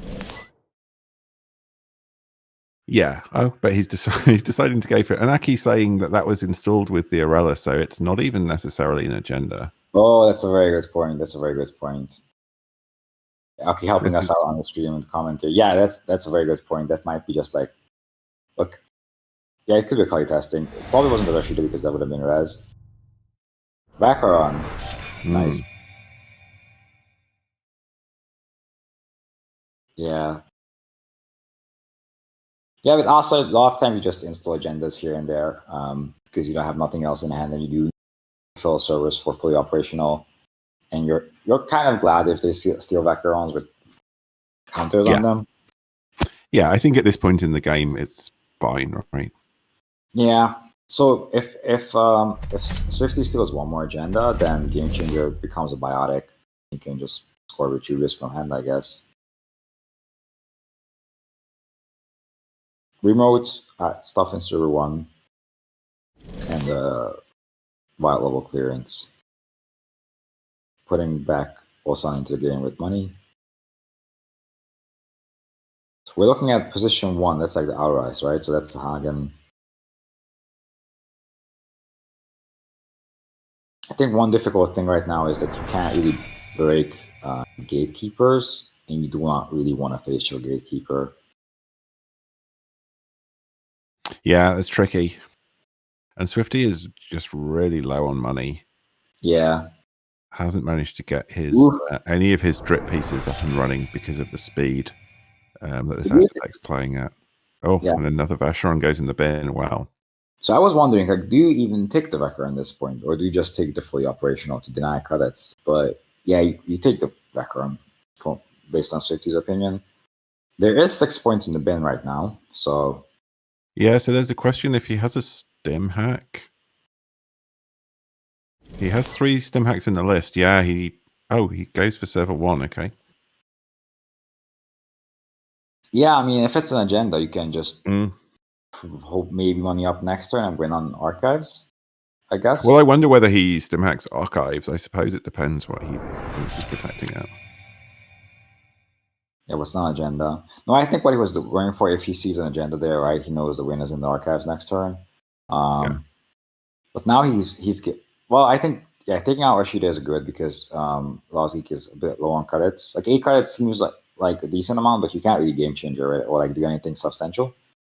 True. It's fully operational. Also, one thing you never should forget is like agenda plus calibration testing is a score for ASA because you can just install them with the same click. So we're doing fully operational icing server 6. That does not run preemptive, so I'm not sure what exactly. I guess we're looking for WinCon. Game 2.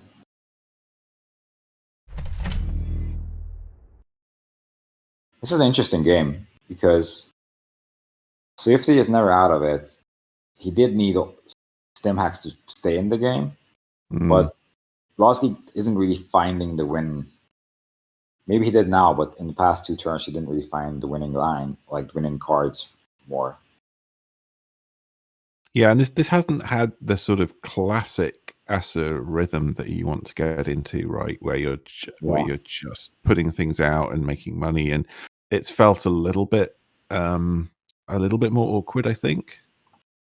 Yeah, I mean, losing team sponsorships was not ideal because a lot of times when you're asked up, how you want your turns to go out is, score at something that's small, but then have 2 team sponsorship triggers, get back Rashidas, get back assembly lines to get a lot of value out of your scores, which was not really the situation in this game. Yeah. There are 3 unknown remotes though, and Lozgeek is on 5 points, so. Yeah, and this is tricky because Swifty's so low on credits that he's not really in a position to be able to keep checking all of these. Yeah. Yeah, and again, like just facing a gatekeeper when you can't break it is devastating at this spot. Yeah.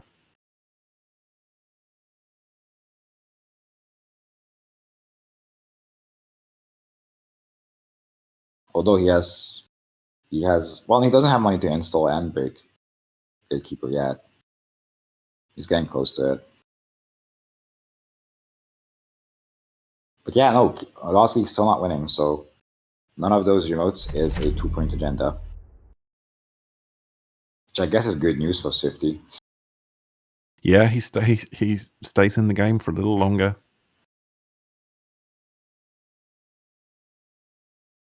Oh wow, he has Arceus as a card.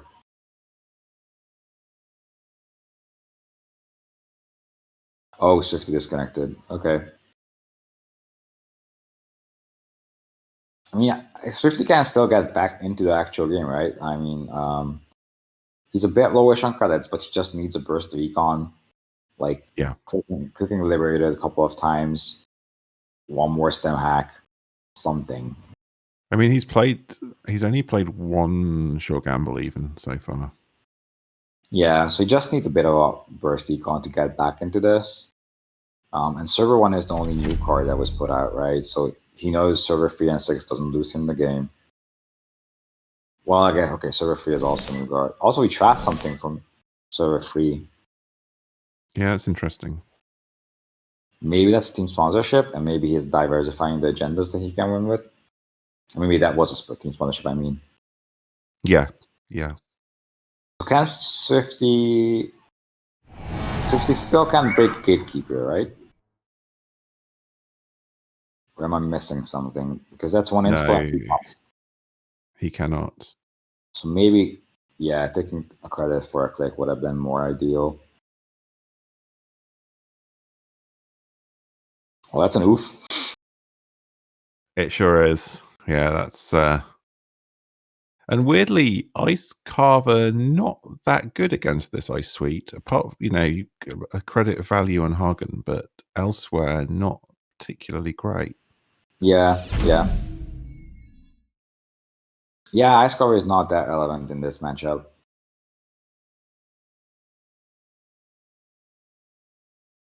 Although what strength is? I always forget. Is Black Orchestra strength 1? Strength 2. Sync 2. Okay, then it doesn't actually matter. Yeah, chat saying R&D is loaded, but like stealing record from R&D does not really matter. Yeah. Yeah, that's it. It's the follow up there as well.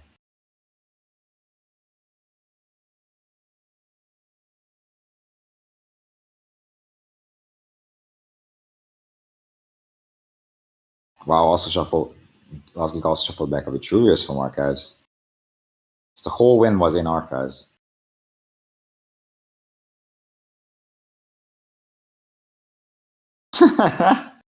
Everyone goes back into the bin. I assume. Yeah, you would think so. And then you can just go back and steal the Hyperloop if you want. And then next turn, if you somehow make it into archives, you can win. Oh, Swifty choosing to trash the Hyperloop. Interesting. But it doesn't matter. Yeah. I mean, I think it was a 6 the score was on the board. Yeah, this was a rough game. Yeah, I think Swifty just didn't really get his econ going because the acid deck did what it did, which is put the pressure on and made him spend his clicks running and checking things. Yep. Yeah, acid does that. Like, if from turn 1 or 2 it just starts churning stuff, and then you have to react to that. You need to find the time to set up meanwhile.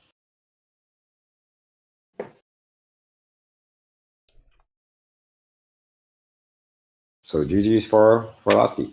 That was really good. Yeah, Lost Geek did a very good job here. This was an interesting game, and Lost Geek said at the very end, it's a weird game. I totally agree, but this means we can also jump into a different table straight into the hotness of it. We still have table 5 going and table 7. Which one do you want to go for? Remember, table 7 is the spicy HB. Paul, which would you prefer? Let's go. Yeah, let's go check out what's happening on table 7. Okay.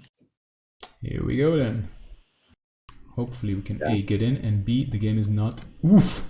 Server 1 is epic. This is... See, Rotage will be enjoying... This is a very Rotage-style corp, so I'm sure he's enjoying playing against it.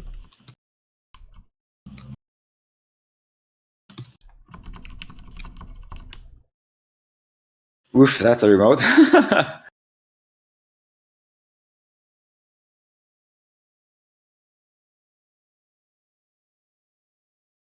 Okay, so we're in middle of a run. The two teams on 1 credit. Roach is facing a strength 4 brainstorm. Paul, how do you think Dave feels about facing a brainstorm? I would hope he takes it with good grace, given how many decks he has put brainstorm in.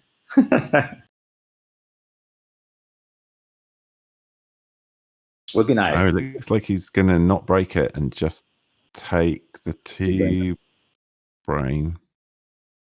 Amazing. He's 1 brain damage in already. I mean, if that was from an earlier stem hack.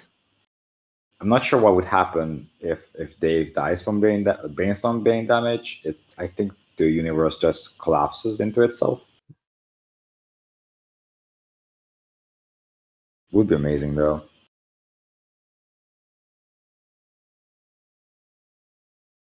I pretty much imagine Dave is very amused to face against this deck. I think so, yeah. I think you have to be really... He recognizes a kindred spirit. Yes, that this deck has a very Rotage vibe to it, so...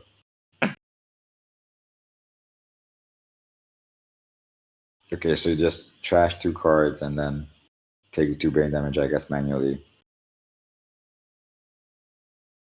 Wow, also, I'm just realizing Dave running Turntable and Haley. So what happens to Vacaron if you Turntable it? It gets complicated, I think. If you pull it into your score area with Turntable, it gets its counters. Yeah. So it's pretty unpleasant. But that's necessary. Oh, hits the ganked. Oh my god. So this brainstorm now, it still only has 2 subs. So that was actually pretty smart. So he was thinking. So Dave preempted that ganked, realized that if he broke it and retained his 2 cards in hand, then he was Oh, going no. to be facing it with 4 subs. Yeah. Yeah, But Brainstorm but has 2 it's subs. but it doesn't gain any additional subs now. So it's still just 2 subs, which he can break. So do you have a window to boost the Brainstorm strength before Dave encounters it? I don't think so, because it goes straight into it goes to encounter. right? Yeah. So he probably could have boosted it after he passed the brainstorm, but before he hit this server. He could have trashed some cards from HQ to do that. Or could you have trashed enough to make it? I don't think. Yeah, I'm not sure. Because he has 2 cards left. E cards boosts 3 for 2. Yeah. Cards. Yeah. Oh yeah. But that was some good thinking from Dave there, I think. Good point there on Amaverick. If no, I don't think it would matter if they dump their hand. Or no. Well, yeah, highlight is 2 per card, right? So if Tsutsin would have boosted by 4, Dave couldn't have broken it and would have died. Oh my god, that would have been amazing.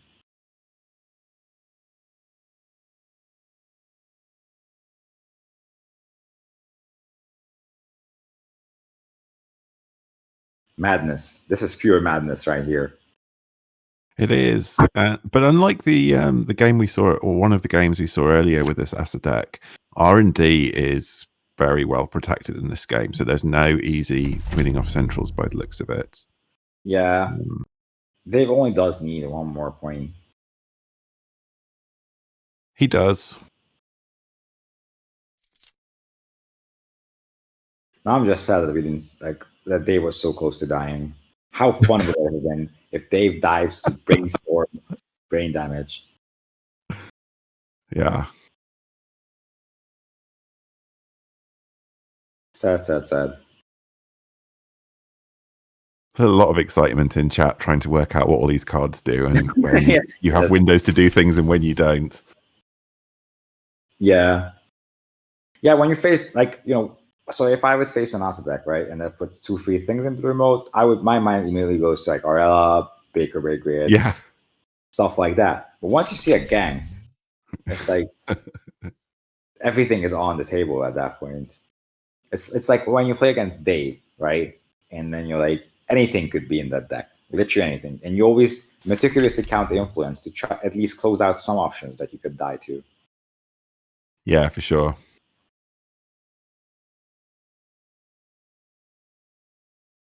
Well, yeah.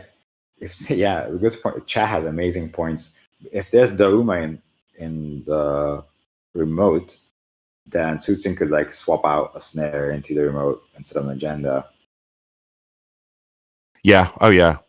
And and there's already a snare in the bin. I'm not sure how many are in this list, but there's all sorts of interesting plays. And I think maybe this does this benefits from the fact that some of these cards are not played very much. So opponents are a little bit, even if they start to see them, they're a little bit less aware of some of the tricks that you can pull, maybe. Yep. Yeah, it seems to be like one of those decks where you have to learn a couple of play patterns that might be not straightforward. You have to learn your triggers and tricks and timing windows. But if you do, you can probably catch quite a few runners off. Yeah, I think so. What do we see? We see an install. I think Tsutsin also runs the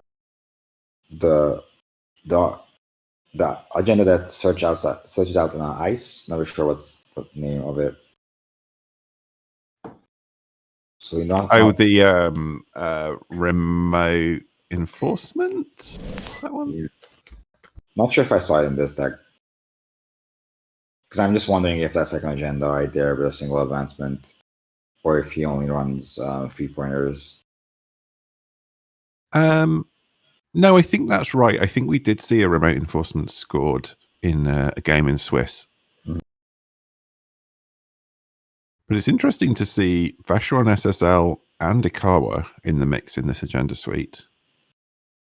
Yeah.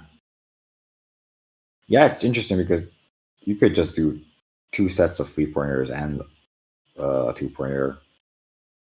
Yeah. Maybe he started with Vacherons and Ikawas and felt too poor and decided to slot in some SLs. Yeah. Yeah, that's possible. So if you're Dave here, do you ever want to run this remote? That's a good question. So your hand side, so you have 3 brain damage, right? And so basically, you're 3 brain damage away from losing the game. Yeah. But you are of bullshit you can pull. I think in this turn you don't, because you don't care if the court goes up to 5 points. Yeah. But maybe you do now, so that you don't have to contest it over and over again after. I don't know. It's difficult. So if there's a person on the planet that can probably figure out what to do against Daruma Asa, it's Dave. Yeah, for sure. But another card goes in this remote. Well, yeah, I forgot Dave is on 6 points though. So yeah, maybe he could have contested the remote. Jesus Christ, what is happening? I mean, what's interesting is I wonder what the upgrades on R&D are and whether they're anything he has to care about if he stargates. Because if they're ganked, for example, then he doesn't care about that if he's only going to get into R&D with Stargate. Yeah, that's a good point. I'm not sure if the Ocelist can run Crisiums, and it's basically the only one you care about. Yeah. And yeah, I think Dave makes the correct call here, that maybe the remote is too much. You can probably just win on a lucky Stargate. Yeah. I think only needing to find one agenda, it makes this maybe a bit more palatable. So I'm still pretty sure we saw a 2-pointer before. So I think we can assume the agenda suit is 6 3-pointers and a 2-pointer. So that leaves us with 1 2-pointer and 3 3-pointers left. 16 cards in the deck. So that Stargate could be very lucrative. Oh, I guess he does care if there's a Helheim service in R&D. Jesus Christ. Yeah, Dave is on 20 credits though, so I don't think there's anything that kind of phases. Oh yeah, and there's not enough cards in hand to do anything substantial with this. Yeah, and Gank doesn't fire in any way, so I think Tutsun is just trying to tax, but Gank does only ice on the server, so it makes no difference. I was just thinking if Gank worked from archives, but even if it does, it makes no difference here. Yeah, I think it's fine. I don't think it works from archives. Yeah. So I'm just mentally now thinking how many times I'm going to have to face this deck on Jinteki over the next 2 weeks. So Paul, I've stopped playing Jin casual, and it's improved my life at least by 30%, if not more. I do advise doing so. But yeah.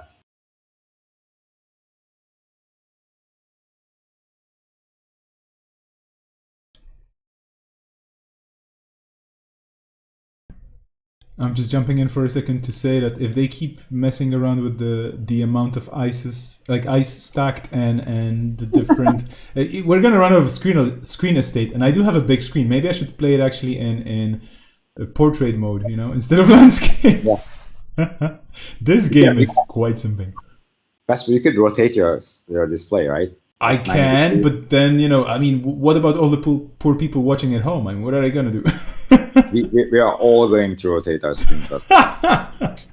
Oh well, this is better to watch, definitely in portrait mode. But wow, what a game this is! And I think Dave has it here, like that Stargate could be game. But look at this Asa build; it's just fun. Yeah, I think I think the weird part is if Dave does not have it on this Stargate run, and whatever is in that remote gets scored, that means there's no agenda coming up on R&D for a while, and then if something can be put into the remote, that would be an interesting position. But yeah, I think, again, 16 cards in deck. There's still, if that's an agenda in the remote, which I think is a safe assumption, there's still at least 3 agendas, and there could be 3 agendas in the deck. So here's a question. It's interesting that Kushin here choosing just to dump 1 card out of HQ to base. Do you think there's a chance that this is an agenda in HQ? That's the last card. Could be, or maybe he's keeping it for another ice on the server. Yeah, that's possible. Because I was thinking maybe he wants to make tier strength 8 or something. I'm not sure. I could also see maybe it's not agenda but something useful, and then another card was useless, and he thought himself, might just tag to honor a bit. But yeah, because Tutsin is on 6 credits, I think it's a safe bet to also run HQ if you find nothing on R&D. Because then then at least yeah. Yeah, because then that nothing is actually coming up, and then you can just sit back for a bit and figure out how you're going to contest that remote if you ever going to contest it again.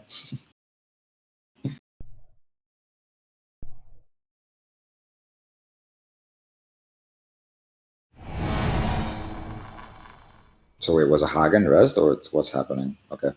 Yeah, so it got rezzed. Dave said, he hadn't actually clicked to continue yet, and he was still thinking about if he had enough money. He decided to continue, so they're just sorting it out, basically. So okay. It did get rezzed. So Dave going down to 0 credits. Yeah. So he just had to do the maths there to make sure that. And there's nothing on the Stargate. Yeah. There's even a restore. I'm not sure if there's any tricks to be had with restore in archives. So Dave has 4 clicks and 0 credits. Well, I mean, I guess you can restore the ganked. Yeah. And just. I mean, if HQ, Chad is saying HQ can't be a snare, Corp is on 2 credits, so snare is safe.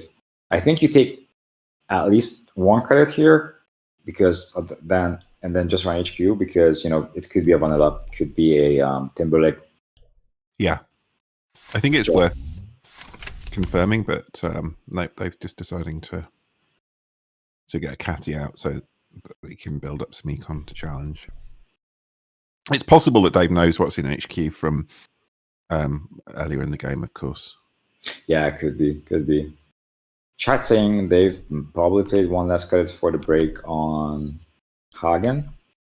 I'm not sure anymore. I have no idea how that math worked out. But yeah.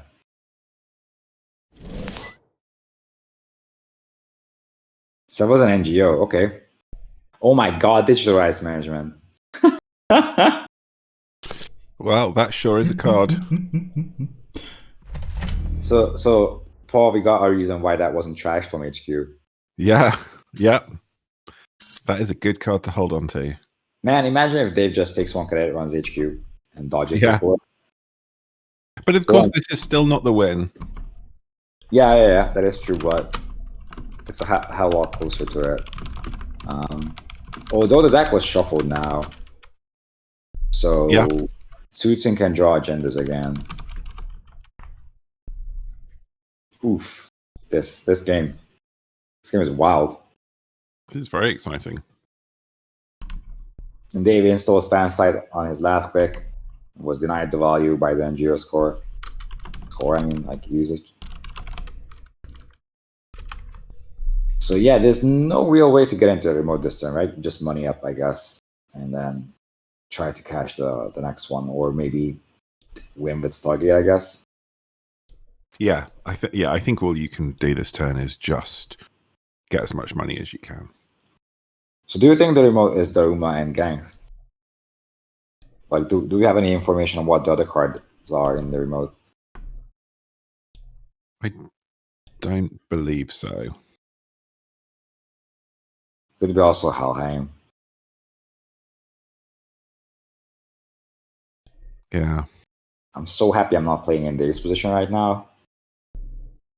Durima is probably not that good right now, I think, because if he's setting up an agenda and he swaps it into HQ is not very well defended, and he loses the advancements that he made, so he just jacks out, right? So Durima's not a big worry. Ganked is obviously very bad, and yeah, this remote as a whole is just a nightmare. Well, I guess Daruma can matter if Dave is on 2 cards and there's a snare in HQ. But you're right, he probably just jacks out afterwards.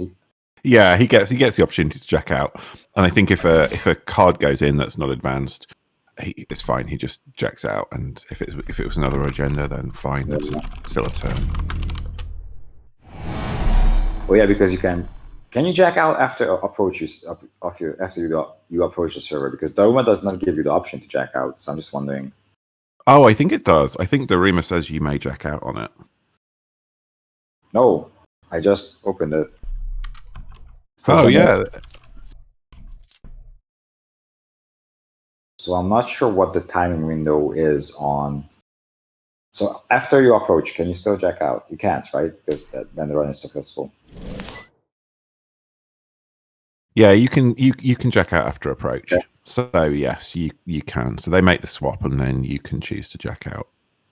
Okay. Thank you, Aki, for clearing that up. I never considered jacking out after approach. I can't believe you haven't been testing against Daruma, Peter. Luckily enough, I didn't face enough Jinteki jank that's like swapping cards and remotes and HQ. I know that's a common theme with the faction. So this is interesting. So we've now got a tie score, and we are running headlong to time, and so that will be highest seed if we end up on a 6 or 1. Higher seed is Tsutsin, right? So yeah, that is right. I guess that's one way to win with this house deck. Again, we were so close to seeing Dave die. Shame. Well, he's managed to launch himself up to 28 credits. So he is just working out if he can make a Stargate run without dying, I think. Yeah. From Helheim. Well, 32 credits seems to be a reasonable amount of money to do that. It does. Kind of reminds me of the game when I played against a Hay deck with Government Takeover Earth Station, and the runner was on 50 credits before they started running, and they did get into it. I did do all my tricks. The run cost them, I think, like 28 credits or so, but they did get in and win, so I was kind of sad. So 42 credits gets Dave in for sure. At least I hope so. Yeah, well, the HQ cards have been committed now to the Helheim, so Dave can totally math this out and just make sure that he is for sure getting in.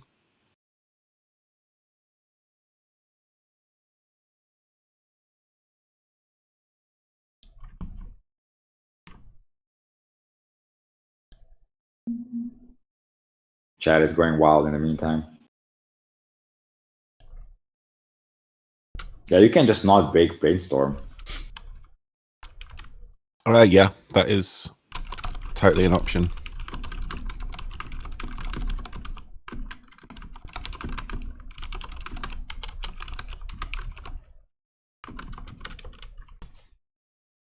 Okay, so if time is up, then Dave has this 2 clicks left, and then Tsutsin has 1 more turn and 4 credits.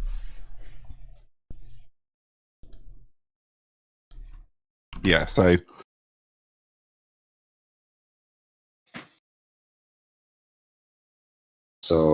yeah, if Dave finds any Kawa, that would be very awkward. Oh yes, that is very true. Yeah.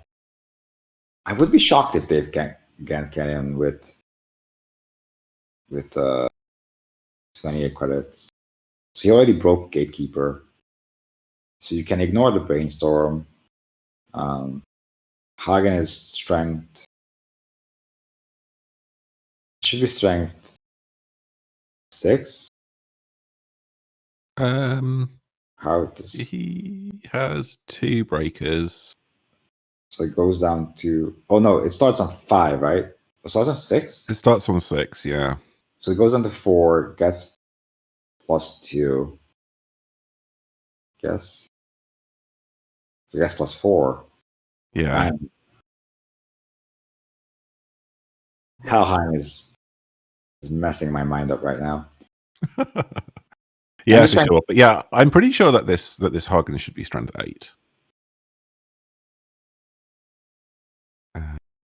But JNet might have given up on the maths.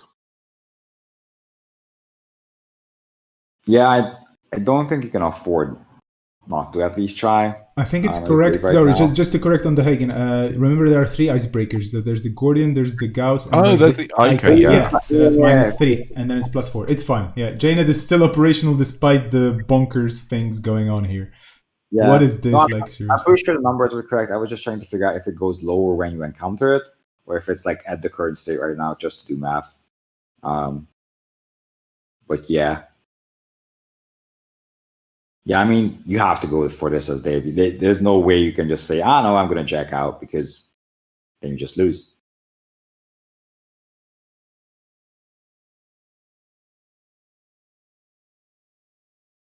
Oh, there's no agenda there. But I presume he runs archives now anyway, just to see if one got ditched. Yeah. I would be surprised if Tsutsun's ditches an agenda here. No. Unless Ikawa would be hilarious. Yeah, ditching an Ikawa there is pretty funny. Oh boy. Oof.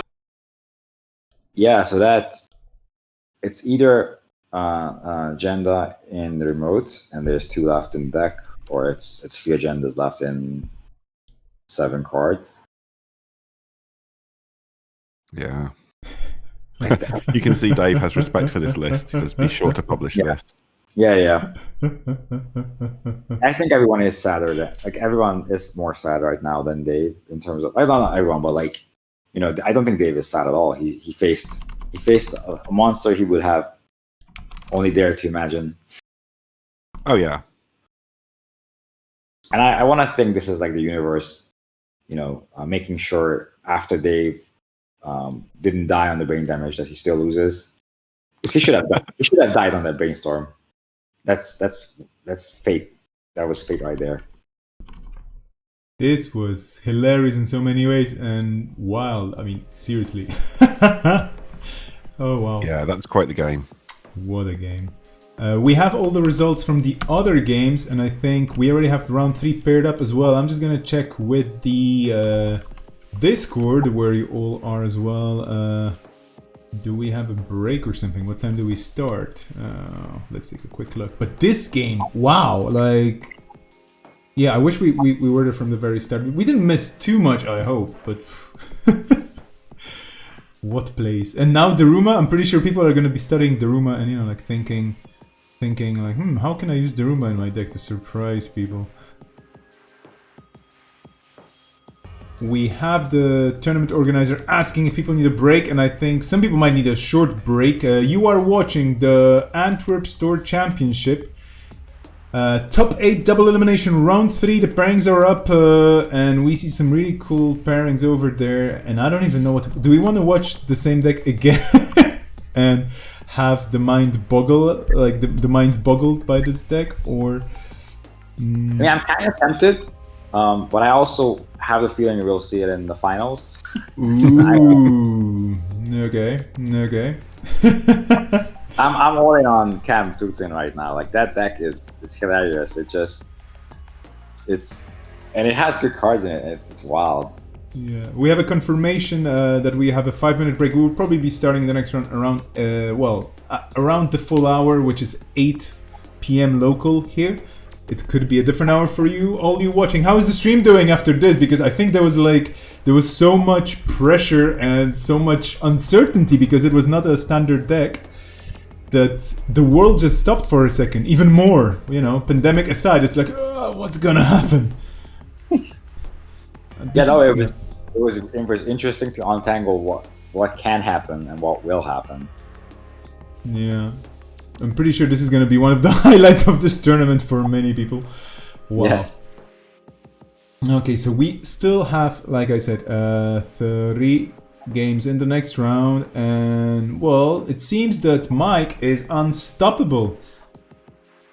Yeah, and what's fun there is Binary Dogs. John is from the same meta as Mike, so they're actually testing partners. And they've ended up in the. I guess that's the winners' final, right? Yeah, these are the rounds so far. Yeah. Oh wow. I'm really happy to see Zero Cool, a local Barcelonian, representing. We have Lost Geek as well. Yeah, I mean, basically a lot of fun and familiar names in the running still for the 6 positions here, for the top 6. And honestly, after this game, it's still anybody's game. I mean, yeah, as Mari be damned, I want to see that Asa in the finals as well. Oh. And yeah, exactly, like, chat, thank you so much for being there, and Paul and Peter, you're doing an amazing job. I would like to hire you full-time. No, I'm kidding, I mean, but if you're ever wondering, like, what should I do with my time, and there's a tournament on and I'm streaming it, you are more than welcome to join, because you just have very good TV voices as well, or radio voices. I don't know if you ever heard that, but like, yeah, you can definitely, weave a good story, keep it interesting, even if it's people clicking for credits. So yeah, and you have a very, very extensive and in-depth knowledge of the game and the card pool, Daruma or no Daruma, which we all have to read. Yeah, there are some cards where I have to pull up Netrunner DB. Yeah, exactly how they work. But thank you very much, Vesper. And like, whenever you're doing a stream, if you don't have anyone on with you, just ping me. I'm glad to join. I do enjoy commentating. Speaking of which, tomorrow we have a stream of the Swiss Store Championship happening in Bern, and the Cybernetic Store Champs. Well, I think it's happening around 10 o'clock local, as in 10 o'clock Central European time. More or less. I could be wrong, but we have the organizer, we have Metaphor in the chat, so I can be corrected if I'm wrong, obviously. It's going to be a local tournament with some special guests, I think. I'm going to be streaming. I don't think I'm going to have the brain. After all this and after the things I still have to do today, I will be very happy just to stream. Looking forward to this. And also a reminder, Swifty is running a cool charity event next week. Do look it up on Always Be Running. All the information is there. More events to come. And a small, tiny, cute, minute, microscopic spoiler. On the 30th of May, there will be another edition of the, formerly known as Iberian Lockdown tournament, where I'm working on renaming it, not because I don't like the name. I think Lockdown's gonna stay in it. I just want to make it less Iberian and more cyberpunk, I guess. And Iberian doesn't really sound that cyberpunk, so... Plus, we're leaving the lockdown slowly in Spain as well, hopefully in Portugal as well. So, yeah, it's time to change the lockdown to a bit more thematic Android/Netrunner/cyberpunk thing, rather than just look at the terrible pandemic situation. I hope everybody's doing fine. I hope you're having fun watching the stream. I'm definitely having fun streaming it with my fellow co-streamers here today. And let's take a look if they're preparing the tables. Indeed they are. So what should we watch? Any wishes? Any special wishes? I don't mind. I guess we should watch probably either table 10 or 11, because one of the people in each of those games is going to get eliminated this time around. But I don't mind. I guess we can watch Spicy Asa or Normal Asa. I think Spicy Asa is a cool thing, but I don't mind. Like, let's have a quick vote. We can watch 10. Okay, so 10 people are up for 10. Lost Geek and Zero Cool, both very good players indeed. I mean, all the players here in the top 6, of course, they totally earned their spots. So I'm pretty sure all the games will be exciting, unless RNG is gonna mess it up for everybody. Binary Dogs is on Geist, right? So we can also just watch how Geist does against as Mario. It's an option, but that's an interesting there's a lot point. of love for table 10. Yeah. I think yeah, I mean, we know for a fact if Table 10 is the corp, it's gonna take a while as well. So, well. I'm also Oh saying yeah, that's true. We can probably dive into that later. Yeah, let's Yeah. take a look at Table 9 then, and let's just take a very quick peek if they're set up. They're still getting there. So yeah, we can even wait for them a bitsy bit. Such a tournament! I mean, we'll start on the hour, so we're starting soon. This has been going on. This stream has been going on for 9 hours, 19 minutes now, with breaks, obviously. But wow, like a day of Netrunner and of high octane quality fun Netrunner at that. So Table 9 it is. I'm gonna be muting myself. The stream is yours. I'm gonna be in the chat. This is so much fun. So yeah, so Paul, I popped out for a minute, so I'm not sure if you actually answered that question, but have you considering doing audiobooks? Because someone wanted to question in the chat. I did see that. I have. That is not something I've considered. I was going to say to Vesper earlier, I did do my years of student radio, so Okay. maybe that's where I honed my vocal technique. Maybe you should. You could even If go someone for. wants to write some Netrunner audiobooks, I will read them out. I mean, there are excellent Netrunner books out there, right? That's true. That's true. I would, and I think if you ever publish something like reading of Exodus, for example, the community would jump right on it. Well, I do have some time on my hands at the moment. Could be a nice side income, I guess. Yeah. Oh, John Hackman stories. That's a very good idea. To be fair, Edie's narration of John Hackman stories is also very, very good. I do miss those stories. Yes. Whenever I look at my Ron Last Click tablecloth, I get reminded of all the fun times on that podcast.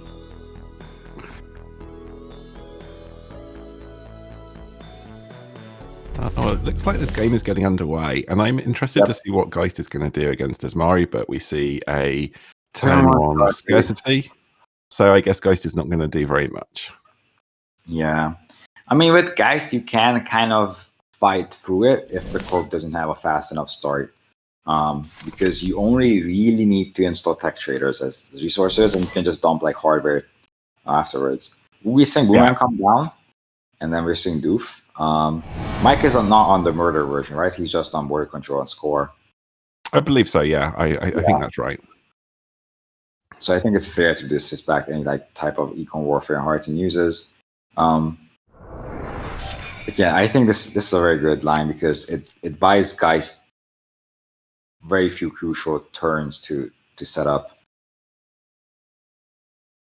Draw, yeah, for sure. For corp. And so if you actually into tech traders for free cadets, they can get back the money quite fast. Tech divider will also get back money. Ooh. Yeah, installing resources. New remote being iced. I assume that's Rashida. Yeah, I think that's a fair assumption. So the thing with MBN is free cadets are a lot for MBN to res ice. There's a rise that can be res for free cadets that stops Geist. Although Boomerang kind of deals with most of them.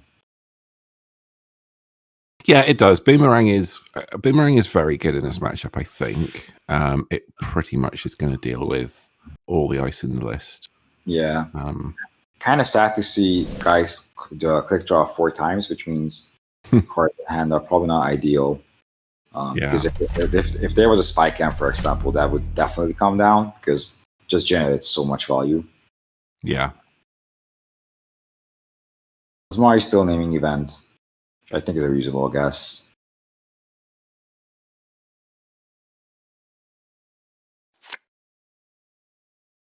Server 1 could be Rashida as well. Does Mike have day quests, Paul? I would assume so. I don't know exactly what list he's playing. I don't know whether he's playing Peter's list from the UK team Fight Club, or if he's made sort of modified it or made his own list, so I'm not totally sure what he has here.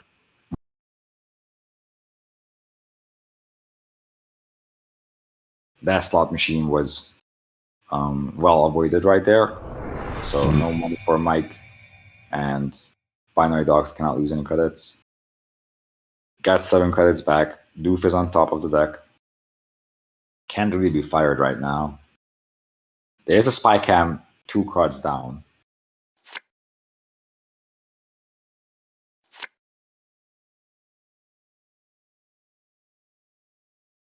And yeah, Spycam should be pretty helpful here, as well as obviously doing its acceleration. Its actual ability is useful when you've got to try and fish out these agendas, I guess.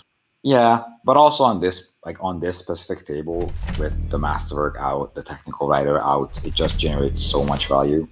It is quite impressive to have drawn 13 cards of your deck and not found one copy yet of your 6-off.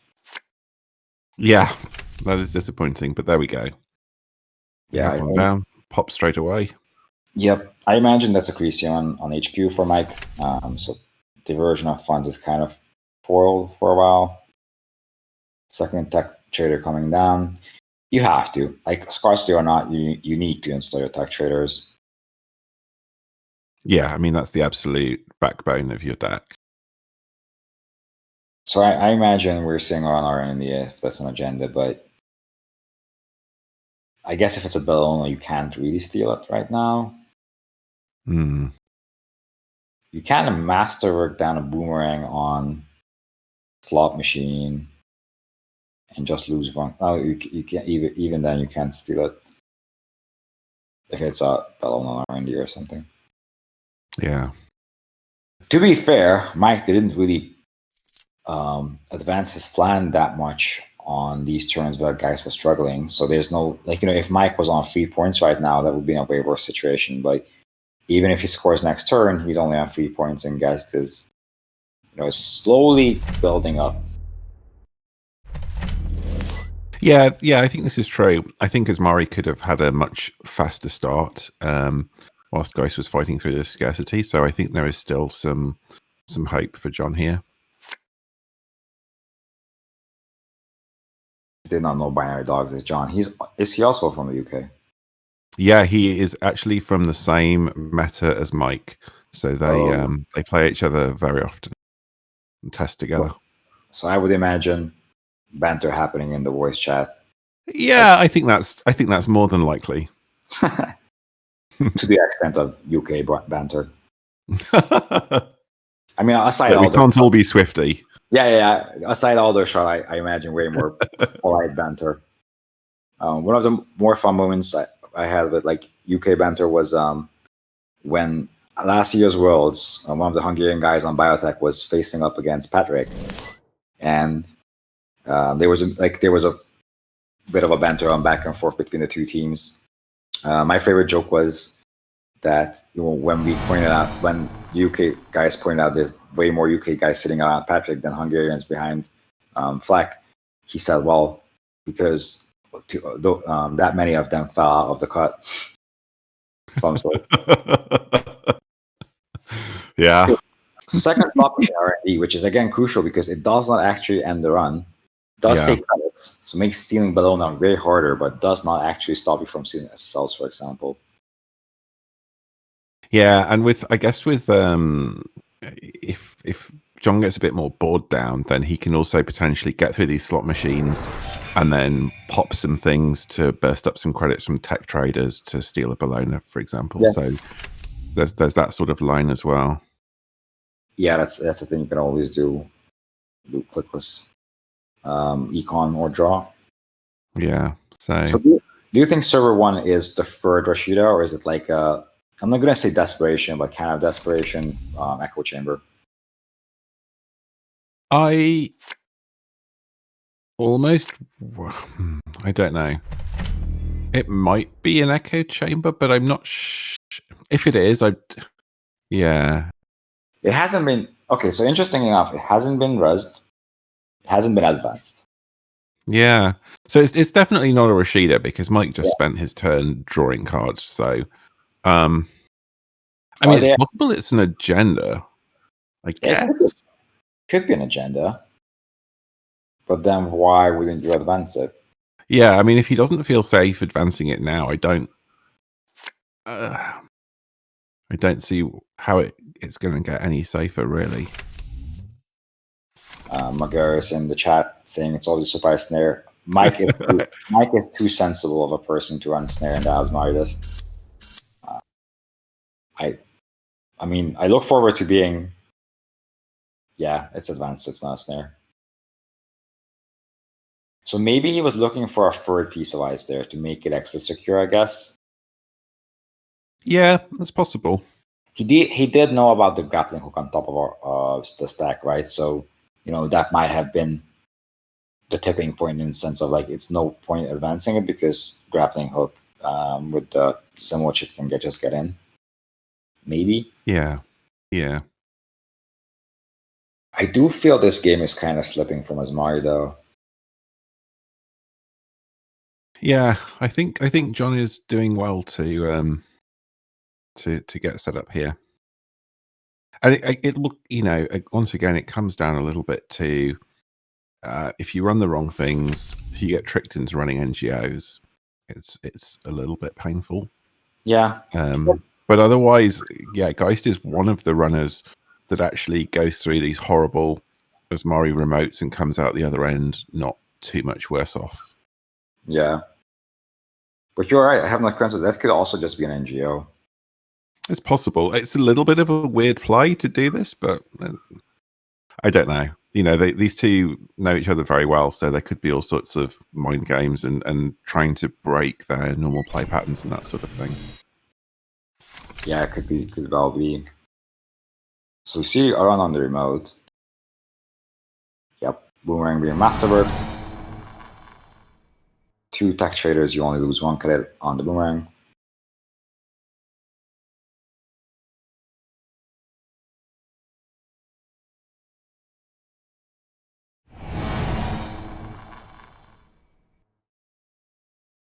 So you see IP block being broken because why not? Enigma is surprisingly annoying. Yeah, I mean, you just lose a click, but... So the thing is, that can only come back and haunt you if the other ice is a border control and Mike uses it. But then... Yeah, then you're okay if he uses a border control there, I think. Because then this remote is pretty bad. Yeah.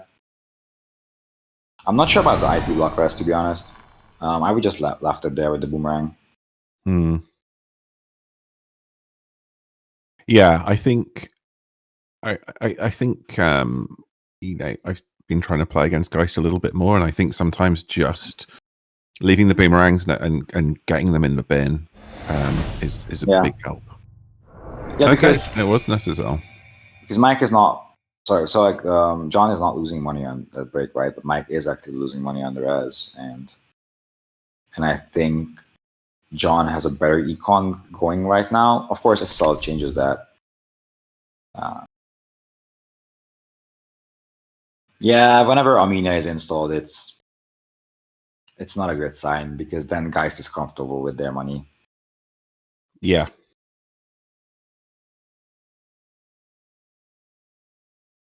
Teaching 4 cards though.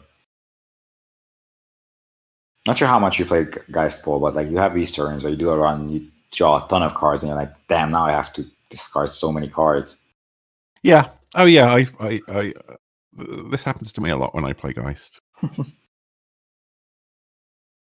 You're never happy to run last click with Geist. No. Okay, so we're trashing Bogalter. Are there any centuries that I think Surveyor, right, is the... Yeah, which I guess you're going to just aim to boomerang. Yeah, I mean, you can still Simo chip back the Bogalter. There's still 2 grappling hooks in the deck. It's always better to pay free last for a breaker than full price. Yeah. In the meantime, you got the information that Suits in lost. Sad times. Oh, Maybe we were better off not watching the deck, the Daruma Asa deck lose, and just keep in our minds the games that it wins. we'll always have our memories of it nearly murdering Dave. So does that mean Tsutsun is out of the cut, or is he still? Yeah, I believe so. Oh, I think that's right. Yeah. dreams crushed. Yeah, now John is able to install all the resources he's been hoarding so far. Mm.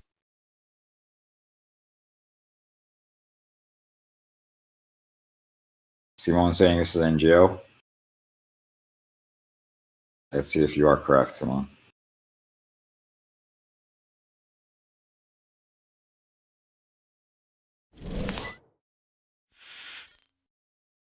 It's a very good special power to have. It's an NGO. Okay, Simona. Or equals Simona. From now on, we will just ask her like what card is in the remote.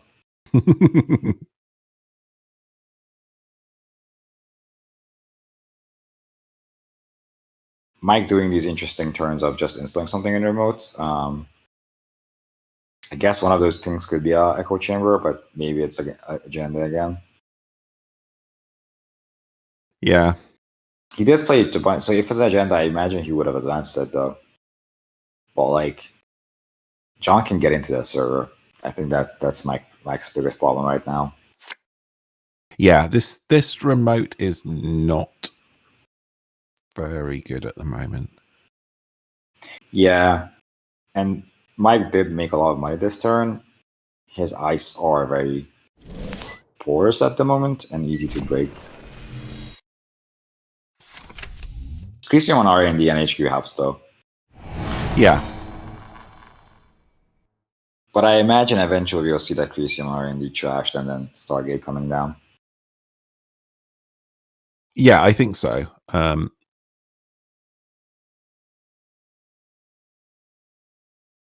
think that's where John sort of moves his game to next, really, if he has the breathing room. Did John use a hardware in this run?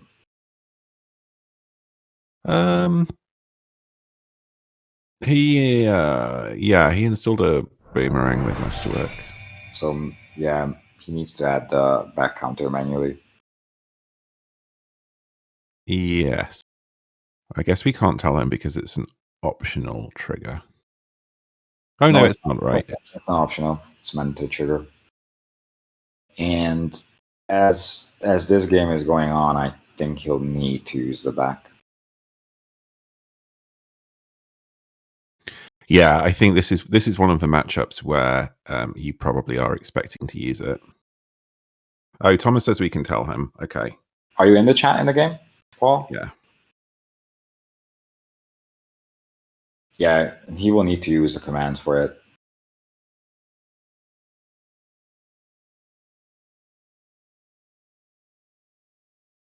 Yeah, sadly, outside of runs, you cannot use the click ability on. Like, I'm not going to say click ability, but like you cannot actually click on the UI element on the back to use it. Yeah, he has to use a command on it.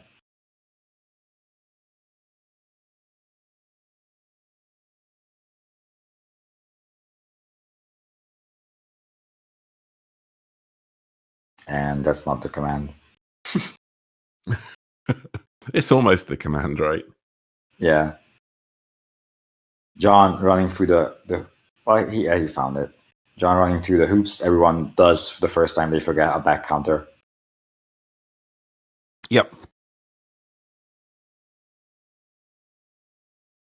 Again, guys has many triggers. Luckily, most of them are automated on JNet. Yeah, but I think that makes the ones that the few that aren't all the harder to remember, because you sort of just rely on JNet to do everything, and then you realize, yeah, you've missed these. Yeah. Yeah, then you have that also a couple of times when you're practicing a deck on JNet, and then you go in real life, and then you have to remember how to actually manually run it. Yeah.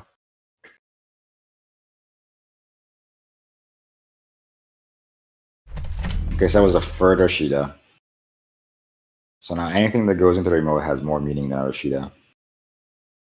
Yeah, that's a good point.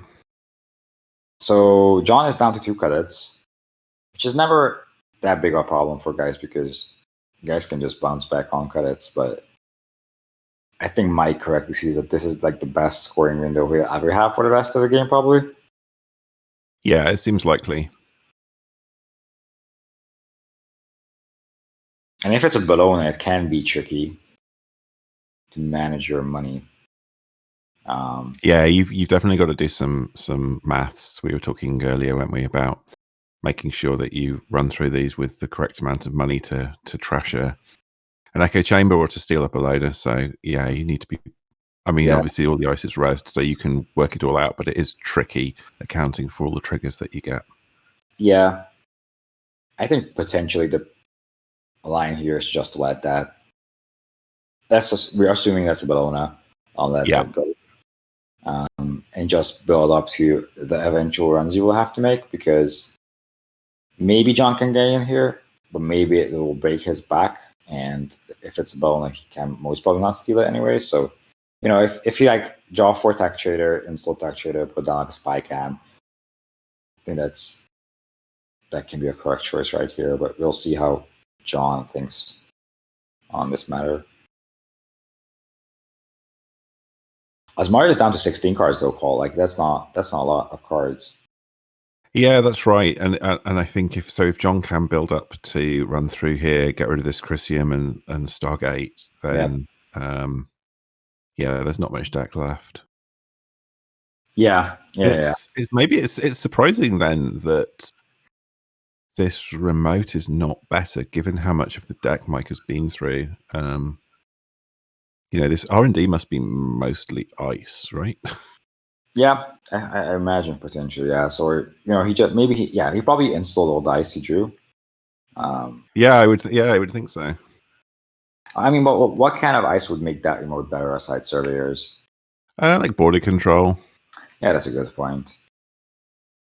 Imagine if 6 cards out of the 16 are free surveyors and free border controls. Yeah. Racing Appliance says Hydra. Yeah, that's pretty exciting. Still in the reasonable, well, the slightly unreasonable spectrum of ice you could see in from an Asmari. Mike has taken this list and put a Hydra in it, then, well, I don't know what to say. I mean, his corp is undefeated today, so Yeah, that could be the trick. If there's a Hydra in there, it works. Patrick plays it in Asmari. Well, Patrick, we're undefeated today in the Store Champs. I mean, Asmari is rich enough to res Hydra. Yep. Yeah. 29 credits is a lot of Hydras. All 3 Hydras, right? It reses for 8, I think. 9, 10? 10. 10. Yeah, so he's 1 credit off resing 3 Hydras if he so chooses.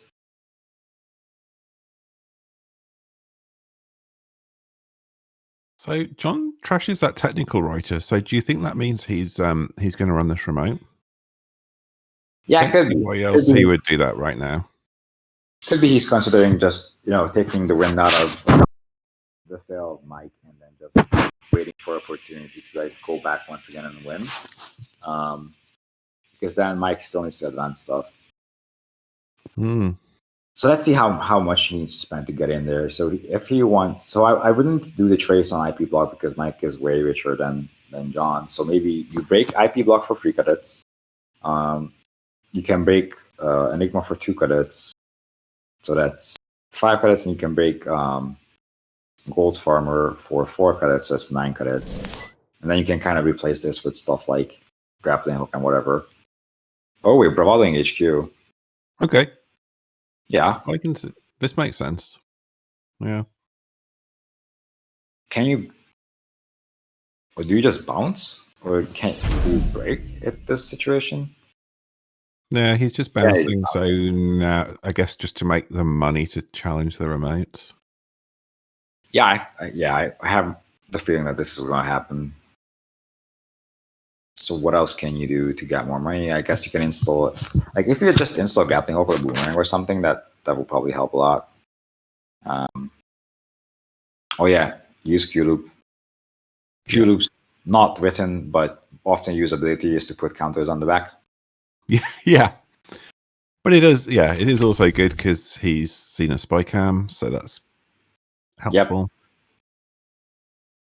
Yeah, spy cam is money positive at this point.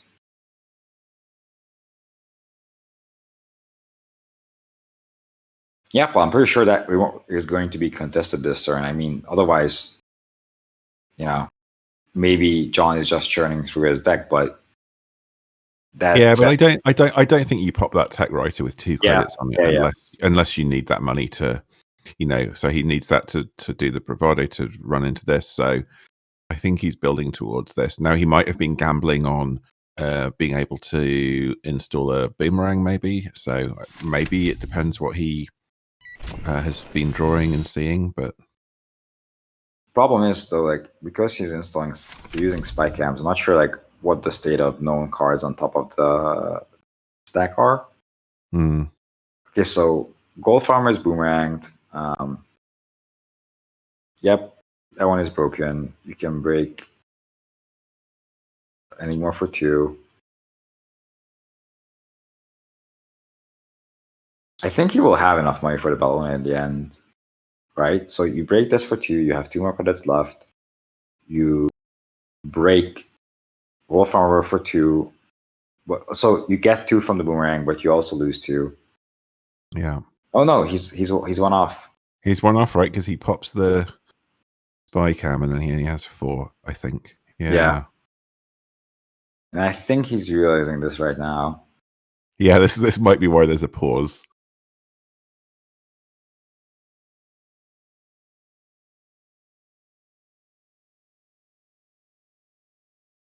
Unless there's like something useful on the top of the deck.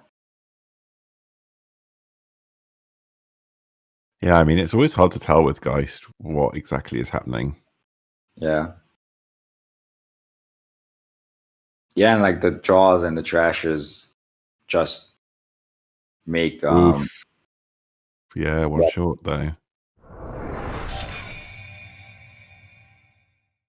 Yeah, Mike, if you're watching the stream afterwards, I'm not sure what extreme math is going on, but we mathed this out in like one sentence and came to the same conclusion. Yeah, I'm glad that our work was checked by the players though, and they came to the same conclusion that this Bologna could not be stolen. Loving the puns from Vesper. Dramatic. Yeah, so that 1 credit is pretty big, right? Yeah. Yeah, and I'm not sure, like, maybe there was... So here's the thing with Geist, right? Because of the Q-Loop triggers, because of Masterwork, there's a lot of slightly more efficient lines that you can take, where you have to sequence your trashing of cards a bit differently, so you can actually install something from Q-Loop. So there's a possibility there was something there that John was trying to find and did not. Yeah. Yeah. But yeah, maybe it was just would have been more correct just to set up, install spy cams, collect more credits on Technical Writer, and not try to contest the remote tier. Because all information was public, basically. Yeah. So Mike is on 32 credits, only has 3 points though. Not sure how we're doing with time on this game, because we're in turn 12. Yeah, I'm not sure. We've been going a while. Yeah. But I think now, I think this looks pretty good for Mike because there must be so much ice that he's about to draw into. Yeah. So I think he can make this remote much less pleasant. Just an update on the time. We have around 12 minutes, definitely more than 10 in the round. Okay. Great. So yeah. I mean, on the other hand, though, Paul, the thing with Geist is that the longer the game goes, like, he's still missing a third tech cheater, right? Once that third tech cheater gets there, he can loop boomerangs from his deck. And but yeah, no, You're correct. There are the ice that Mike hadn't drawn before. Yeah, you're right though. You just go into that end game boomerang loop state as Geist, and that's extremely good when you're just making money and looping the boomerangs around. But yeah, I mean it depends what ice Mike found, but let's assume one of those is a border control, and now this remote looks a lot more tricky. Yeah. Yeah, I think that's like NBN's new niche of having small but annoying ice and then just border controls and being efficient. Yeah. One of the reasons Mike still has 25 credits is like all his ice didn't cost more than 3 credits to res per piece. So. Yeah, and this is kind of the problem with Asmari in terms of problem, as in why we're seeing so much of it. I think is you just get this huge critical mass of taxing but cheap ice, things like slot machines that give you money back, things like Gold Farmer which drain the runner money, and so few agendas that just getting the accesses is just a real grind for most runners. Yeah. I'm really curious about this line though, because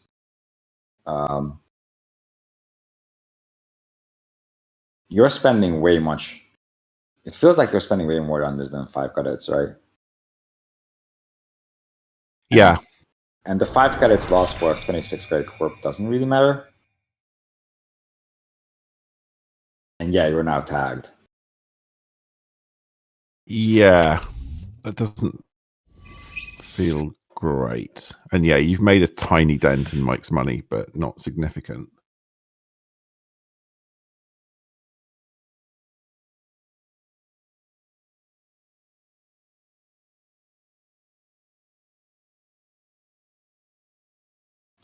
So yeah, Echo Chamber was used. So this means that anything that is insta advanced could be the game, which is usually the spot player wants to be in. Yeah, absolutely. And we've seen one NGO go so far. So yeah, there's a lot of potential uses still waiting for happening.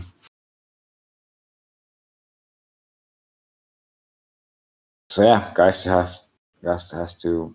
Not sure what else guys needs at this moment. Maybe John is still looking for. I'm not sure how many grappling hooks went out of the game, but maybe the last grappling hook. Clone chip combination. Maybe they're not installing Rogalter at all at this point. Maybe they're just using grappling hooks and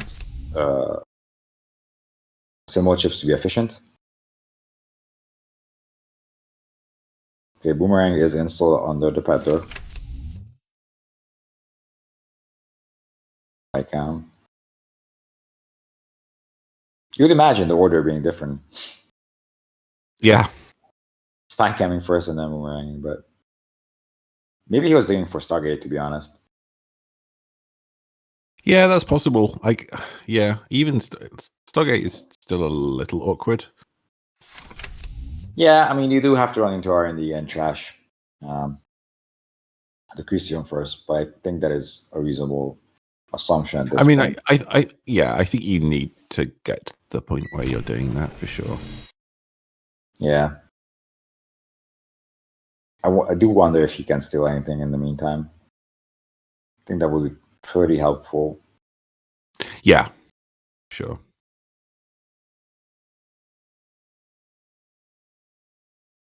Slot machine losing its ability to manipulate the runner's deck because there's 0 cards in there. I imagine grappling hook being used on this slot machine just for like sake of efficiency and value and money. Yeah. Oh, very good point, Patrick. If the Crisium gets res, Boomerang is not going back to the deck. That's true, but on the other hand, I guess he's not too far off shuffling some stuff with the back. Yeah, but then it's like one more card you have to shuffle back, right? Yeah, it's true. Yeah, I'm not sure if it's for 3 credits to do that. But Mike is on 17 credits, so. Although I guess he still needs to res those 2 pieces of ice on. He does, and he might be looking at. Oh no, he's. I was going to say if he didn't have something already, he might have been looking at putting something else on R&D that he needs to res as well. But yeah, it looks like he had something ready to go. So. Yep.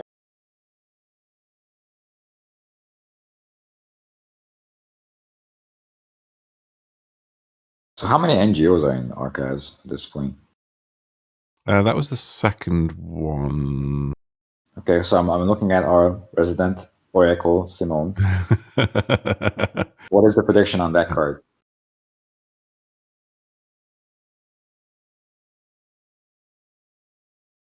Patrick is betting on Bellona.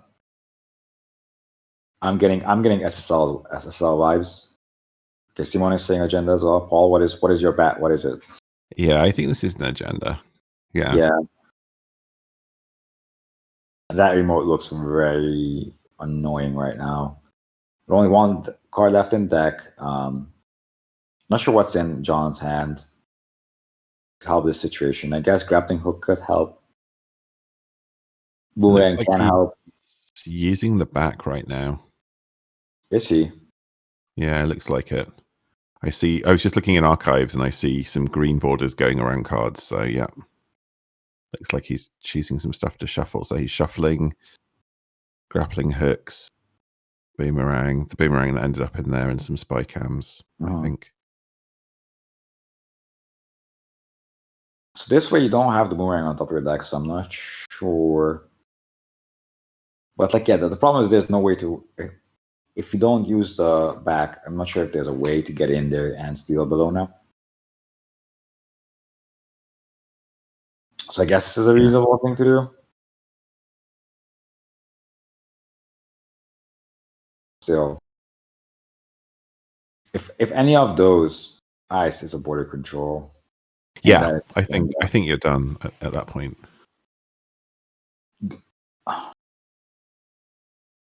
Paul, is there any Stargate? If not, I think that's also a line you could just try to take. Is maybe Stargate 2 agendas, just highly unlikely, and you still need to steal them afterwards. Okay, boomerang coming down from hand.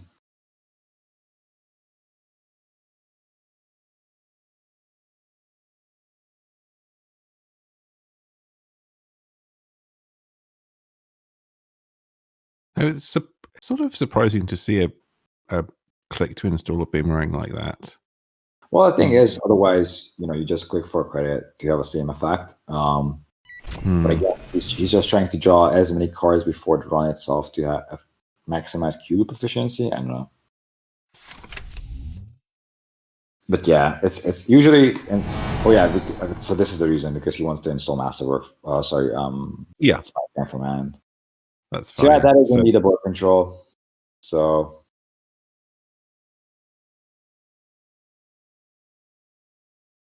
I assume that will be broken. To be completely fair, I wouldn't have been even shocked if Mike just uses the border control before the boomerang gets used. Oh, second border control. Wow. Yeah. Well then.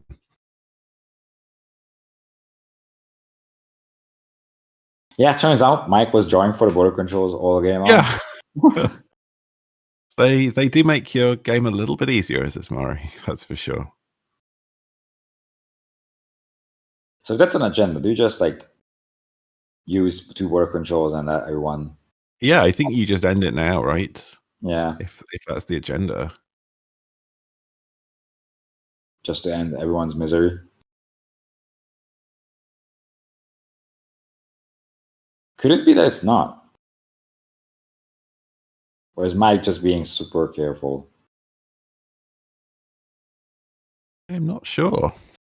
Maybe he does not want John to be able to... But John only has 1 click afterwards, so there's no central he can win on. Yeah. No.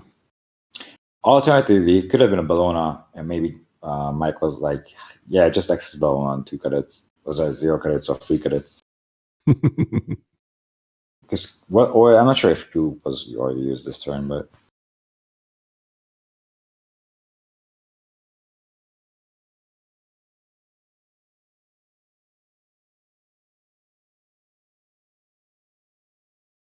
yeah, Jonathan can go where the lines he has open, but Geist doesn't have a way to steal 6 point. Like, yeah, I guess checking face down cards are reasonable, but Yeah. Thomas is correct. Doof would have done it, but like Doof costs more than 1 click salary, and yeah, like not running the remote, just using Doof. But then Mike has 8 more credits, so Yeah. A full value game there, 39 minutes. I was going to say, yeah, this was right on time, schedule and whatnot. What a game, though. I think this was really, really, really good to see. And I'm a bit sad because Asmari seems to be just unbeaten. And that's, you know, like, how do you stop this monster? Maybe you don't. Yeah, it's a very good deck. I just have to run and do a quick bit of technical support, but I will be back in 2 minutes. No worries. We're taking a short break here as well. Let's just make sure that we know what's going on with the tournament itself. And for all those just joining in, although I assume some of you have been watching from the very start. If you have been watching from the very start, wow, I mean, congratulations. This is our 10 of this tournament. You're watching the Antwerp Store Championship happening in virtual Antwerp, where we're twerping together with Peter Percomis and Paulie G. And myself, watching this and enjoying all the games. We have all the other results in as well, I believe. I'm just going to see if Cobra has been updated by our illustrious T.O. Clusterfox. And indeed it has. So I'm just going to bring up the results on the screen for you. I'm really happy to see Zero Cool win. Sad for Lost Geek, of course, obviously. I mean, both very good players, but, you know, local pride and whatnot, if I have any of that.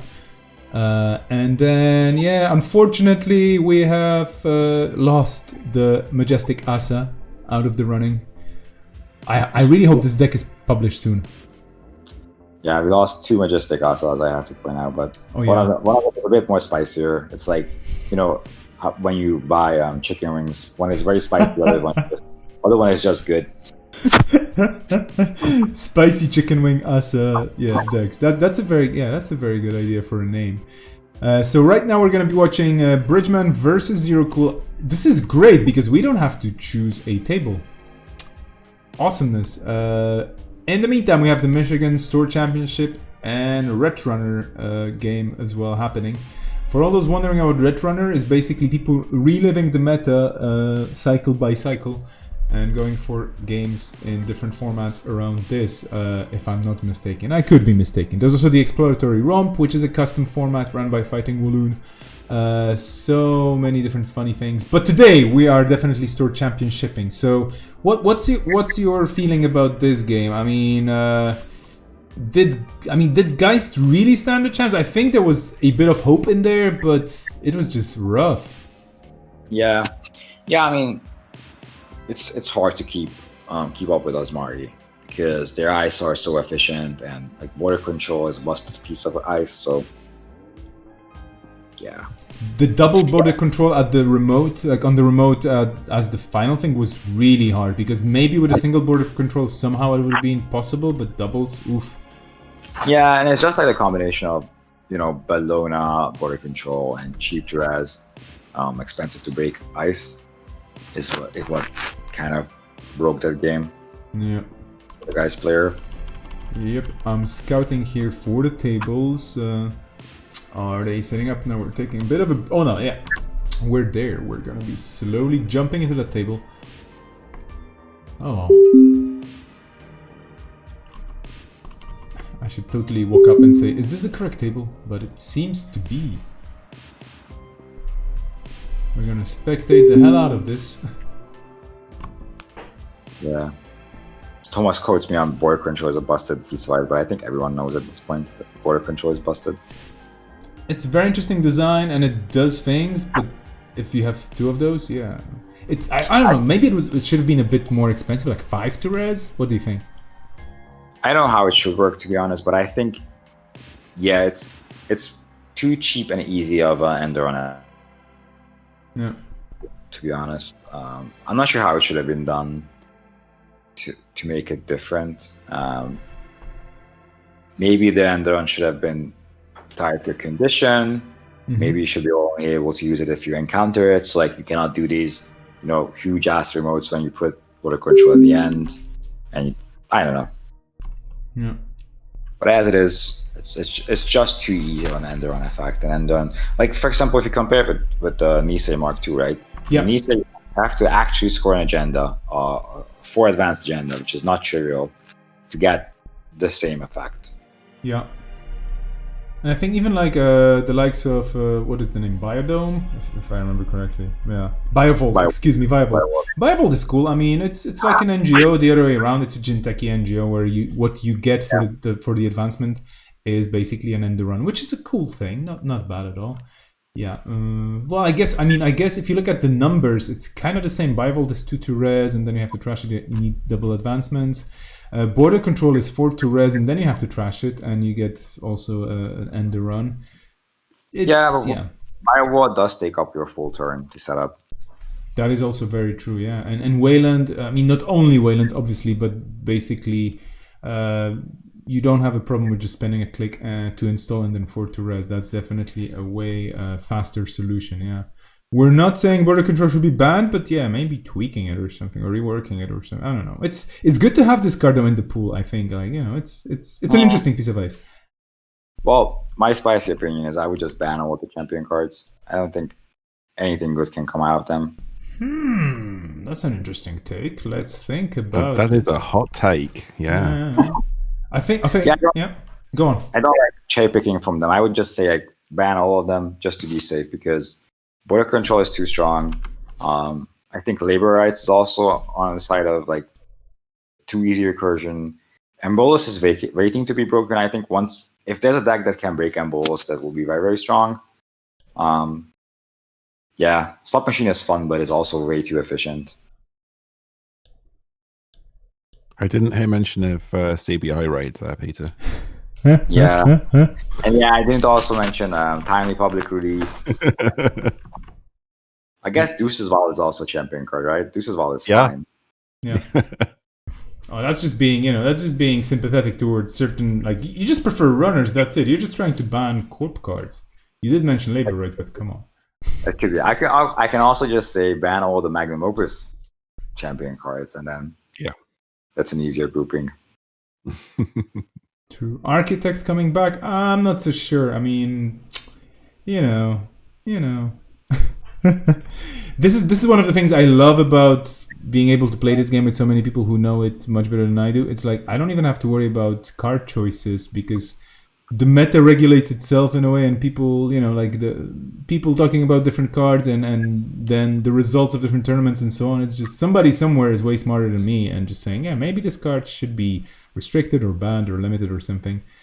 And that's good because I couldn't balance, I don't know, my home budget, not to mention a huge card game with loads of cards. So maybe that's a bad thing to say. I can totally balance my home budget just saying, okay. Waiting for the game to start, table 12, by the way. And yeah, there will be 3 games, I believe. At least 3 games still to go. So the winner of this game is going to be playing versus Binary Dogs, and the winner of that match is going to play versus Mike. And I'm shutting up because they're warming up. The table's all yours, the microphone's all yours as well. I think they're going to be starting any minute now. So I guess this time we're going to see if 4-9 can beat Asmari, right? Is that the matchup we've got? I don't know. Let me check the. That looks right. I think I'm just having a look at Cobra. So yeah, Zeracool running 4-1-9 Bridgman on Asmari, but I don't know if this is the just the Glacier Asmari or if this is a Boom Asmari.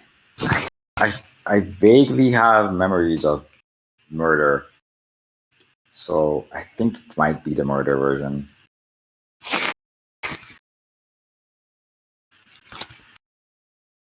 Not entirely sure though. Chat falling asleep at the prospect of another Asmari. Yeah, chat. That's the fate of the best decks in the meta. You see them often. At least Murder as my can be faster. Oh yeah, I think it absolutely can be.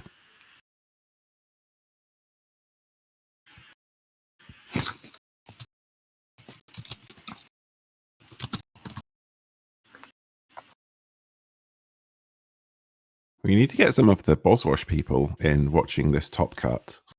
Their disbelief in Asmari being playable. Did they say Asmari is not playable? Yeah, they thought it was a bad deck. Both versions. I mean, it's heavily European tournaments, so you might be just making our own meta, right? It's true. I mean, I guess the so they have the mining accident 419, and that maybe that is a little better. Although landing those mining accidents against Asmari is still tricky, right? You can land them, but I'm not sure if it's worth the tempo there, right? Because to land them, you have to run, and then if you're up against the boom version, you might open yourself up to being hardly used. But even against the normal version, you're spending a run and then 2 credits. Yeah.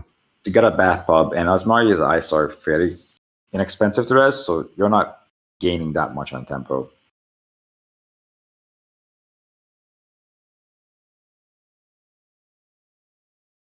Well, we'll see what kind of 419 Zero Cool has here. I think we saw him play 409 earlier today, right? And I think remember Liberated. So I think it's that version. The sort of slower version, but might be useful against Asmari for keeping money up. Yeah. I'm not exactly sure how your Persians match up with 419, but not having Scarcity out turn 1 is a good start for the runner.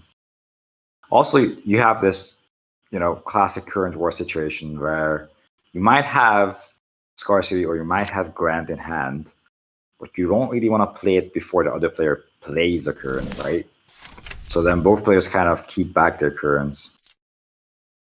Yeah, so then you're waiting for until one of them draws the second copy of their current. Yes. So Zero Cool played their current, so let's see if Bridgman has the Scarcity reactivate. Also, Pat Tap going out. Pat Tap is such a cool trick against Asmari, where you're kind of getting the money they get on the Asmari trigger. Yeah. Yeah, it's pretty nice.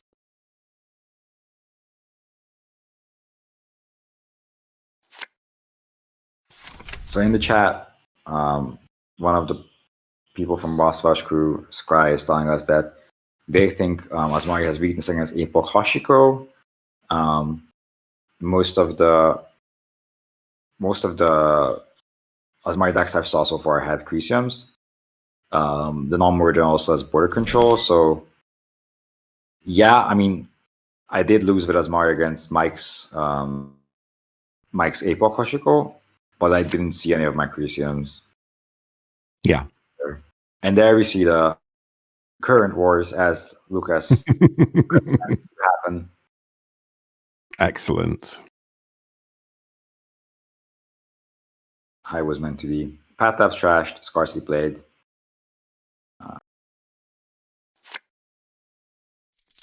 Yeah, I'm buckle in, people. This will be a long game. I don't think it doesn't seem any of the players wanted to make a move, but it's quite early for Asmari to try to score something, and 419 doesn't want to run because that could lead to RD news. Yeah. Yeah, so it's a pretty cautious. Yeah, to say that this is turn 4, neither player has a particularly impressive board state right now.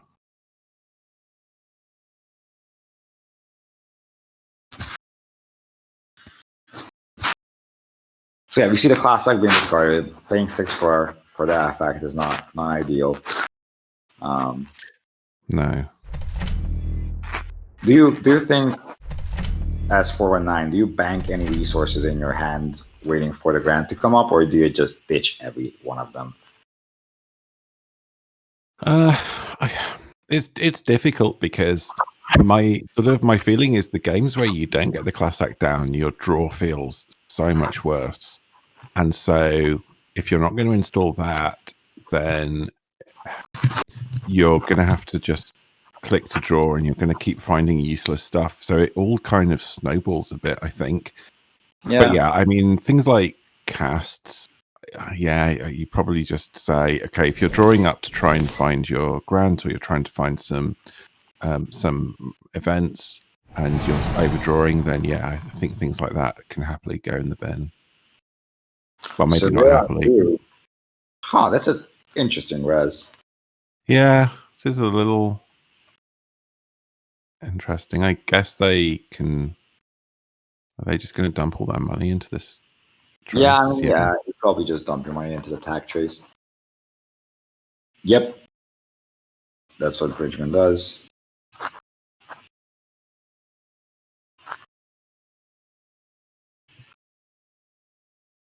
And I mean, I guess we've seen from previous games that Asmari can recover from this low credit position pretty quickly. Yeah.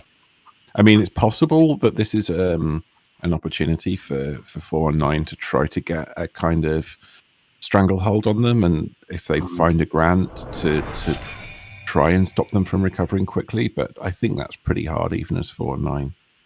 Yeah, and 419 saw Econ Warfare, so if that's not Rashida, sadly, but if that was a Rashida, then things could have gotten very, very south very fast.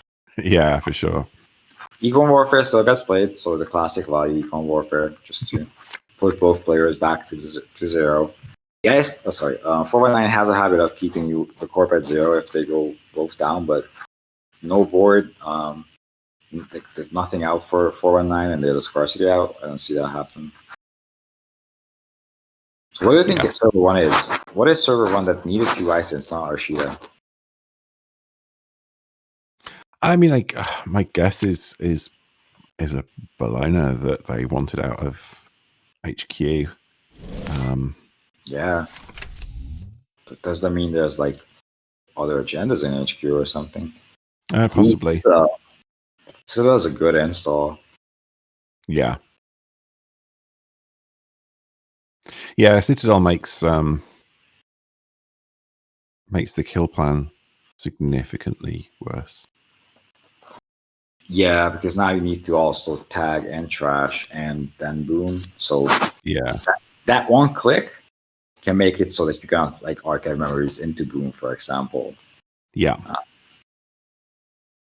So that's a good one there. I don't think Asmari has, accidental tags that Citadel removes. But maybe this is the version of 419 that runs. What's the zero cost resource? Rogue trading. Rogue trading. I think that's possibly. Yeah, I think that's a cool include, and it synergizes nicely with Citadel because when you put yourself up to like 10, 12 credits, the corp won't put money into the trades because why would they? No, it's true, and I think this is the kind of matchup where rogue trading is cool. I spent about half an hour thinking about rogue trading and comparing it with casts and things, and coming to the conclusion that kind of click-wise, it's not, now that you can't run power tap, which obviously was just amazing with Citadel and everything, it's not really any better, and you're relying on a 2-card combo. But what it does have is kind of the staying power, as Swifty always says, because Swifty likes rogue trading, and he just says, look, it's the card that you get to put the most amount of credits on, so it must be the best. Yeah, I mean, it does cost 0, and it does have 18 credits on it, so that's a lot of value there. In the meantime, Asmari getting daily quest out, scoring a Bologna. So Asmari is shaping up to be in a good shape. Yeah. That Surveyor on HQ is a huge liability, though. Like, Bridgman needs something else on HQ, otherwise that's easy doof territory. Yeah, for sure. But yeah, if they can stick this daily quest for a couple of turns, that's pretty big. Yeah. Yeah. Yeah, something else goes on HQ. Yeah, I think that's totally reasonable. So I guess Bridgeman is just closing up the gaps of like incidentally losing points, and in the meantime getting money off day quests, which is usually what Asmari wants to do. Yeah. Turtle is installed, so I guess you can start running. But then, yeah, much. I mean, it helps with the reveals, I guess. Yeah, it does. You're pushing them more into paying, which is probably not so bad when they're dripping 3 credits a turn, though. They don't really care. I guess in here you normally have to watch out for IP blocks, but Citadel's a big help, so you are not so worried about that now.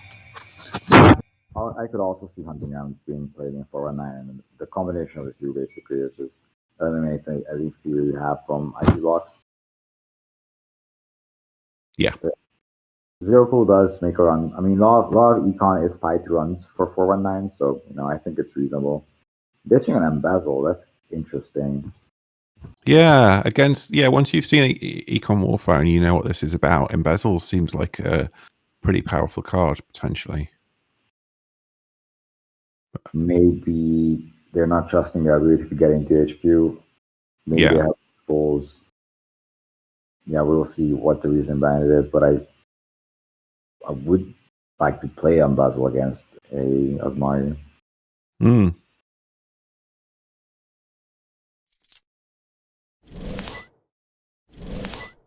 So as Asmari, so maybe okay.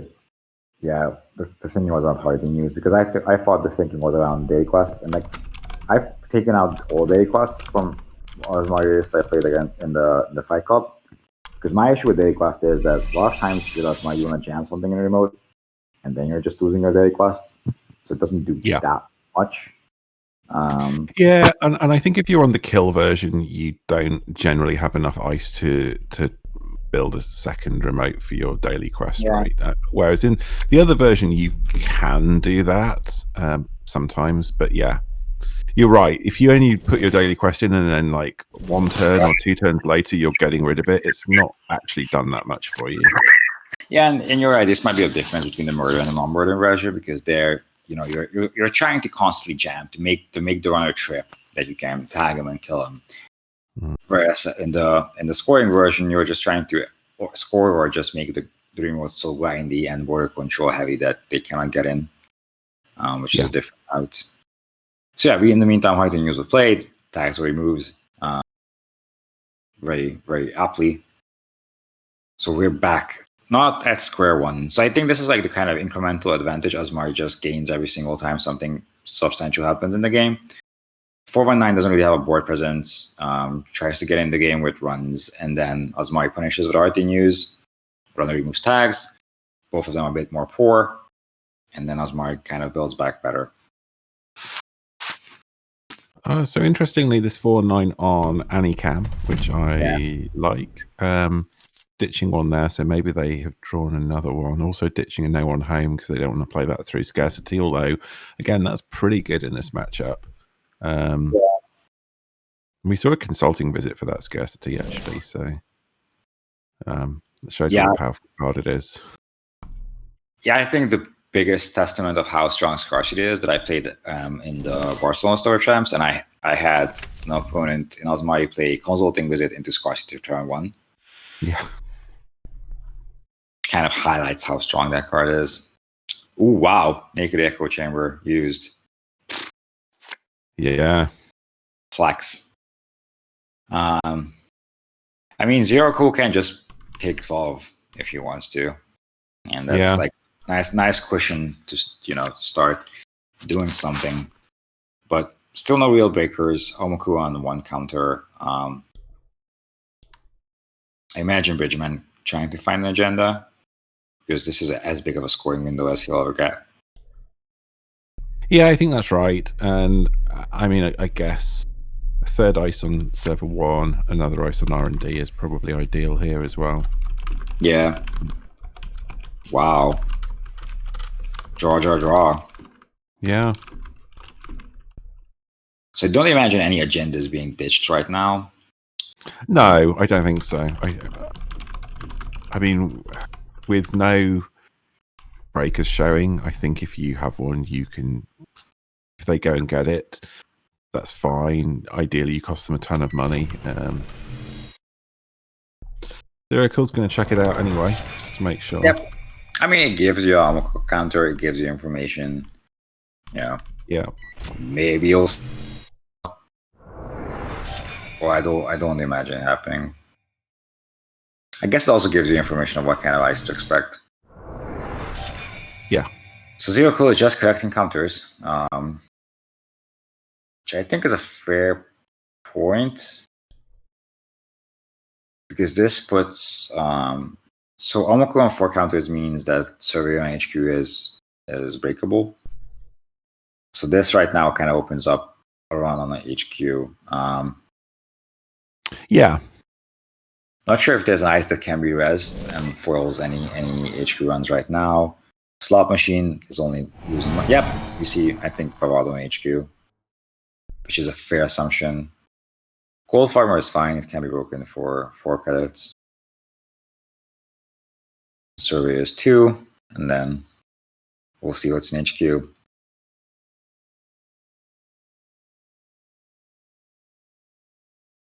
So I guess as Bridgman drew 3 cards last turn, you know, if he found an agenda, it might be an HQ, but it's like just a single access. Yeah.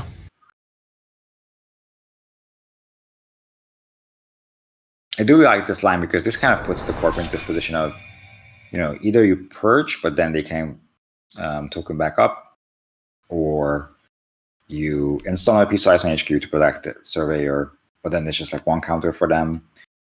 And if you try to jam something in the remote, then maybe they can get in with Omokua. So I think this is a fine line to take. Yeah, and I guess this is one little gap in this version of Asmari is you don't have that much ice. You probably have 14 ice maybe in this. So covering all 3 centrals does stretch you a little bit. Yeah, that is a good point. And you do need to. So I guess we're seeing the turn sequencing of, you know, you shore up your servers first and then you purge after. Yeah, for sure. But 419 is probably happy because this means they got 2 turns where nothing really is happening. Yeah. But all this time, this quest is just ticking away for Asmari. Yeah, no, I think Asmari is glad doing nothing in a sense because Bridgman is getting 3 credits a turn for it, not doing anything, right? So that's very, very good because it protects you from doof, makes you able to res ice. Yeah, you do need to get 419 to start running and spend money to get back to Heart in use range. Yeah, I guess. Yeah.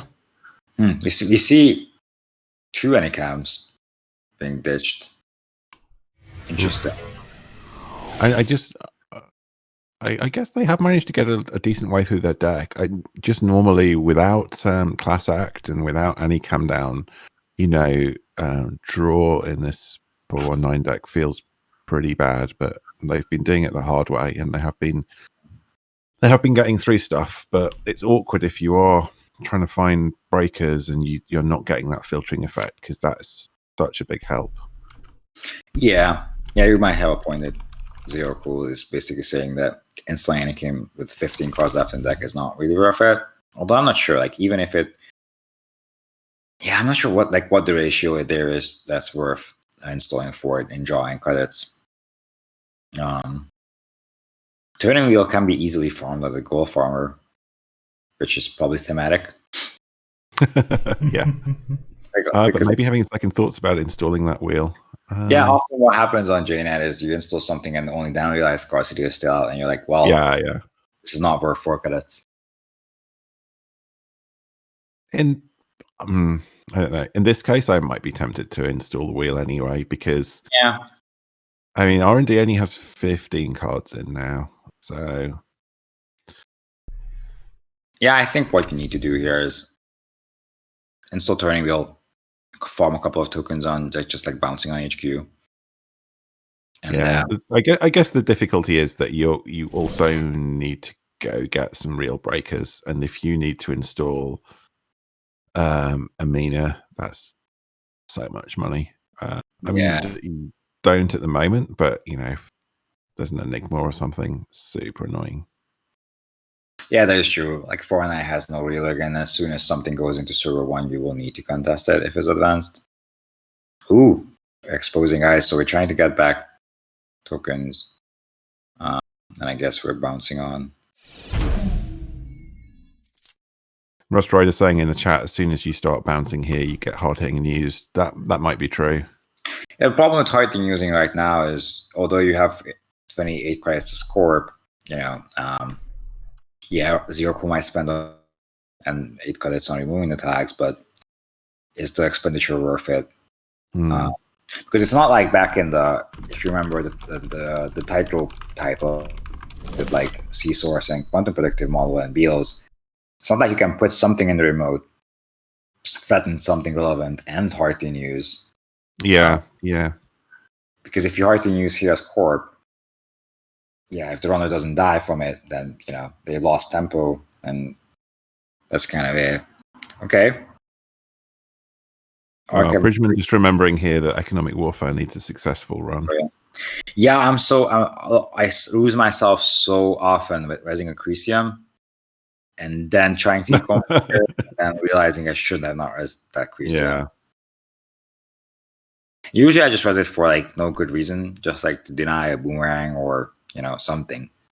Well, it's those times when you think, I don't need to res this, and then they emergency shut down a tall booth or something, and you're like, should have res that Acrisium.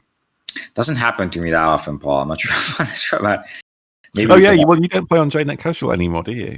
Yeah, it's on the same. Maybe because I'm playing on JNet Casual. Maybe that's the clue. So we see an install in the remote. There's no advancements on it though, so I guess it's a Rashida. Second echo chamber does nothing. Could be also an agenda, I guess. And then next turn you can just go. Yeah, it could be an agenda into hard hitting news here. Yeah, because the next turn you can just do advanced events something. Yeah. Okay, so you need to put hard to news to 17, I guess. Yep. Down to 16 credits. And so this is the question, right? Zero Cool removes 4 tags, or I guess they can also just remove 3 tags, make some kind of money, and then hope the Corp doesn't push the trace. Yeah. But then afterwards, you're left with 16 credits. You need to score something. You do need to res more ice. And I'm not sure if that is enough. Although Zero Cool has 0 breakers right now. So as you mentioned, like even an Enigma is enough to stop. Or like a IP block. Yeah. The one counter on Amuku is very relevant though. It works for farmer and border control. Yeah, that's very true. It does get you through some ice. So if you're in this spot, as Corp, do you put money into the trace to trash turning wheel? I don't think so. I think it makes you too poor at this point. I mean, it depends what you've just put in the remote, right? But yeah, if it's a Rashida, I think it's fine, right? Yeah. Like you don't want to put. So I'm assuming it's an agenda in the remote, in which case, like I wouldn't push 12 credit, like 10 credits into it, or like 11 to make it unbreakable. But maybe just push something in it to punish the runner for not removing the tag. Yeah, that's reasonable. Yeah, and that's exactly what Bridgman decides to do. Just pump it up to strength 6. Yeah, I think it's like the math behind like how much credit do I actually need to score something out. If I'm popping this for Shida, if I'm like looking at the ice on the remote, trying to figure out how you're going to win this game, how much money do you actually need for that? Yep. Absolutely. And that was a Rashida. By the way, we passed the midpoint point of the game a while ago, so we're less than 20 minutes into, towards the end of the game. And yeah, I think Asmari here has it, right? I mean, it's kind of hard to win off the current situation for the runner. What do you think? Well, I guess depends on what Ismail can draw, right? If they can go advanced, they probably have this game. Mm-hmm. But if they don't see another agenda for, I don't know. I mean, I don't see how 419 can come back, to be honest. Yeah. Yeah, I mean, and R&D is so thin now that unless they're incredibly unlucky, they see an agenda off this Rashida. They must do. There's 5 agendas in this deck. Oh, there we go. That's the match play. Yeah. Oh, and cheeky reveal. Okay, so that kind of signals they need the money to rest the ice. So Enigma doesn't do much anymore. It doesn't. But I guess So they have, say, Surveyor, Border Control. Oh, no, they probably don't have Border Controls in this list, right? So yeah, there's no border control in this list. They have Surveyors. So Influence is usually Surveyor, Boom, Consultative, and Econ Warfare, and that's basically it. I'm not sure about the reveal, to be honest. Zero Cool just deciding to take their chances on R&D though, and well, yeah, they did know that there's a slot machine there. It was revealed previously, I think. Yeah, but they can't win this way. Even if they find 3 agendas, one of them is going to be a Bologna. Yeah.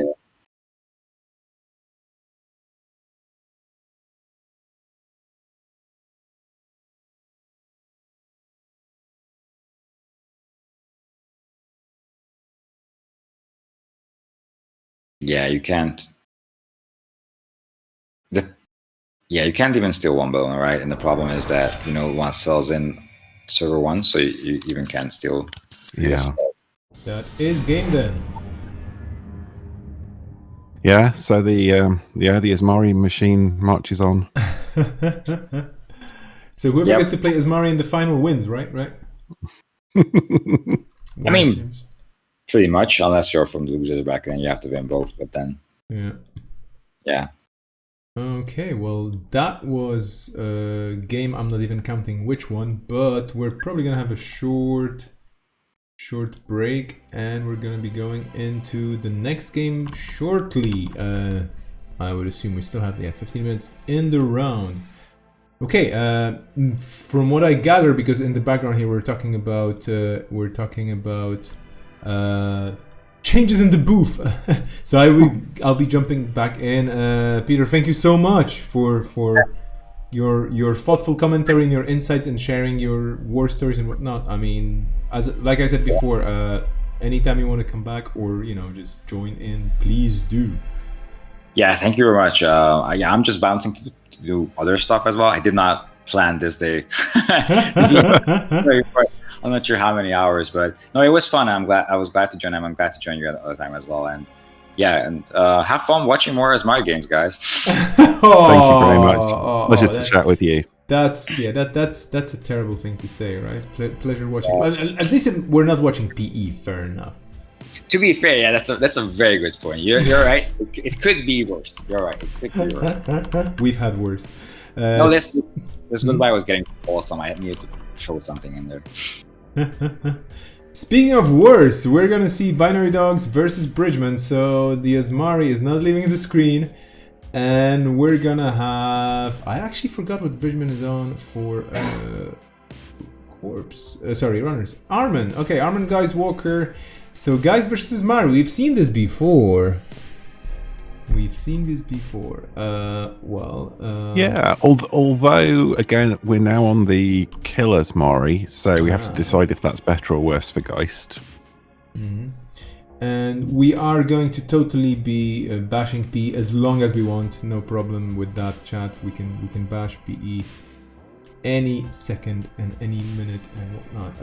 I'm just wondering if there's going to be a big break. Let me check with the Discord. I don't know if there's a 5-minute break. If there is a break,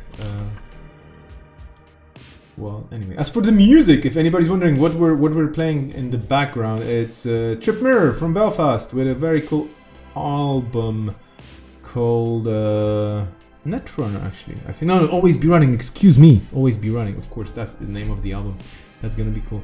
Binary Dogs is on Argus. Ah, okay. Whoa. So we're gonna be okay. Fair enough. So my mistake, and excuse me, this is our, but Binary Dogs is playing Runner according to Cobra. So who knows? I think it's gonna be, it's probably gonna be Geist. Yeah, I mean, oh yeah, it is indeed the album with the bad cover artwork as well, because you're absolutely right, because you made the cover, of course, which happens to be a card as well. So I don't know. Well, anyway, dear chat, which table would you like to watch? We have table 13 or table 13. Also, table 13 as an option, if you so desire. I don't know. I mean, but what do you think? Table 13 for you? I think, right? It's actually it's an unlucky number considered by many people. So I don't know if this is going to be a lucky game for anybody here. James, yeah, I think we'll watch it and find out though. Okay. Oh, we seem to have a 5-minute break. I would just say let's take a very quick 5-minute break. Then we will be back in like 3 minutes, if that's okay. I'm gonna take a short intermission myself here and get on a phone because I need to make a phone call before it's too late. So see you all in 3 minutes, more or less.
Okay, everybody, we're back. We're slowly getting back to the next game, which is going to be round 5 of the double elimination and the top 8 cut for the Antwerp Store Championship, in case you haven't realized it just yet, because this is the 11th hour more or less of this stream.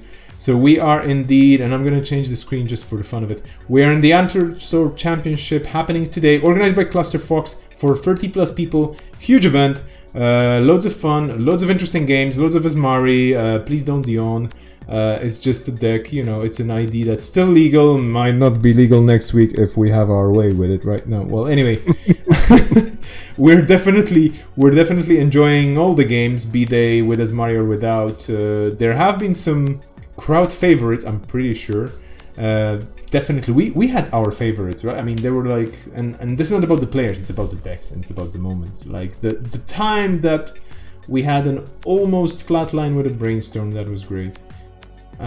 Some clutch plays by Adam players, and so on and so forth. But now we're looking forward to, and I might be wrong, and Cluster Fox might correct me, but I think we are going to have a Geist versus an Asmari for a change. Like I'm saying. Yes, if you cast your minds back about 40 minutes, this may be familiar. Yeah. Time travel, yeah. Asmari versus Geist, indeed. And we're not sorry here. I think it's totally the tournament organizers' fault that they didn't ban Asmari. Just saying. If you were to fix the Asmari, no, I'm not saying it's broken, but how would you make Asmari more or less aggressive while keeping it fun? I would say, or I don't know. Paul, what? Yeah, I'm not sure. I mean, I think if we see the current ban, then getting rid of scarcity is probably step one. If that happens, and then I don't know. I mean, I think Gold Farmer is kind of the latest thing that's really pushed the Ice Suite over the edge, and obviously Bologna on the agenda side. So I don't know whether we see restrictions on the MWL. You know, so you can't take both of those cards. I don't know how you best hit it, really. I mean, I'm glad it's not up to me to try to fix it, but I think it's clear that it's, you know, a pretty good deck against. You know, we've seen a variety of matchups. We've seen it play against Shaper. We've seen 419, Leela, Geist, Hashiko. So we have seen, you know, against a wide variety of runners. And so we're saying, I don't think we've seen an Asmari lose on stream yet today. Yeah. So this is a big thing, I would say. This is a big indicator, I would say, and I'm pretty sure that MWL, the folks behind that, the team working on this and balancing things out, they will be watching. There's this one line from the XCOM video game, from the new iteration of it, it's like, we will be watching. So that's exactly what's going to happen, and we'll be watching table 13 with you all as well. Get rid of the echo chamber, restrict half their eyes, cool. I mean, you can do many different interesting things. So there are different options, and I was actually thinking, you know, maybe it's a thing to, like, in general, just make sure a corp needs to have 7 agendas in their deck as a minimum. Although that's probably another good idea. I don't know. Like, please don't quote me as a smart person saying anything about the state of the game, but could be an interesting thing. Okay, we will have these two players starting any minute now. The TO is probably already looking at the timer, and well, let's just make sure that we're gonna, they started the timer. We should be exactly kicking off any second now. We have Armand the Geist Walker versus Asmari. In case you haven't seen this matchup, it happened before, but like you were saying, Paul, with a slightly different Asmari. Do you think Asmari... Well, no, actually, do you think Geist will be able to keep up the money game here in this? I think it's... Yeah, I mean, I think the opening is pretty crucial here, because so the trouble is that Geist kind of makes money through making runs to some extent, and doing that against an econ warfare, hard-hitting news, boom, Asmari is tricky.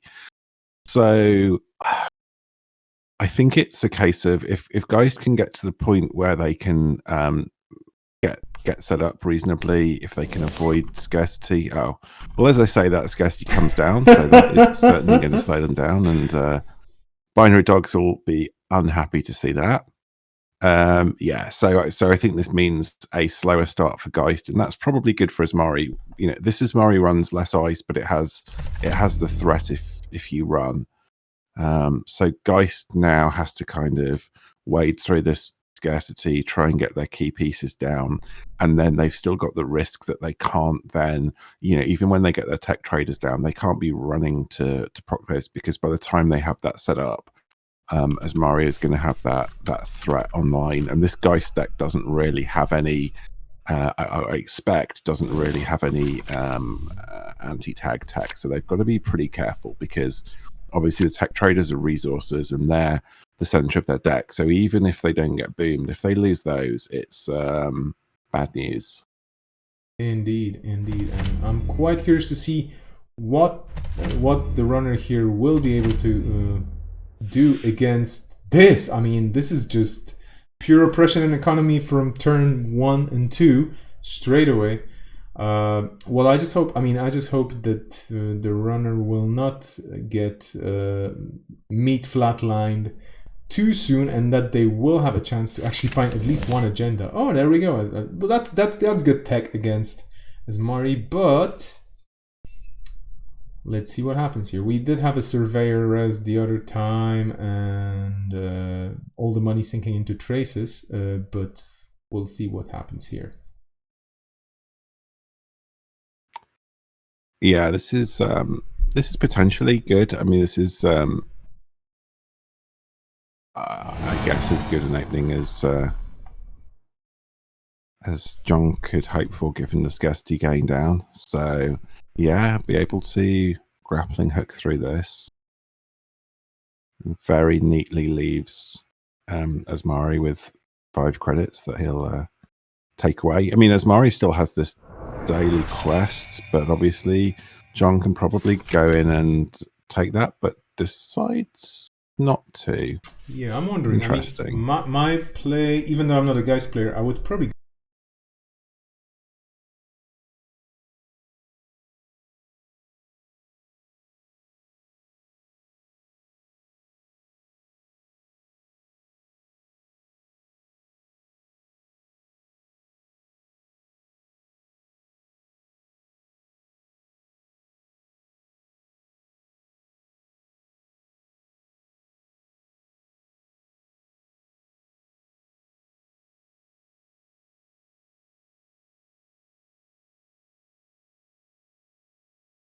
technically speaking, as a member of a gang. Absolutely.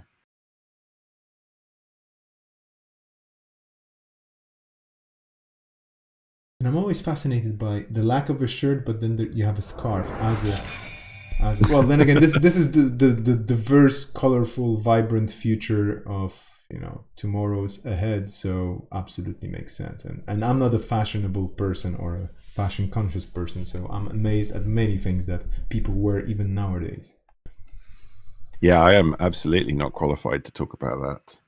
If we have any fashion experts in the chat, please let us know what you think about you know, Geist's fashion choices. I'm pretty sure we have some people who are definitely on board with deciding how fashion works. And we have people pressing F in the chat. What's going on? Who are you paying respects to? What's going on there? Oh, the stream fell. Oh, stream kicked the bucket. What happened? No, we're back. I hope we're back. No, stream died for. Okay, I mean, this is probably Asmari overload. I'm sorry for that.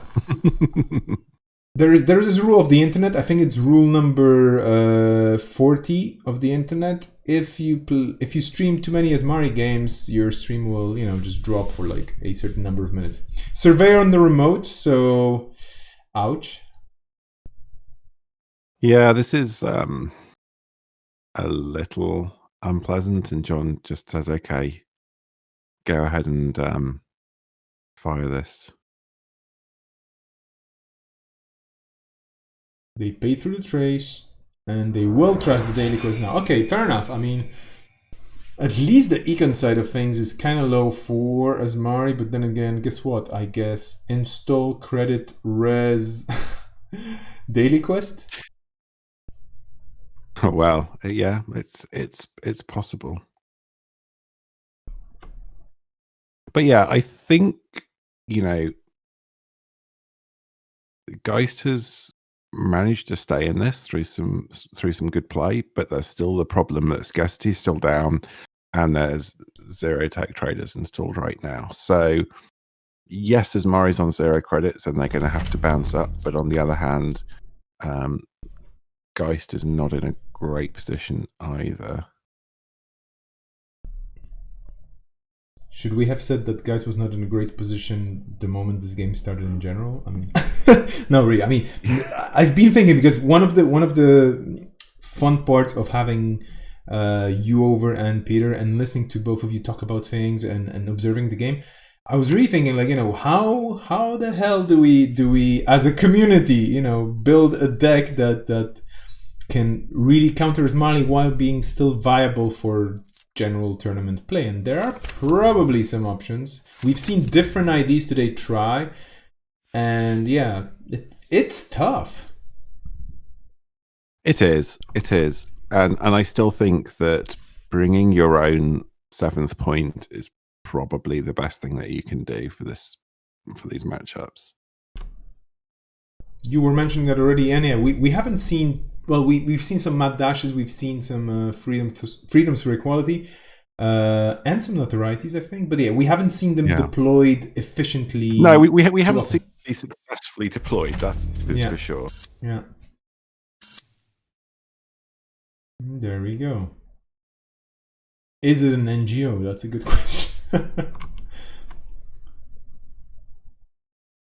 Liberated Chila. Yeah, I mean, Liberated Chila is a great idea. I totally support that card.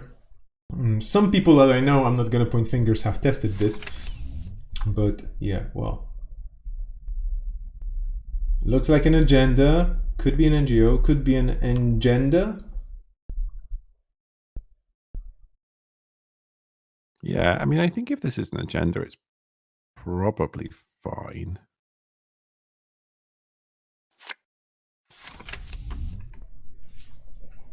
Okay, spy cam. So a bit of econ and a bit of draw for Geist on the table.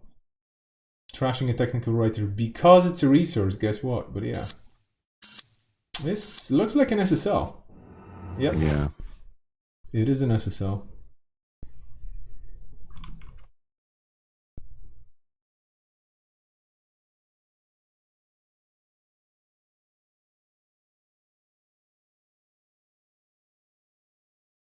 Oh, and so this is go on. As I say, so this SSL is a nice boost for Asmari. Geist gets a street peddler down, so they might find something off here that helps them out. So yeah, I think this SSL is going to help Asmari kind of rebuild their credits, but and Geist still has the issue now that running is kind of risky. Yep. So even though R&D's open, it's quite a big risk for them to run with Asmari having this SSL ticking down. We have some great comments in the chat about Peddler costing 2. Indeed. I mean, chat, you've been absolute troopers for the whole stream. Thank you so much. And Paul, by the way, you've been a trooper as well. I mean, you've been here for from almost the very start with a short break while you were busy anyway. So, I mean, you know, I wish we could. Can the people on the chat clap for Paul somehow? Use emojis? I don't know. Like, seriously, serious business. This is serious business. No, it's been a blast. I thought, well, if I come to commentate my first tournament, I might as well do a long shift. We need a badge for this somehow. I need to start putting badges places. I don't know. No. Clap, clap, clap for the voice of Netrunner audiobooks. Okay, I think we have your holidays, you know, figured out for you. In case you this is my new job. Yeah, absolutely.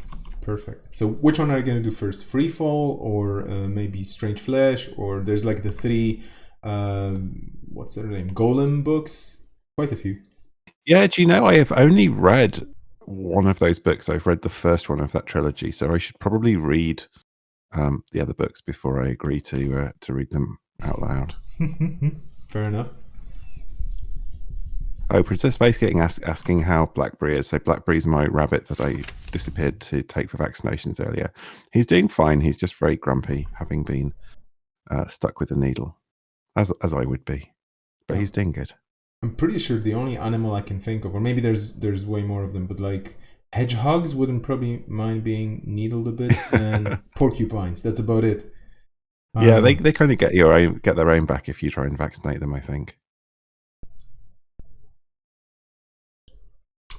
If this one is a sneaky SSL, we would have a lot of that would be quite something. I would be impressed myself as well, so I definitely agree with the chat. And I don't know, there's some sort of a freeze right now. Yeah, a lot of thinking. Fair enough, and thinking is definitely a very good resource in this game. There are basically 3 things in a Netrunner game that make the game for you, and you might win thanks to them: clicks, credits, and thinking. I don't know if you've noticed, but thinking is one of those phrases that's used very often in this game, and it probably means that that person using this phrase is using that resource. I don't know how it exactly affects clicks and credits. I think it just optimizes things, but yeah. So yeah, John has a tricky sort of decision here, really, I guess, depending what tools he has available to him. He's got the simul chip, so he can potentially get something else out. But I guess the tricky thing is, if server 1 is, let's say, a Bologna, then Bridgman getting 6 points up is very bad. But on the other hand, if he runs it, no matter what it is, if it's an agenda he steals or if it's an NGO, making that run is also potentially pretty dangerous here. But I think at some point you have to start to take the risk. I don't know whether John actually has the ability to get into server 1 right now, but he's obviously thinking about what he could do, and at the same time, if it's worth that risk. And I think the spy cam was popped, right? It was installed and popped this turn, so yeah, R&D is a known quantity here. Oh, here we go, Bravado. Okay. That's a solid play, I believe. Yeah, this is not bad. Another option would be potentially to Bravado through the Surveyor, and the Corp is on 3 credits, but then there's the possibility of a gold farmer, there's a possibility of a slot machine. You don't want to chance that because that would probably be painful. Whereas here, you do get access, you do get some money. Yeah, and you come out of the other side of this run fairly safe as well. The Bravado means that your credit total is nice and healthy. Sees a gold farmer in HQ. And yeah, I guess the suspicion would be that the inner ice on server 1 is a gold farmer. That seems likely.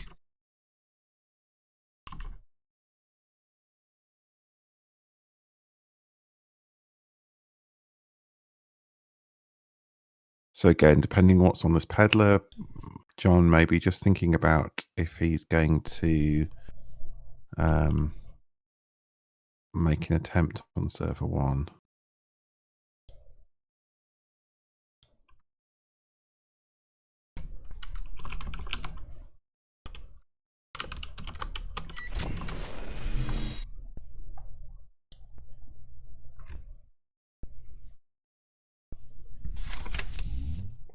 Okay. This is well calculated aggression on Guy's behalf here, like going through that Surveyor with the Corp on 3 credits, totally manageable.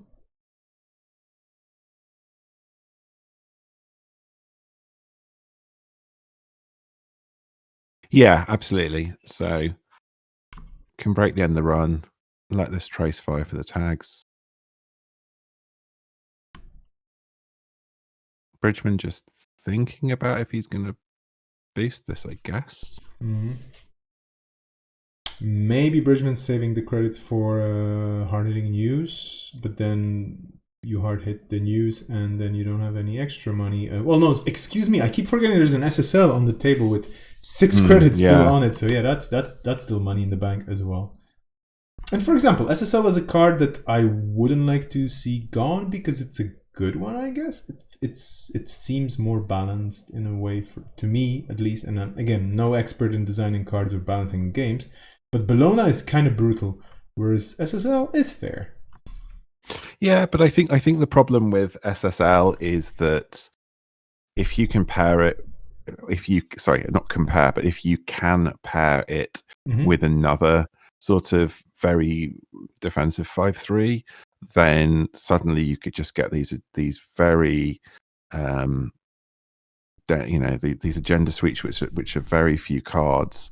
The SSLs boost you forward, and and your other agenda is defensive, and you end up with this, or you end up with something like SSLs and SDS in Wayland or something. So yeah, well, I agree, but I think the problem is that there are so many good 5/3s. It becomes tricky.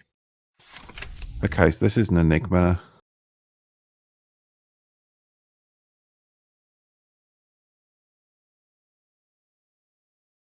Gets through this with and it is indeed a Bologna, and that's a pretty good steal. So there is some risk though. Finishing on 5 credits, economic warfare into hard hitting is certainly on the table if Bridgman has that. Yeah. At least we can safely say that the runner tried doing something here, and absolutely, good aggression here.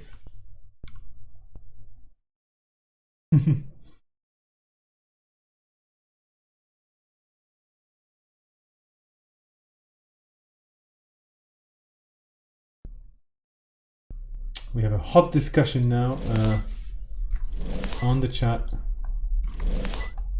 about 5/3s. Oh, interesting. So, oh yes, about 5/3s. Yeah, indeed. Okay, so here we go. Yeah, that was an economic warfare and consulting visit for a scarcity of resources.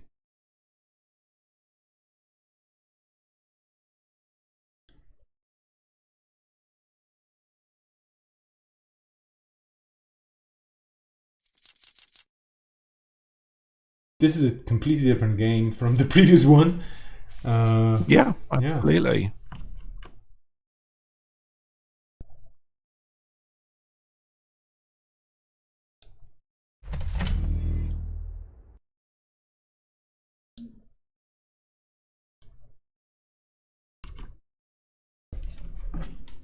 So something else goes in the remote.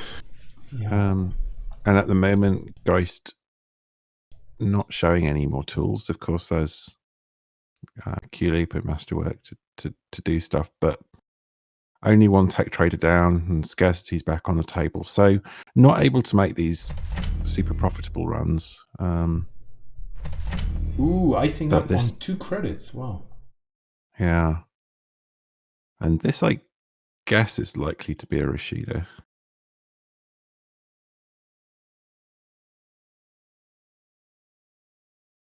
What ice could it be on 2 credits? I mean, I guess a News Hound. Okay, fair enough. But like, what else can you res for 2 credits that is scary enough? Yeah, I mean, I guess you have IP blocks in this list. Ghost has a link, but still, it's a little bit of tax.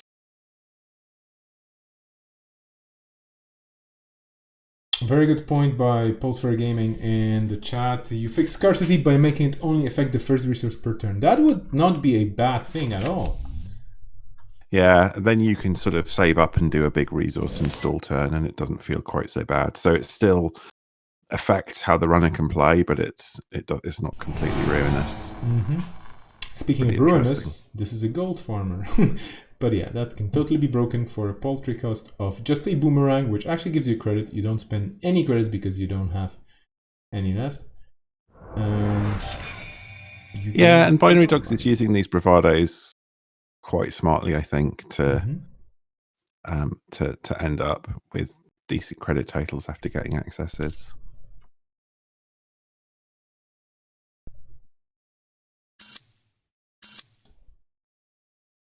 Interesting.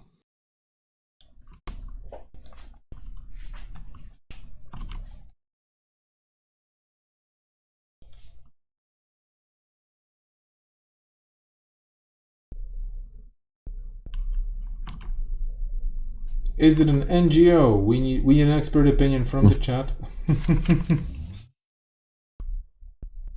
It is a tense game indeed. And It is. a totally different power level in a way, yeah.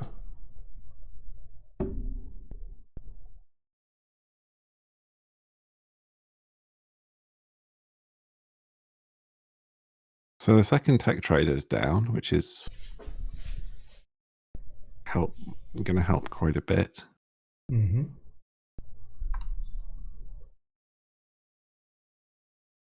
Now, one thing we saw in the last Ghost game, they had the back going, and I think they got up to about 5 counters and then shuffled. They have not got it going here, and they are getting quite close to the end of the deck. Yeah. This could pose a considerable challenge because, yeah, I mean, basically, what are you going to do if you run out of your tools and you're still on a paltry 3 points? Yeah, I mean, they can get into that sort of zone that Peter mentioned where you're just cycling boomerangs at the bottom of your deck, which is pretty good. But I guess ideally you also have a couple of real breakers at that point to get into these, to this remote, for example. Mm-hmm. So they can certainly survive on boomerangs and tricks, but it gets a little tricky. So that daily quest, that kind of, I don't know, I think it's telegraphing that ooh, okay, Stargate on the table. This could be big, but yeah, the daily quest is probably telegraphing to the runner that, okay, the corp is not looking forward to score anytime soon, or at least for the next 1 or 2 or 3 rounds. They need to find agendas, which the runner will try to Stargate, and that's a whiff. Hedge, Rashida, Economic Warfare. Yeah, Rashida. I would have... Well, I don't know. What would I choose?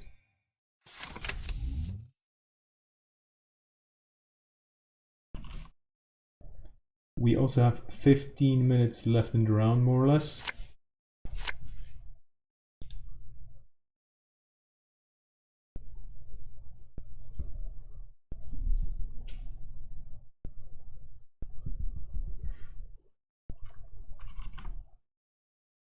$12 credits in the corpse bank, and now the big question is, the runner is terribly poor. Does the corp have hard-hitting news? That's a no. It seems not.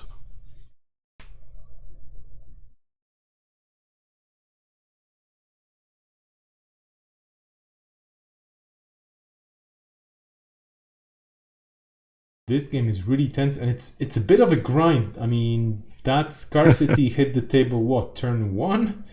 Or maybe turn 2? I mean, I think all these Asmari games where scarcity hits the table turn 1, that's your signal that it's going to be grind time, isn't it? Yeah. Boomerang going onto that gold farmer, so that's going to be another run with the Stargate. Yeah.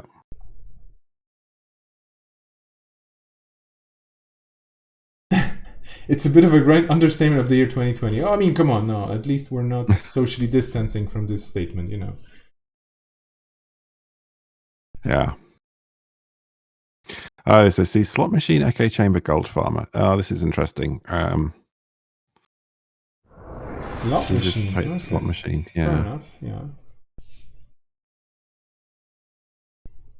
But I think the Corp might be sitting on some agendas in HQ and just waiting for the money to tick a bit higher. I mean, then again, yeah, I have no idea what's the outermost eyes on the remote, but well, yeah. No, okay, let's just say that server 1 is not absolutely safe, but I would start jamming there and just, I don't know, trying to score this out before it's too late.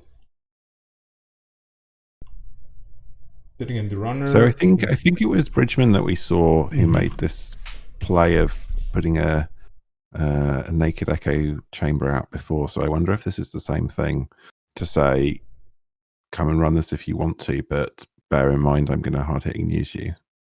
Yep. And Binary Dogs just take some credits. Runner basic action card, the most important card in the whole game for everybody. Ooh, that's okay. Yeah. That's sneaky, Yeah. but why not? Might as well. I think getting rid of Echo Chamber could potentially just, this one card probably, and the currents being gone, that could already make a big difference for this kind of deck, because you don't usually see Echo Chamber outside of Asmari. No, that's true. That's true. It does. It is what allows you to run these 6 agendas and still have an easier way to score out yourself. Sure. It's actually a curious experiment. Yeah, having a 6 agenda Asmari without Echo Chambers, without News Hounds, and without Scarcities. How would that go? Of course, that means you have card slots you can fill with other cards, but yeah, it's a cool challenge.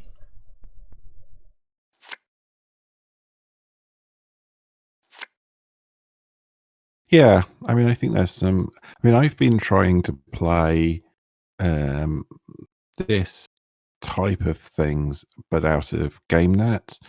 So there you have to fill out 20 agenda points. So you've got to put a couple of 1-pointers in. So you get 15 minutes and you choose another 1-pointer to put in. And that feels a little bit fairer from the runner point of view, because they can at least steal those. I mean, the 15 minutes they have to kind of steal as the win. But yeah, I've sort of just been trying it out of that to see what that's like. It's still, I mean, things like Gold Farmer are even more disgusting in GameNet, of course, because it nets you money as the runner goes through it. But yeah, I think the agenda suite is certainly a high or low point of this deck, depending on which side of it you're looking at. Yeah. We have some very good points. I'm gonna be funny now.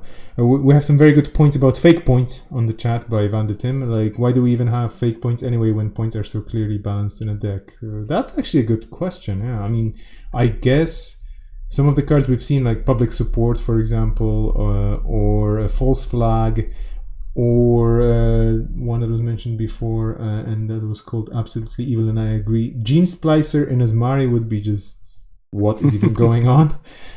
So yeah, all those cards, they're interesting as designs, but I don't know. Yeah, maybe we should just get rid of fake points in general. Revolutionary thoughts here during the stream, but well, I mean, it's interesting. Excuse me, this is just me being tired. It's an interesting idea. That's what I'm trying to say here. Yeah. Big brain stream indeed. And if you just joined us, but I don't think anybody has, so I'm not going to tell you. This is the Antwerp Store Championship, the premier Belgian Netrunner Store Championship. There's going to be one in Ghent happening as well, and maybe it's going to be online. And actually, as a side thing, I think I've seen this somewhere today online, people talking about potentially organizing an offline real live event at some point because of the restrictions being lifted in their area. I think there was folks from the Czech Meta, Krusty, I think, and that sounded super exciting, but they also mentioned it was super weird to be planning. This is like, what's going on? We're gonna meet in the flesh. Woo! So yeah, all the power to them, and I hope they manage. If you have please don't break any. By the way, please don't break any laws. But if anybody listening to the stream right now is gonna organize any physical events, please take photos and share. like respectful photos if people agree and so on, but it will be just, a great cause to celebrate. So yeah, give us reasons to celebrate.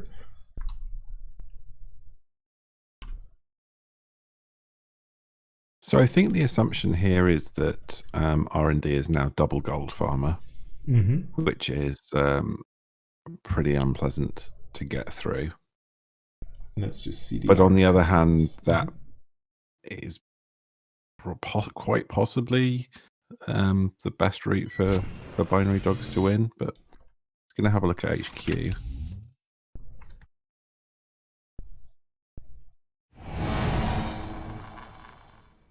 Oh.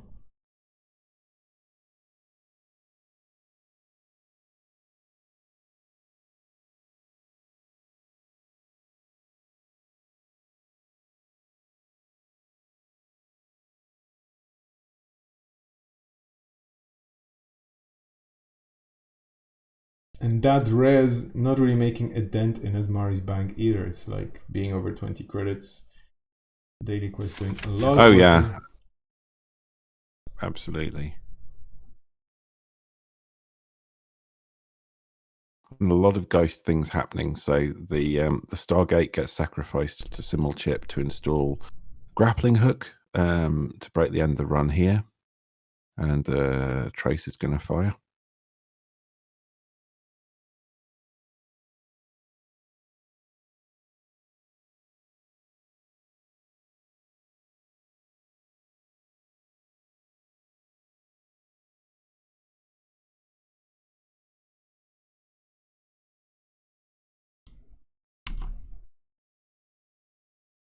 Boomerang on slot machine, not really having too many things to break here because the stack is at 0, so nothing to reveal.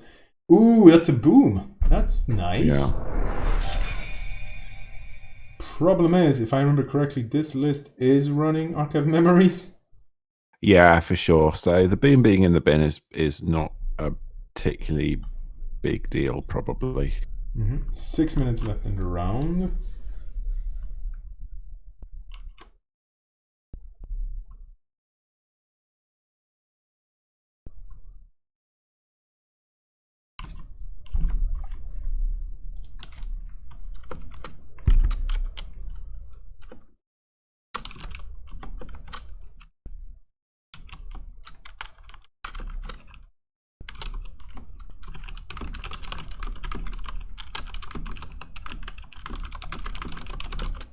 In the meantime, I'm trying to figure out who we're gonna have in the booth for the final games as well.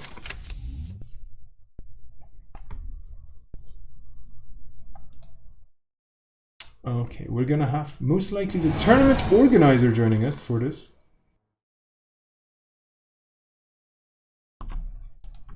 And that's a bravado on that super spiky evil remote of Absolute Doom. But that's just a money run. That's just a money run.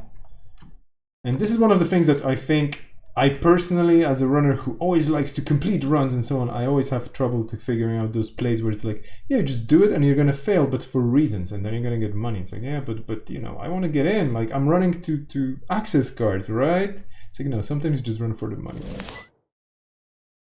Ooh, speaking of money. Thought you made some, but there it comes. Yeah, this is looking pretty bad for Geist.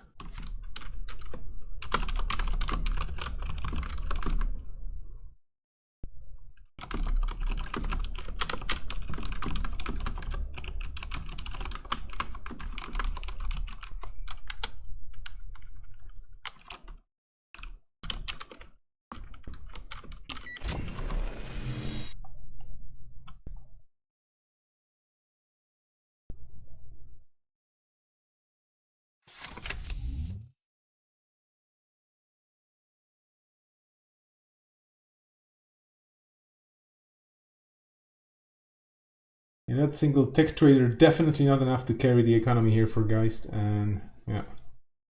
This is, I think, this is another disparity in those decks. I mean, Daily Quest is just so powerful because you just have this one card in it. When it keeps sticking, it's just so much value in a card that doesn't really, compared to the likes of any path campaign or even like, the old school HB assets that would be giving you some money, they were expensive to res, whereas this is just 1 credit and you get so much value out of it.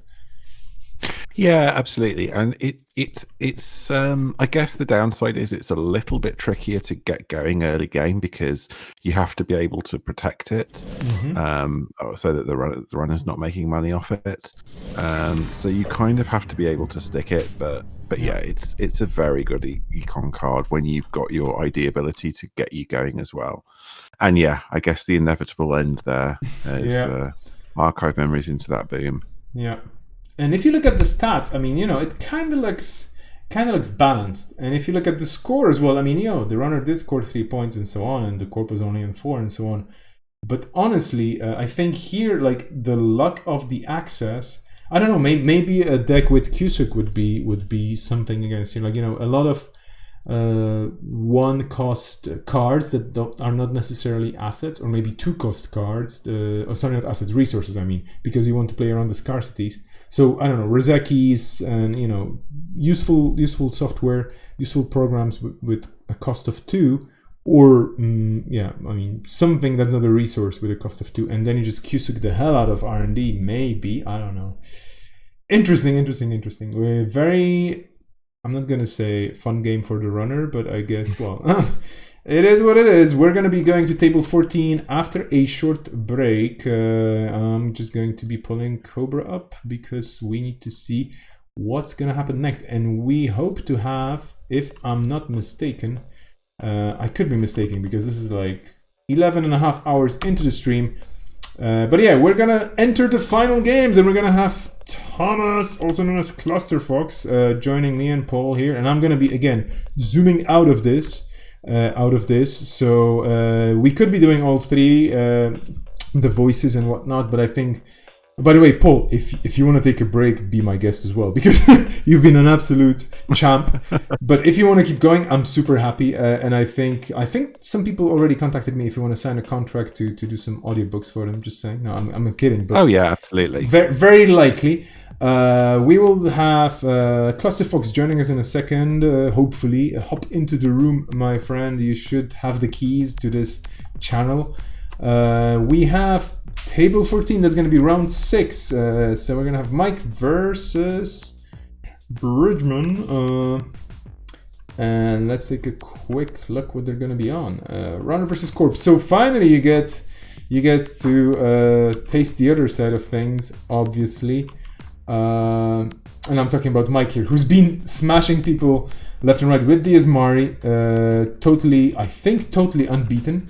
I haven't seen that Asmari lose a single game on stream, at least, and the scores looked also very convincing in that direction. Will it be the final game of the night? That's a very interesting point. Chat, let us know what you think the result is going to be. I'm not going to run any polls today or anything like that. But let's take a quick break and let's see where we're going to get in a few seconds.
Okay, everybody, the intermission is slowly coming to an end. The players are getting ready for the grand final game number 1.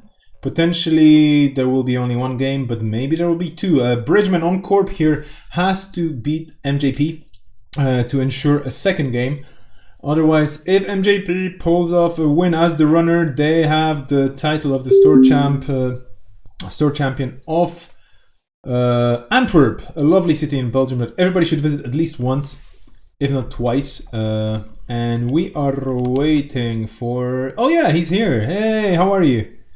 Hello. Hello, welcome to the stream. How has it been? It's been a long day, right? 11 hours or so? Yeah, a bit over 11 hours now. So yeah, it's been a long day. So, can you still think about Netrunner, or are you like more like I want this to finish? Who do I give the bye to? Regionals, whatnot? Absolutely not. I've had a great day. It's been nice, running a tournament and not actually having to play and just kind of sit and watch and do rulings. It's been a lot less mentally taxing than it otherwise would have been.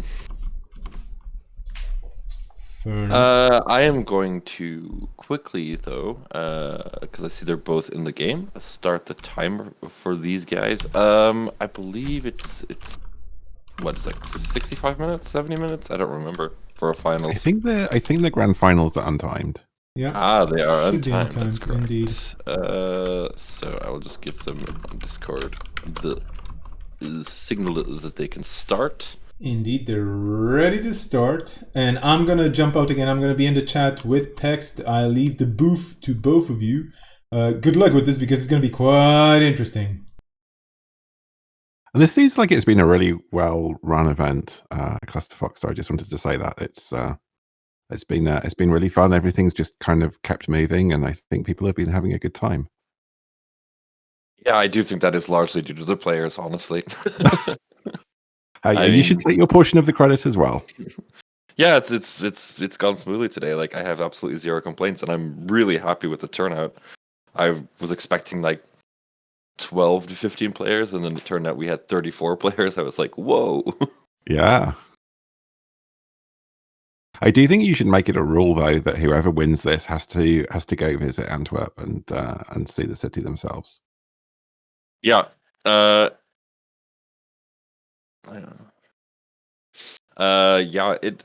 is a pretty nice city. It has its very cozy old little neighborhoods. It's also quite a modern city for Belgian standards.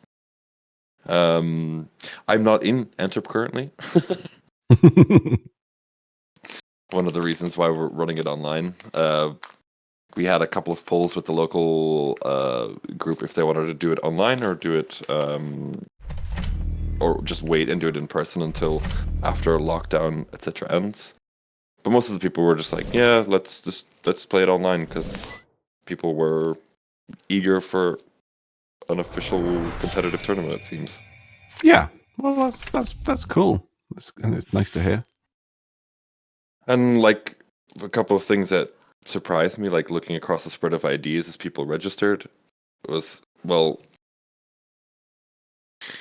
it was a bit disappointing to see so much Asmari. Like I've been quite vocal about the fact that I think it's quite a boring ID, but I mean, sure, it's legal and it's strong, so more power to you. But something that I noticed was that there was not a single Valencia, which is odd. Yeah. A couple of other ideas that kind of just slipped under the radar that nobody played, things like CTM, Gagarin. There was only one replicating perfection. Yeah, there's no Titan either, right? And no PE. There's these are normally represented by a few players at tournaments of this size. I don't think there was any fast advance at all. Yeah, quite interesting. So if you I mean, we have the game going on here. the Hoshiko we haven't seen that much of, but we've seen enough as Mari. Yeah, for sure. And this is APOC Hoshiko for anyone tuning in who's wondering what's going on with this deck. So, but you had, well, I wouldn't use the word unfortunate, but you had an appointment this afternoon at the veterinarians, so that's right. that prevented you from playing. If you had played, what IDs would you have picked? I think I would have probably brought slightly tweaked versions of the decks I took to York Store Champ last week, which was Hoshiko, but just reg Hoshiko, not APOC, and GameNet, although there's a possibility I would have switched to Blue Sun, I think. But yeah, I've been enjoying playing some just reg Hoshiko, so I think that would certainly have been my runner choice. As Mari's And it scoring seemed out. like a lot of people had that idea. I think there's a mix of APOC and reg Hoshiko, but Hoshiko was the most popular runner ID, right? I believe so. I think there was. I can pull it up. Let's see. There were 8 Hoshikos. Yeah. The next most popular was 419. There were 6 of those. And curiously enough, the next most popular ID was Adam. Yeah, that is interesting. And we did see some cool Adam games earlier on in the day, so there was some pretty interesting Adam play. There are a few Belgian players who are quite notorious for playing Adam, so that might be part of it. The game that was on stream, I think in round 3, was one of our locals, M. Loden, Simon, who plays Adam religiously. Got really unlucky against Mike. Yeah. But yeah, absolutely. Yeah, I think like I've lately been having a lot of fun with and I know this sounds strange, but I actually have managed to win every Asmari game or every Asmari matchup that I've played against Asmari with a frantic coding Valencia. Ooh, interesting. Because there's this really weird interaction with Page Piper that you. Oh yeah. The top 10 cards, and you don't discard them; you shuffle them back. Oh, and you that's can fun. get set up really, really quickly. And I think like my go-to deck recently has been Outfit, which is like largely your fault. Yeah, I was gonna say, yeah, I played against that. I've played against that Outfit, and it is a mean deck. It's just fast. Yeah.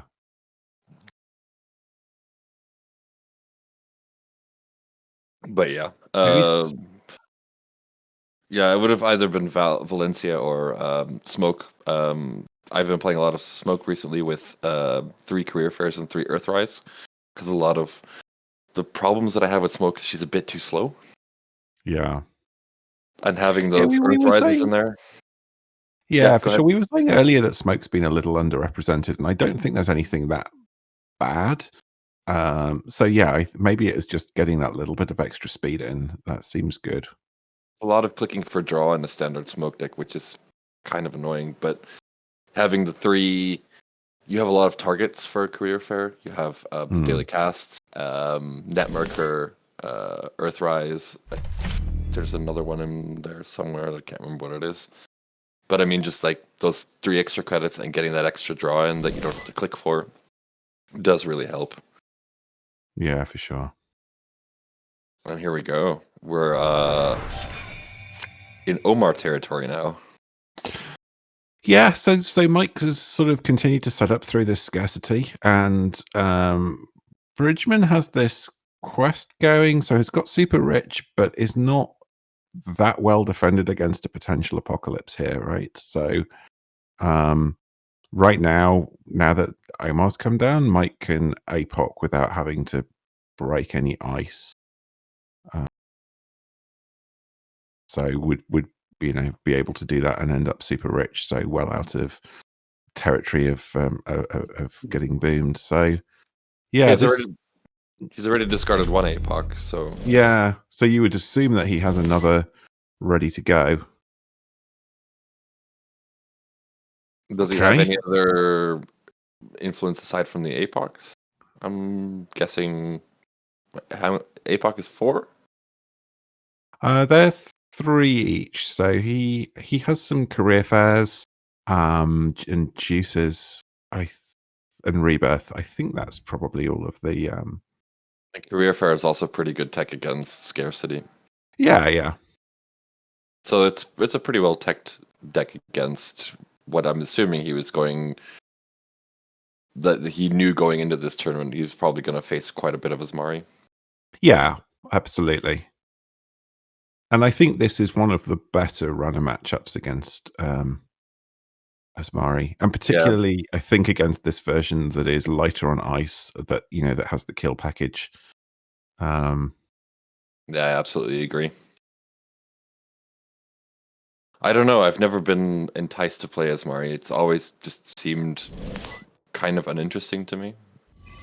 Like I don't want to keep ripping on it. It's fine, but like from like an NBN standpoint, like at BCom and up to the tournaments up to BCom, I've been playing a lot of CTM, which I guess is also there's an argument to be made that that's kind of boring. But I've also been running a really fun while we still can. I've been running a really fun Soul deck. Oh, cool. Which the entire influence is 3 copies of Kill Switch. Oh my goodness. And sometimes you usually, if you win, you usually win by scoring out. But sometimes you can get a lucky kill if you score a re-education, bringing them down to 0 hand size, and then triggering the kill switch for the brain damage to kill them. Oh my goodness, that's pretty fun. Oh, we just have a question in the chat about how Mike got 5 clicks to remove all the tags and trash the asset. That was he played amped up to gain 3 clicks. Yep. Amped Up is also a really, really interesting card. It's gotten a lot better since the removal of Diaper and stuff like that. Yeah, it's pretty cool. And in these days of lots of border controls and all these different end the run effects, it feels more essential in these lists. Yeah, I have seen the sort of I think it was a Nat deck that's been floating around that uses like Contaminate and Amped Up and stuff to mill via Gravedigger. Yeah, I guess that's also a thing that you can do for sure. If you get on the wrong side of it, it's very annoying.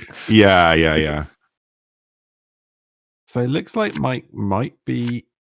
No, I thought maybe that we were going to see an APOC turn, but no. Just takes an access via Omar and draws up.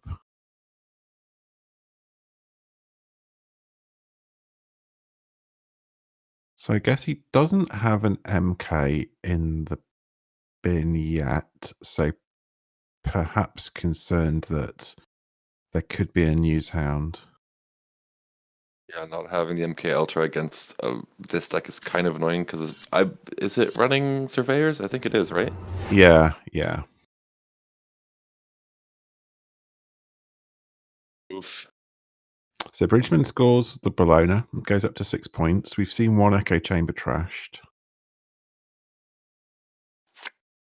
Pretty solid lead for Bridgman at this point. Bridgman, by the way, hailing from the lovely country of Sweden. Up against Mike Prosser from the UK.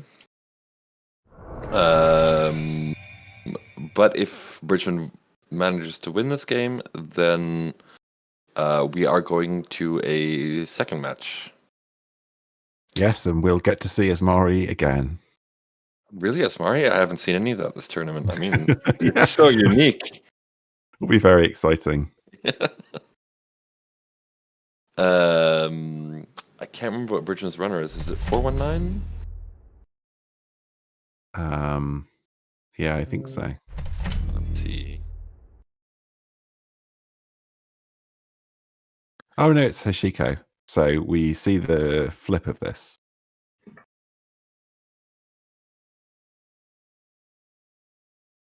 Yep, that's true. It does kind of surprise me because Hashiko being so like what in your opinion makes Hashiko so much stronger than other anarchs? I mean, I think if you look at the APOC deck, I guess it's the 5 fewer cards is a big deal because the APOC deck is just drawing to find DDoS, get all your breakers in the bin, and get enough money to do the thing.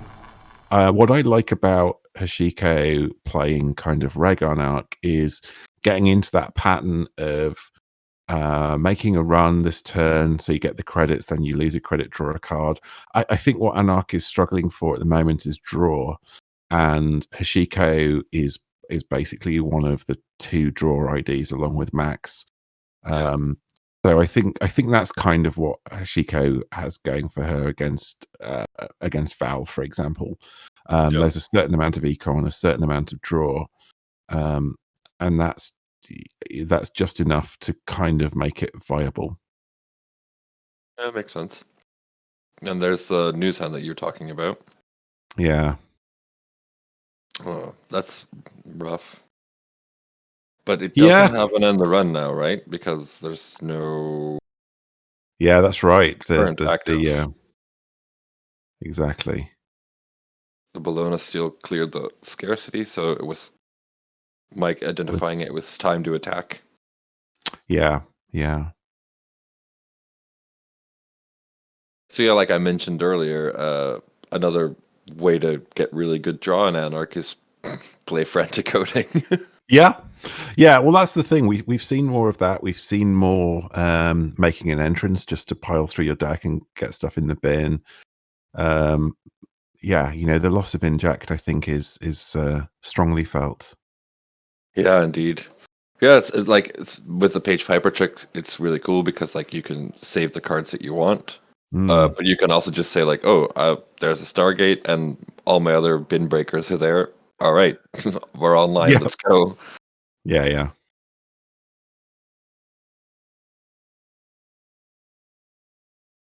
Mike taking a long think here, or did? Yeah, I think Bridgman was just thinking about how much to pump this trace by. The 1. Interesting. That is interesting. So Mike just takes the tag. Various maths going on in the background.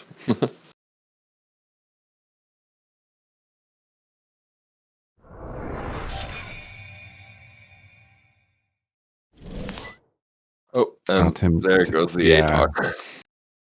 Yeah.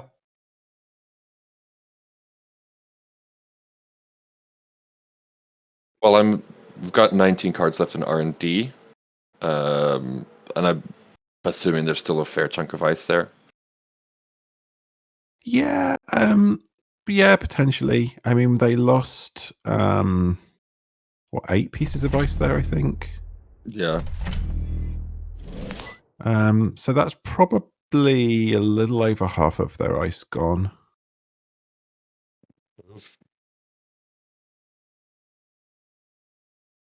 Gets the hard. Putting Mike in a fork here.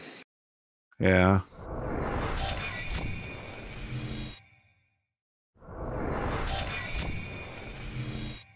Going for another APOC. Yeah. And there's the boom.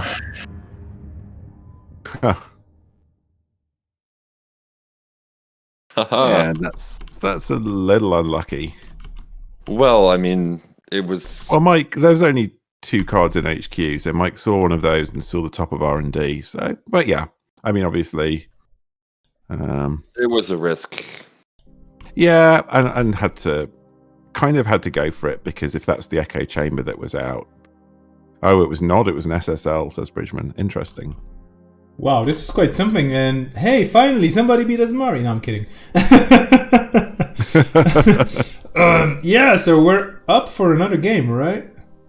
Yes, this is going Yes. to round 2 of the grand finals. Grand finals being Let me remade in a quickly- second. I'm going to update the bracket real quick. Indeed. I only want to watch another game if it features Asmari. I think you're in luck. I'm not sure, but Something tells me, Paul, your wish might come true. Oh, wow. Fair enough. This is going to be round 7, so this is the 12th round of running today and Asmaring.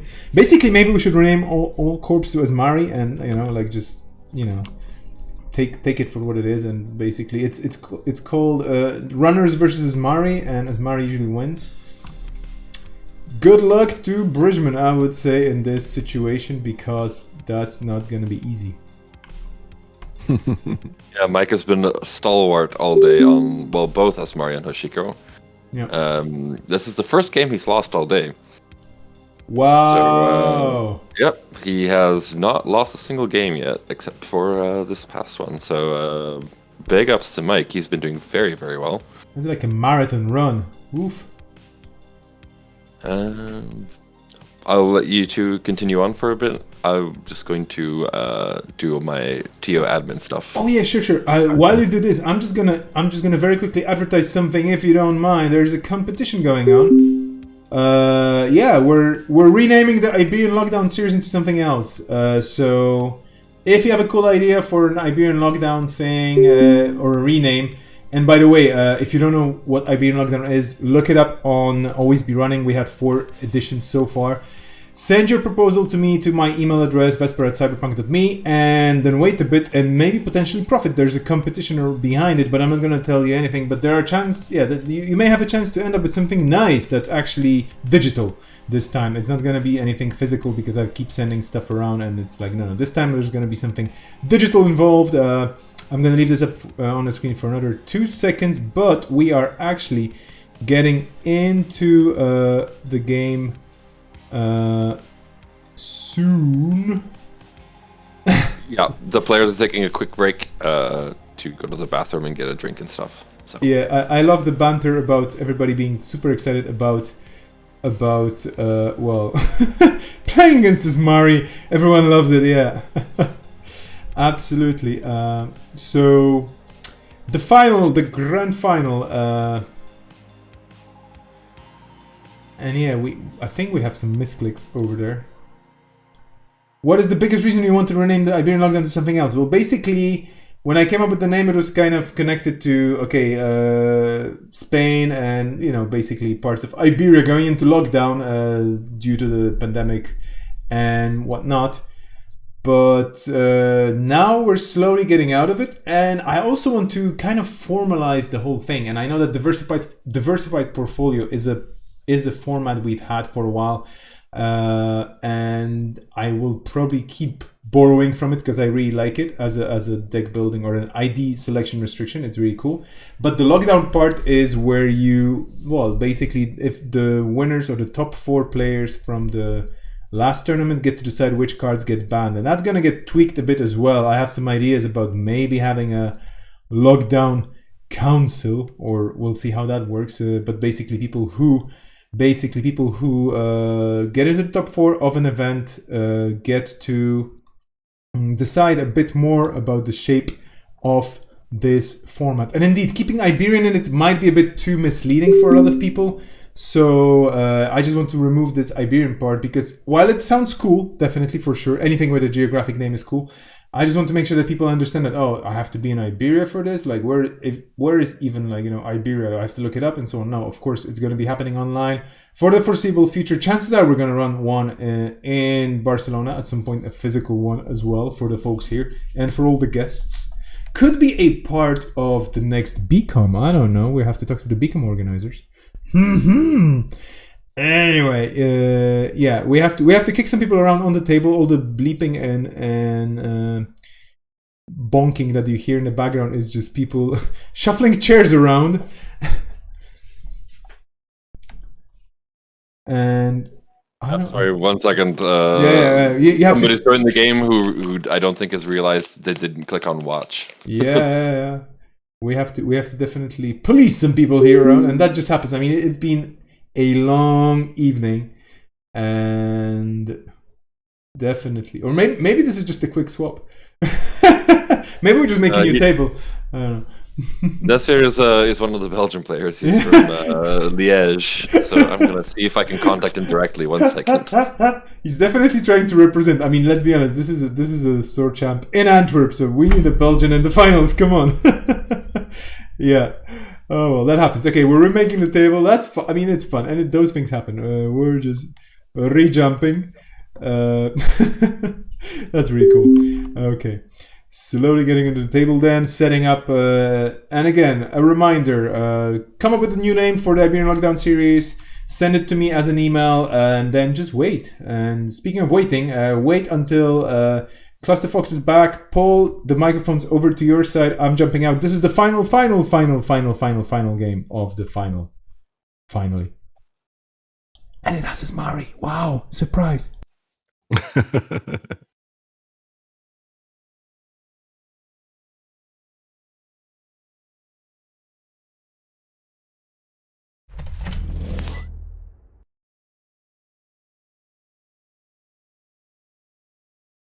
All right, so I've given them the go-ahead, and they're dropping into the last match of the day, and we're coming up on 12 hours of Netrunner. Yeah, what a day. 5 rounds. I didn't expect it to take this long, honestly.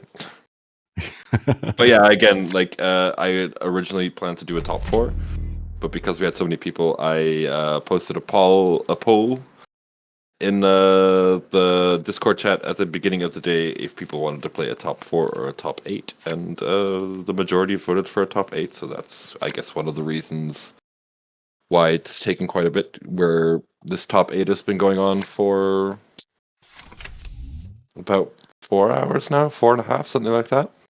Yeah, something along those lines, I think. At least we're seeing something a little different on the runner side here. This is a reg Hashika, I guess, but running Paragon, which is pretty interesting. And so Mike has responded by icing up Archive straight away to stop them getting the Paragon plus Hashike value there. Makes sense. And the pad tap obviously has to go as well when you're Asmari. Yeah, Pat Tap's such a good card. Yeah. I mean, just installing it is tempo. And I loathe to use the word tempo, but yeah. It is what it is. Yeah. Seeing a Chrysium grid there. I believe Mike is running at least 2 Chrysium grids. Yeah.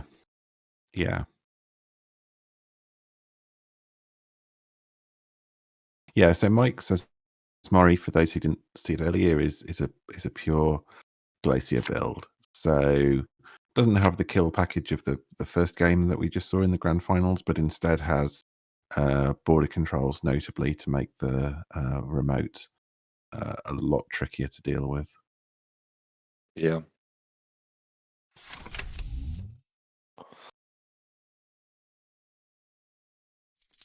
And Chrysium grids, I mean, for one influence splash, it's honestly always a really good card. If it helps against Stargate, it helps against diversion of funds.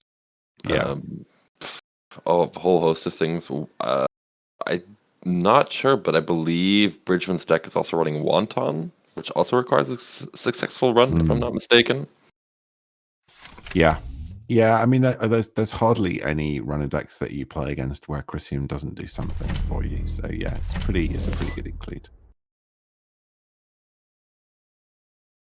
For quite a while, I was running a kit deck that had the Euler spam, and its multi-axis is basically R&D interfaces. So right, that's something Chrysium Grid doesn't stop. Indeed. Okay, so wrestling a border control just to say end the run. Yeah. Not as valiant as the Lonely Vanilla we saw in the Lost Geek versus Swifty matchup, but No. But I think this is pretty good play from Bridgman. Just running, getting these ice reses, seeing what's what, getting some accesses, getting the Paragon credit, doing the draw filtering, and taking an SSL into the bargain there. So